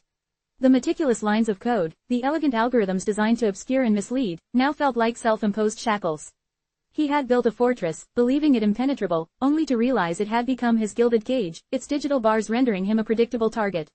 The paranoia, a constant companion, had sharpened into a visceral, gnawing fear. Thorne's silence was more deafening than any alarm, a void that swallowed Jake whole, leaving him adrift in a sea of his own making. He traced the digital breadcrumbs of his own creation, not with pride, but with a desperate, cold dread. Every keystroke, every encrypted transmission, now felt like a testament to his impending fall. The world outside remained blissfully unaware, captivated by the manufactured specter of Silas, a drama unfolding on a stage Jake had meticulously set, a stage that was now poised to become his own execution ground. The very act of crafting such a profound illusion had, in a cruel twist of fate, rendered him more tangible, more vulnerable to those who understood the craft of illusion itself. He had assumed Thorne's grand design was an impenetrable shield for his own anonymity, a diversion so potent it would render him invisible. He had been catastrophically wrong. The sheer complexity of the operation had, in fact, etched his presence into the very fabric of the digital world, a signature too intricate to erase, too damning to ignore. Miles away, ensconced in the opulent but sterile confines of his penthouse, Marcus felt a similar, chilling premonition. The carefully orchestrated chaos of Thorne's operation had provided a convenient smokescreen for Marcus's own ventures, a clandestine enterprise that thrived on the fringes of legality. But the escalating public discourse, the panicked pronouncements from government officials, the relentless hum of cybersecurity experts working overtime to contain the Silas threat, it all spoke of an impending crackdown. The digital ghost had become too real, too disruptive, and the powers that be were growing impatient. Marcus, the pragmatist, the survivor, recognized the signs. The carefully managed dance, the delicate ballet of misdirection and covert operations, was nearing its crescendo. The music was slowing, the spotlight was shifting, and the consequences of their collective actions were coalescing into an undeniable gravitational pull, drawing them towards an inevitable reckoning. He had always operated with a keen sense of self-preservation, a ruthless efficiency that had kept him one step ahead. But even his considerable foresight couldn't entirely banish the gnawing certainty that the jig was about to be up. Thorne's ambition, once a wellspring of opportunity, now felt like a ticking time bomb, and Marcus was perilously close to its blast radius. He had built an empire on the invisible currents of data, a network of influence and illicit trade that was as vast as it was vulnerable. The very success of Thorne's campaign had inadvertently heightened the scrutiny on the entire ecosystem of digital subterfuge, and Marcus knew, with a cold certainty that settled deep in his gut, that his own carefully constructed world was about to be laid bare. The fragmented message, a digital breadcrumb left on the digital wind, had offered Jake a glimmer of something more than pure dread. It spoke of shared burdens, of a fellowship forged in the fires of clandestine creation. The architect is not alone. There are others who understand the brushstrokes of such masterpieces. Collaboration breeds visibility. Isolation breeds capture. The words resonated with a terrifying truth. His isolation, once a source of strength, had become a vulnerability, a predictable path to capture. The mention of disillusioned colleagues had sent a jolt through him, a phantom echo of past betrayals and fractured alliances. Marcus. The name surfaced with an unwelcome familiarity, a phantom limb that still throbbed with the memory of their shared ambition and subsequent animosity. Marcus, the man who had taught him the darker arts of digital manipulation, the man whose betrayal had driven Jake deeper into the shadows. Could Marcus, too, be caught in Thorne's web? Could he also feel the tightening noose of discovery? The thought of an alliance, however fraught with peril, began to take root in the fertile ground of Jake's growing desperation. Marcus possessed a ruthlessness, a pragmatic cunning that Jake, in his meticulous isolation, might lack. If Marcus had also received a similar warning, if he also perceived the approaching reckoning, then perhaps, just perhaps, their mutual enemy could forge an unlikely, albeit temporary, alliance. It was a gamble of monumental proportions, a step into a moral and operational gray zone he had long sought to avoid, but the alternative, facing the relentless pursuit of Harding and Rostova alone, his digital sanctuary compromised, was a far more chilling prospect. The notion of collaborating with Marcus was akin to dancing with a venomous serpent, but the serpent might also hold the key to survival. The digital world, Jake knew, was a complex ecosystem. Thorne's grand scheme, designed to manipulate public perception and sow discord, had inadvertently created a ripple effect, a disturbance in the carefully maintained equilibrium of cyber operations. It had attracted the attention of those who dealt in such matters, not just law enforcement, but others who operated in the same shadowy digital alleys. The message was proof. It suggested that there were others, perhaps skilled individuals like himself, who had found themselves entangled in Thorne's intricate web, individuals who had perhaps glimpsed the same dangerous truths, felt the same chilling realization of exposure. These were not necessarily allies, they were potentially fellow prisoners, or perhaps even rivals who might see Jake's predicament as an opportunity. But the message also implied a possibility of collective action, a pooling of knowledge and resources that could provide a bulwark against the encroaching threat. Collaboration breeds visibility, it had warned, a stark counterpoint to his own self-imposed isolation, which was fast becoming a sentence of capture. He had to consider the nature of this potential collaboration. Was it a call to arms for a unified front against Thorne, or a subtle lure from the investigators designed to flesh out the architect of the Silas Phantom? The ambiguity was a constant, corrosive acid eating away at his resolve. Trust was a currency he had long ago devalued, his interactions with others purely transactional, driven by objective rather than connection. Yet, the message had planted a seed of doubt about the efficacy of his solitary existence. If others shared his predicament, could they, by pooling their unique skill sets, create a more robust defense? Could they, perhaps, even orchestrate a counter-maneuver, turning the tables on Thorne, or at least on the relentless pursuit of Harding and Rostova? The prospect of enlisting Marcus, a man whose pragmatism was matched only by his capacity for self-serving betrayal, was a terrifying one. Their history was a tangled mess of ambition, shared secrets, and ultimately, a bitter schism that had driven Jake into a life of clandestine operations. But Marcus possessed a unique understanding of the underbelly of the digital world, an almost predatory instinct for survival. If Thorne's machinations had also ensnared Marcus, if he too felt the tightening noose of discovery, then a shared grievance could be a powerful, if volatile, catalyst for a temporary truce. Marcus might possess avenues of escape or counterintelligence that Jake, in his isolated digital cocoon, had overlooked. He might have contacts or resources that could provide a much-needed buffer against the encroaching threat. But the risk of Marcus betraying him, of exploiting Jake's vulnerability for his own gain, was a chillingly plausible outcome. It was a high-stakes gamble, a dance with a devil he knew all too well. The world outside his digital sanctuary continued its oblivious churn, the media landscape a cacophony of sensationalized reports on the phantom operative known as Silas. Jake watched the escalating rhetoric, the calls for swift action against this nebulous threat, with a detached horror. It was a grim testament to his own success, and a chilling premonition of his impending doom. He was the invisible hand guiding the narrative, but the narrative, in its insatiable hunger, was now turning back on him, its tendrils reaching into the very shadows where he hid. The message had offered a fragile sliver of hope, a potential lifeline in the suffocating isolation that was slowly but surely leading to his capture. It had opened a door, a possibility of breaking free from the confines of his digital prison.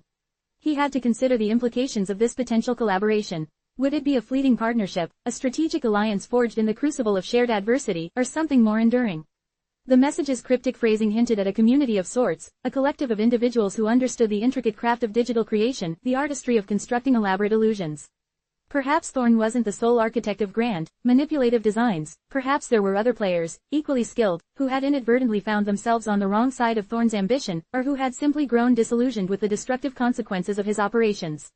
The thought of Marcus, a rival who intimately understood the same dark arts Jake wielded, surfaced with unnerving frequency. Marcus had always possessed a sharper edge, a more ruthless adaptability that had served as his key to survival in their cutthroat world. If Marcus was also feeling the squeeze from Thorne or the authorities, his inherent pragmatism might very well lead him to the same stark conclusion Jake had reached: isolation was a dead end. A collaboration with Marcus would be a tempestuous alliance, built upon a precarious foundation of mutual distrust and shared desperation. It would be a terrifying gamble, but then again, Jake's entire existence had, in essence, become a high-stakes gamble. He could picture Marcus's shrewd, calculating gaze, the easy smirk that invariably preceded a calculated betrayal. Yet, he also remembered their early days, the shared ambition, the nascent respect that had existed between them before Thorne's insidious influence had driven a wedge between their lives. Could that shared past offer a foundation, however fragile, for a temporary alliance? It was a long shot, a desperate maneuver born out of imminent peril, but the alternative, facing the unyielding determination of Harding and Rostova alone, his digital fortress breached and his identity compromised, presented a far bleaker, and more certain, path to ruin. The message had offered him a choice, a perilous turning point. Jake, standing at a desolate crossroads, found himself contemplating stepping through the unknown, towards an alliance that was as terrifying as it was potentially life-saving. The increasing complexity of his predicament demanded it. His carefully constructed world of digital shadows might, paradoxically, require him to step into the harsh glare of the real world, albeit in the company of others who understood the treacherous dance between creation and destruction, between illusion and consequence. The air in his secure facility grew thick with unspoken dread, the hum of the servers now a mournful dirge. The reckoning was not just approaching, it was already here, its shadow falling long and cold across his desperate sanctuary. 9. The breaking point. The digital tremors had begun subtly, a mere ripple in the usually placid surface of Marcus's meticulously cultivated anonymity. He'd felt it first in the unusual silence from certain offshore accounts, a sudden dearth of the usual encrypted chatter that confirmed the smooth operation of his various enterprises. Then came the anomalous spikes in network traffic, not the usual surge of illicit data, but something more targeted, more probing. It was the digital equivalent of a hunter's steady, unnerving breath held in anticipation of the kill. Marcus, ever the pragmatist, had initially dismissed it as residual noise from Thorne's increasingly flamboyant operations, a side effect of the public spectacle Thorne was orchestrating. But the unease persisted, a persistent static that began to override his usual calm. He found himself checking his internal security protocols with a frequency that bordered on obsessive, his fingers flying across holographic interfaces, tracing phantom footsteps in the vast digital labyrinth he commanded. The paranoia, a familiar specter he usually kept at bay with calculated detachment, began to assert itself, its icy tendrils creeping into the warm, opulent chambers of his penthouse. Then, the news broke not through a whisper in the digital ether, but through the jarring cacophony of the real world. Sirens, a symphony of impending doom, wailed through the city's arterial roads, their Doppler effect a chilling countdown. Marcus watched from his panoramic windows, the city lights blurring into streaks of crimson and blue, each flash a punctuation mark to his rapidly unraveling reality. The discreet news alerts that flashed across his private network spoke of coordinated raids, of federal marshals storming locations across the city, targeting known associates and front companies. The names that flickered on his screens were disturbingly familiar, the linchpins of his vast, shadowy network. Thorne's grand deception, the elaborate charade of Silas, had served its purpose as a smokescreen, but it had also cast a blindingly bright light on the entire ecosystem of digital subterfuge. Marcus had always operated on the periphery, a ghost in the machine, but Thorne's overt actions had drawn the attention of forces that operated beyond the usual digital blind spots. The operation was not a scalpel, it was a sledgehammer. Federal agents, clad in tactical gear that spoke of no-nonsense efficiency, breached the fortified entrances of Marcus's key holdings. The meticulous planning, the years of building an empire on the invisible currents of data, had been undone with a brutal, overwhelming show of force. Marcus saw his carefully constructed world begin to fracture, each reported arrest, each seized server, a piece of his empire crumbling to dust. His network, once a seamless web of influence and illicit trade, was being systematically dismantled, the threads snipped one by one. The silence from his operatives, the sudden void where there had been constant, encrypted communication, was more damning than any accusation. They were caught, scattered like digital dust motes in the gale force wind of the federal crackdown. He paced his opulent living room, the expensive Persian rug cool beneath his bare feet, a stark contrast to the heat coiling in his gut. The message from Jake, the cryptic words about isolation breeding capture, now echoed with a chilling prescience. Jake, caught in his own meticulously crafted digital cage, had perhaps seen this coming, or worse, had inadvertently paved the way.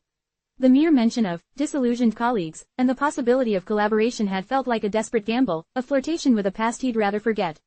But now, staring at the unfolding chaos on his screens, at the undeniable evidence of his empire's collapse, Jake's offered lifeline, however tenuous, seemed less like a dangerous proposition and more like a desperate, last-ditch effort for survival. Marcus had always prided himself on his ability to adapt, to shed skins and reinvent himself, but this was different. This was a direct assault, a frontal lobotomy of his entire operation. The initial reports detailed the seizure of vast quantities of encrypted data, financial records, and communication logs. It was clear the authorities hadn't just stumbled upon his activities, they had been meticulously building a case, likely for months, perhaps even years. Thorne's public spectacle had, in a twisted irony, provided the perfect cover for the underlying investigative work. While the world was distracted by the phantom of Silas, the real architects of digital malfeasance were being systematically catalogued and cornered. Marcus remembered the early days, the thrill of the forbidden, the intoxicating power of manipulating information at will. He'd built his empire on the premise that he was untouchable, a digital phantom himself, operating in the invisible currents of the internet, far removed from the clumsy reach of terrestrial law enforcement. But the Silas operation had changed the game. It had elevated the stakes, drawn a level of scrutiny that had previously been unthinkable.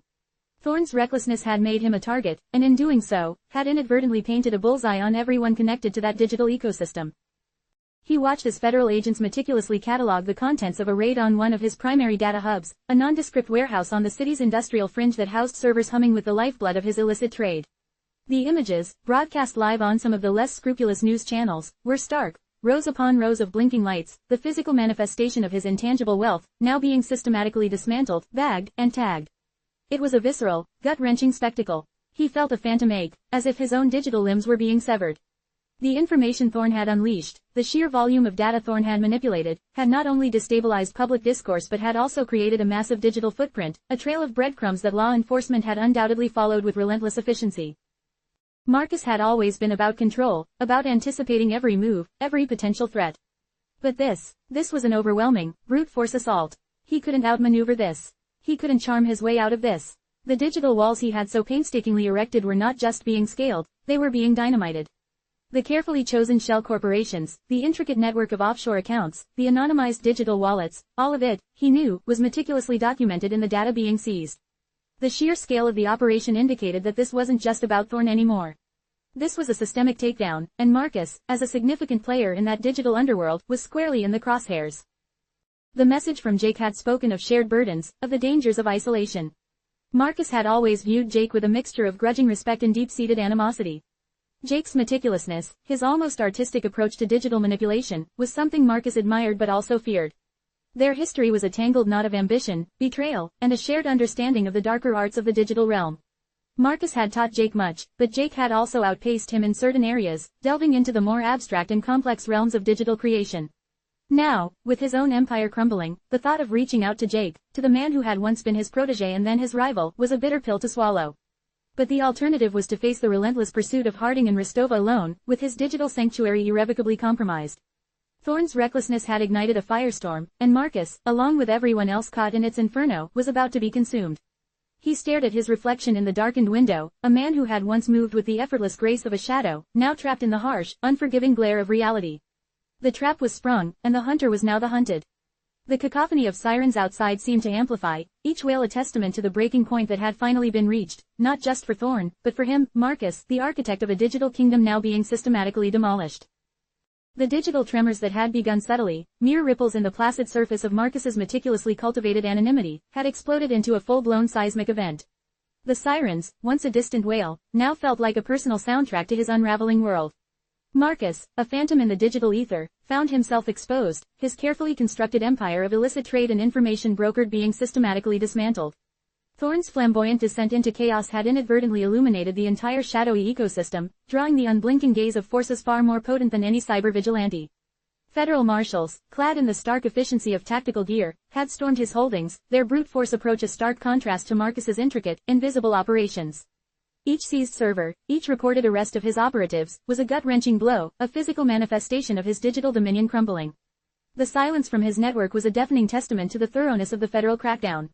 This wasn't a subtle probe, it was an all-out assault, dynamiting the very foundations of his carefully constructed anonymity. He was no longer the ghost in the machine, he was the hunted, caught in a trap sprung by Thorne's recklessness, a recklessness that had inadvertently painted a bullseye on his back. The isolation he had always embraced, the solitude that had bred his strategic brilliance, now felt like the very instrument of his downfall. The message from Jake, cryptic and laced with a desperate prescience, echoed in Marcus's mind. Isolation breeds capture, Jake had warned, and now Marcus understood the chilling truth behind those words. Jake, a prodigy in the digital arts, had operated within his own meticulously crafted digital cage, and perhaps, just perhaps, he had seen this coming. Or worse, he had inadvertently become the unwitting architect of this very downfall. The mere suggestion of Jake's involvement, the notion of reaching out to a protege who had evolved into a rival, had initially been a bitter pill for Marcus to swallow. But now, as the pieces of his empire were being systematically catalogued and seized, Jake's offered lifeline, however tenuous, seemed less like a dangerous proposition and more like a desperate gamble for survival. The history between them was a tangled knot of ambition, shared knowledge of the darker arts of the digital realm, and a volatile mix of admiration and animosity. Marcus had been Jake's mentor, but Jake had also surpassed him in certain esoteric domains, his creations bordering on the abstract, the truly alien. Now, facing the relentless pursuit of Harding and Rostova, Marcus felt the icy grip of necessity tightening around his resolve. He couldn't outmaneuver this. He couldn't charm his way out of this. His digital sanctuary, once impregnable, was irrevocably compromised. Thorne's recklessness had ignited a firestorm, and Marcus, along with everyone else caught in its inferno, was about to be consumed. He watched his reflection in the darkened window, a shadow no longer capable of effortless grace, trapped in the unforgiving glare of reality. The trap was sprung. Meanwhile, within the sterile, unforgiving corridors of the Metropolitan Police Department, the fallout from the federal raids was just beginning to crystallize, and the spotlight, with unnerving precision, was beginning to narrow. Jake, the celebrated digital forensics expert, the man who had prided himself on his ability to navigate the murkiest digital depths and emerge with the unvarnished truth, found himself caught in a maelstrom of suspicion. The meticulously constructed facade of his incorruptibility was cracking, not with a dramatic explosion, but with the insidious quiet of a slow leak.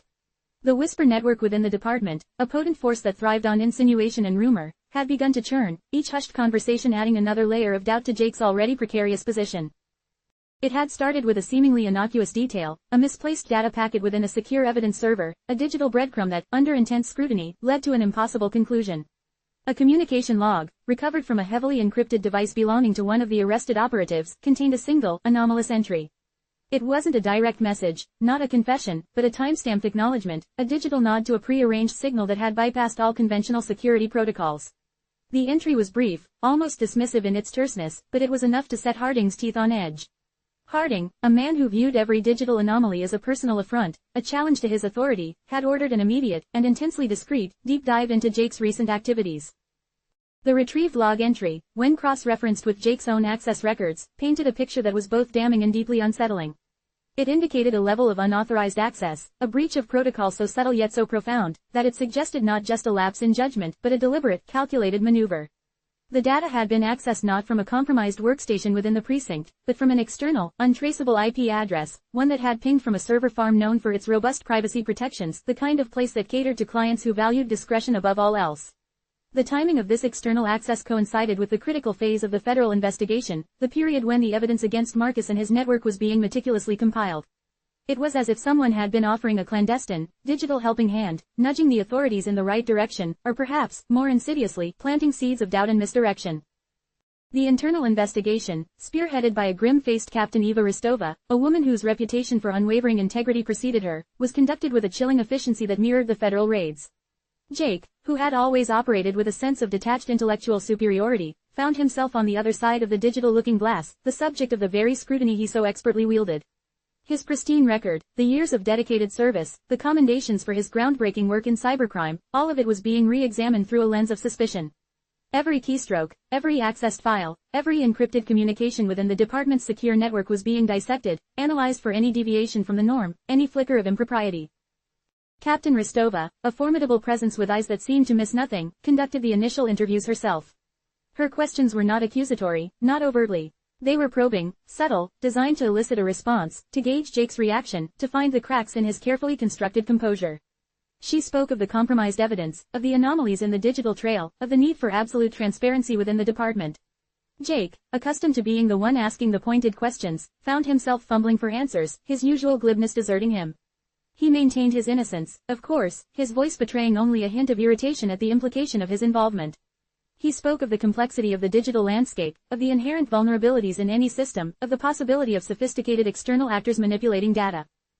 But Ristova's gaze remained steady, unwavering. She presented him with a single, digitally signed document, a piece of evidence meticulously extracted from the recovered operative's device.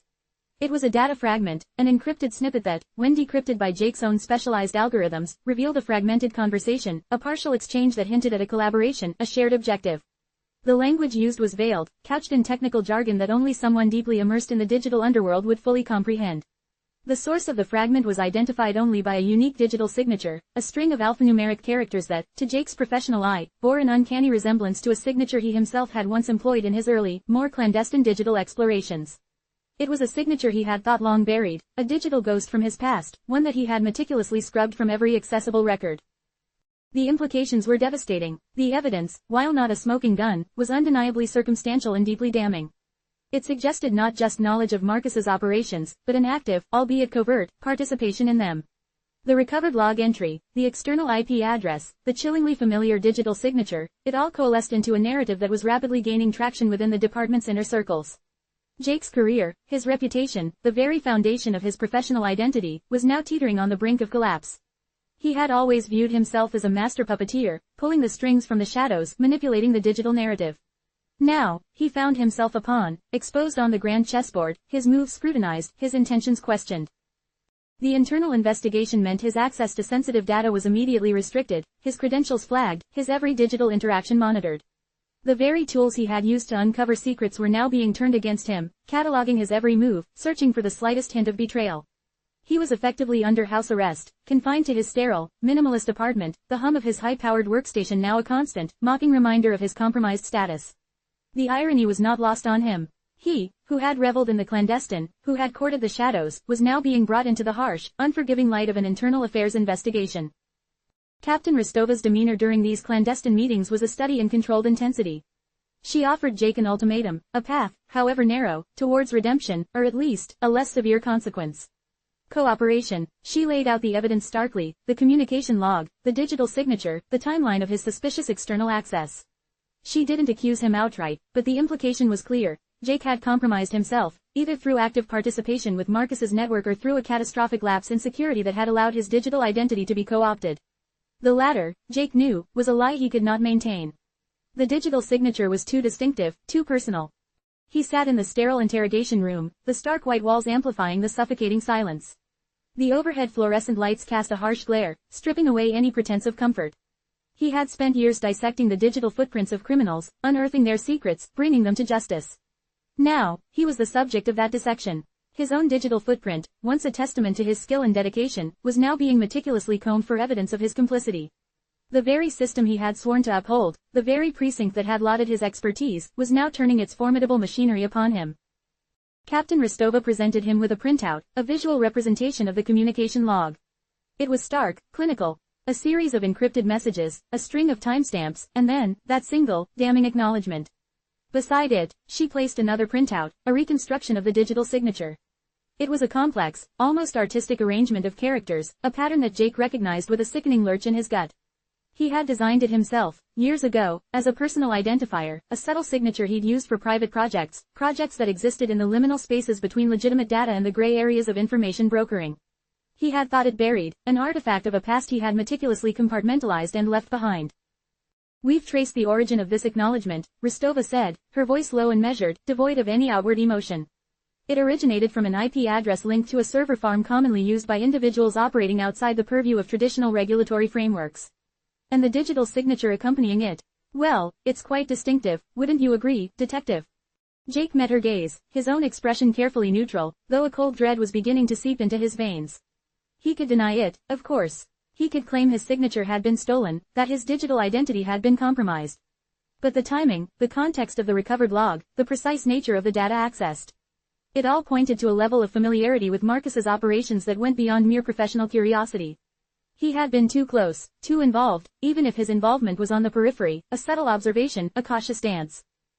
The internal investigation was a suffocating experience. He found himself scrutinized by colleagues who had once respected him, their gazes now tinged with suspicion.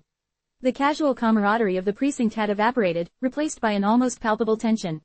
Every averted glance, every hushed conversation that ceased when he entered a room, was a testament to the damage being done.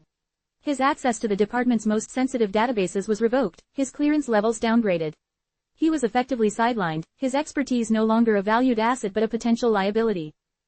Captain Rostova, during a subsequent, more pointed session, laid out the inescapable conclusion.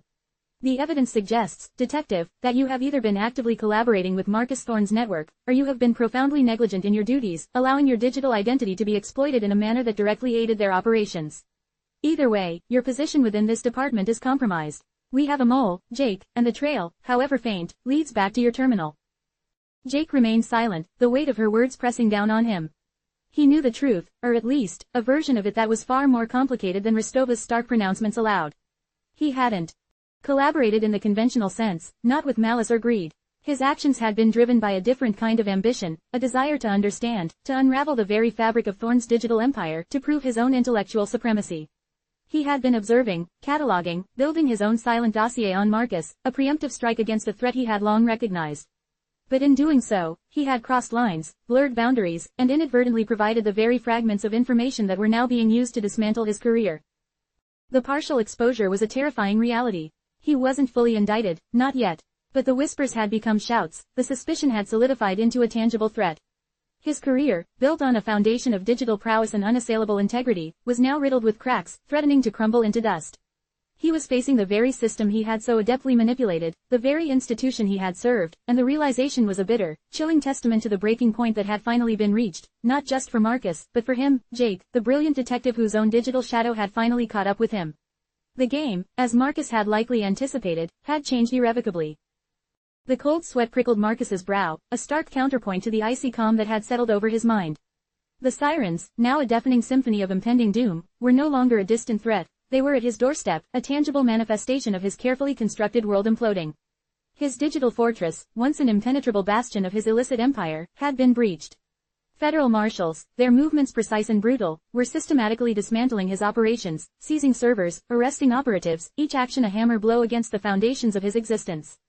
The silence from his network was the loudest confirmation of his downfall, a digital tombstone marking the death of his anonymity. Thorne's reckless blaze had illuminated his entire shadowy domain, drawing the unblinking, unforgiving glare of the law. He was no longer the phantom in the machine, he was the hunted, trapped in a snare sprung by another's folly, a folly that had inadvertently painted a bullseye on his back. The isolation he had cultivated, the solitude that had fueled his strategic brilliance, now felt like the very instrument of his capture. Jake's chilling prophecy, isolation breeds capture, reverberated in his thoughts. Jake, his prodigy, had perhaps foreseen this, or worse, had become the unwitting catalyst. The suggestion of reaching out to Jake, a man who had evolved from protege to rival, had been a bitter draught. But now, as the last vestiges of his empire were being methodically catalogued and confiscated, Jake's offer of a lifeline, however precarious, was no longer a dangerous proposition but a desperate gamble for survival. Their history was a tangled tapestry of shared ambition, intimate knowledge of the digital underworld, and a volatile blend of admiration and animosity. Marcus had been Jake's mentor, but Jake, in his esoteric brilliance, had carved out his own territories, his creations bordering on the alien. Now, facing the relentless pursuit of Harding and Rostova, Marcus felt the icy grip of necessity tightening around his resolve. He couldn't outmaneuver this. He couldn't charm his way out of this. His digital sanctuary was irrevocably compromised. Thorne's recklessness had ignited a conflagration, and Marcus, along with all those caught in its fiery embrace, was about to be consumed. He saw his reflection in the darkened pane of the window, a man no longer capable of effortless grace, ensnared in the unforgiving glare of reality. The trap had sprung. The sterile, unforgiving corridors of the Metropolitan Police Department buzzed with a different kind of fallout. The federal raids had cast a long, scrutinizing shadow, and that shadow, with unnerving precision, was beginning to converge on Jake.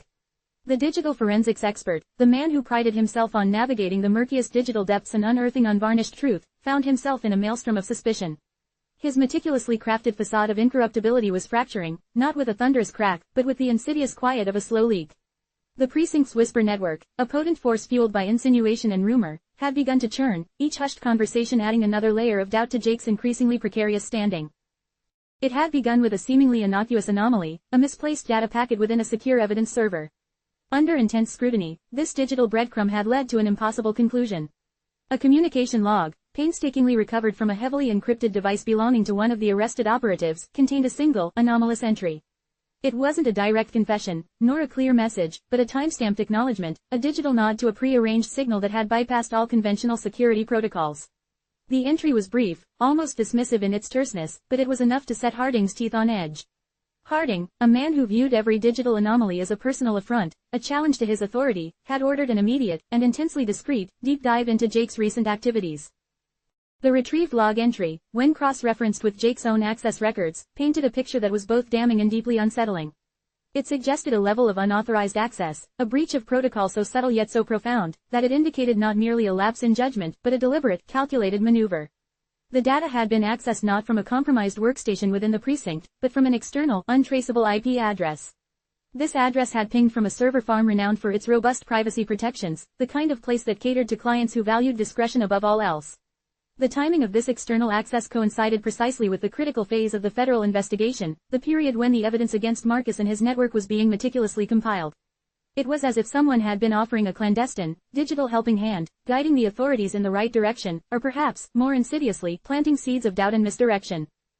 The internal investigation, spearheaded by a grim-faced Captain Eva Ristova, a woman whose reputation for unwavering integrity preceded her, was conducted with a chilling efficiency that mirrored the federal raids. Jake, accustomed to operating with a detached intellectual superiority, found himself on the other side of the digital looking glass, the subject of the very scrutiny he so expertly wielded. His pristine record, the years of dedicated service, the commendations for his groundbreaking work in cybercrime, all of it was being re-examined through a lens of suspicion. Every keystroke, every accessed file, every encrypted communication within the department's secure network was being dissected, analyzed for any deviation from the norm, any flicker of impropriety. Captain Ristova, a formidable presence with eyes that seemed to miss nothing, conducted the initial interviews herself. Her questions were not overtly accusatory. They were probing, subtle, designed to elicit a response, to gauge Jake's reaction, to find the cracks in his carefully constructed composure. She spoke of the compromised evidence, of the anomalies in the digital trail, of the absolute necessity for transparency within the department. Jake, accustomed to being the one asking the pointed questions, found himself fumbling for answers, his usual glibness deserting him. He maintained his innocence, of course, his voice betraying only a hint of irritation at the implication of his involvement. He spoke of the inherent complexities of the digital landscape, of the vulnerabilities present in any system, of the possibility of sophisticated external actors manipulating data. But Ristova's gaze remained steady, unwavering. She presented him with a single, digitally signed document, a piece of evidence meticulously extracted from the recovered operative's device. It was a data fragment, an encrypted snippet that, when decrypted by Jake's own specialized algorithms, revealed a fragmented conversation, a partial exchange that hinted at a collaboration, a shared objective. The language used was veiled, couched in technical jargon that only someone deeply immersed in the digital underworld would fully comprehend. The source of the fragment was identified only by a unique digital signature, a string of alphanumeric characters that, to Jake's professional eye, bore an uncanny resemblance to a signature he himself had once employed in his early, more clandestine digital explorations. It was a signature he had thought long buried, a digital ghost from his past, one that he had meticulously scrubbed from every accessible record. The implications were devastating. The evidence, while not a smoking gun, was undeniably circumstantial and deeply damning. It suggested not just knowledge of Marcus's operations, but an active, albeit covert, participation in them. The recovered log entry, the external IP address, the chillingly familiar digital signature, it all coalesced into a narrative that was rapidly gaining traction within the department's inner circles. Jake's career, his reputation, the very foundation of his professional identity, was now teetering on the brink of collapse. He had always viewed himself as a master puppeteer, pulling the strings from the shadows, manipulating the digital narrative. Now, he found himself a pawn, exposed on the grand chessboard, his moves scrutinized, his intentions questioned. The internal investigation meant his access to sensitive data was immediately restricted, his credentials flagged, his every digital interaction monitored. The very tools he had used to uncover secrets were now being turned against him, cataloging his every move, searching for the slightest hint of betrayal. He was effectively under house arrest, confined to his sterile, minimalist apartment, the hum of his high-powered workstation now a constant, mocking reminder of his compromised status. The irony was not lost on him. He, who had reveled in the clandestine, who had courted the shadows, was now being brought into the harsh, unforgiving light of an internal affairs investigation. Captain Ristova's demeanor during these clandestine meetings was a study in controlled intensity. She offered Jake an ultimatum, a path, however narrow, towards redemption, or at least, a less severe consequence. Cooperation. She laid out the evidence starkly, the communication log, the digital signature, the timeline of his suspicious external access. She didn't accuse him outright, but the implication was clear. Jake had compromised himself, either through active participation with Marcus's network or through a catastrophic lapse in security that had allowed his digital identity to be co-opted. The latter, Jake knew, was a lie he could not maintain. The digital signature was too distinctive, too personal. He sat in the sterile interrogation room, the stark white walls amplifying the suffocating silence. The overhead fluorescent lights cast a harsh glare, stripping away any pretense of comfort. He had spent years dissecting the digital footprints of criminals, unearthing their secrets, bringing them to justice. Now, he was the subject of that dissection. His own digital footprint, once a testament to his skill and dedication, was now being meticulously combed for evidence of his complicity. The very system he had sworn to uphold, the very precinct that had lauded his expertise, was now turning its formidable machinery upon him. Captain Rostova presented him with a printout, a visual representation of the communication log. It was stark, clinical. A series of encrypted messages, a string of timestamps, and then, that single, damning acknowledgement. Beside it, she placed another printout, a reconstruction of the digital signature. It was a complex, almost artistic arrangement of characters, a pattern that Jake recognized with a sickening lurch in his gut. He had designed it himself, years ago, as a personal identifier, a subtle signature he'd used for private projects that existed in the liminal spaces between legitimate data and the gray areas of information brokering. He had thought it buried, an artifact of a past he had meticulously compartmentalized and left behind. "We've traced the origin of this acknowledgement," Rostova said, her voice low and measured, devoid of any outward emotion. "It originated from an IP address linked to a server farm commonly used by individuals operating outside the purview of traditional regulatory frameworks. And the digital signature accompanying it. Well, it's quite distinctive, wouldn't you agree, detective?" Jake met her gaze, his own expression carefully neutral, though a cold dread was beginning to seep into his veins. He could deny it, of course. He could claim his signature had been stolen, that his digital identity had been compromised. But the timing, the context of the recovered log, the precise nature of the data accessed. It all pointed to a level of familiarity with Marcus's operations that went beyond mere professional curiosity. He had been too close, too involved, even if his involvement was on the periphery, a subtle observation, a cautious dance. The internal investigation was a suffocating experience. He found himself scrutinized by colleagues who had once respected him, their gazes now tinged with suspicion. The casual camaraderie of the precinct had evaporated, replaced by an almost palpable tension. Every averted glance, every hushed conversation that ceased when he entered a room, was a testament to the damage being done. His access to the department's most sensitive databases was revoked, his clearance levels downgraded. He was effectively sidelined, his expertise no longer a valued asset but a potential liability. Captain Rostova, during a subsequent, more pointed session, laid out the inescapable conclusion. "The evidence suggests, detective, that you have either been actively collaborating with Marcus Thorne's network, or you have been profoundly negligent in your duties, allowing your digital identity to be exploited in a manner that directly aided their operations. Either way, your position within this department is compromised. We have a mole, Jake, and the trail, however faint, leads back to your terminal." Jake remained silent, the weight of her words pressing down on him. He knew the truth, or at least, a version of it that was far more complicated than Rostova's stark pronouncements allowed. He hadn't collaborated in the conventional sense, not with malice or greed. His actions had been driven by a different kind of ambition, a desire to understand, to unravel the very fabric of Thorne's digital empire, to prove his own intellectual supremacy. He had been observing, cataloging, building his own silent dossier on Marcus, a preemptive strike against a threat he had long recognized. But in doing so, he had crossed lines, blurred boundaries, and inadvertently provided the very fragments of information that were now being used to dismantle his career. The partial exposure was a terrifying reality. He wasn't fully indicted, not yet. But the whispers had become shouts, the suspicion had solidified into a tangible threat. His career, built on a foundation of digital prowess and unassailable integrity, was now riddled with cracks, threatening to crumble into dust. He was facing the very system he had so adeptly manipulated, the very institution he had served, and the realization was a bitter, chilling testament to the breaking point that had finally been reached, not just for Marcus, but for him, Jake, the brilliant detective whose own digital shadow had finally caught up with him. The game, as Marcus had likely anticipated, had changed irrevocably.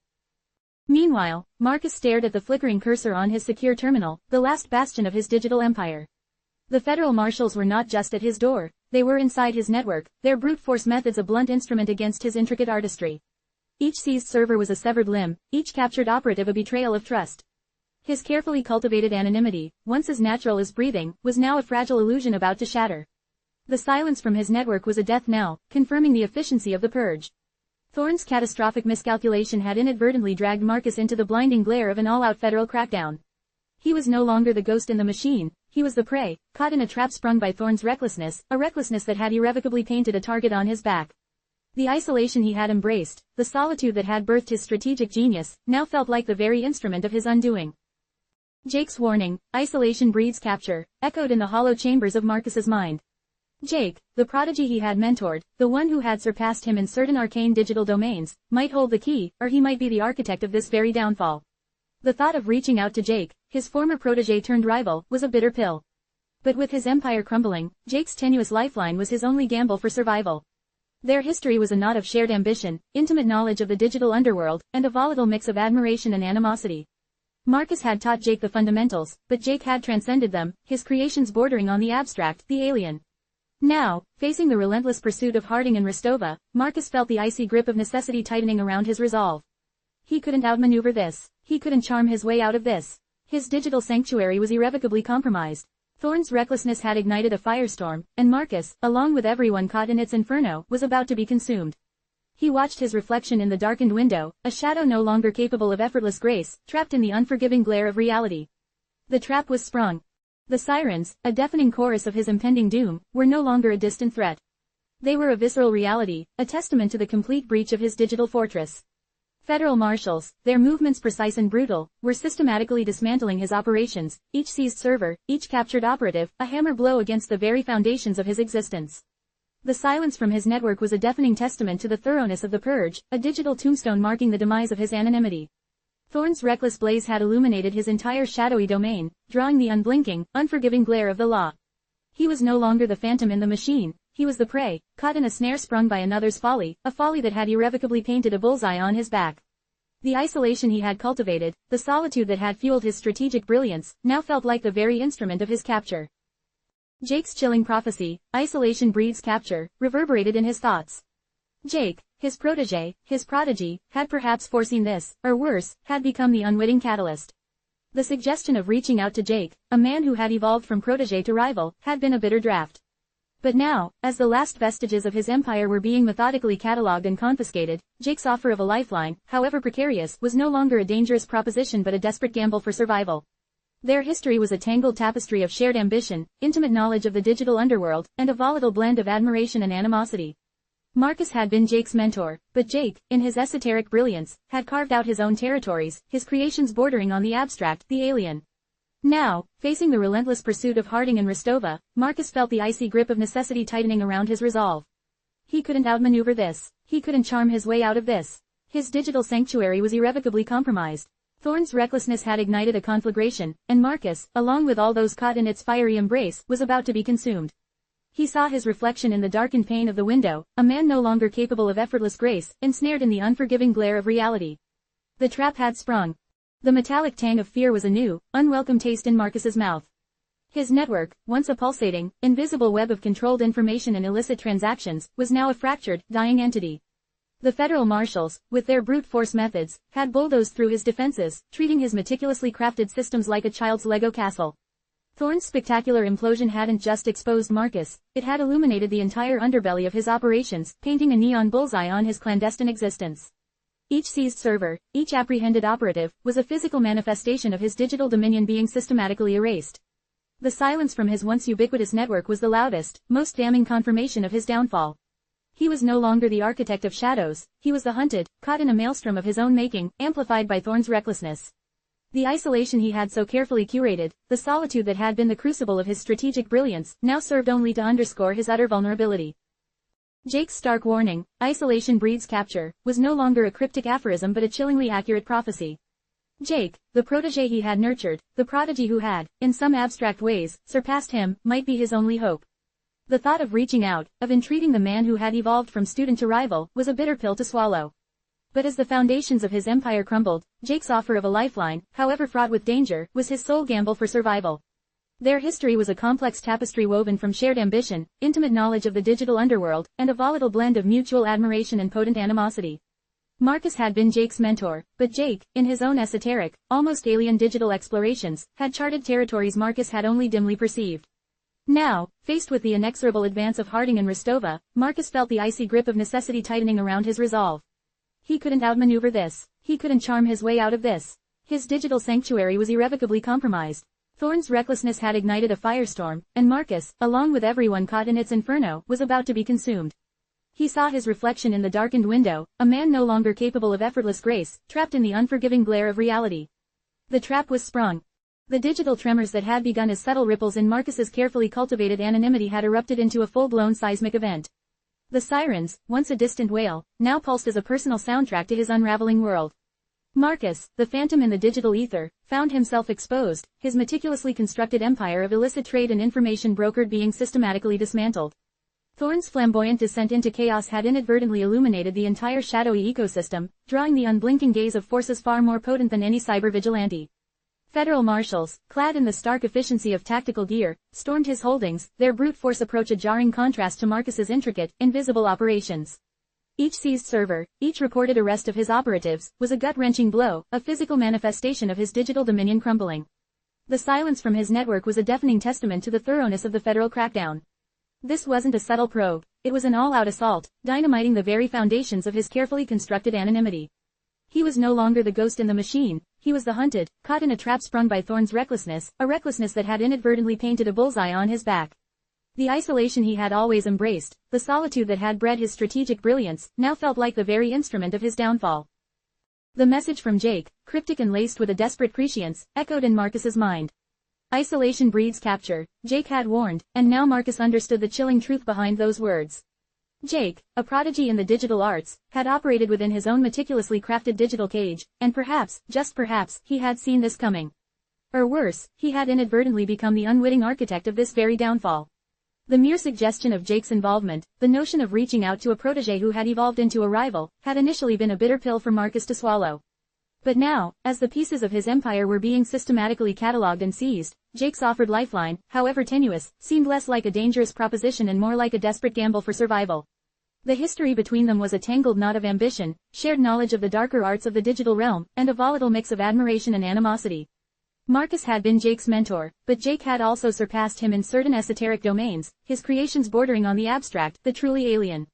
Now, facing the relentless pursuit of Harding and Rostova, Marcus felt the icy grip of necessity tightening around his resolve.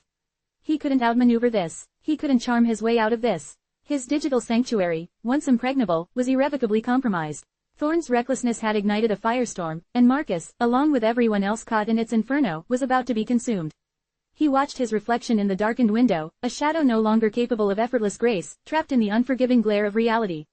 The trap was sprung. The sterile white walls of the interrogation room seemed to press in on Marcus, a stark contrast to the fluid, limitless expanse of the digital world he once commanded. The hum of the air conditioning was a dull throb against the amplified pounding of his own heart. Federal marshals, their faces impassive, their movements economical, had systematically dismantled his operation, piece by digital piece. Thorne's spectacular, catastrophic meltdown had been the spark that ignited the inferno, and Marcus, caught in the ensuing conflagration, found himself stripped bare. The ghost in the machine was now a very visible, very vulnerable man, cornered. His carefully curated anonymity, once his greatest weapon, had become his most damning liability. Captain Eva Rostova, her presence a palpable force in the confined space, leaned forward, her eyes, sharp and unyielding, fixed on him. Beside her, Agent Harding, his face set in a mask of grim satisfaction, held a data tablet, its screen displaying a cascade of incriminating evidence. The details were stark, brutal: seized servers, intercepted communications, arrested operatives. Each point was a nail driven into the coffin of Marcus's empire. Mr. Vance, Rostova began, her voice smooth but laced with an unmistakable steel, your former associate, Mr. Thorne, proved to be an inconvenience. His spectacular downfall, however, has been rather illuminating for us. She gestured to the tablet. It seems his recklessness, unfortunately for you, cast a very wide net. Marcus remained silent, his gaze fixed on a point beyond Rostova's shoulder, a practiced neutrality masking the storm raging within. He had anticipated a reckoning, of course. He had always operated with the understanding that exposure was a constant, lurking threat. But the sheer speed and ruthlessness of this federal crackdown were staggering. Thorne's ill-conceived actions had inadvertently provided the authorities with a roadmap, a detailed blueprint of Marcus's intricate operations, a roadmap he had believed was as invisible as starlight. We found your digital signature, Mr. Vance, Harding interjected, his tone devoid of any hint of accusation, yet heavy with implication. Tied to several key nodes within Thorne's network. Encrypted communications, transaction logs. It's all there. Your digital ghost has finally materialized. The mention of his digital signature sent a jolt through Marcus. He had always employed unique, almost artistic identifiers, a personal flourish he believed was too obscure to ever be traced. He had been wrong, terribly wrong. The pride he had taken in his subtle, almost invisible mark was now a source of profound dread. This wasn't just about Thorne's network anymore, it was about Marcus Vance, the architect of that network, the man who had operated from the shadows for so long.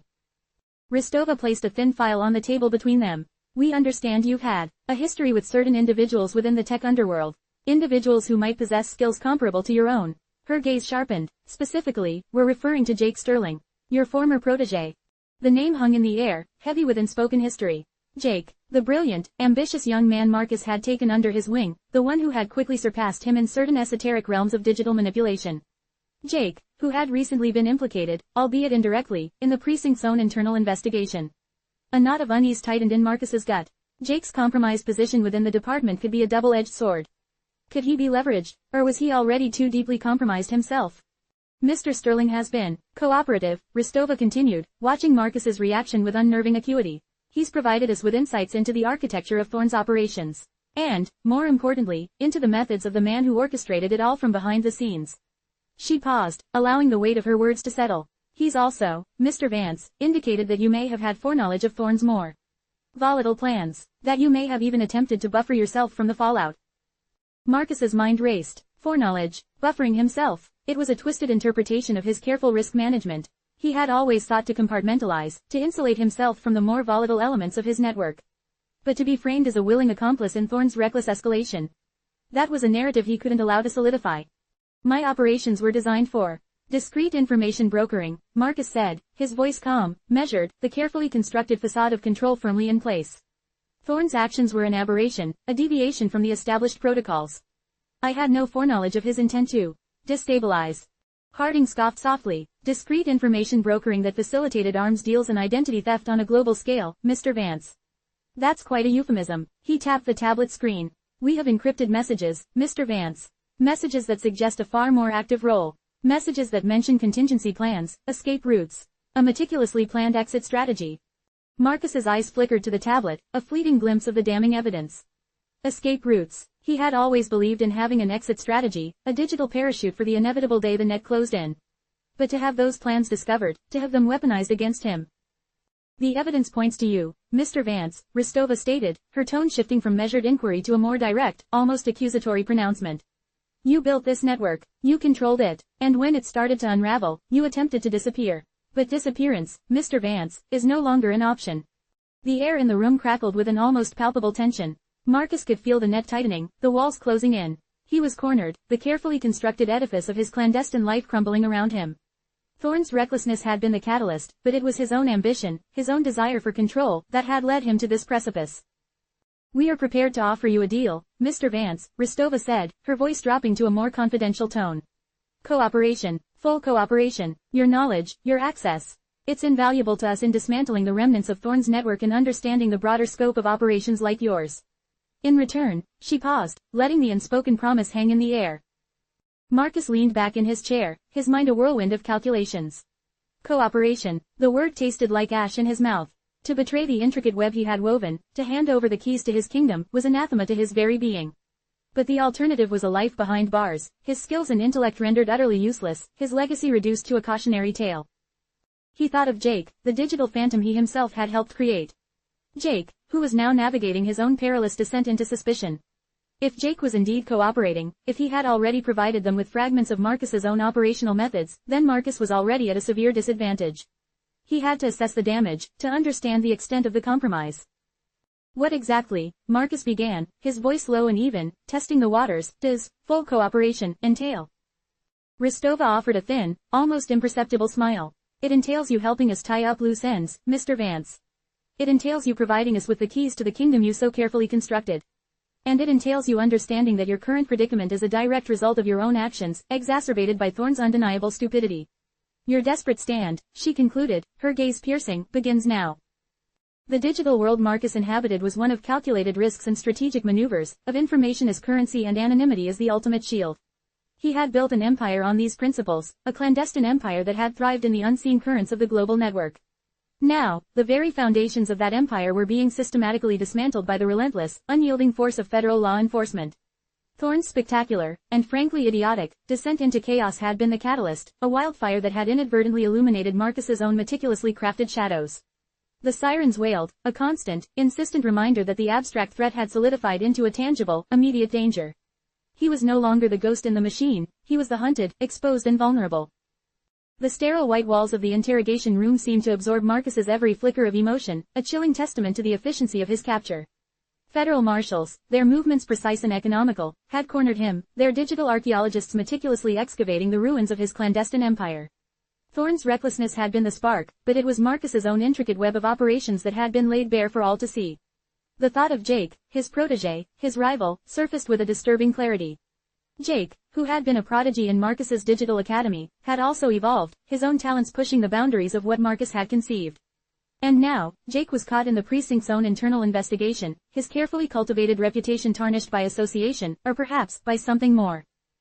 Captain Eva Rostova, a woman whose reputation for unblinking integrity preceded her, sat across from Marcus, her posture relaxed yet radiating an almost predatory stillness. Agent Harding, her loyal, bulldog-like subordinate, held a data tablet, its screen a silent testament to Marcus's unraveling. Encrypted messages, transaction logs, intercepted communications, the digital breadcrumbs Thorne had inadvertently left behind had led them straight to Marcus's meticulously guarded door. Mr. Vance, Rostova began, her voice a low, even tone that belied the gravity of the situation, we appreciate you coming in to assist us with our inquiries. She offered a faint smile that didn't reach her eyes. Mr. Thorne's indiscretions have unfortunately brought us to your doorstep. Marcus met her gaze, his own expression carefully neutral. He had prepared for this day, or at least, he had considered it a theoretical probability. But the reality was far more visceral, far more absolute. His digital sanctuary, once a source of power and control, was now a prison. Thorne was an anomaly, Marcus stated, his voice steady. His methods were unsanctioned. My involvement was purely advisory, limited to the management of his information flow, not his operational execution. It was a carefully worded truth, a sliver of reality designed to deflect the full force of the accusation. Harding leaned forward, tapping the tablet. Advisory, Mr. Vance, this particular communication suggests something more. An encrypted directive, originating from an IP address we've traced back to your private server. A directive concerning asset relocation, and the erasure of digital footprints in the event of an unforeseen operational breach. Marcus felt a cold dread seep into his bones. Asset relocation, erasure. These were standard protocols for any high-level operator, contingency plans designed to safeguard against discovery. But to have these plans so meticulously documented, so directly linked to him. Your digital signature, Rostova interjected, her gaze unwavering, is all over this. A signature that, according to our internal sources, is quite unique. Almost artistic. She paused, letting the implication hang in the air. A signature, Mr. Vance, that matches one previously utilized by an individual currently under intense scrutiny within the Metropolitan Police Department. A Mr. Jake Sterling. The mention of Jake's name sent a ripple of unease through Marcus. Jake, his former protégé, now a suspect in an internal affairs investigation. Had Jake's compromised position made him a target for leverage, or had he, in his own complex way, been an unwitting informant? The thought was deeply unsettling. Marcus had always prided himself on his ability to anticipate every angle, every possible countermove. But Jake's trajectory, his descent from rising star to potential pariah, was an unpredictable variable. The digital evidence suggests a far more active role, Mr. Vance, Harding pressed on, his tone hardening. It suggests you were not merely an advisor, but the architect. The planner. The one pulling the strings from the shadows while Thorne played the fool in the spotlight. Marcus remained silent, his mind working furiously, assessing the damage, calculating the odds. Thorne's recklessness had been the catalyst, but Marcus's own meticulous planning, his own ambition, had laid the groundwork for this moment. He had built an empire of information, a fortress of anonymity, and now, it was being systematically dismantled. The sirens, no longer a distant threat, were a deafening symphony of his imminent downfall. We know about your contingency plans, Mr. Vance, Rostova said, her voice dropping to a more confidential tone. The escape routes, the offshore accounts, the burner phones. We've been tracking them, and we know that when Thorne's operation imploded, you attempted to enact them. She leaned forward, her eyes locking with his. But this is not a game of digital hide-and-seek anymore, Mr. Vance. This is a matter of national security. And your desperate stand, as you might call it, ends here. The weight of her words settled heavily upon him. He was cornered, his carefully constructed world reduced to a series of cold, hard facts displayed on a tablet. His anonymity, his greatest asset, had become his undoing. He had always operated on the periphery, a shadow orchestrating events. Now, the light had been shone upon him, and he was exposed, vulnerable, facing the full, unyielding force of the law. He thought of Jake, the protégé who had become a rival, and a grim realization dawned. The game had irrevocably changed, and his carefully crafted escape routes were leading him not to freedom, but to a very different kind of reckoning. The crackle of static from the marshals' radios was a constant, grating reminder of Marcus's predicament. His sanctuary, the secure terminal that had served as the nerve center of his empire, now felt like a cage. The federal marshals, their movements a symphony of controlled aggression, were systematically dismantling his operations. Thorne's spectacular implosion, a catastrophic miscalculation on his part, had inadvertently become the spark that ignited Marcus's own downfall. The sirens, a relentless cacophony, underscored the brutal efficiency of the federal crackdown. His carefully cultivated anonymity, once his greatest weapon, had been shattered, replaced by the stark, unforgiving glare of exposure. He watched as a marshal, his face impassive, disconnected a server bank, the whirring fans falling silent with a sickening finality. Each such action was a severing, a physical manifestation of his digital dominion being systematically erased. The silence that followed was more deafening than any alarm. It was the sound of his empire crumbling, the silence of captured operatives, of compromised data, of a network that had suddenly, irrevocably, gone dark. Thorne's recklessness had not just been a personal catastrophe for Thorne, it had been a strategic unraveling for Marcus, a domino effect that had led directly to this moment. Captain Eva Ristova, her presence commanding the sterile interrogation room, steepled her fingers, her gaze fixed on Marcus. Beside her, Agent Harding, a man whose very stillness exuded menace, held a data tablet, its screen displaying a damning cascade of evidence. Marcus knew the contents of that tablet intimately. He had orchestrated them, curated them, all while believing he was operating in an impenetrable sphere of digital invisibility. Mr. Vance, Ristova began, her voice smooth, almost conversational, yet laced with an undeniable edge of authority. We appreciate your cooperation during this transition. She gestured subtly towards the tablet. Your associate, Mr. Thorne, proved to be a rather enthusiastic, albeit undisciplined, element. His actions, however, have provided us with a unique opportunity to gain a comprehensive understanding of your business model. Marcus met her gaze, his own expression carefully schooled into one of detached professionalism. He had spent years building his empire, meticulously crafting his persona, and cultivating an almost supernatural level of discretion. Thorne's flamboyance had been a constant irritant, a loose cannon that Marcus had tried, and ultimately failed, to contain. Now, Thorne's explosion had collateral damage, and Marcus was at the epicenter. My operations were strictly informational, Marcus stated, his voice low and even. Thorne's activities deviated significantly from established protocols. I had no direct oversight of his more volatile undertakings. It was a carefully constructed narrative, a truth carefully sculpted to deflect the full weight of the accusations. Harding leaned forward, tapping the tablet. Informational, Mr. Vance. This encrypted communication, originating from your private server, directly referencing contingency protocols and asset relocation in the event of an operational breach. That suggests a level of involvement that extends far beyond simple advisory capacity. The mention of contingency protocols sent a cold shiver down Marcus's spine. He had always believed in having an exit strategy, a digital parachute for the inevitable day the net closed in. But to have those plans discovered, to have them weaponized against him.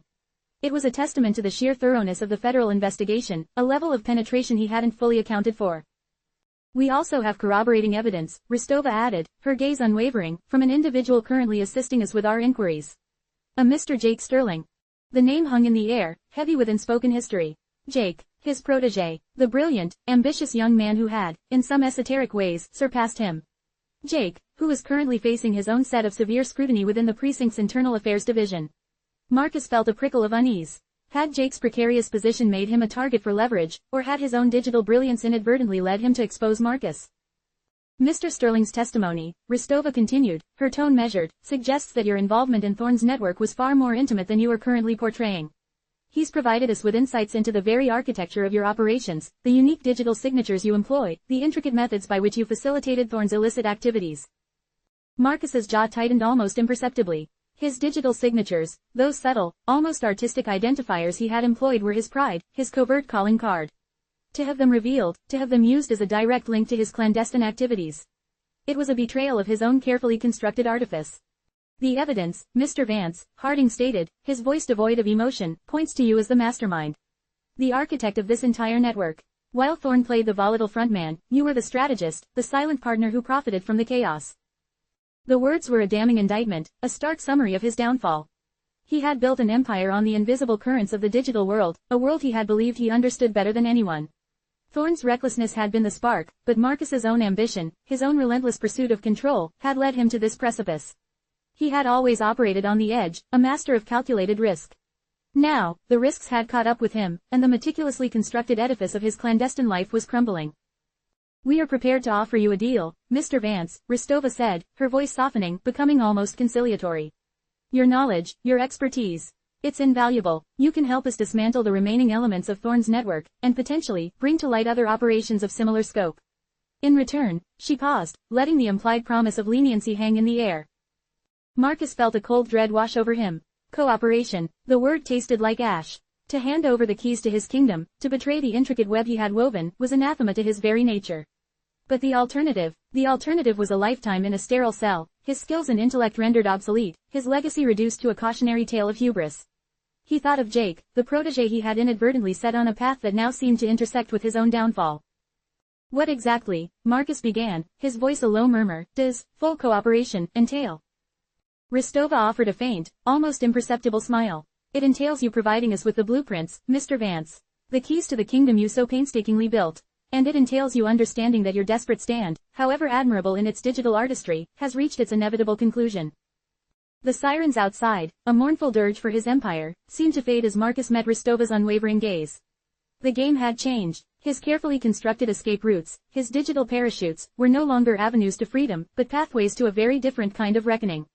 The breaking point had arrived, not with a bang, but with the cold, clinical dissection of his digital life. The air in the precinct's interrogation room, already thick with unspoken accusations, grew heavy with a new kind of tension. Marcus Vance, stripped of his digital fortress and facing the unblinking gaze of federal authorities, felt the carefully constructed walls of his composure begin to crumble. Captain Eva Ristova, her presence a formidable calm in the storm, had laid bare the extent of his exposure. Each piece of evidence presented a calculated blow against his carefully guarded anonymity. Agent Harding, his face a study in grim satisfaction, stood by like a sentinel, the data tablet in his hands a glowing testament to Marcus's downfall.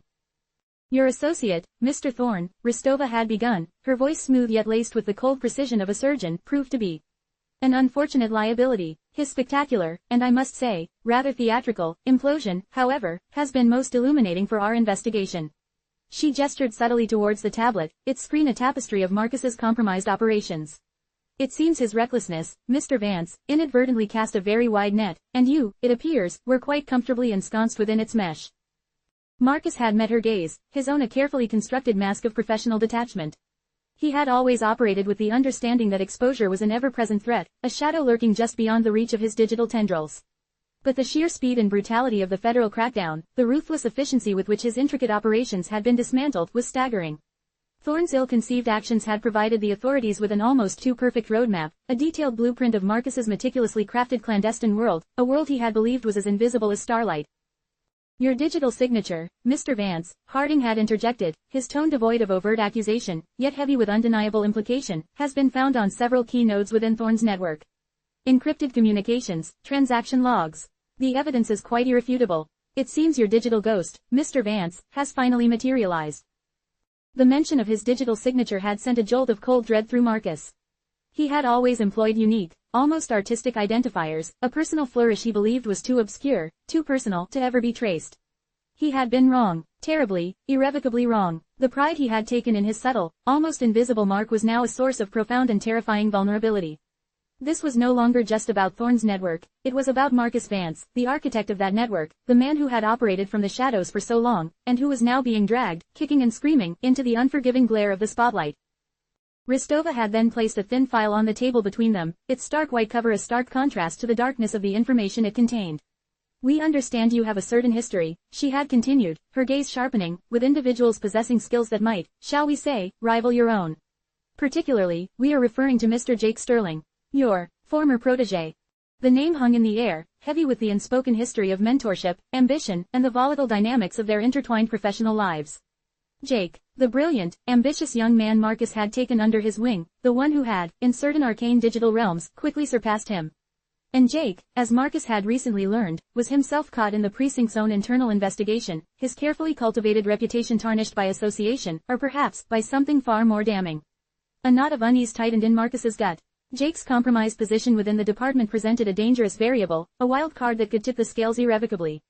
Could Jake be leveraged, or had his own digital brilliance inadvertently led him to expose Marcus's meticulously crafted empire? Mr. Sterling has been cooperative, Ristova had stated, her unnerving acuity evident as she watched Marcus's reaction.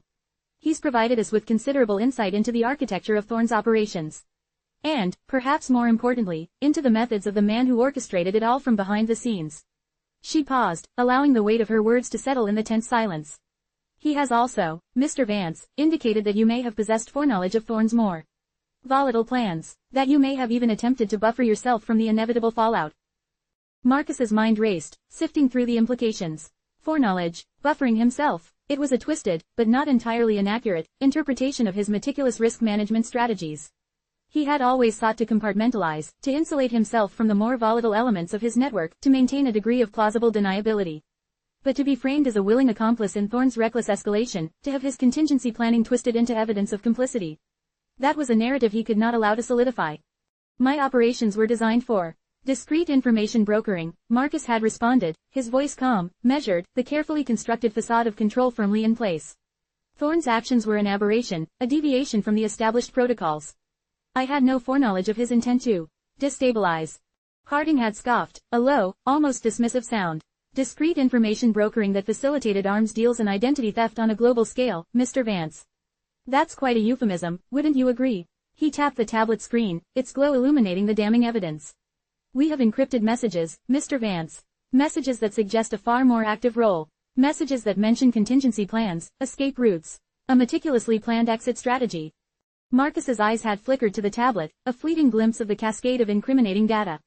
Escape routes, offshore accounts, burner phones. He had always believed in having an exit strategy, a digital parachute for the inevitable day the net closed in. But to have those plans discovered, to have them weaponized against him. It was a testament to the sheer thoroughness of the federal investigation, a level of penetration he hadn't fully accounted for. The evidence points directly to you, Mr. Vance, Ristova had stated, her tone shifting from measured inquiry to a more direct, almost accusatory pronouncement. You built this network, you controlled it, and when it started to unravel, you attempted to disappear. But disappearance, Mr. Vance, is no longer an option. The air in the room had crackled with an almost palpable tension. Marcus could feel the net tightening, the walls closing in with relentless precision. He was cornered, the carefully constructed edifice of his clandestine life crumbling around him. Thorne's recklessness had been the catalyst, the initial spark, but it was his own ambition, his own insatiable desire for control, that had led him to this precipice. We are prepared to offer you a deal, Mr. Vance, Ristova had continued, her voice dropping to a more confidential, almost conspiratorial tone. Cooperation, full cooperation, your knowledge, your access. It's invaluable to us in dismantling the remnants of Thorne's network and understanding the broader scope of operations like yours. In return, she paused, allowing the unspoken promise of leniency, of a reduced sentence, of a chance at redemption, to hang in the air. Marcus had leaned back in his chair, his mind a whirlwind of calculations, of probabilities, of potential outcomes. Cooperation. The word tasted like ash in his mouth. To betray the intricate web he had woven, to hand over the keys to his kingdom, was anathema to his very being. It was a violation of the fundamental principles upon which his entire existence had been built. But the alternative was stark, brutal, and absolute. A life behind bars, his skills and intellect rendered utterly useless, his legacy reduced to a cautionary tale of hubris and inevitable downfall. He thought of Jake, the digital phantom he himself had helped create, the protege who had evolved into a rival. Jake, who was now navigating his own perilous descent into suspicion, his own carefully constructed world teetering on the brink of collapse. If Jake was indeed cooperating, if he had already provided them with fragments of Marcus's own operational methods, his unique signatures, then Marcus was already at a severe disadvantage. He had to assess the damage, to understand the extent of the compromise, to gauge the true depth of Jake's involvement, or perhaps, his betrayal. What exactly, Marcus had begun, his voice low and even, testing the waters, his mind already racing ahead to the intricate dance of negotiation that lay before him, does full cooperation entail? Ristova had offered a thin, almost imperceptible smile, a flicker of triumph in her otherwise unreadable eyes. It entails you helping us tie up loose ends, Mr. Vance. It entails you providing us with the blueprints to the kingdom you so carefully constructed. And it entails you understanding that your current predicament is a direct result of your own carefully considered actions, exacerbated by Thorne's undeniable stupidity. Your desperate stand, she had concluded, her gaze piercing, cutting through Marcus's carefully constructed defenses, begins now. The crackle of static from the marshals, radios, the low hum of the precinct's fluorescent lights, the sterile scent of disinfectant, all of it served as a constant, grating reminder of Marcus's predicament. His sanctuary, the secure terminal that had served as the nerve center of his empire, now felt like a cage. The federal marshals, their movements a symphony of controlled aggression, were systematically dismantling his operations, each severed cable, each disconnected server, a physical manifestation of his digital dominion being systematically erased. Thorne's spectacular implosion, a catastrophic miscalculation on his part, had inadvertently become the spark that ignited Marcus's own downfall. The sirens, a relentless cacophony, underscored the brutal efficiency of the federal crackdown, a stark contrast to the invisible, nuanced world Marcus had once commanded. His carefully cultivated anonymity, once his greatest weapon, had been shattered, replaced by the stark, unforgiving glare of exposure. He watched as a marshal, his face impassive, disconnected a server bank, the whirring fans falling silent with a sickening finality. Each such action was a severing, a visceral blow that resonated deep within Marcus's core. The silence that followed was more deafening than any alarm. It was the sound of his empire crumbling, the silence of captured operatives, of compromised data, of a network that had suddenly, irrevocably, gone dark. Thorne's recklessness had not just been a personal catastrophe for Thorne, it had been a strategic unraveling for Marcus, a domino effect that had led directly to this moment, this sterile room, this inescapable confrontation. Captain Eva Ristova, her presence commanding the room, steepled her fingers, her gaze fixed on Marcus, a predator assessing its cornered prey. Beside her, Agent Harding, a man whose very stillness exuded a coiled menace, held a data tablet, its screen a damning testament to Marcus's unraveling. Marcus knew the contents of that tablet intimately. He had orchestrated them, curated them, all while believing he was operating in an impenetrable sphere of digital invisibility, a ghost in the machine. Mr. Vance, Ristova began, her voice smooth, almost conversational, yet laced with an undeniable edge of authority. We appreciate your cooperation during this transition. She gestured subtly towards the tablet. Your associate, Mr. Thorne, proved to be a rather enthusiastic, albeit undisciplined, element. His actions, however, have provided us with a unique opportunity to gain a comprehensive understanding of your business model. Marcus met her gaze, his own expression carefully schooled into one of detached professionalism. He had spent years building his empire, meticulously crafting his persona, and cultivating an almost supernatural level of discretion. Thorne's flamboyance had been a constant irritant, a loose cannon that Marcus had tried, and ultimately failed, to contain. Now, Thorne's explosion had collateral damage, and Marcus was at the epicenter of the blast. My operations were strictly informational, Marcus stated, his voice low and even, the carefully honed calmness of a seasoned player. Thorne's activities deviated significantly from established protocols. I had no direct oversight of his more volatile undertakings. It was a carefully constructed narrative, a sliver of truth designed to deflect the full weight of the accusations, to buy himself time, to assess the true extent of the damage. Harding leaned forward, tapping the tablet with an almost casual gesture that belied the gravity of the information displayed. Informational, Mr. Vance. This encrypted communication, originating from your private server, directly referencing contingency protocols, and asset relocation, in the event of an operational breach. That suggests a level of involvement that extends far beyond simple advisory capacity. The mention of contingency protocols sent a cold shiver down Marcus's spine. He had always believed in having an exit strategy, a digital parachute for the inevitable day the net closed in. But to have those plans discovered, to have them weaponized against him. It was a testament to the sheer thoroughness of the federal investigation, a level of penetration he hadn't fully accounted for, a blind spot in his otherwise meticulously constructed strategy. We also have corroborating evidence, Ristova added, her gaze unwavering, a chillingly direct beam that seemed to pierce through Marcus's defenses, from an individual currently assisting us with our inquiries. A Mr. Jake Sterling. The name hung in the air, heavy with unspoken history, with the complex dynamic of mentor and protege, of shared ambition and burgeoning rivalry. Jake, his brilliant protege, the young man who had, in some esoteric, almost alien ways, surpassed him. Jake, who was currently facing his own set of severe scrutiny within the precinct's internal affairs division, his carefully cultivated reputation tarnished by association, or perhaps, by something far more damning. Marcus felt a prickle of unease. Had Jake's precarious position made him a target for leverage, or had his own digital brilliance inadvertently led him to expose Marcus's meticulously crafted empire? The thought was deeply unsettling. Marcus had always prided himself on his ability to anticipate every angle, every possible countermove. But Jake's trajectory, his descent from rising star to potential pariah within the very institution Marcus disdained, was an unpredictable, deeply disturbing variable. Mr. Sterling's testimony, Ristova continued, her tone measured, almost sympathetic, suggests that your involvement in Thorne's network was far more intimate than you are currently portraying. He's provided us with insights into the very architecture of your operations, the unique digital signatures you employ, the intricate methods by which you facilitated Thorne's illicit activities. Marcus's jaw tightened almost imperceptibly, a micro-expression of anger and disbelief. His digital signatures, those subtle, almost artistic identifiers he had employed were his pride, his covert calling card, a mark of his unique genius in the digital ether. To have them revealed, to have them used as a direct link to his clandestine activities, to have them explained by the very protégé he had nurtured. It was a betrayal of his own carefully constructed artifice, a violation of the sacred trust of the digital underworld. The evidence, Mr. Vance, Harding stated, his voice devoid of emotion, a flat, clinical delivery that delivered the verdict with chilling finality, points to you as the mastermind. The architect of this entire network. While Thorne played the volatile frontman, you were the strategist, the silent partner who profited from the chaos, the one who orchestrated the symphony of illicit activities from the shadows. The words were a damning indictment, a stark, brutal summary of his downfall. He had built an empire on the invisible currents of the digital world, a world he had believed he understood better than anyone. Thorne's recklessness had been the spark, the catalyst for his exposure, but Marcus's own ambition, his own relentless pursuit of control, his own meticulous planning, had laid the groundwork for this moment, this inevitable confrontation.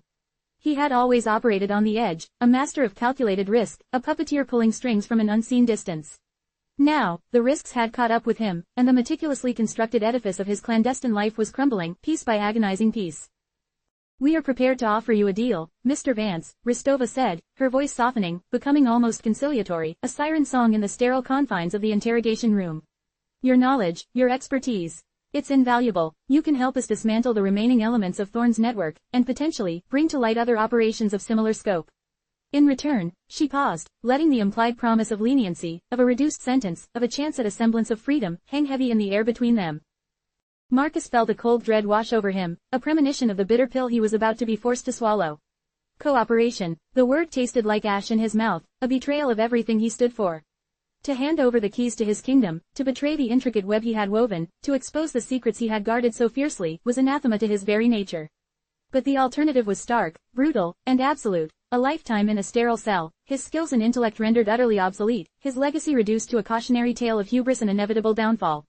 He thought of Jake, the protégé he had inadvertently set on a path that now seemed to intersect with his own downfall, a path that may have already led him to betray Marcus.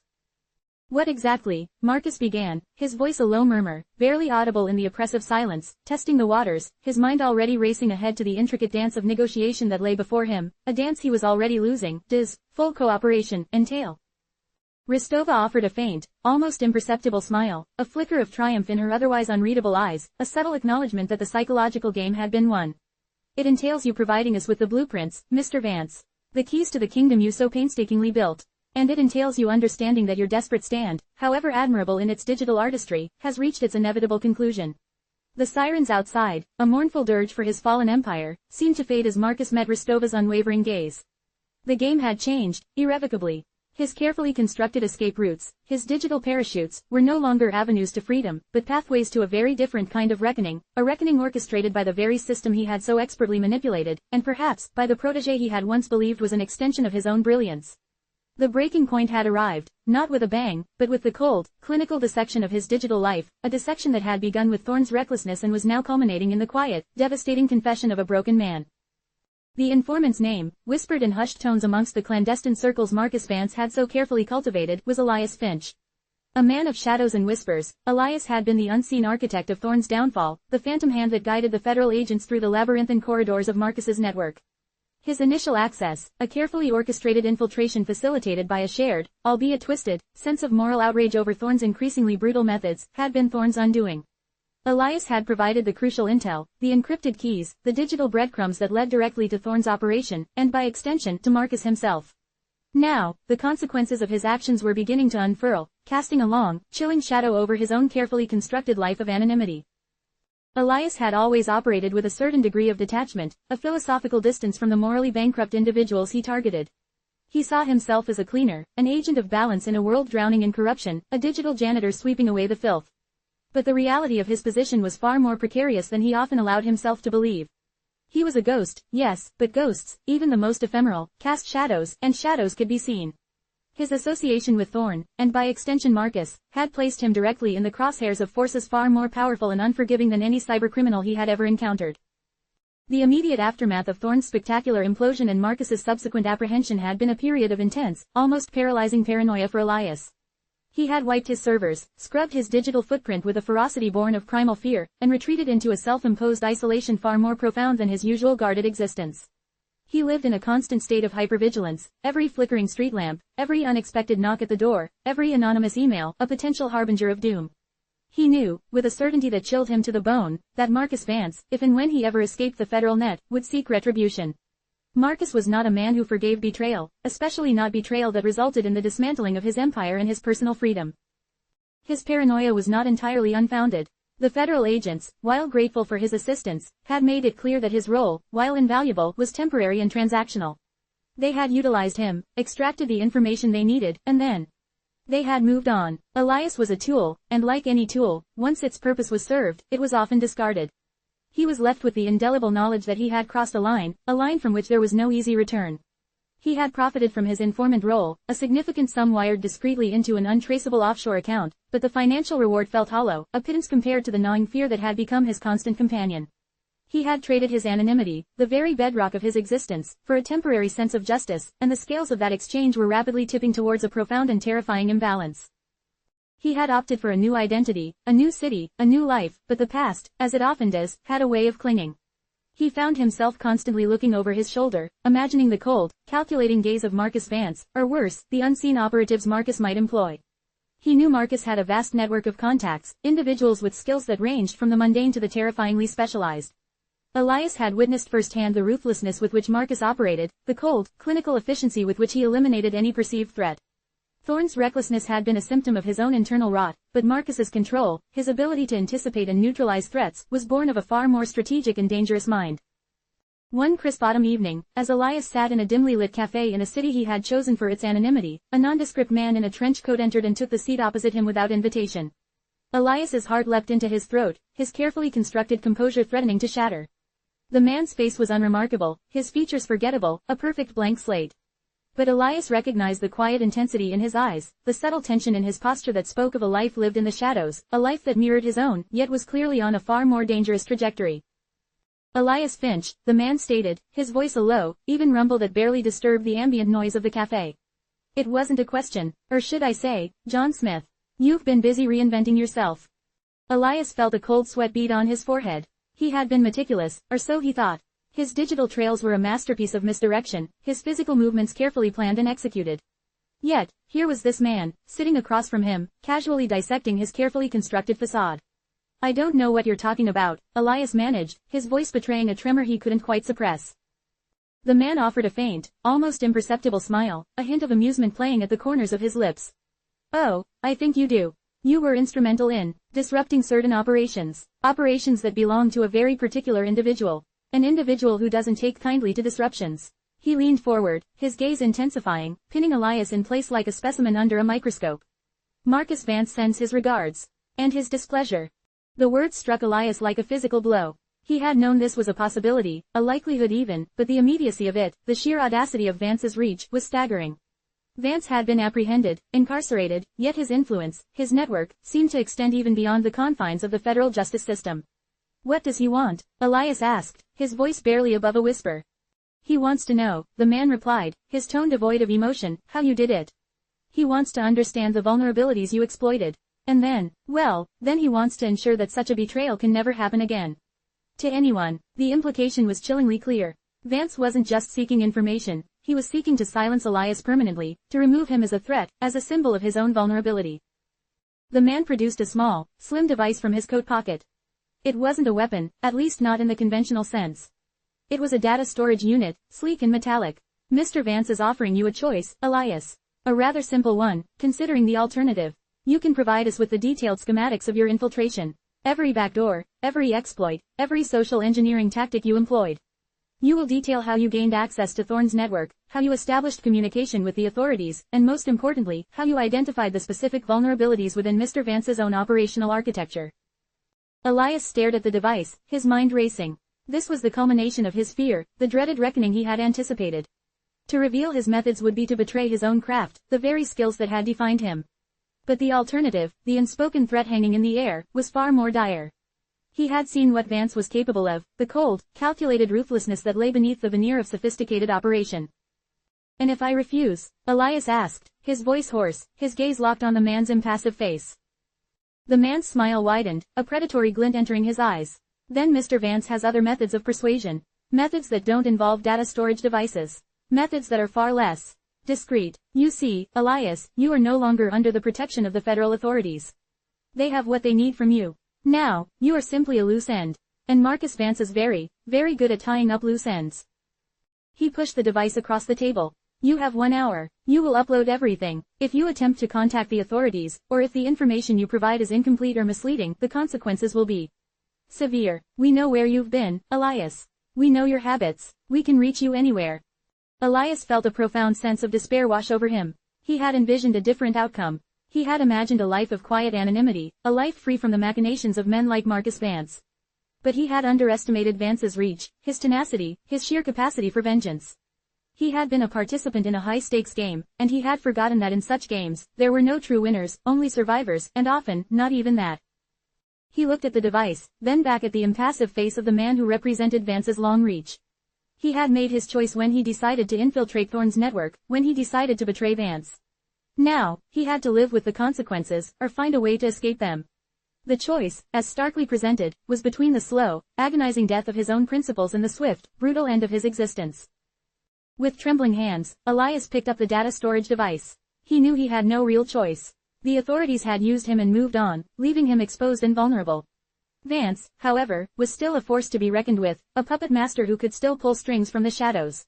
He felt a pang of regret, a bitter realization that his pursuit of justice had led him to this ignoble end, a pawn in a game played by men far more ruthless than he had ever imagined. He began to connect the device to his laptop, the sterile glow of the screen reflecting the dawning horror in his eyes. He had exposed Marcus Vance, but in doing so, he had signed his own death warrant, a silent testament to the brutal, unforgiving nature of the world he had so actively sought to disrupt. His story, the story of the informant, was reaching its grim, inevitable conclusion, a chilling reminder that in the shadows, betrayal often came with a price too high to bear. The life of Elias Finch, the digital cleaner, was about to be scrubbed clean, permanently. 10. Fallout and Reckoning. The silence that descended after the thunderous roar of federal law enforcement was deafening. For Marcus Vance, it wasn't the quiet of peace, but the chilling hush of an empire collapsing into dust. The meticulously constructed edifice of his illicit operations, built over years of calculated risk and ruthless efficiency, was now nothing more than a pile of rubble, exposed to the unforgiving glare of the legal system. The raids had been coordinated with surgical precision, striking simultaneously at key nodes of his vast network. Warehouses that had once hummed with the clandestine transfer of goods, hidden server farms pulsing with encrypted data, and front companies acting as elaborate veils for money laundering, all were now under siege, swarmed by agents bearing warrants and the cold finality of justice. The immediate aftermath was a maelstrom of arrests, seizures, and the abrupt, brutal unraveling of alliances forged in the crucible of shared criminality. Men and women who had once walked with the swagger of untouchable power were now being marched into paddy wagons, their faces a mixture of shock, defiance, and dawning terror. These were not mere foot soldiers, these were the lieutenants, the strategists, the trusted confidants who had formed the backbone of Marcus's enterprise. They were the ones who had managed the logistics, secured the untraceable accounts, and ensured the smooth, silent flow of capital and contraband. Now, their freedom, and their silence, was being bought with the currency of confession and cooperation. The seizure of assets was equally devastating. Not just the liquid capital, frozen in accounts across a dozen jurisdictions, but the tangible manifestations of Marcus's power. Luxury vehicles, previously symbols of his untouchable status, were impounded. Properties that had served as safe houses, meeting points, and personal fortresses were raided and secured, their contents catalogued with meticulous detail. The digital infrastructure, the very nervous system of his global operation, was being systematically dismantled. Encrypted communications, banking records, shipping manifests, and surveillance data, the digital ghosts of his empire, were being extracted, analyzed, and used to build an unassailable case. The intelligence Elias Finch had so painstakingly, and so terrifyingly, provided had been the linchpin.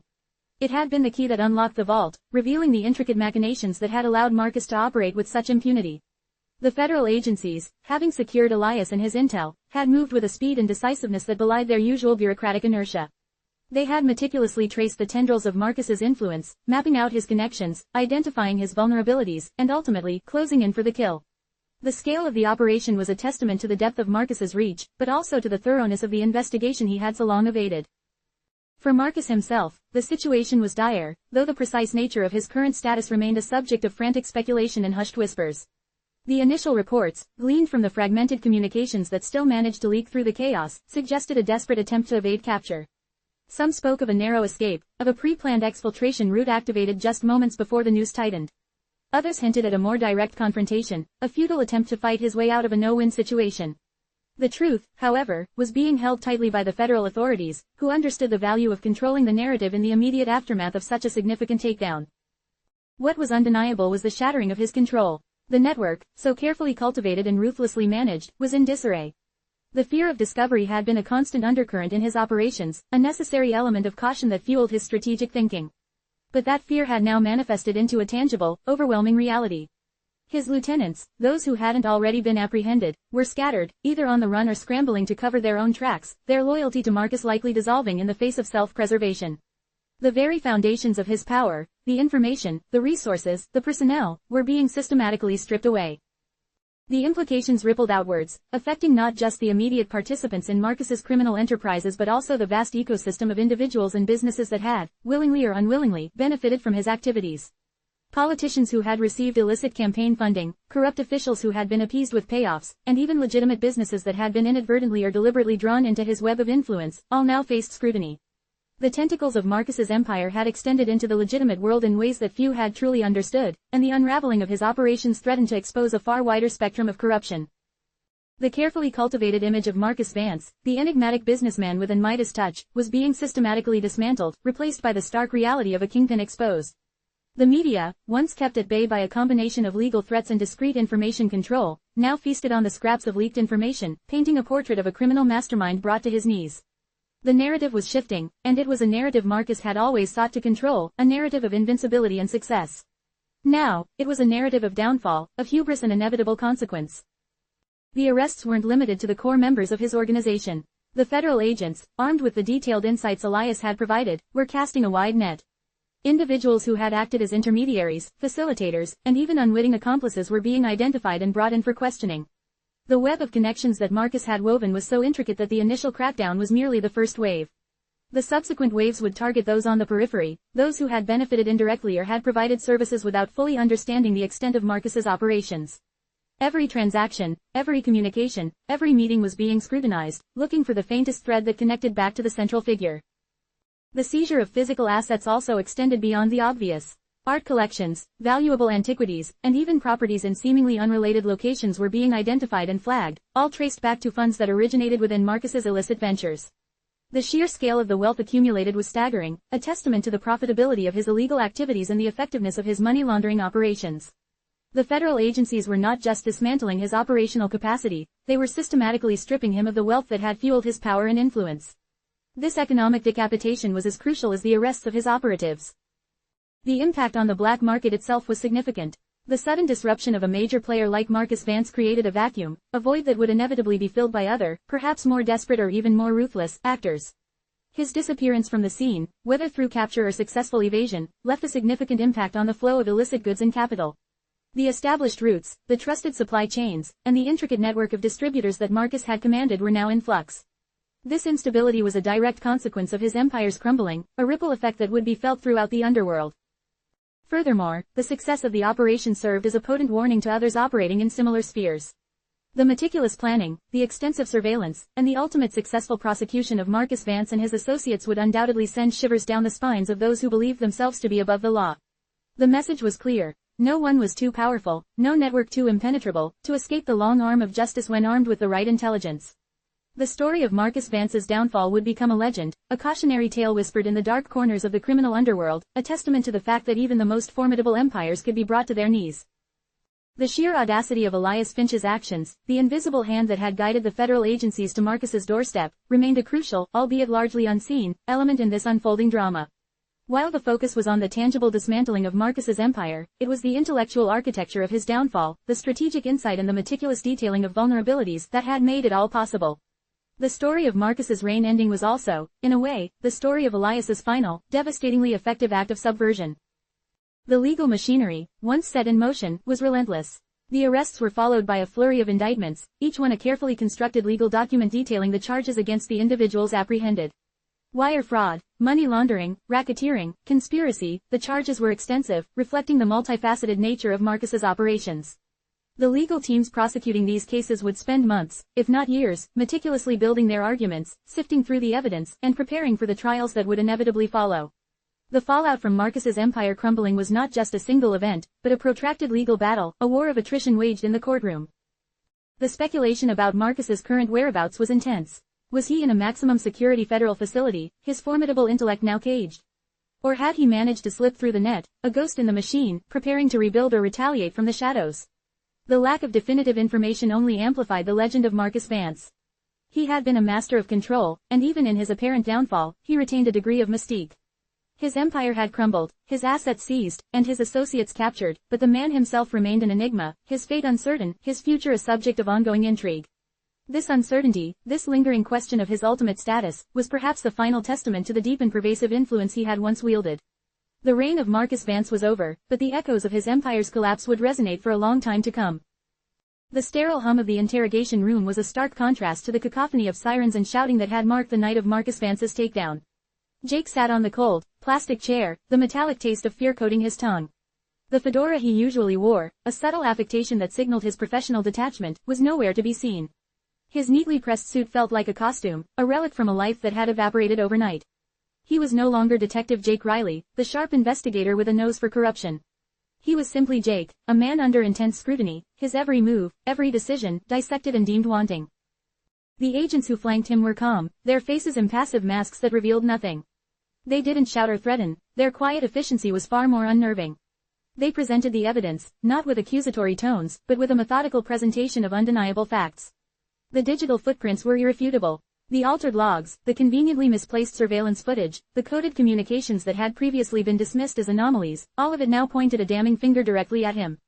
Elias Finch's intel, it turned out, had been more comprehensive than anyone had imagined.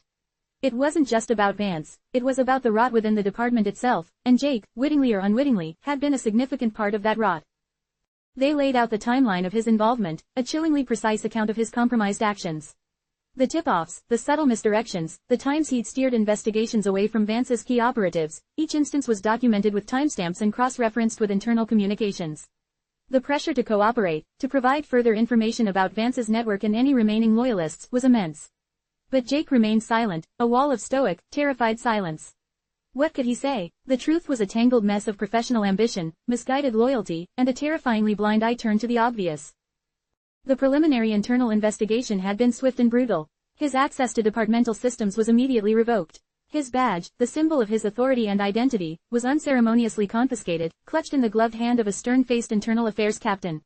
His desk, a monument to his career, meticulously organized, filled with case files and the faint scent of stale coffee, was already being cleared out by custodians. His professional life, the carefully constructed edifice he had spent 15 years building, was being dismantled brick by brick, with him trapped inside. The whispers had started the moment the news of Vance's empire collapsing broke. Initially, they were tinged with a grudging admiration for the sheer scale of the operation. But soon, the focus shifted inward. How had Vance operated for so long? How had he evaded capture? And then, the inevitable question, who, within the department, had been compromised? Jake felt the eyes on him, the subtle glances from former colleagues who now averted their gaze. He saw the suspicion in the eyes of those who still offered him a strained nod. The camaraderie, the brotherhood he had once cherished, had dissolved into a miasma of distrust. He was placed on administrative leave, a euphemism for being sidelined, effectively exiled from the life he knew. The office, once his domain, now felt like a place he was forbidden from entering. His phone calls went unanswered, his emails unread. The network of informants and contacts he had cultivated over the years, the very lifelines of his detective work, had evaporated. They saw him as a liability, a man whose career was over, and in their world, survival meant cutting ties with the falling. The internal affairs investigators were relentless. They dug into his finances, scrutinizing every transaction, every deposit, every inexplicable expenditure. They interviewed his colleagues, his subordinates, even his former partners, searching for any hint of impropriety, any deviation from his official duties. They were looking for motive, for the why behind his complicity, and Jake knew they would find plenty. The desire to climb the ranks, to gain recognition, to be seen as indispensable, these had been the drivers of his ambition, and they had led him down a path of ethical compromise. The meeting with his union representative was a somber affair. The man, a grizzled veteran who had seen his share of officers fall, offered little comfort. He spoke of due process, of the possibility of disciplinary hearings, of forced resignation, or worse, a formal accusation of obstruction of justice or aiding and abetting. The word, felony, hung in the air, unspoken but palpable. Jake listened, his gaze fixed on the scuff marks on the representative's worn loafers, imagining his own polished shoes marked by the same kind of defeat. The disciplinary hearing was held behind closed doors, a Kafkaesque ordeal where the rules seemed to shift with every question. Jake was presented with the evidence of his transgressions, each piece laid out like pieces of a damning puzzle. He was given the opportunity to explain, to mitigate, to offer excuses. He spoke of pressure, of misguided judgment, of a belief that he was acting in the best interest of a larger, more complex investigation. But his words felt hollow, even to himself. He knew the truth, he had made choices, and those choices had consequences. The verdict was delivered not with a bang, but with a quiet, devastating finality. He was officially reprimanded, his record permanently marred. His name would be flagged in every law enforcement database. He was suspended without pay, the financial implications of which were immediate and crushing. The comfortable life he had built, the modest security he had afforded himself through years of diligent service, was now in jeopardy. The future stretched before him, a bleak expanse devoid of the structure and purpose that had defined his existence. The psychological toll was immense. Sleep offered little respite, often filled with nightmares of flashing lights and accusing faces. He found himself constantly replaying events, dissecting his own actions with a brutal self-criticism. The shame was a constant companion, a heavy cloak he couldn't shed. He avoided public places, the thought of recognition, of pity, or worse, contempt, being too much to bear. His apartment, once a sanctuary, now felt like a cage.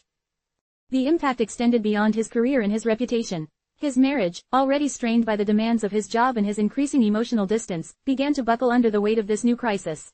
His wife, Sarah, had always been his anchor, his confidant. But even her unwavering support began to fray. The trust, once an unbreakable bond, had been eroded by his secrecy, his late nights, and the unspoken weight he carried. The revelation of his compromised actions, when he finally, haltingly, confessed the extent of his involvement, was a devastating blow. The questions she asked were not of accusation, but of betrayal, of a shared life built on a foundation of deceit. "How could you, Jake?" she'd whispered, her voice breaking. "How could you let this happen? We talked about this, about doing the right thing, no matter the cost." He had no adequate answer. The cost had been too high, and he had ultimately failed to pay it. The years of looking the other way, of rationalizing his actions, of telling himself he was too important to be caught, had finally caught up with him. He had become the very thing he had sworn to fight. His friends, the few who remained unaware of the full extent of his downfall, tried to reach out.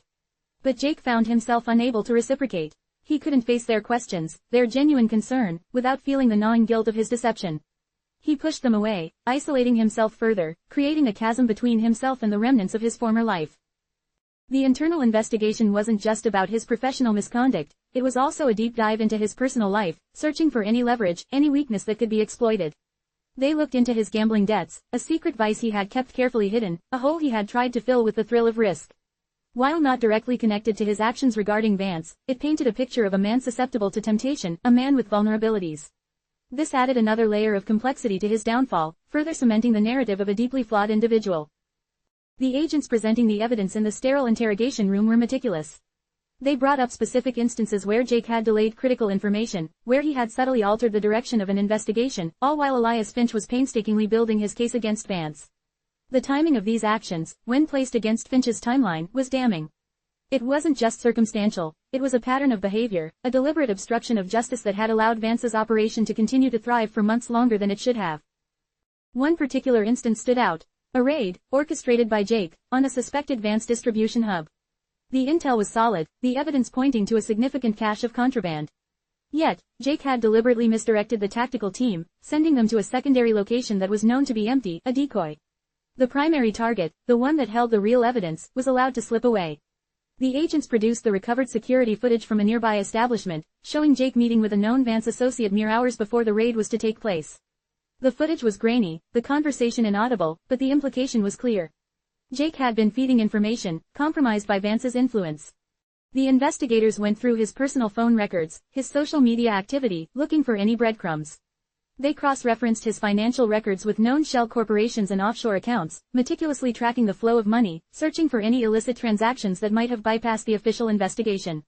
While they didn't find direct evidence of him receiving money from Vance, the pattern of avoidance and obfuscation was enough to paint a damning picture. He had been complicit, his actions ensuring Vance's continued freedom and operational capacity. The consequences of his actions weren't just about his personal ruin, they were about the damage he had inflicted on the very fabric of law enforcement. The public trust, already fragile, was further eroded by the revelation of internal corruption. The people who relied on the police to protect them, to uphold justice, were now faced with the unsettling reality that one of their own had actively worked against those principles. This realization weighed heavily on Jake, adding a layer of profound regret to his already overwhelming burden of guilt. He was offered a deal: cooperate fully, provide all remaining information, and perhaps avoid criminal prosecution. The offer was tempting, a desperate lifeline thrown to a drowning man. But the thought of betraying any remaining allies, even those he had indirectly protected, or of implicating others who might have been less culpable, held him back. His sense of duty, however compromised, still held a flicker of its former strength. He had made his bed, and he would lie in it, even if it was a bed of thorns. The internal affairs captain, a man named Davies, with eyes that seemed to see straight through Jake's carefully constructed facade, laid out the unavoidable reality. "Detective Riley," Davies began, his voice calm but firm, "your career as a police officer is over. There is no path back from this. The question now is whether you will face federal charges for your complicity, or if you can assist us in cleaning up the mess you helped create." Jake understood the implicit threat. Cooperation meant a chance at a reduced sentence, a life on the outside, however diminished. Refusal meant the cold, hard reality of prison, of losing everything, including his dignity. He looked at the files spread across the table, the damning evidence of his downfall, and felt a profound sense of exhaustion. The fight was over, the consequences had arrived, and they were absolute. His reputation was in tatters, his career in ruins, and the future he had once envisioned had been irrevocably shattered. He was a cautionary tale, a stark reminder that even the most dedicated can fall, and that the price of compromise is often steeper than anyone can imagine. The badge was gone, his name disgraced, and Jake Riley, the once promising detective, was left with nothing but the ruins of his own making. The stark, sterile reality of his former life's demolition had settled over Jake like a shroud. The disciplinary hearing, the quiet confiscation of his badge, the empty ache where his purpose used to reside, these were not easily shed. He was adrift, a ship without a captain, tossed on a sea of his own making. Yet, even in the deepest troughs of despair, the human spirit possesses a peculiar resilience, a stubborn refusal to be extinguished entirely. It was a fragile ember, easily smothered, but it was there. He spent his days in a self-imposed exile, the walls of his apartment a familiar, yet now suffocating, comfort. Sarah, bless her weary soul, navigated the wreckage of their shared life with a quiet grace that both humbled and pained him. She didn't offer platitudes or demands, only a steady presence, a silent testament to a love that had weathered storms before. They spoke in hushed tones, their conversations often circling the edges of the abyss, carefully avoiding direct confrontation with the abyss itself. It was in these quiet moments, amidst the wreckage of his career, that a new, albeit tentative, possibility began to form. He found himself drawn to the news, not for the sensationalism of Vance's downfall, but for the ripple effects, the subtle shifts in the city's underbelly. He saw the vacuum Vance's arrest had created, the opportunistic scrambles of lesser players eager to fill the void. He saw the continued, albeit diminished, presence of organized crime, the Hydra's head still twitching, regrouping. And he saw, with a clarity born of his own profound failure, the systemic weaknesses that had allowed Vance's empire to flourish in the first place. It wasn't just about individuals, it was about the pathways, the loopholes, the blind spots that the system itself created and perpetuated. One afternoon, while sifting through the remnants of his personal files, a morbid archaeological dig into his own past, he stumbled upon a box of old case notes. They were from years ago, from cases that had been closed, dismissed, or simply lost in the bureaucratic churn. One particular file caught his eye. It detailed a series of seemingly unrelated burglaries in a waterfront district, a pattern of petty theft that had never coalesced into anything significant, a dead end for the task force at the time. But Jake remembered the district, its intricate network of warehouses and forgotten docks, a perfect conduit for illicit goods. He remembered the distinct modus operandi of the thieves, a precision that hinted at something more than simple opportunism. He pulled out his laptop, the machine that had once been his conduit to justice, now a symbol of his fall. He began to cross-reference the old case files with publicly available shipping manifests, with archived news reports about port activity, with economic data from the period. It was a painstaking, almost obsessive process, fueled by a need to do something, anything, that wasn't defined by his own ruin. He was no longer Detective Riley, with the authority and resources of the badge. He was just Jake, a man with too much time and a mind that still, stubbornly, craved order. The more he dug, the more he saw connections that had been missed, anomalies that had been dismissed. The burglaries weren't random acts, they were targeted, precise strikes against specific storage units, always coinciding with the arrival of certain cargo ships. The goods stolen were never high-value electronics or precious metals, but specific types of industrial chemicals, innocuous enough on their own, but potent when combined. He remembered overhearing whispers, years ago, about a nascent chemical weapons program operating in the shadows of the city's industrial heart, whispers he had dismissed as paranoia. Now, those whispers echoed with a terrifying resonance. He felt a familiar tingle, the subtle hum of a puzzle piece clicking into place. It was a dangerous feeling, one that had led him down treacherous paths before. But this time, it felt different. This wasn't about climbing the ladder or proving himself. It was about a quiet, internal imperative, a need to expose a truth that was still out there, festering.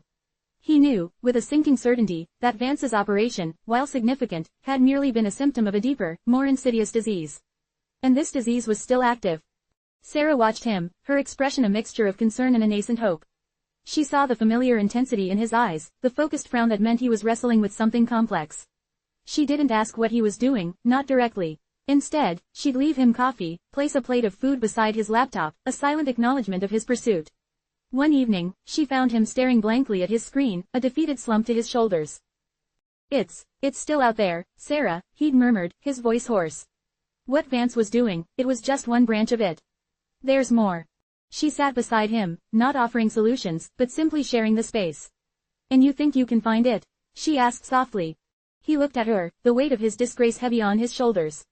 I don't know if I can, but I think I have to try. If I don't, then what was all this for? He gestured vaguely at the files, at the life that had imploded. It wasn't a grand plan for redemption, not yet. It was a flicker, a response to the darkness, an act of defiance against the utter void that threatened to consume him. He wasn't a detective anymore, but he still had his instincts, his analytical mind, and a profound understanding of how criminals operated, how they exploited the system. He was using his knowledge, not for personal gain, but for the quiet pursuit of a truth he believed still mattered. Meanwhile, Marcus Vance, ensconced in a luxurious, albeit clandestine, villa overlooking the Mediterranean, was far from defeated. The takedown had been a significant setback, a brutal interruption to his meticulously constructed empire. But Vance was a strategist, a survivor. He viewed his current situation not as a fall, but as a temporary strategic withdrawal. The men who had betrayed him, the very system that had finally caught up to him, would eventually falter. And when they did, he would be ready. His network, though fractured, was far from destroyed. He had contingencies, loyalists embedded in places of power, resources hidden away, waiting for his signal. He spent his days in a relentless pursuit of information, receiving encrypted updates from his remaining operatives. He wasn't interested in revenge in the traditional sense. Vance was too pragmatic for emotional outbursts.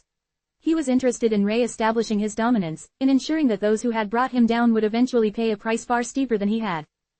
His focus wasn't solely on rebuilding his criminal enterprise. Vance, in his twisted way, saw an opportunity in his exile. The public perception of him was that of a fallen kingpin. This misconception, he believed, would be his greatest asset. He began to explore avenues of influence that were less about direct criminal activity and more about manipulating the levers of power from the shadows. He envisioned a future where his influence was wielded through proxies, through carefully placed individuals in government, finance, and even the media. He began to funnel resources into nascent political campaigns, backing candidates who espoused policies that would, inadvertently or intentionally, weaken law enforcement and regulatory bodies. He invested in shell corporations that operated in sectors tangential to his former operations, building a legitimate facade for his wealth, a shield that would eventually allow him to operate with impunity. He was not merely planning a comeback, he was planning a metamorphosis. Vance intended to emerge from the ashes not as a criminal overlord, but as an unseen architect of influence, a puppet master pulling strings from behind a veil of legitimacy. The news of Jake's disgrace had reached Vance through his own channels. He received it with a detached amusement, a confirmation of his own cynicism about the inherent corruption within institutions. He saw Jake not as a threat, but as a tragic figure, a pawn who had been sacrificed by his own side.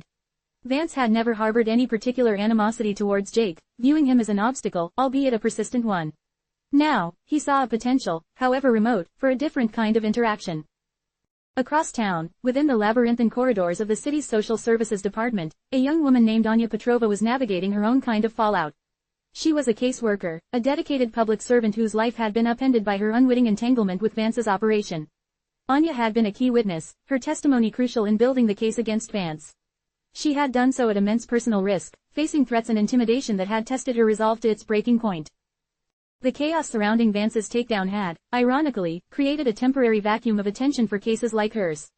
While the department was reeling from the internal investigation into corruption, and the media was consumed by the dramatic downfall of Vance, Anya found herself momentarily forgotten. This wasn't necessarily a positive development, but it offered a brief respite from the constant scrutiny and fear that had defined her existence for months. However, the system that had protected her during the trial was now stretched thin, its resources diverted. Anya, who had bravely come forward, found herself facing new, unexpected challenges. The threats, though less overt, hadn't entirely disappeared. They had simply morphed into a subtler, more insidious form, bureaucratic neglect. Her application for witness protection, a standard procedure that had been initiated during the trial, was inexplicably stalled. The paperwork, she was told, was lost. The promised relocation support was mired in endless red tape. She was left in limbo, still living in her modest apartment, still working her demanding job, but now with the added burden of knowing she was still a target, albeit a lower priority one. The people who had been responsible for her safety seemed to have moved on, their attention focused on the more immediate crisis of internal policing. Anya, who had played a crucial role in bringing down a major criminal enterprise, was now struggling to secure basic protection from the very system she had helped to fortify. Yet, it was in this moment of vulnerability that Anya discovered a new strength within herself. Frustrated and increasingly fearful, she refused to remain a passive victim. She meticulously documented every delay, every unanswered query, every instance of bureaucratic stonewalling. She began to reach out to investigative journalists, not for personal gain, but to highlight the systemic failures that left whistleblowers exposed. She started a blog, anonymously at first, detailing her experiences, her words resonating with others who had been similarly failed by the system. Her quiet determination began to attract attention. A few tenacious reporters, sensing a story that went beyond the sensationalism of Vance's downfall, began to look into her case. They discovered that her witness protection application had indeed been deliberately obstructed, a quiet act of sabotage by individuals who still held residual loyalty to Vance's network within the city's institutions. This emerging narrative, of an innocent caught in the crossfire and then abandoned by the system she had served, offered a different kind of glimmer. It was a story of resilience, of an individual fighting against the inertia and corruption that persisted even after the kingpin was gone. It was a stark reminder that while Vance was incarcerated, the rot he had fostered was not entirely eradicated. His influence, though diminished, still held sway in the shadows, a dangerous legacy that continued to threaten those who dared to stand against it. Anya's struggle, therefore, was not just about her own safety, it was about the integrity of the very justice system that had been so publicly compromised. Her nascent fight against bureaucratic neglect was a quiet, yet powerful, act of hope, a testament to the enduring fight for justice, even in the face of overwhelming odds and pervasive systemic failure. This struggle, unfolding in the quiet aftermath of a high-profile takedown, offered a compelling counterpoint to the grand narratives of crime and punishment, highlighting the often unseen battles fought by those who were collateral damage in the war against organized crime. The city, a vast, breathing entity, seemed to hold its breath in the wake of Vance's spectacular fall. But beneath the surface of this temporary quietude, currents of consequence, invisible yet potent, continued to flow, shaping destinies and altering landscapes in ways no one could have predicted. Jake, adrift in the wreckage of his career, found himself a reluctant observer of these unseen connections, his former professional lens now focused on the broader ecosystem of the city, a place far more intricate and interconnected than he had ever imagined. His own downfall, a singular event that had shattered his personal world, was, he was beginning to understand, merely a tremor in a much larger seismic shift. The ambition that had driven Marcus Vance, a singular, all-consuming fire, had not simply resulted in his own incarceration. It had acted like a catalyst, igniting a chain reaction that rippled outwards, touching lives and sparking events far beyond the direct scope of his illicit operations. The carefully constructed empire, built on a foundation of fear, manipulation, and a chilling pragmatism, had, in its implosion, left behind a vacuum, yes, but also a complex web of unintended consequences. Those who had ridden his coattails, those who had been complicit, and even those who had been merely bystanders, found themselves caught in the fallout, their own paths irrevocably altered. Consider, for a moment, the ripple effect of Vance's financial machinations. His investments, cleverly disguised through a labyrinth of shell corporations and offshore accounts, had funded not only his criminal enterprises but also, inadvertently, a number of seemingly legitimate businesses. When his empire collapsed, these businesses faltered. Small suppliers, who had relied on Vance's steady, albeit illicit, cash flow, found themselves facing bankruptcy. Employees, unaware of the true source of their wages, were suddenly jobless. The economic shockwaves, subtle at first, began to accumulate, creating a quiet but pervasive sense of unease in sectors of the city that had never directly engaged with Vance's more overt criminal activities.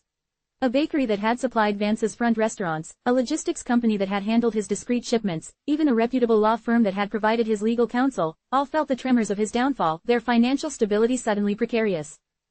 Then there was the matter of loyalty, a currency Vance had wielded with ruthless efficiency. His network was not merely a collection of hired thugs. It was a carefully cultivated ecosystem of individuals bound by a mixture of fear, obligation, and, in some cases, a perverse sense of camaraderie. When Vance was apprehended, this intricate web began to unravel, but not without its own internal dynamics. Some of his lieutenants, sensing an opportunity in the chaos, moved to seize control, their ambitions clashing with those of their former associates. This internal conflict, fought in the shadows and on the periphery of the city's underbelly, created new pockets of instability, drawing in minor players and exacerbating existing tensions. The city's dormant conflicts, held in check by Vance's overarching authority, began to reawaken, like embers fanned by a sudden gust of wind. Jake, poring over forgotten case files and public records in his self-imposed exile, began to see these connections with a startling clarity. He saw how a seemingly minor arson case in the industrial district, dismissed at the time as the work of disgruntled youths, coincided with Vance's acquisition of a specific chemical processing plant. He saw how a series of anonymous donations to a struggling political campaign, supposedly from a philanthropic foundation, had in fact originated from a Vance-controlled entity designed to subtly influence policy in his favor. These were not isolated incidents, they were nodes in a vast, interconnected network, each action, however small, contributing to the overall architecture of Vance's influence. His own pursuit of justice, his unwavering focus on the man at the center of the storm, had, in a way, blinded him to the broader systemic issues that Vance had so expertly exploited. Vance's success wasn't solely a testament to his own cunning, it was also a reflection of the vulnerabilities within the city itself. The loopholes in financial regulations, the lax oversight of industrial zoning, the porous borders of the port, these were the fertile grounds upon which Vance had built his empire.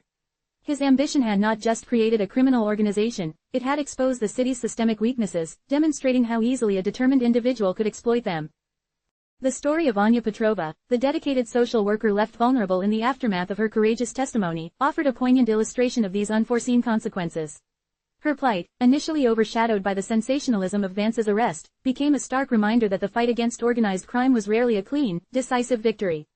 The very system that had, for a time, offered her protection, now seemed to have abandoned her, its resources stretched thin, its attention diverted by internal investigations and the residual fallout from Vance's empire. Anya's struggle to secure basic witness protection was not an isolated incident, it was a symptom of a larger problem, a testament to the fact that the corrupt elements Vance had cultivated still held sway in the shadows, their insidious influence a persistent threat to those who dared to expose them. Her fight for bureaucratic justice, her quiet determination to expose systemic failures, resonated with a deeper truth, that the true measure of victory wasn't just the incarceration of the kingpin, but the reform of the systems that allowed him to thrive. Jake understood this on a visceral level. His own disciplinary hearing, the stripping of his badge, had been the result of a system that, while ostensibly upholding justice, was also susceptible to internal pressures and the very corruption it was meant to combat. Vance's downfall had been a victory, but it had also revealed the extent to which the rot had spread, not just in the criminal underworld, but within the institutions designed to keep it in check. He saw, with a growing sense of dread, that his own actions, his own ambition to climb the ranks and achieve recognition, had, in some ways, made him a pawn in a larger game, a game whose rules were far more complex and less transparent than he had ever realized. The concept of loyalty, too, had taken on new dimensions for Jake. His loyalty to the badge, to the ideal of justice, had been absolute, even to the point of self-destruction. But Vance's calculated manipulation of loyalty, his ability to foster it through fear and reward, was a different beast entirely. Jake saw how Vance's network extended beyond the obvious criminal elements, touching individuals in positions of power who owed him favors, who benefited from his illicit operations, or who were simply too afraid to cross him. These were the unseen connections, the tendrils of influence that made Vance's empire so resilient, so difficult to dismantle completely. The betrayal he had experienced, the sting of being cast aside by his own department, was a harsh lesson in the fickle nature of institutional loyalty, a stark contrast to the calculated, self-serving loyalty Vance demanded from his own ranks. The brothers, Jake and Marcus, had occupied opposing ends of the moral spectrum, their paths diverging dramatically. Yet, their lives, in a strange, almost tragic way, were intrinsically linked. Marcus's ruthless pursuit of power had been the driving force behind their family's eventual ruin, the catalyst for the rift that had fractured their lives. Jake's own descent, while fueled by his own set of circumstances and decisions, was also a consequence of the shadows cast by his brother's ambition. The choices Marcus made, the empire he built, had created the very environment in which Jake's own fall from grace became not only possible but, in a twisted sense, inevitable. The family legacy, tainted by Marcus's criminal enterprise, had become Jake's burden, a constant reminder of the shared history that bound them, even in their bitter opposition. The narrative of Vance's empire was, in essence, a story of interconnectedness, a testament to how ambition, when untethered from morality, could weave a complex web of influence that extended far beyond the individual. Jake, no longer a detective actively pursuing criminals, found himself engaged in a different kind of investigation, one that required a broader perspective, a deeper understanding of the city's intricate social and economic fabric. He was tracing the unseen connections, the subtle threads that linked seemingly disparate events, recognizing that Vance's downfall was not an end, but a complex transition, a shift in the city's power dynamics that would continue to unfold in unexpected ways. The consequences of Vance's actions were not confined to the obvious criminal activities. His investments in technological infrastructure, ostensibly for legitimate businesses, had also served to bolster his ability to operate covertly. The encrypted communication systems he had implemented, initially for his own network, had also inadvertently created vulnerabilities that could be exploited by others.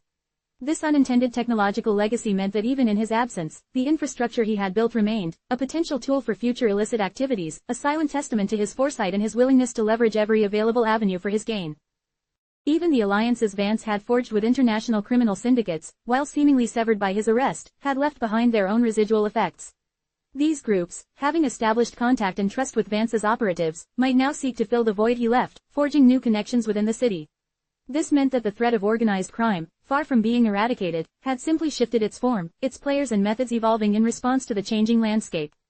Jake's investigation into the old waterfront burglaries, the specific theft of industrial chemicals, was a direct manifestation of this evolving threat, a hint at new criminal enterprises seeking to exploit the city's vulnerabilities.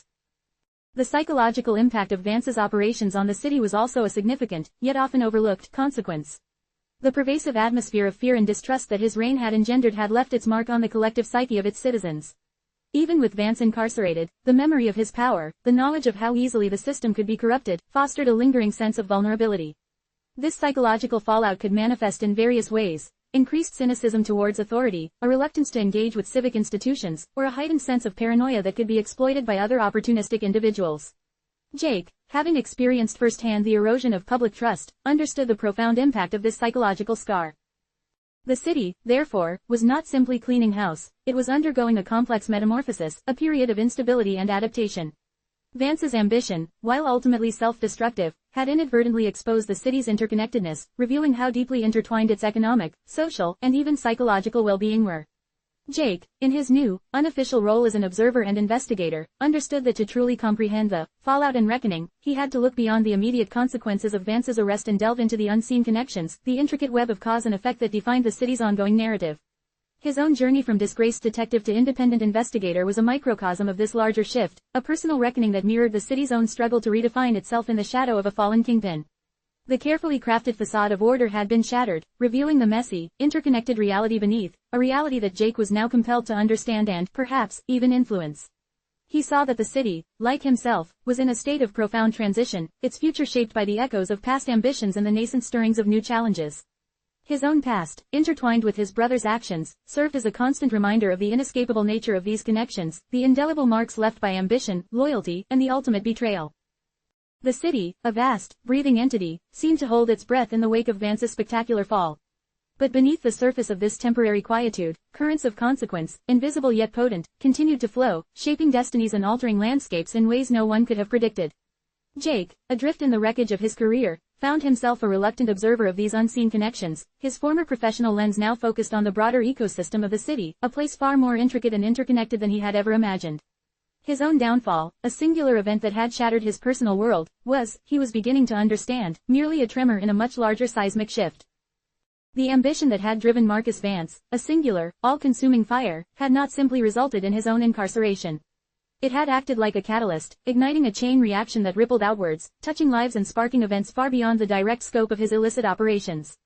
The carefully constructed empire, built on a foundation of fear, manipulation, and a chilling pragmatism, had, in its implosion, left behind a vacuum, yes, but also a complex web of unintended consequences. Those who had ridden his coattails, those who had been complicit, and even those who had been merely bystanders, found themselves caught in the fallout, their own paths irrevocably altered. Consider, for a moment, the ripple effect of Vance's financial machinations. His investments, cleverly disguised through a labyrinth of shell corporations and offshore accounts, had funded not only his criminal enterprises but also, inadvertently, a number of seemingly legitimate businesses. When his empire collapsed, these businesses faltered. Small suppliers, who had relied on Vance's steady, albeit illicit, cash flow, found themselves facing bankruptcy. Employees, unaware of the true source of their wages, were suddenly jobless. The economic shockwaves, subtle at first, began to accumulate, creating a quiet but pervasive sense of unease in sectors of the city that had never directly engaged with Vance's more overt criminal activities. A bakery that had supplied Vance's front restaurants, a logistics company that had handled his discreet shipments, even a reputable law firm that had provided his legal counsel, all felt the tremors of his downfall, their financial stability suddenly precarious. Then there was the matter of loyalty, a currency Vance had wielded with ruthless efficiency. His network was not merely a collection of hired thugs, It was a carefully cultivated ecosystem of individuals bound by a mixture of fear, obligation, and, in some cases, a perverse sense of camaraderie. When Vance was apprehended, this intricate web began to unravel, but not without its own internal dynamics. Some of his lieutenants, sensing an opportunity in the chaos, moved to seize control, their ambitions clashing with those of their former associates. This internal conflict, fought in the shadows and on the periphery of the city's underbelly, created new pockets of instability, drawing in minor players and exacerbating existing tensions. The city's dormant conflicts, held in check by Vance's overarching authority, began to reawaken, like embers fanned by a sudden gust of wind. Jake, poring over forgotten case files and public records in his self-imposed exile, began to see these connections with a startling clarity. He saw how a seemingly minor arson case in the industrial district, dismissed at the time as the work of disgruntled youths, coincided with Vance's acquisition of a specific chemical processing plant. He saw how a series of anonymous donations to a struggling political campaign, supposedly from a philanthropic foundation, had in fact originated from a Vance-controlled entity designed to subtly influence policy in his favor. These were not isolated incidents, they were nodes in a vast, interconnected network, each action, however small, contributing to the overall architecture of Vance's influence. His own pursuit of justice, his unwavering focus on the man at the center of the storm, had, in a way, blinded him to the broader systemic issues that Vance had so expertly exploited. Vance's success wasn't solely a testament to his own cunning, it was also a reflection of the vulnerabilities within the city itself. The loopholes in financial regulations, the lax oversight of industrial zoning, the porous borders of the port, these were the fertile grounds upon which Vance had built his empire. His ambition had not just created a criminal organization, it had exposed the city's systemic weaknesses, demonstrating how easily a determined individual could exploit them. The story of Anya Petrova, the dedicated social worker left vulnerable in the aftermath of her courageous testimony, offered a poignant illustration of these unforeseen consequences. Her plight, initially overshadowed by the sensationalism of Vance's arrest, became a stark reminder that the fight against organized crime was rarely a clean, decisive victory. The very system that had, for a time, offered her protection, now seemed to have abandoned her, its resources stretched thin, its attention diverted by internal investigations and the residual fallout from Vance's empire. Anya's struggle to secure basic witness protection was not an isolated incident, it was a symptom of a larger problem, a testament to the fact that the corrupt elements Vance had cultivated still held sway in the shadows, their insidious influence a persistent threat to those who dared to expose them. Her fight for bureaucratic justice, her quiet determination to expose systemic failures, resonated with a deeper truth, that the true measure of victory wasn't just the incarceration of the kingpin, but the reform of the systems that allowed him to thrive. Jake understood this on a visceral level. His own disciplinary hearing, the stripping of his badge, had been the result of a system that, while ostensibly upholding justice, was also susceptible to internal pressures and the very corruption it was meant to combat. Vance's downfall had been a victory, but it had also revealed the extent to which the rot had spread, not just in the criminal underworld, but within the institutions designed to keep it in check. He saw, with a growing sense of dread, that his own actions, his own ambition to climb the ranks and achieve recognition, had, in some ways, made him a pawn in a larger game, a game whose rules were far more complex and less transparent than he had ever realized. The concept of loyalty, too, had taken on new dimensions for Jake. His loyalty to the badge, to the ideal of justice, had been absolute, even to the point of self-destruction. But Vance's calculated manipulation of loyalty, his ability to foster it through fear and reward, was a different beast entirely. Jake saw how Vance's network extended beyond the obvious criminal elements, touching individuals in positions of power who owed him favors, who benefited from his illicit operations, or who were simply too afraid to cross him. These were the unseen connections, the tendrils of influence that made Vance's empire so resilient, so difficult to dismantle completely. The betrayal he had experienced, the sting of being cast aside by his own department, was a harsh lesson in the fickle nature of institutional loyalty, a stark contrast to the calculated, self-serving loyalty Vance demanded from his own ranks. The brothers, Jake and Marcus, had occupied opposing ends of the moral spectrum, their paths diverging dramatically. Yet, their lives, in a strange, almost tragic way, were intrinsically linked. Marcus's ruthless pursuit of power had been the driving force behind their family's eventual ruin, the catalyst for the rift that had fractured their lives. Jake's own descent, while fueled by his own set of circumstances and decisions, was also a consequence of the shadows cast by his brother's ambition. The choices Marcus made, the empire he built, had created the very environment in which Jake's own fall from grace became not only possible but, in a twisted sense, inevitable. The family legacy, tainted by Marcus's criminal enterprise, had become Jake's burden, a constant reminder of the shared history that bound them, even in their bitter opposition. The narrative of Vance's empire was, in essence, a story of interconnectedness, a testament to how ambition, when untethered from morality, could weave a complex web of influence that extended far beyond the individual. Jake, no longer a detective actively pursuing criminals, found himself engaged in a different kind of investigation, one that required a broader perspective, a deeper understanding of the city's intricate social and economic fabric. He was tracing the unseen connections, the subtle threads that linked seemingly disparate events, recognizing that Vance's downfall was not an end, but a complex transition, a shift in the city's power dynamics that would continue to unfold in unexpected ways. The consequences of Vance's actions were not confined to the obvious criminal activities. His investments in technological infrastructure, ostensibly for legitimate businesses, had also served to bolster his ability to operate covertly. The encrypted communication systems he had implemented, initially for his own network, had also inadvertently created vulnerabilities that could be exploited by others. This unintended technological legacy meant that even in his absence, the infrastructure he had built remained, a potential tool for future illicit activities, a silent testament to his foresight and his willingness to leverage every available avenue for his gain. Even the alliances Vance had forged with international criminal syndicates, while seemingly severed by his arrest, had left behind their own residual effects. These groups, having established contact and trust with Vance's operatives, might now seek to fill the void he left, forging new connections within the city. This meant that the threat of organized crime, far from being eradicated, had simply shifted its form, its players and methods evolving in response to the changing landscape. Jake's investigation into the old waterfront burglaries, the specific theft of industrial chemicals, was a direct manifestation of this evolving threat, a hint at new criminal enterprises seeking to exploit the city's vulnerabilities. The psychological impact of Vance's operations on the city was also a significant, yet often overlooked, consequence. The pervasive atmosphere of fear and distrust that his reign had engendered had left its mark on the collective psyche of its citizens. Even with Vance incarcerated, the memory of his power, the knowledge of how easily the system could be corrupted, fostered a lingering sense of vulnerability. This psychological fallout could manifest in various ways: increased cynicism towards authority, a reluctance to engage with civic institutions, or a heightened sense of paranoia that could be exploited by other opportunistic individuals. Jake, having experienced firsthand the erosion of public trust, understood the profound impact of this psychological scar. The city, therefore, was not simply cleaning house, it was undergoing a complex metamorphosis, a period of instability and adaptation. Vance's ambition, while ultimately self-destructive, had inadvertently exposed the city's interconnectedness, revealing how deeply intertwined its economic, social, and even psychological well-being were. Jake, in his new, unofficial role as an observer and investigator, understood that to truly comprehend the fallout and reckoning, he had to look beyond the immediate consequences of Vance's arrest and delve into the unseen connections, the intricate web of cause and effect that defined the city's ongoing narrative. His own journey from disgraced detective to independent investigator was a microcosm of this larger shift, a personal reckoning that mirrored the city's own struggle to redefine itself in the shadow of a fallen kingpin. The carefully crafted facade of order had been shattered, revealing the messy, interconnected reality beneath, a reality that Jake was now compelled to understand and, perhaps, even influence. He saw that the city, like himself, was in a state of profound transition, its future shaped by the echoes of past ambitions and the nascent stirrings of new challenges. His own past, intertwined with his brother's actions, served as a constant reminder of the inescapable nature of these connections, the indelible marks left by ambition, loyalty, and the ultimate betrayal. The price of ambition, in the starkest of terms, was a currency paid in full by both Marcus and Jake. For Marcus, it was the tangible chains of incarceration, the loss of freedom, the forfeiture of the empire he had so meticulously and ruthlessly constructed.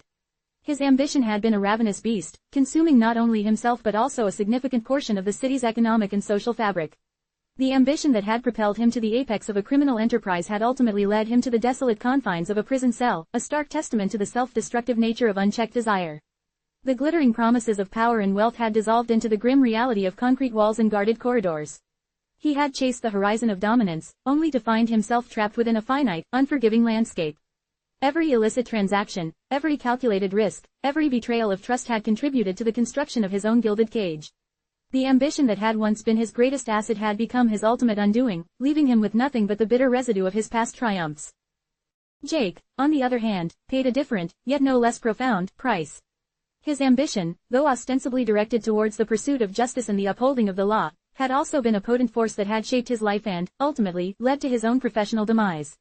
His relentless pursuit of Marcus, his unwavering dedication to dismantling his brother's illicit operations, had consumed him.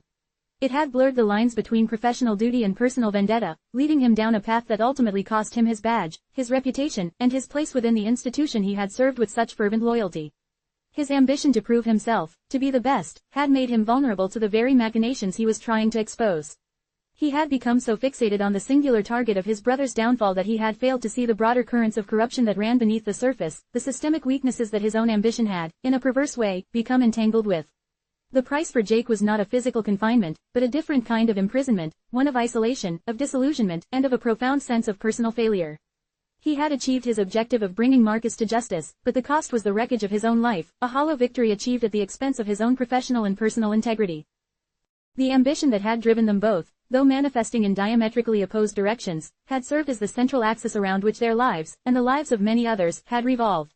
Marcus's ambition was about acquisition, about the accumulation of power and wealth through any means necessary, a predatory instinct honed to a razor's edge. Jake's ambition, though righteous in its intent, had also possessed a consuming quality, a drive to succeed, to validate his own sense of purpose by conquering the darkness that his brother represented. He had sought to outmaneuver, to outwit, and ultimately to defeat the embodiment of all that he had come to despise. This dual nature of ambition, one destructive and the other, though well-intentioned, ultimately self-sacrificing, had set them on a collision course, a tragic inevitability born from shared blood and divergent paths. Their mutual advancement, a concept that had once been a silent, perhaps even unspoken, aspiration for their fractured family, had been irrevocably warped by the nature of their chosen pursuits. Marcus had sought advancement through the accumulation of illicit capital and the expansion of his criminal dominion, a rise built on the exploitation of others. Jake had sought advancement within the established structures of law enforcement, a climb predicated on merit and dedication, a path that was ultimately derailed by the very darkness his brother had cultivated. The idea of their collective progress had been twisted into a zero-sum game, where one man's rise was inextricably linked to the other's downfall. The contrast between their ultimate fates underscored the destructive potential of ambition when divorced from ethical considerations. Marcus, the architect of a vast criminal enterprise, was now a prisoner of his own making, his grand designs reduced to the barren reality of a prison cell. His ambition had promised him the world, but had delivered only confinement. He had operated under the illusion of control, believing himself to be the master of his own destiny, yet he had been utterly enslaved by his insatiable desire for more. His reign had been a tempestuous period for the city, a time of fear and uncertainty, and his fall had created a void that would, no doubt, be filled by new forms of malfeasance. Jake, though no longer a physical captive, found himself adrift in a landscape of personal and professional desolation. His ambition to serve and protect had led him to a precipice, a point of no return where his career was extinguished, and his faith in the systems he had believed in was severely tested. He was left to grapple with the fallout, the complex tapestry of consequences woven by his brother's actions and his own relentless pursuit. His future, if he were to forge one, would be a constant negotiation with the ghost of his past, a struggle to redefine success and purpose in the shadow of his brother's empire and his own personal ruin. The ambition that had once been a guiding star had, in its ultimate manifestation, led him into an enduring wilderness. This subsection served as a somber reflection on the ultimate price paid by the Mccombs brothers for their pursuit of power and mutual advancement, however twisted that concept had become. Whether through capture, loss, or the daunting prospect of a future mired in continued struggle, their journey was viewed through the stark lens of the choices they had made. It provided a concluding perspective on their motivations, exposing the deeply corrosive and ultimately destructive nature of their intertwined ambitions. The reader was left to ponder the true meaning of success, the ephemeral nature of power built on ill-gotten gains, and the profound, often devastating, cost of playing outside the rules that govern not just society but the very essence of human decency. The story of their rise and fall was a cautionary tale, etched in the grime and shadows of the city, a testament to the fact that unchecked ambition, when allowed to fester, invariably breeds a harvest of sorrow and ruin, leaving behind only the ashes of what might have been and the enduring question of whether any perceived victory could ever truly justify such a devastating cost. The very fabric of their lives, interwoven with threads of ambition, betrayal, and a distorted sense of familial obligation, had been stretched to its breaking point, revealing the inherent fragility of any triumph built upon such a compromised foundation. The echoes of their choices would resonate for a long time to come, a quiet, persistent hum beneath the surface of the city's daily rhythm, a reminder of the paths not taken in the steep, inescapable price of soaring too high on wings of ambition, especially when those wings were forged in the fires of desperation and deceit. 11. Shadows of Tomorrow. Marcus Mccombs had always possessed a remarkable capacity for adaptation, a chameleon-like ability to shed old skins and emerge anew in drastically altered environments. His incarceration had been a temporary inconvenience, a temporary setback in a life defined by calculated risks and audacious gambits. Now, stripped of his empire, his wealth, and the ostentatious displays of power, he found himself in a different kind of crucible.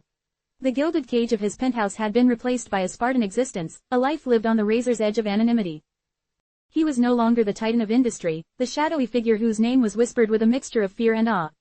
Instead, he was a ghost, a whisper in the wind, his identity a carefully constructed facade designed to blend seamlessly into the urban anonymity. His movements were dictated by necessity, his interactions pared down to the barest essentials. The city that had once bowed to his will was now a labyrinth of potential threats, every corner a possible ambush, every unfamiliar face a potential informant. He navigated this treacherous terrain with a chilling efficiency, his senses honed by years of anticipating every move, every betrayal. His current base of operations was a far cry from the opulent suites and secure compounds he had once commanded. It was a nondescript apartment in a forgotten corner of the city, a place so devoid of distinguishing features that it risked being overlooked by even the most determined surveillance. The walls were bare, the furniture sparse and functional. There was no art, no music, no remnants of the life of luxury he had so effortlessly commanded. Here, survival was the only currency, and discretion was his most valuable asset. He had learned to subsist on simple meals, to sleep with one eye open, and to trust no one. Yet, even in this stark existence, the fire of his ambition had not been extinguished. It had been banked, transmuted into a colder, more calculated ember. His defeat was not an ending, but a strategic retreat. While the world believed Marcus Vance to be locked away, a cautionary tale of hubris and greed, he was, in reality, meticulously rebuilding. His mind, an engine of unparalleled strategic planning, was already charting a new course, identifying new vulnerabilities, and forging new alliances. The resources he had managed to squirrel away before his capture, a testament to his foresight and meticulous planning, were now being deployed with a ruthless precision. His network, though fractured and scattered by his arrest, had not been entirely dismantled. Loyalties, forged in the fires of shared enterprise and mutual benefit, still held sway in certain quarters. He communicated through a series of encrypted channels, his messages cryptic and elliptical, delivered by a new generation of operatives who owed him nothing but a carefully cultivated debt. These were not the hardened criminals and desperate men who had once formed the backbone of his empire, these were individuals who had yet to experience the full brunt of his power, who saw only the potential for advancement in aligning themselves with his formidable intellect. One such individual was a young, ambitious hacker known only by the handle, Cypher. Cypher was a digital phantom, a master of the invisible world of code and data. Marcus had cultivated this relationship through intermediaries, a careful dance of digital breadcrumbs and untraceable transactions. Cypher's role was to be his eyes and ears in the digital realm, to provide him with intelligence, to disrupt the efforts of those who sought to hunt him, and to quietly lay the groundwork for his eventual resurgence. Cypher's motivations were simple: wealth and the thrill of the challenge, precisely the kind of desires Marcus had always known how to exploit. From his humble abode, Marcus spent his days immersed in a world of screens and data streams, piecing together the fractured remnants of his former influence.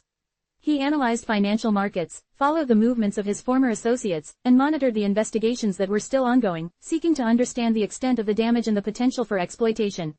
He was like a general studying the battlefield after a devastating defeat, identifying weaknesses in the enemy's position and planning his counteroffensive.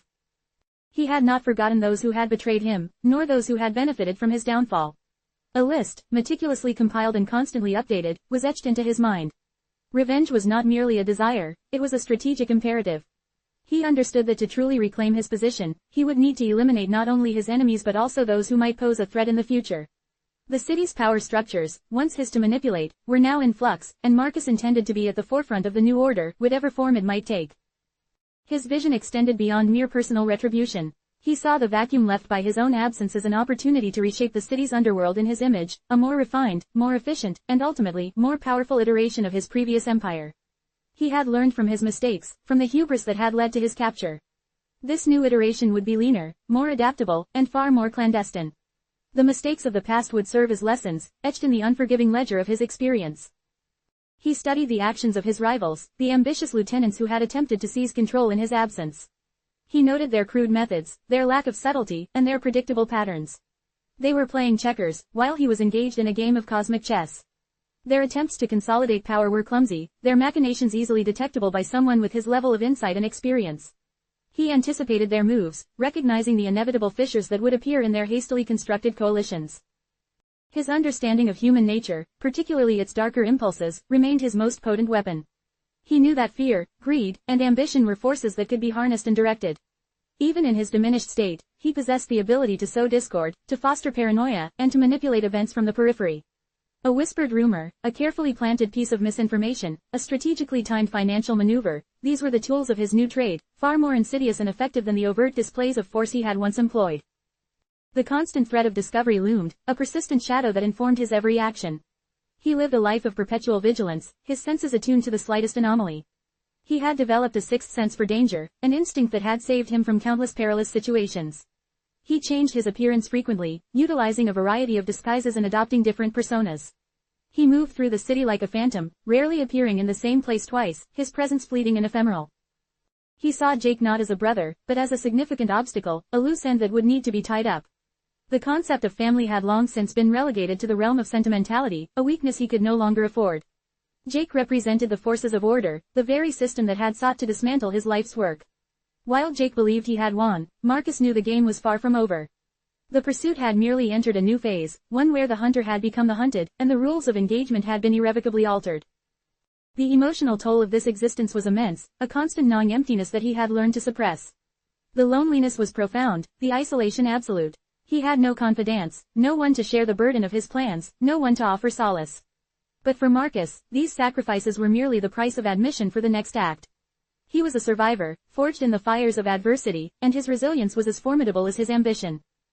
He spent hours observing the city from afar, from the anonymity of a crowded park bench, a dimly lit cafe, or the shadowed alcove of a forgotten alleyway. He watched the ebb and flow of daily life, the oblivious citizens going about their routines, their lives untouched by the invisible war being waged in the city's underbelly. It was a constant reminder of what he had lost, but also of what he intended to reclaim. The city was a sleeping giant, and he was the viper poised to strike when it stirred. His strategy was one of patience, of calculated attrition. He would not rush. He would wait for the opportune moment, for the perfect confluence of events that would allow him to re-emerge, stronger and more formidable than before.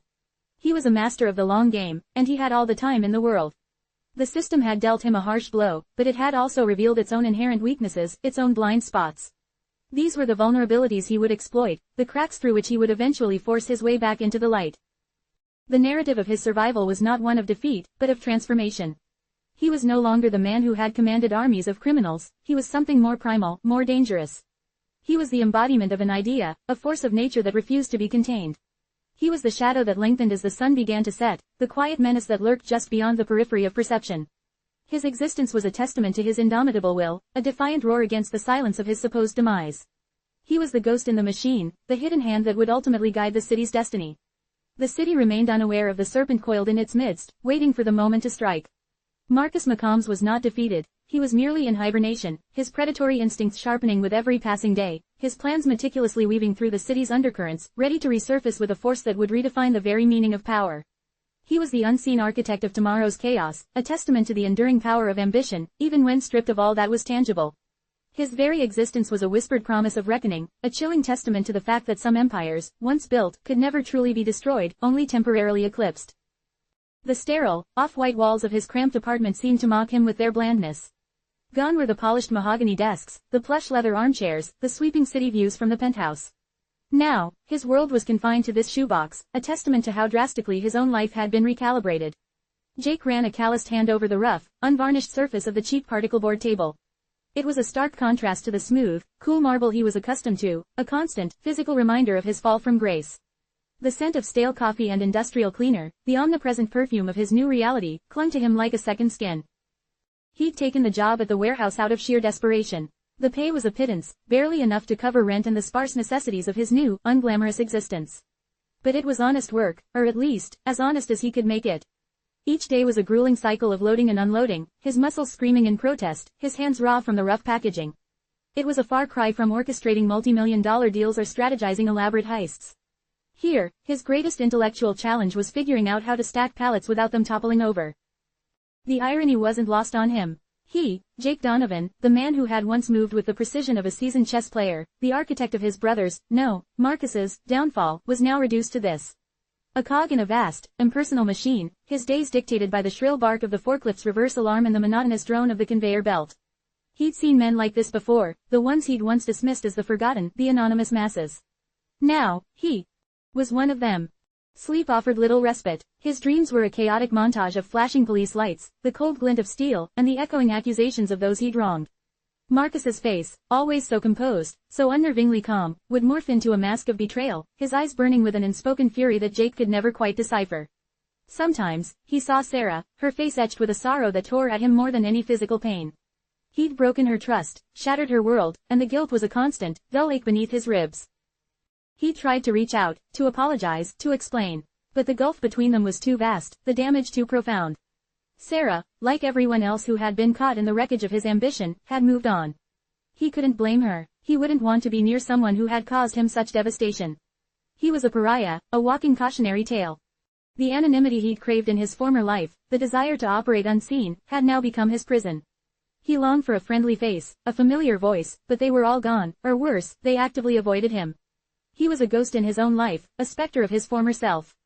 The camaraderie of the warehouse workers was a distant mirth, a world he could observe but not truly inhabit. He'd learned to keep his head down, to be quiet, to blend in. The skills that had once made him formidable in the criminal underworld were now his shield against the prying eyes and casual judgments of the ordinary world. He ate his meager lunches alone, perched on a concrete loading dock, watching the world go by. The city, the same city he had once navigated with such confidence, now felt alien, a hostile territory. He saw the sleek cars, the well-dressed professionals, the casual displays of wealth, and a phantom ache would throb in his chest. It wasn't necessarily a longing for the life he'd lost, but a profound sense of his own displacement. He was adrift, disconnected. He'd learned to compartmentalize. The man who meticulously sorted packages for 8 hours a day was a different man from the one who replayed every decision, every betrayal, every consequence in the quiet hours of the night. He had to. Otherwise, the sheer weight of it all would crush him. He tried to focus on the present, on the small victories, a perfectly stacked pallet, a nod of acknowledgement from the foreman, a night where his dreams weren't a torrent of nightmares. But the past was a persistent shadow. He found himself scanning faces in crowds, his instincts still sharp, a flicker of the old Jake surfacing in unexpected moments. He'd catch himself analyzing the efficiency of the delivery trucks, the security protocols of the loading bay, the vulnerabilities of the entire operation. It was an ingrained habit, a second nature he couldn't quite shed. It terrified him. Was he destined to be this person forever, forever looking for an angle, forever seeing the world as a series of transactions and risks?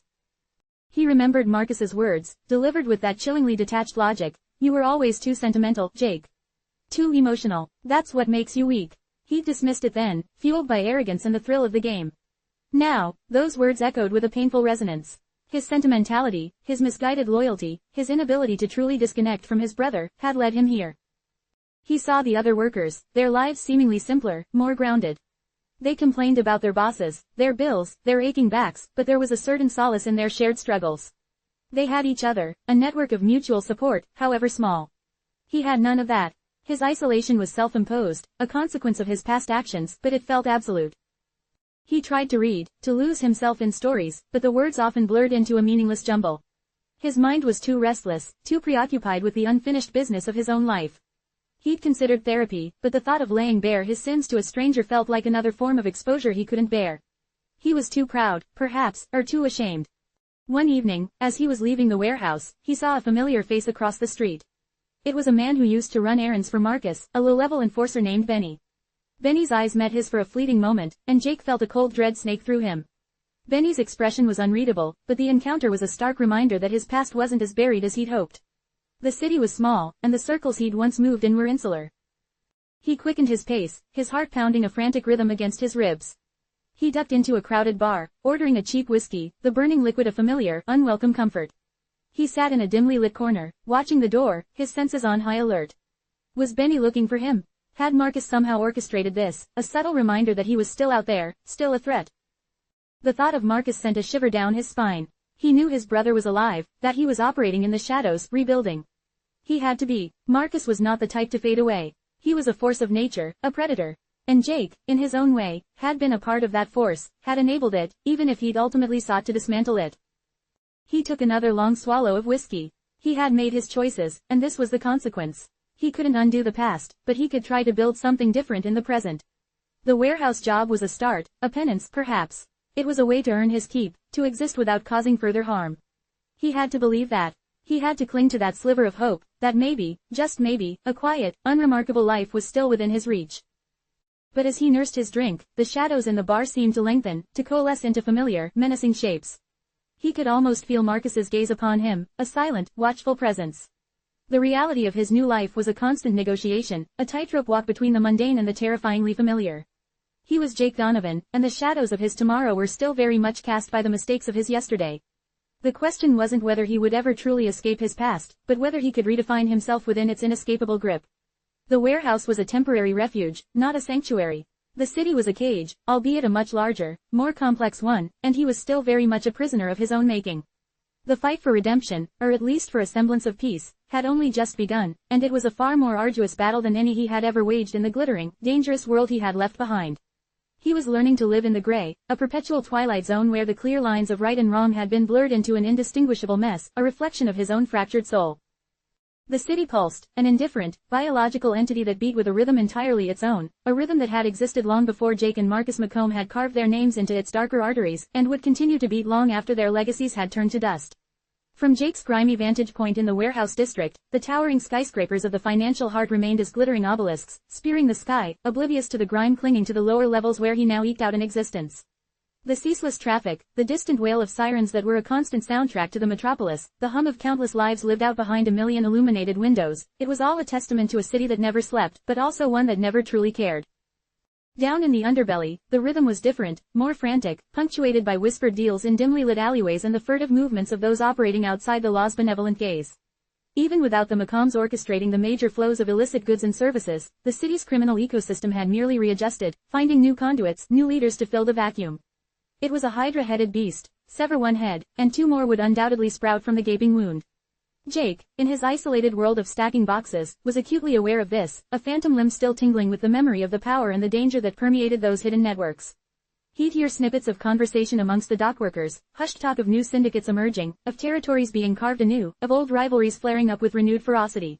It was a testament to the city's insatiable appetite for ambition, for power, for the dark, intoxicating allure of profit, no matter the cost.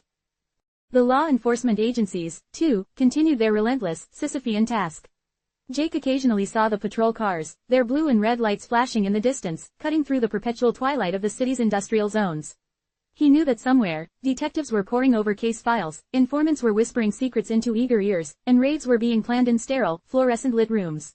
The faces of the officers he'd sometimes glimpsed were etched with a weariness that spoke of endless nights and the Sisyphean struggle against a tide of crime that never truly receded.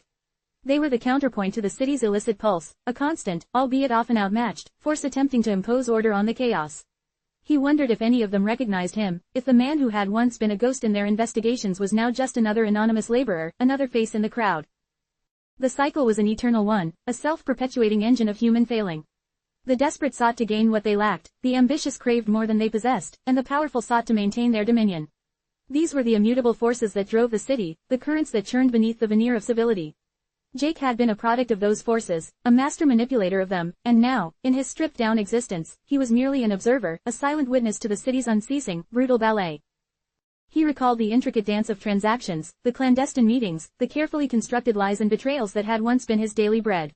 It was a world of shadows and whispers, a world where loyalty was a commodity, and trust was a fatal vulnerability. Even now, the instinct to analyze, to predict, to find the angle, remained a deep-seated reflex. He'd watch the comings and goings at the warehouse, the patterns of the security guards, the timing of the deliveries, and a part of him, the old Jake, would meticulously catalog every detail, every potential weakness. It was a habit he couldn't break, a testament to how deeply ingrained his former life was, a constant reminder that the skills he'd honed in the underworld were not so easily discarded. He remembered Marcus's chilling pragmatism, his ability to view human lives as mere variables in a complex equation. Marcus had seen the city as a chessboard, and its inhabitants as pieces to be moved, sacrificed, or exploited for his own ultimate victory. Jake, in his own way, had played that game too, though his motivations had been a more tangled mess of ambition, familial obligation, and a twisted sense of justice. Now, he saw the echoes of that same ruthless ambition in the stories that filtered through the warehouse walls. New players were emerging, ambitious young men with hungry eyes and a willingness to do whatever it took to climb the greasy pole of the criminal hierarchy. They were the inheritors of the game, unaware of the ghosts of those who had played before them, blind to the eventual price of such ephemeral power. Sarah, too, was a ghost that haunted the city's periphery for him. He knew she was still here, somewhere, living her life, perhaps finding some semblance of peace. He'd never see her again, he knew that with a certainty that gnawed at him. The damage he'd inflicted was too profound, the breach of trust too absolute. He understood her silence, her absence, as a necessary amputation, a severing of a limb that had been poisoned by his actions. Yet, the thought of her, of the life they might have had, remained a constant, dull ache, a reminder of the humanity he had so carelessly discarded. The city, in its vast indifference, continued to churn out stories of its own. He heard about a recent drug bust that had crippled a significant operation in the North End, a testament to the ongoing efforts of law enforcement. But even as one syndicate fell, whispers spoke of another, more insidious network already filling the void, their reach extending further, their methods more brutal. It was a perpetual war, fought in the shadows and on the streets, a testament to the enduring allure of illicit wealth and the potent cocktail of desperation and opportunity that fueled it. He saw the city's stark contrasts daily. The opulent penthouses that gleamed against the night sky, symbols of immense wealth and power, stood in stark opposition to the dilapidated tenements where poverty festered and crime often took root. The same streets that were trod by the well-heeled in their expensive shoes were also the hunting grounds for those who lived by their wits and their willingness to take what others possessed. The city was a tapestry woven with threads of extreme wealth and abject poverty, of meticulous order and pervasive disorder, and Jake now found himself existing in the frayed, often overlooked seams. The memory of Marcus's calculated ruthlessness was a constant counterpoint to the raw, messy reality of the street-level crime that continued to flourish. Marcus had operated with a chilling detachment, treating people as expendable assets. The new players, Jake suspected, were learning the same lessons, their ambition untempered by experience, their moral compasses skewed by a hunger for immediate gratification and ultimate power. He saw glimpses of their influence in the hushed conversations he overheard, in the rumors of new faces in positions of authority, in the palpable shift in the city's undercurrent. He understood, with a clarity that bordered on despair, that his own past actions had contributed to the fertile ground from which these new players sprang. He had been a part of the machinery that normalized violence, that created opportunities for exploitation, that eroded the foundations of trust and community. His attempts to dismantle what he and Marcus had built, his search for a more ethical path, felt like a lonely, almost futile gesture in the face of the city's enduring appetite for darkness. The world continued to turn, and the city's pulse remained strong, unwavering. It was a testament to its resilience, perhaps, or to the unyielding nature of human ambition. Jake, the fallen king of a forgotten empire, was now just another soul adrift in its vast currents, a stark reminder that even the most formidable forces could be dismantled, leaving behind only the enduring, indifferent hum of the metropolis itself. He was a ghost of a past that had shaped the city's present, and he knew, with a sinking certainty, that the city would continue to forge new ghosts, new players, new stories of ambition and ruin, long after he had faded into the anonymity he now inhabited. The shadows of tomorrow were not entirely his own to cast. They belonged to the city, and to the endless cycle of human desire that it so readily embraced. And so, as the city continued its relentless thrum, a symphony of ambition and desperation played out in its shadowed arteries, Jake found himself adrift in the aftermath, a solitary observer of a world he had once so profoundly shaped. The warehouse walls, once a shield, now felt like a cage, separating him from the chaotic currents that still swirled outside. He traded the intoxicating danger of the game for the muted quiet of anonymity, a penance that offered little solace and a great deal of time for reflection. The questions, like persistent phantoms, began to gather in the corners of his mind, demanding an answer he wasn't sure he possessed. Had it all been for nothing?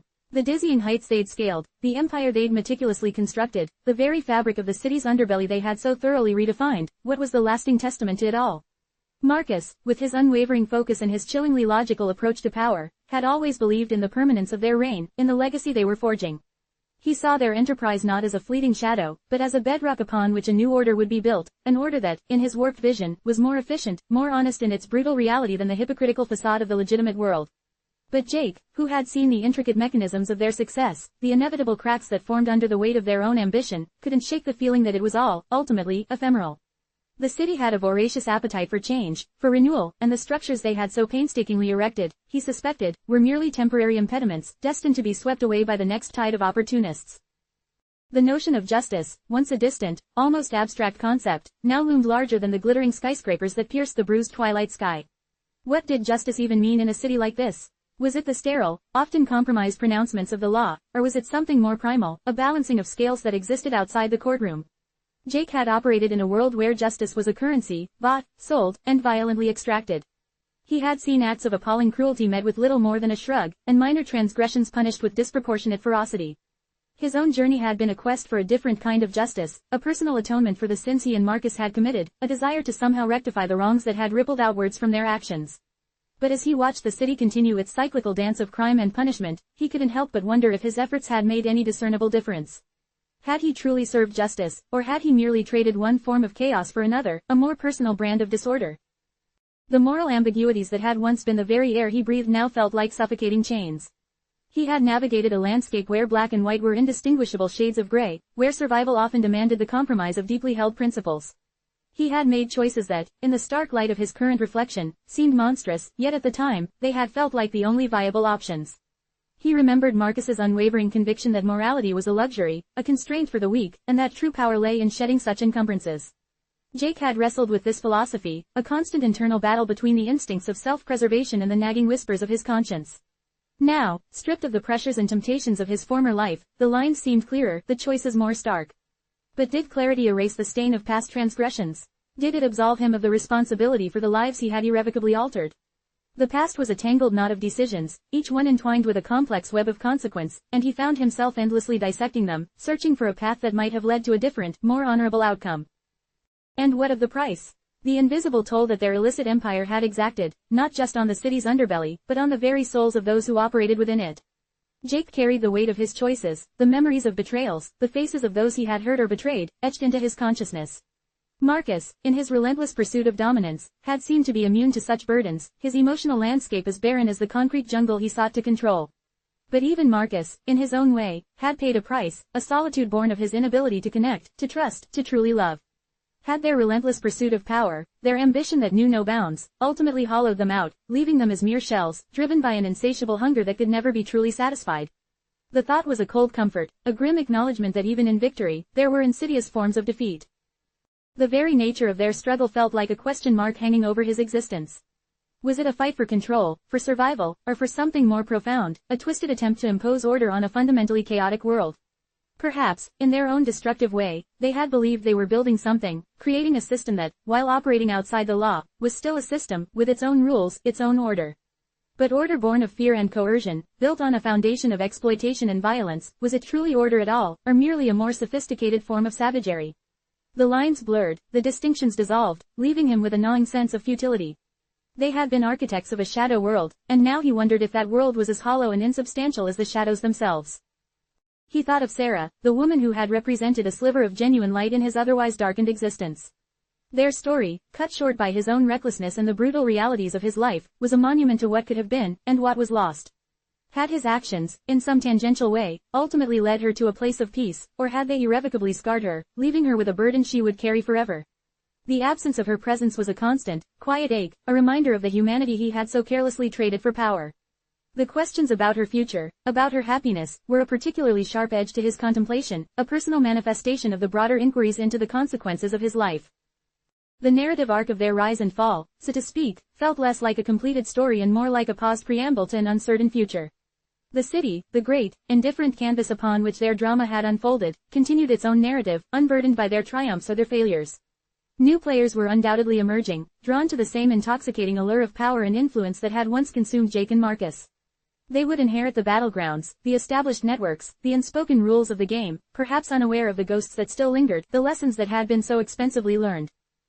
And so, the lingering questions formed a mosaic of uncertainty, reflecting the fractured nature of his own past and the ambiguous future that lay before him. Did the brothers, in their audacious and often brutal ascent, achieve anything truly lasting, anything that transcended the ephemeral nature of illicit enterprises?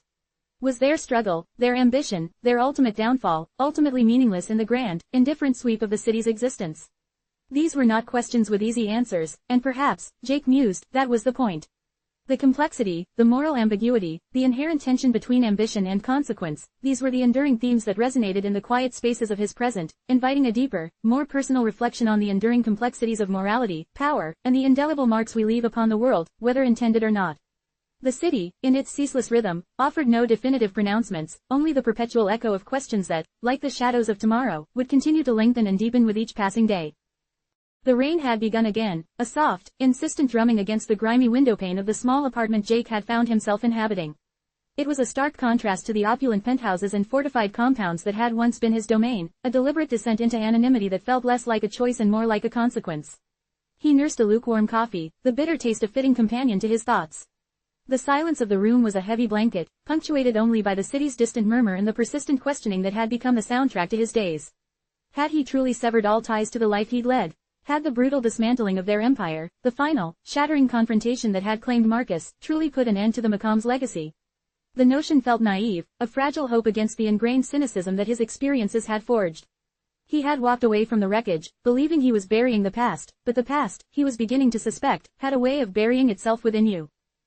He found himself watching the street below with an almost obsessive focus. It was a river of anonymous faces, each one a potential story, a potential threat. He'd learned to read the subtle cues, the averted glances, the way a certain individual held themselves, the almost imperceptible shift in posture that spoke of vigilance. It was a skill honed in the unforgiving crucible of their world, a reflex that had saved his life more times than he could count. But now, in this supposed quietude, it felt like a phantom limb, an involuntary twitch that reminded him of what he had left behind, and what might still be out there, waiting. One particular figure caught his eye, a young man, no older than 20, with a sharp, intelligent gaze and a swagger that spoke of an unearned confidence. He moved with an unnerving fluidity, his eyes scanning the street with a practiced awareness. He wasn't just observing, he was assessing, cataloging, just as Jake himself had done countless times. There was a predatory stillness about him, a coiled energy that suggested a hunger for more. He paused for a moment, his gaze sweeping over the building Jake occupied, a fleeting, almost dismissive glance, yet it sent a prickle of unease down Jake's spine.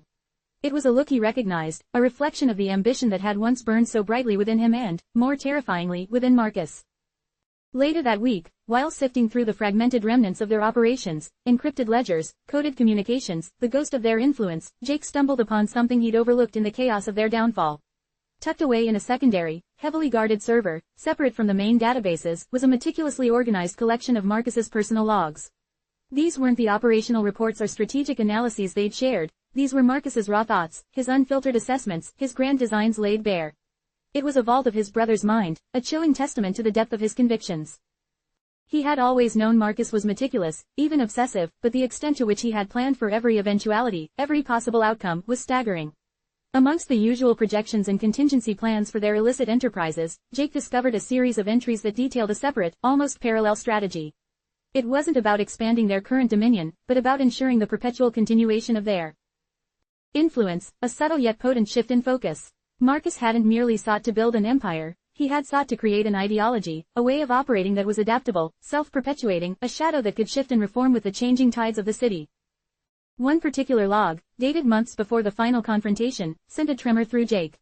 Marcus spoke of architects of change, individuals who possess the necessary blend of ruthlessness, intellect, and a profound understanding of the city's undercurrents. He described a process of identifying and cultivating these individuals, a hidden network of potential successors, trained and nurtured away from the direct operations, ready to be activated should the primary structure falter. Marcus had, it seemed, been preparing for his own potential demise, not as a surrender, but as a transition. He hadn't built a dynasty, he had planted seeds, carefully chosen and strategically dispersed, waiting for the opportune moment to sprout. Jake's blood ran cold as he read further. Marcus had detailed specific criteria for these potential successors, not just loyalty, but a certain detached pragmatism, an ability to see the world not in terms of good and evil, but as a complex system to be manipulated for optimal results. The descriptions, the measured, almost clinical dissection of character, mirrored the young man Jake had seen on the street. Was it a coincidence, or had Marcus's foresight extended even beyond his own life, creating a mechanism that would continue to shape the city's destiny long after he was gone? This wasn't just about power, it was about control, a desire to imprint his vision onto the very fabric of the city, an enduring testament to his belief that his way was the only way. Jake remembered their early days, the shared ambition that had fueled their ascent, the nights spent poring over maps, strategizing, dreaming of a future where they were the architects of the city's destiny. Marcus had always possessed a clarity of vision, a singular focus that Jake had both admired and, at times, feared. Now, he understood the terrifying scope of that vision, the chilling dedication to ensuring that the principles they had established, the order they had imposed, would outlive them. He closed the log, the screen's glow casting a sickly light on his face. The moral quandary that had plagued him since Marcus's death, the question of atonement, of whether his actions had truly brought any semblance of justice, was now complicated by a far more insidious possibility. If Marcus had indeed laid the groundwork for a continued influence, then Jake's own actions, his attempts to dismantle their operation, might have been no more than a temporary disruption, a mere pruning of branches while the roots remained firmly embedded. The memory of Sarah, her unwavering integrity, her stark contrast to the moral compromises that had defined his life, flashed before his eyes. He had believed that by removing himself from the equation, by choosing a life of quiet penance, he was somehow counteracting the darkness they had unleashed. But what if Marcus had already set in motion a force that could not be so easily undone? What if the very act of stepping away had allowed Marcus's true legacy, his meticulously planned continuation, to take root and flourish in the shadows? He felt a disquieting echo of his past life. The constant vigilance, the need to anticipate the next move, the underlying tension of an ever-present threat, it was all coming back to him, not as a consequence of his current actions but as a potential consequence of Marcus's enduring machinations. He had sought to extinguish the Mccombs fire, but what if he had merely fanned the embers, creating the conditions for a new, perhaps even more insidious, blaze to ignite? The city, indifferent to his internal turmoil, continued its ceaseless rhythm. The rain had stopped, and a sliver of moon peeked through the clouds, casting long, distorted shadows across the cityscape. Jake looked out at the glittering expanse, a tapestry of light and darkness that held secrets he was only beginning to uncover. He had thought he was at the end of a chapter, a concluding point after years of struggle. But Marcus's logs suggested otherwise. They hinted at a narrative that was far from over, a story that had been meticulously crafted to continue, a seed of their shared ambition that had been sown in fertile ground, waiting for the right time to break through the surface. The question wasn't just whether their empire had lasted, but whether their influence, in its most potent and enduring form, had merely been lying dormant, waiting for a new conductor, a new architect to orchestrate its next act. The thought was a chilling one, a stark reminder that the shadows of tomorrow might not be empty, but filled with the echoes of a past he had desperately tried to outrun. Back matter. I want to extend my deepest gratitude to everyone who supported me throughout the creation of this novel. First and foremost, to my family, whose unwavering belief in me, even when my own wavered, was a constant source of strength. To my editors, whose keen eyes and insightful suggestions elevated this story beyond my initial vision. Thank you for your patience, your brilliance, and your dedication to bringing this narrative to life. To the beta readers, whose honest feedback and constructive criticism were invaluable in shaping the intricate plot and complex characters. Your insights helped me refine the pacing and deepen the emotional resonance. And finally, to the readers who enjoy a good mystery, a tale of loyalty, betrayal, and the enduring consequences of ambition. Your engagement is the ultimate reward. Timeline of key events in the Mccombs Empire and its aftermath. Early 2010s. Marcus and Jake Mccombs begin their ascent, building a clandestine network of influence and operations within the city's underbelly. Initial focus on information brokering and strategic manipulation. Mid-2010s. Expansion into illicit logistics and financial control. The Mccombs Doctrine of perpetual influence is conceptualized by Marcus. Late 2010s. Significant operational successes and diversification. Recruitment of key operatives. Seeds of internal dissent begin to appear. Early 2020s pre-confrontation. Marcus initiates the Architects of Change program, identifying and cultivating potential successors outside direct operational oversight. Jake begins to harbor doubts about Marcus's methods. The confrontation, specific date undisclosed, the violent climax of the Mccombs Empire. Marcus Mccombs is killed. Jake survives and severs ties, believing the legacy is destroyed. Post-confrontation. Jake Mccombs goes into self-imposed exile, attempting to distance himself from his past. Present day. Jake discovers Marcus's detailed logs, revealing the existence of the Architects of Change, and the true depth of his long-term strategy. Jake becomes aware of potential successors, including a young man matching Marcus's criteria, and grapples with the possibility that Marcus's influence may not have ended with his death. The Mccombs Doctrine. Marcus Mccombs' philosophy of establishing and maintaining enduring influence, focused on adaptable, self-perpetuating systems rather than static power structures. Architects of Change. Individuals identified and cultivated by Marcus Mccombs as potential successors.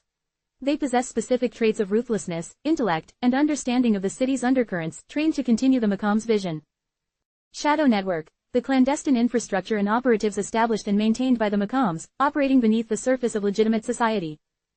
Cryptic Logs. Marcus Mccombs' personal digital journals, containing unfiltered thoughts, strategies, and plans, discovered by Jake after the Empire's collapse. Phantom Limb. A metaphorical reference used by Jake to describe his ingrained vigilance and observational skills from his past life, which continue to manifest involuntarily in his current, supposedly peaceful existence. Michael A. Neal is a writer with a fascination for the shadowed corners of human ambition and the intricate webs of consequence.